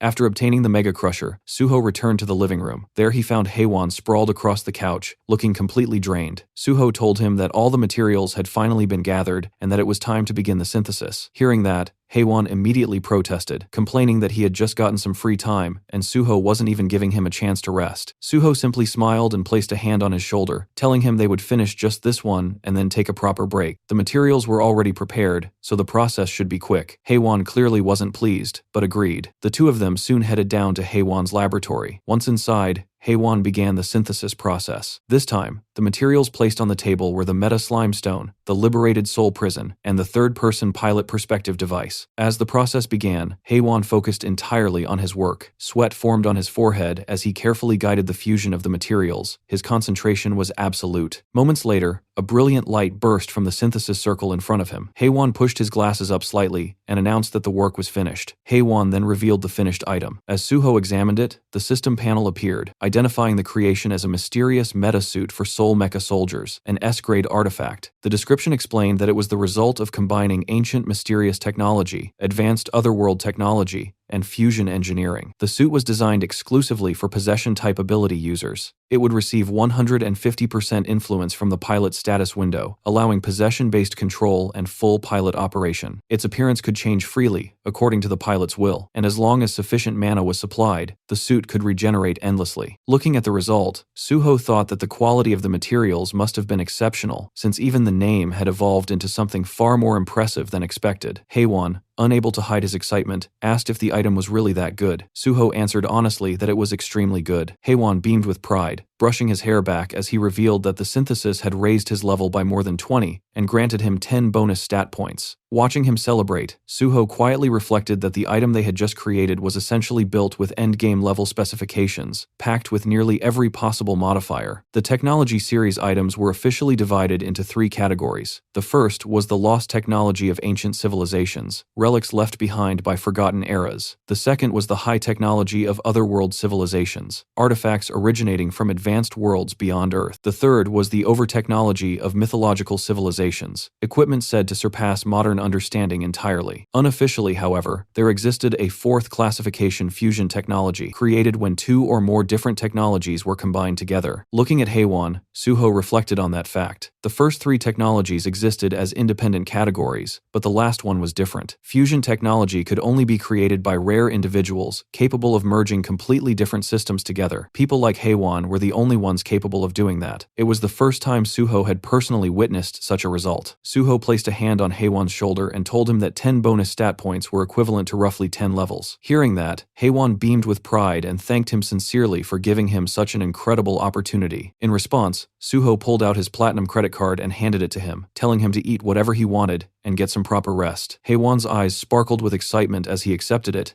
and happily thanked him again. Meanwhile, down in the underground basement, Kang Solgi slowly began to regain consciousness. He suddenly woke with a sharp gasp and immediately looked down at his stomach. When he realized that the Mega Crusher was gone, disbelief spread across his face. Just then, Suho arrived and calmly greeted him, saying that the treatment had gone well and asking how his body felt. Overwhelmed, Kang Solgi immediately dropped to his knees in front of him, thanking him desperately and saying he would never forget this kindness. Suho simply brushed it off, replying that he had only helped in exchange for compensation. But Kang Solgi shook his head, still filled with gratitude. Even if money was involved, he said, patients still thanked their doctors. Suho had approached him first and saved him when he had no one else to rely on. To him, Suho was nothing short of a lifesaver. Suho laughed lightly and told him that if he felt that way, then he should take good care of him while they were both working at the association. Kang Solgi immediately agreed, promising that he would help Suho with anything he could. Watching him, Suho quietly thought that in the resource department, he had successfully recruited someone worth nurturing. Once Pi Sang-gyeol's faction was pushed out, this man would become extremely useful. The groundwork was already mostly finished. The next day, the scene shifted to the Korean Hunter Association headquarters. Outside the building, reporters had completely swarmed the entrance. Cameras, microphones, and broadcasting vans filled the area as journalists waited eagerly for Suho to appear and give an interview about his clearing of the Valley of Iron Gate. But what they didn't realize was that Suho had already arrived. Using a concealment skill, he moved quietly through the crowd, slipping past the reporters without anyone noticing his presence. As he walked toward the building entrance, he briefly thought that he was sorry for disappointing them today, but he would soon give them even better material to report on. Once inside the association building, Chulman was the first to notice him. Suho greeted him with a casual "good morning," and Chulman returned the greeting while looking slightly surprised. He pointed out that reporters were completely covering the entrance outside, yet Suho had somehow made it in anyway. Suho simply replied that he had managed to avoid them and slipped inside. Chulman frowned slightly and commented that the reporters outside didn't look like the kind of people who could be avoided so easily. The two of them stepped into the elevator together. While the doors closed, Suho asked if Chulman was starting his training with the detection department that day. Chulman confirmed that he was, explaining that he only needed to meet the department chief before beginning the evaluation process. Soon after, they met the chief of the detection department,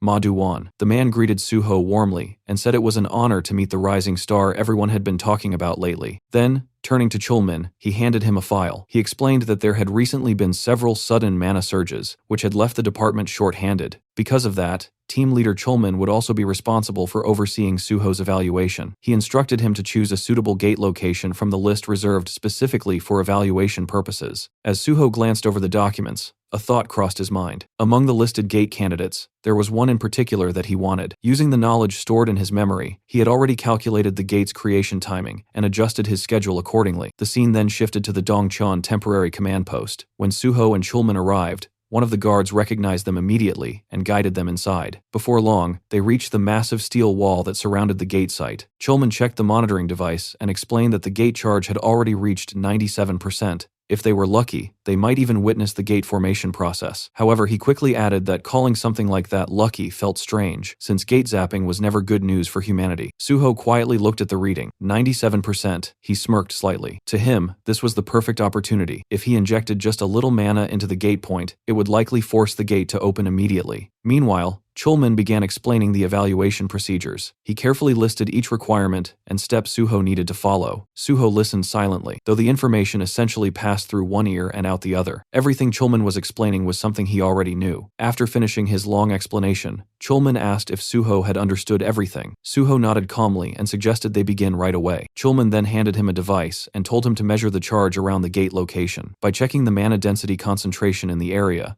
they could estimate how long it would take before the gate opened. The system quietly identified the object as a mana measuring device, a tool designed to measure mana density near a gate and determine its charging rate. Holding the device, Suho thought to himself that he needed to approach the exact gate point in order to stimulate it. This evaluation task worked perfectly as an excuse. While pretending to measure the charge, he could secretly inject his own mana and force the gate to activate. He knelt down and planted the device's antenna into the ground. At the same time, he quietly poured his mana into the spot. Almost instantly, the device began screaming with warning signals as its readings shot straight to the maximum level. The sudden alarm startled the surrounding officers, who began shouting in confusion, wondering what the detection signal meant and what was happening. Then the ground trembled. Right where Suho had placed the device, a purple gate suddenly began to form. A blinding flash burst outward as violet mist spread through the air. Officers nearby instinctively shielded their eyes in fear as the gate rapidly stabilized into a full structure. Chulman stared in complete shock. Before him stood a fully formed purple gate, its intense light flooding the area. He shouted Suho's name in panic, but it was already too late. Suho had already stepped inside. The bright light forced him to cover his eyes for a moment. When his vision cleared, he opened his system window. Normally, a system message describing the gate would appear just before entering, but this time nothing appeared. Suho quickly realized why he had forcibly entered the gate before the system could register it properly. Then he saw a towering structure rising before him. A massive, tower-like building stood in the center of the area. Suho immediately recognized it. He had entered the martial arts library, exactly as he had planned. In his previous life, this sealed gate had eventually been cleared by the legendary martial king, Gu Taixu. The man was known as the true king of martial arts, a master capable of overwhelming opponents in hand-to-hand combat regardless of style. The ultimate technique that had made Gu Taixu famous was hidden inside this very tower. Suho recalled that Gu Taixu had been one of the 5 strongest swordsmen he had ever encountered. Even in previous life, Suho had never managed to defeat him, but this time would be different. This time, he would obtain that technique for himself. Staring at the enormous tower ahead, Suho began walking toward it and calmly declared that he was going in. Meanwhile, outside the gate, Chulman stood frozen in shock, shouting Suho's name as panic spread through the command post.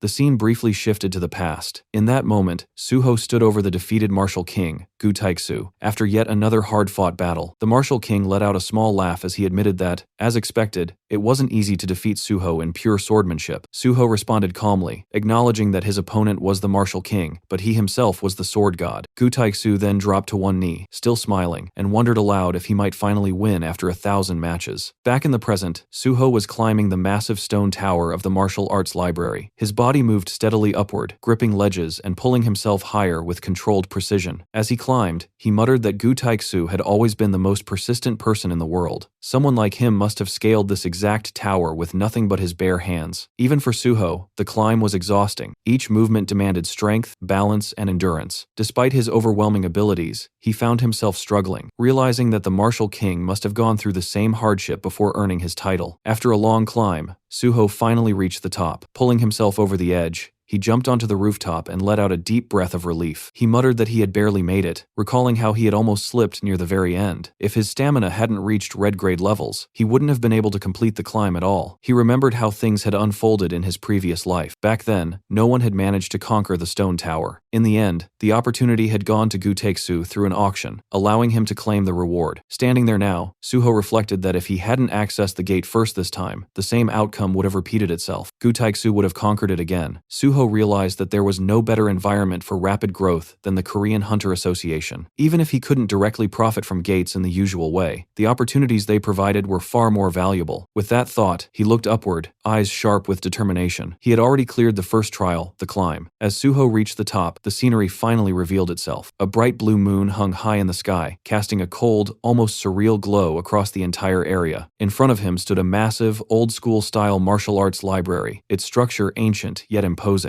Beneath it spread a huge blue magic circle, quietly pulsing with energy. This place was known as Seogopyeong. Suho stared at the library and immediately understood this wasn't the end yet. To enter it, he would have to pass another trial. He recalled Gu Taixu mentioning that the library was filled with martial arts manuals, countless techniques hidden within its walls. As he walked forward, he observed his surroundings more carefully. At a glance, the terrain felt strangely similar to Kunlun, as if it had been modeled after some legendary martial domain. But the moment his foot stepped onto a specific part of the ground, something triggered. A sharp wave of air rang out. The magic circle ahead began to glow, its light intensifying as mechanisms hidden within the space came alive. Suho wiped the sweat from his face, immediately recognizing what was happening. These weren't just decorations, these were traps, or something even more advanced. The second trial had begun. A blue magical sword materialized from the circle and shot toward him at terrifying speed. Suho reacted instantly, dodging the attack by a hair's breadth. As the blade flew past him, he glanced at it and muttered that this was quite the fiery welcome. But the attack didn't stop there. The magic circle flared again, and this time 2 massive hammers formed behind him. They swung forward with crushing force, aiming to smash him from behind. Suho broke into a sprint, and at the exact moment the hammers came crashing down, he twisted his body and slid across the ground, narrowly escaping the impact. He quickly regained his footing, stabilizing himself as the pressure of the trial filled the air. Then, with a calm expression and a hint of excitement, Suho straightened up and settled into a cool Spider-Man position. If this was how the trial wanted to play it, then so be it. He was ready. After some time, Suho stood there completely exhausted, his entire body drenched in sweat as he struggled to catch his breath. The ground around him was shattered, cracked from the relentless attacks he had been dodging. Looking at the destruction, he couldn't help but think about Gu Taeksu. The fact that someone had cleared this place without even having red grade stats made Suho realize just how monstrous genius the Martial King truly was. Wiping the sweat from his face, Suho steadied himself. If he failed here, despite having far better conditions, it would be nothing short of pathetic. With that thought, his resolve hardened. No matter what, he would conquer this place. He activated his skill, mana detection. In the very next instant, he sensed danger and leaped away. A violent mana blast struck the exact spot where he had been standing just a moment earlier. Had he been even a second late, he would have been vaporized. Watching the aftermath, Suho realized something important. No matter how much this place resembled martial arts concepts, its foundation was still rooted in the system. Whether it was called internal energy or something else, the force driving everything here was ultimately mana. As that realization settled in, the system notified him that his mana detection had advanced from grade B to grade A. Suho understood that this was the result of pushing the skill to its limits. Mana detection was notoriously slow to level up, so this alone was already a massive gain. Soon,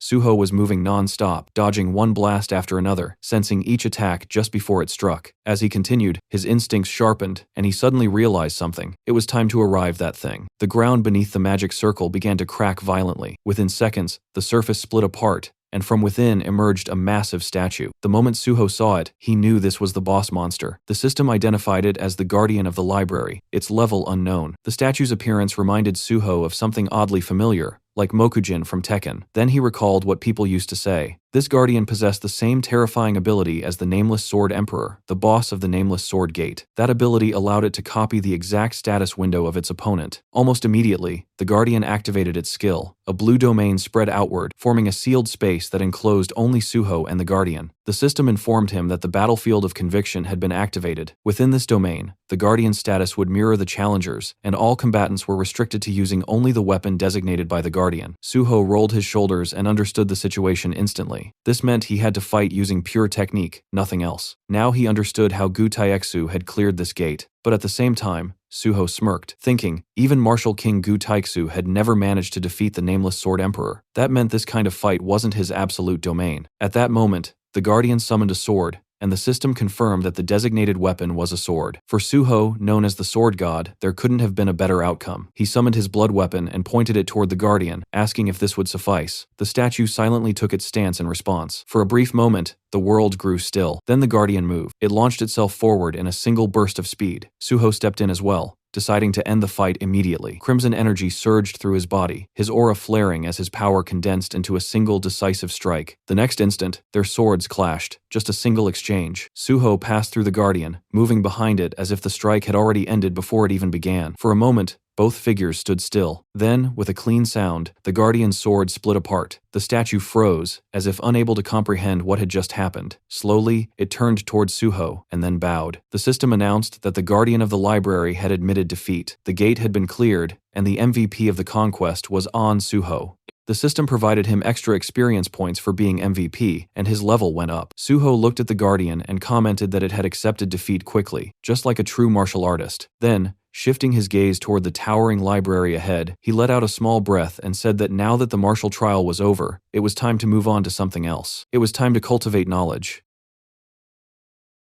As Suho approached the entrance of the towering library, a system notification quietly appeared, welcoming him to the Library of Martial Arts. The moment he stepped inside, another message followed, informing him that by defeating the gatekeeper, he was qualified to receive 1 volume of knowledge from the library. Suho looked at the notification and let out a satisfied laugh. Just as Gu Taeksu had once said, the knowledge obtained here depended on how many guardians one defeated. And this knowledge wasn't just information, it meant skills. Standing before rows of ancient books, Suho saw the system categorize them into 3 groups: swordsmanship, footwork, and miscellaneous techniques. He murmured the categories under his breath, briefly considering them. Miscellaneous techniques sounded unimpressive at first glance, almost like a collection of useless tricks, but Suho knew better. That category was anything but trivial. Without hesitation, he chose it. The system confirmed his selection, and Suho immediately stated that this was the true core of the library. Moments later, another notification appeared, informing him that he had acquired a new skill, Acupoint Strike, Grade B. The details unfolded before his eyes. It was a mysterious martial art from Muram, allowing its user to perceive the major acupoints of the human body. By accurately striking these points, one could trigger unique effects specific to each acupoint. Unlike conventional offensive techniques or movement skills, this ability operated on an entirely different principle, which was why it was classified under miscellaneous techniques. Suho stood there, absorbing the information. Acupoint techniques were commonly seen in martial arts novels, but in reality, they were incredibly rare, something that could only be obtained in a place like this. As he processed the skill, the books around him suddenly began to glow with a golden light. One by one, they started fading away, dissolving into nothingness. Watching the scene, Suho realized that the library itself was disappearing now that he had claimed its knowledge. Then, in front of him, a scroll materialized out of thin air. The system informed him that he had obtained an item archive painting, Grade S. At that moment, Suho understood. The entire library had been condensed into a single painting within that scroll. As Suho held the scroll in his hands, the system displayed its details. The item, archive painting, was described as a painting containing the entire library of martial arts, passed down only to those who had defeated its keeper. It further stated that on nights of the full moon, the holder could return to the library once again. Suho looked at the scroll quietly, understanding its value. The library of martial arts wasn't something that ended with a single visit. It was a place that could continue offering growth. With a faint smile, he thought that he would return again when the full moon rose. Then his thoughts shifted. It was time to stop making Chulman worry and head back. Meanwhile, outside the gate, tension had been building for quite some time. The officers stationed at the site were growing increasingly uneasy. Some began murmuring that it had already been too long since Suho entered, wondering if they should be preparing a backup request. Among them, Chulman was the most restless. He clutched his head, clearly shaken, muttering that this was driving him insane. In his mind, he kept replaying what had happened, Suho being pulled into a gate caused by a mana runaway, entering a completely unknown space with zero information. The uncertainty gnawed at him. His thoughts spiraled into worst-case scenarios. A gate with no data, filled with unpredictable dangers. What if something had gone wrong? For a moment, he even imagined Suho dead. Unable to calm himself, Chulman clasped his hands together and silently prayed, hoping Suho would come out safely. Then suddenly, one of the officers shouted. Everyone turned at once, watching as the structure began to destabilize. Someone yelled that the gate line was breaking and wondered if it meant the gate had been cleared, and at that exact moment, Suho stepped out. He looked around casually and remarked that quite a crowd had gathered. The moment Chulman saw him, he rushed forward without hesitation, a mix of anger and relief flooding his expression. He grabbed Suho and demanded to know what had happened, shouting about how worried he had been and how reckless it was to suddenly enter a gate like that. Suho calmly explained that there had been a mana runaway, so it couldn't be avoided. He added that, fortunately, the gate hadn't been too difficult, so he managed to come out safely. Hearing that, Chulman let out a long breath of relief and grabbed Suho's shoulder, saying how thankful he was that nothing had happened. Suho apologized for causing trouble, but then immediately asked what would happen to his field evaluation now. Chulman stared at him for a moment, almost speechless, and asked if that was really what mattered right now. The important thing was that he had come back alive. Suho agreed on the surface,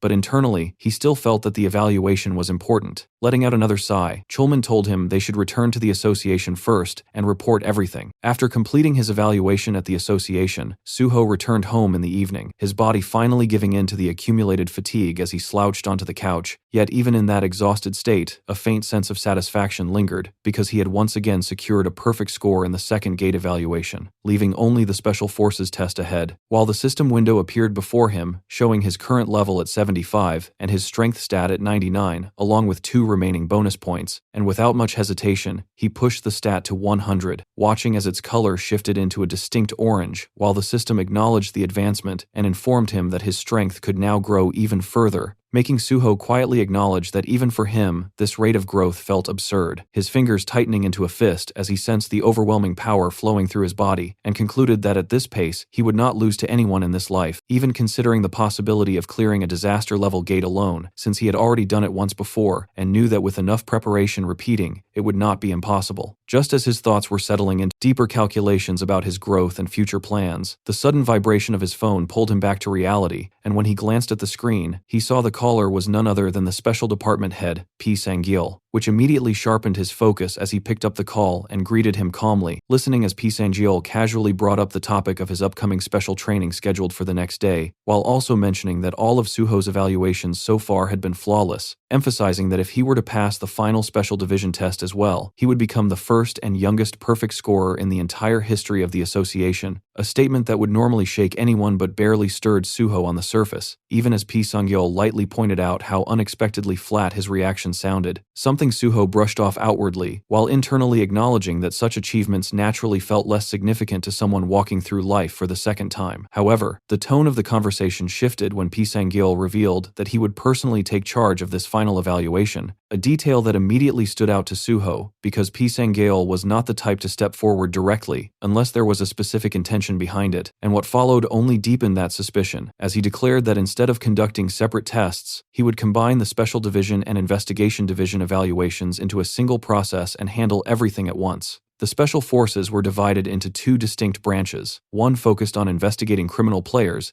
and the other handling large-scale operations with greater authority, meaning there had never been any precedent for merging their evaluations like this, making it clear that this was not just a matter of efficiency but a deliberate use of power to control the situation. Even so, Suho maintained his composed demeanor and accepted the arrangement without hesitation, asking about the assignment only to be told that he would find out the details the next day. After the call ended, Suho remained still for a moment before his expression hardened slightly, his mind already moving ahead as he analyzed the implications of this sudden change, realizing that if things unfolded unfavorably, he could be forced into the Special Division before his preparations were complete, something that would disrupt the entire path he had carefully been building. And with that realization, he leaned forward, resting his chin on his hand as his thoughts sharpened into a clear conclusion that timing was now critical, and that external pressure needed to be applied before the association could finalize anything. Without hesitation, Suho picked up his phone once again and dialed reporter Jo Jinhui, fully aware that controlling the narrative through media would be the most effective way to influence the situation from the outside, and in that moment his priority became simple and absolute as he focused on bringing the article forward first, ensuring that the board would be shaken before anyone could move against him. The next day, Suho arrived at Chief Lee Sang-yeol's office and greeted him as he stepped inside, finding the man casually looking at his phone before acknowledging him and gesturing for him to sit, while Suho quietly recalled how Pai had already moved things forward without even informing Chulman, confirming that he had simply pushed ahead on his own authority without hesitation, a decision that made Suho internally note just how forceful and bulldozing his personality truly was. Lee Sang-yeol then shifted the conversation, mentioning that he had heard Suho had also caused a stir in the detection division, brushing it off lightly as Suho responded in a calm and understated manner, only for Pai to laugh at his modesty and remark that the world clearly didn't see it that way, before sliding a document across the table and telling him to take a look. And as Suho's eyes fell on the contents, he saw a photograph of Kim Kyung-won, with Pai explaining that the man was now rotting away in Blue Prison, a detail that immediately made Suho question the intent behind bringing him up at this moment, his thoughts sharpening as he asked whether the upcoming evaluation was connected to this case. Lee Sang-yeol answered in an ambiguous tone, implying that it was indeed related, then brought up the incident when Suho had gone to capture Kim Kyung-won, specifically mentioning that Sun Baek-jeom had been present at the scene as well. He told Suho him to review the back page and calmly questioning why Suho had chosen to leave Baek-jeom behind at that time, prompting Suho to repeat his earlier explanation that the scale of the situation had been beyond what he could handle alone, while Pai lit a cigarette, acknowledging the reasoning before quietly shifting the pressure by asking what would happen if Suho could handle it now, his gaze steady and probing as he watched for any reaction. Suho remained composed,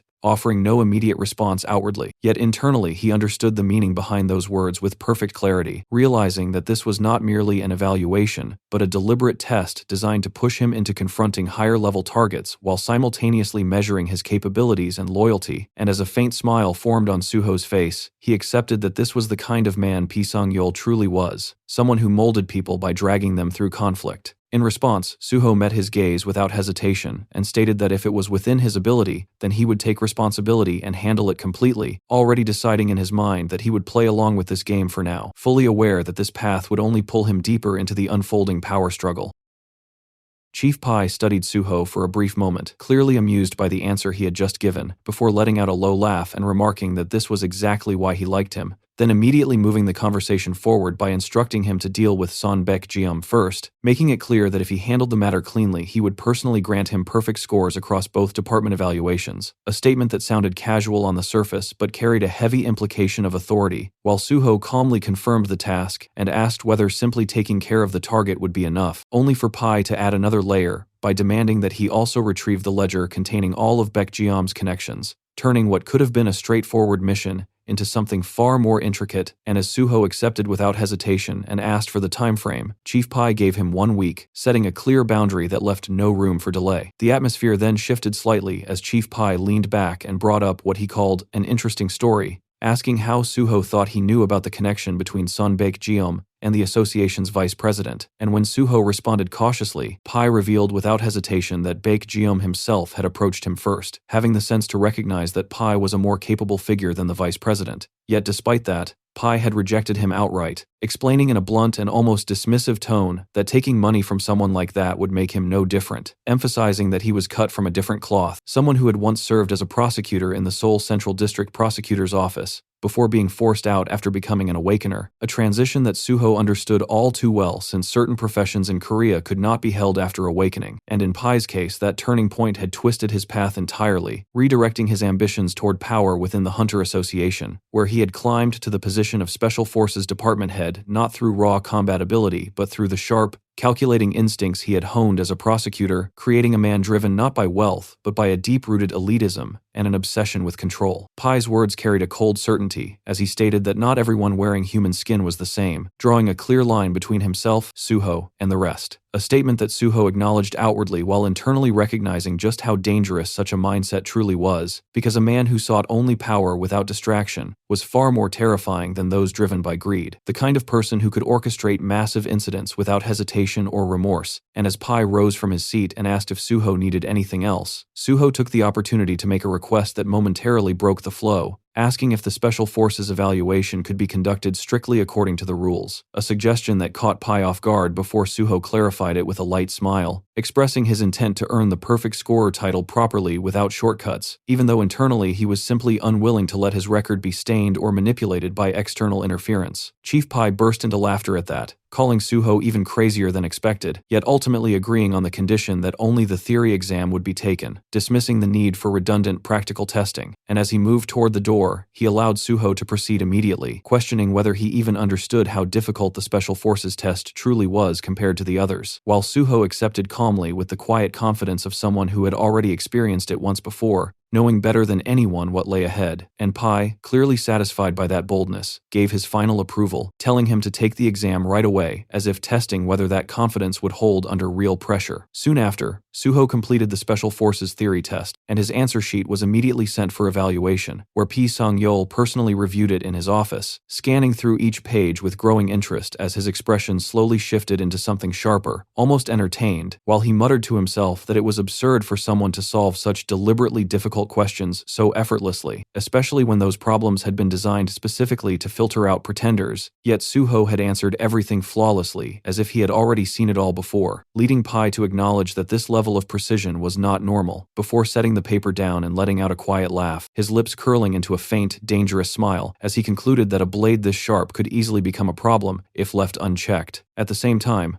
Suho stood outside the vice president's office, his thoughts already moving ahead as he recalled P.I.'s behavior and briefly noted how casually the man ignored even basic rules like smoking indoors, then shifted his focus to what truly mattered, calculating that 1 week was more than enough time to handle Son Baek-jeom and push the article forward. Yet before making any moves he needed to confirm one critical detail, and with that in mind he stepped inside, where the vice president greeted him with a practiced smile, only for Suho to immediately bring up his meeting with Pai Sang-yeol and the assignment he had been given, then directly question the current state of the vice president's relationship with Son Baek-jeom, asking whether everything had truly been cleaned up. The question struck harder than expected, instantly breaking the man's composure as sweat formed on his face and his posture collapsed into hesitation, struggling to produce an answer before eventually bowing his head without any proper explanation, a reaction that irritated Suho, who watched the scene with growing frustration as he thought about how absurd it was that someone holding such a high position could fail to handle something so basic, yet at the same time he felt no real disappointment because he had never expected competence from him in the first place, reinforcing his belief that relying on others was meaningless, and that in the end, he could only trust himself to resolve matters properly. Without wasting time, Suho extended his hand and demanded the man's wallet, receiving it without resistance as the vice president complied in silence, then calmly confirmed that the money received was still intact, before asking about the remaining cases tied to Son Baek-jeom, to which the vice president replied with forced confidence that most of them had already been handled and that everything would be resolved within a week, allowing Suho to draw a clear conclusion that if he personally dealt with Son Baek-jeom, there would be no remaining leverage left against the vice president, and with that understanding, he gave a final warning in a cold, controlled tone, telling him to stay quiet and behave while making it clear that he would not repeat himself, because if any further issues surfaced, the consequences would be far worse than before, a threat that the vice president understood immediately as he nodded in submission. The scene shifted to Gangnam Payment Plaza, deep within the underground parking lot where the dim lights cast long shadows across the concrete, and Suho stood alone as he calmly made a call to Sun Baek-jeum, informing him of his presence and ordering him to come down immediately, his tone casual yet leaving no room for refusal, and not long after, the elevator doors slid open to reveal Baek-jeum stepping out along with nearly 20 armed men, their presence filling the space with tension as Suho looked at them and simply laughed, as if the numbers meant nothing to him. Without even acknowledging the hostility, Suho casually tossed his car keys toward one of the bald men, treating him like a valet and instructing him to park the car and handle the fee separately, an act so dismissive that it instantly provoked anger. Yet before the man could properly react or speak, Suho moved in a flash and grabbed his jaw with overwhelming force, silencing him instantly, while coldly remarking that he clearly did not understand his place, tightening his grip as the man's resistance turned into panic. And although the surrounding thugs instinctively reached for their weapons, the situation froze when Baek-jeum shouted at them to stand down, fully aware of the gap in power between them and Suho, who then released the man with a flick and commented that it was absurd for them to even think they could win, casually noting that those beaten earlier had apparently failed to pass along the warning. The atmosphere shifted as Baek-jeum led Suho upstairs to a luxurious two-floor suite that radiated wealth, complete with a grand chandelier and wide sofas. Yet even in such an environment, Suho remained completely unfazed as he took a seat like he owned the place, observing that Baek-jeum seemed to be using it as a full residence, before moving straight to the point and questioning why, despite the association president returning the money, Baek-jeum had refused to take it back, a question that struck deeply as the man admitted that accepting it would have been meaningless, revealing his anger and resentment toward being discarded after everything he had invested, believing that if he was destined to be thrown away anyway, then dragging others down with him was the only choice left. Suho listened without interruption, his expression calm, but his presence growing heavier, and after acknowledging the reasoning without any real interest, he leaned slightly forward and fixed his gaze on Baek-jeum, the faint smile on his face carrying an unsettling weight as he asked a single question, whether he wanted to live, and the moment those words fell, Baek-jeum's body reacting instinctively to the killing intent hidden behind that calm tone, while Suho's expression hardened and his eyes turned cold, making it clear without needing repetition that this was not a question open to interpretation, but a line that would decide everything from this point onward. After hearing Suho's warning, Baek-jeum suddenly stood up from the couch and excused himself for a moment, while Suho quietly watched without understanding what he was about to do. Baek-jeum immediately gave an order to his servant and told Suho that he would be right back, and only a few seconds later he returned carrying a large bag, which he slammed onto the table before opening it to reveal stacks of cash, clearly attempting to resolve everything through a bribe. Seeing this, Suho found the situation ridiculous and questioned whether he had ever asked for money, which left Baek-jeum visibly confused as he hesitated, wondering if that was not what Suho wanted. As Suho slowly rose to his feet, the shift alone made Baek-jeum uneasy, and Suho coldly pointed out that he clearly did not understand what was being said, deciding that words alone would not be enough and that it was time to make him understand properly. Cracking his knuckles, Suho remarked that people who overthink always fail to solve simple problems, then looked down at Baek-jeum and told him to start thinking simply, because the pain he was about to feel would be the price for failing to do so. In the next instant, Suho moved and struck with his acupoint technique, pressing precise points on the left chest and upper right chest, using only his index finger, instantly triggering unbearable pain that forced Baek-jeum to cry out, the sound echoing through the room and alerting the guards who rushed in demanding to know what was happening. The moment they saw their boss being attacked, they charged towards Suho with killing intent, but Suho simply glanced at them and activated his coercion, releasing a blue aura from his body that slammed them to the ground as if an immense weight had crushed them, pinning them in place without resistance. Without even sparing them another look, Suho calmly told them not to interrupt the conversation, then turned back to Baek-jeum, who was now kneeling in front of him, trembling and crying in extreme pain. Suho explained that he had pressed one of the most painful acupoints, then pressed it again briefly before releasing the effect, allowing Baek-jeum to gasp for air as he struggled to recover. Watching him, Suho pointed out that when the mind fails, the body suffers, making it clear that this was the result of his inability to understand simple things. Still kneeling, Baek-jeum immediately submitted and declared that he would do whatever was asked, and Suho told him to bring what he needed, which only confused him further for a moment, until Suho clarified, with a calm smile but threatening intent, that he wanted the ledger containing every detail of the bribes given to Park Cumin, including every record used to maintain those connections. After some time, Baekjeom returned with the ledger and handed it over, and Suho sat down on the couch while flipping through the documents, noting how widely the money had been distributed across institutions like the prosecution and the police. As he examined the pages, something caught his attention and he recognized that there was a significant amount of useful information within it, then stood up and approached Baekjeom to give him a final piece of advice, stating that no matter how hard it was for someone to abandon their habits, survival required change, especially when it came to dangerous dealings like drugs, warning that if he heard anything related to such activities again, he would personally step in next time. After that, Suho gave a direct order for Baekjeom to leave the country immediately for about a week, telling him to treat it like a short break and take the earliest flight available while reporting the return schedule and airport details, making it absolutely clear that he must not speak a single word about what had happened and that, officially, Suho had never been there and Baekjeom had simply chosen to travel abroad on his own. Once Baekjeom agreed, Suho stored the ledger in his inventory and then struck him once more from a distance with another precise acupoint attack aimed at his abdomen, embedding a hidden condition as insurance. Baekjeom collapsed to the ground in confusion, unable to understand what had just been done, while Suho calmly explained that it would not cause pain but would prevent him from engaging in night activities for a while, revealing that he had targeted a specific point to ensure compliance. The realization hit Baekjeom with horror that he had become impotent. Suho turned and walked toward the exit, leaving behind a final condition that if Baekjeom wished to return to normal, he would have to keep his promise without fail. After finishing things with Baekjeom, Suho settled back into his car and parking lot. He immediately made a call to reporter Jinwi, telling him that he had forwarded the file he had just secured and instructed him to dig out every piece of personal information connected to the names listed inside, making it clear that the work needed to be completed within a week if possible. Jinwi responded with visible excitement, saying he had been itching for something like this. And as the call ended, Suho pulled out the ledger again, briefly scanning it, while thinking that the next 7 days would require precise and efficient movement. Just then, another call came through, this time from Kim Jeon,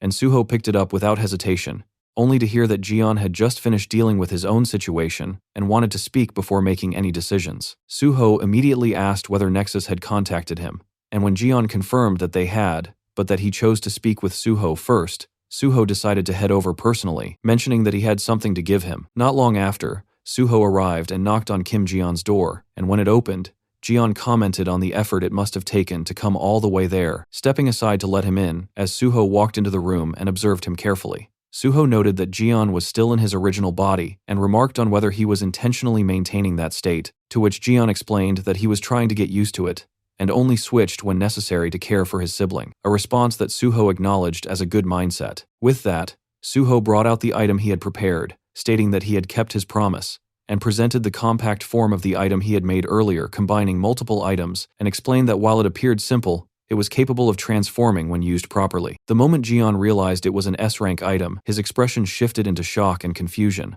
unable to understand why something so valuable was being handed to him, but Suho calmly reminded him that he had promised to give him a path forward and wanted him to return as an active hunter. Holding the item, Jeon hesitated for only a moment before agreeing to try it, placing it beside the bed and activating his possession ability as instructed, allowing a purple light to form around his hands as the energy wrapped itself around the object. And in the next instant, the transformation triggered, the suit materializing around him in a seamless motion until it fully enveloped his body in a sleek, assassin-like form. As the process completed, Jeon trembled slightly while adjusting to the sensation, and Suho observed him closely as he tested his movements, quickly realizing that the suit responded as if it were a natural extension of his own body, something Jeon himself confirmed as he experienced a level of control he had not felt before. Watching this, Suho felt satisfied that there would be no issues even if Jeon engaged in real combat from this point onward. Suho then stated that before heading to Nexus, there was something that needed to be handled first, and Jeon asked what it was, only for Suho to directly state his intention to recruit him. Jeon felt flattered,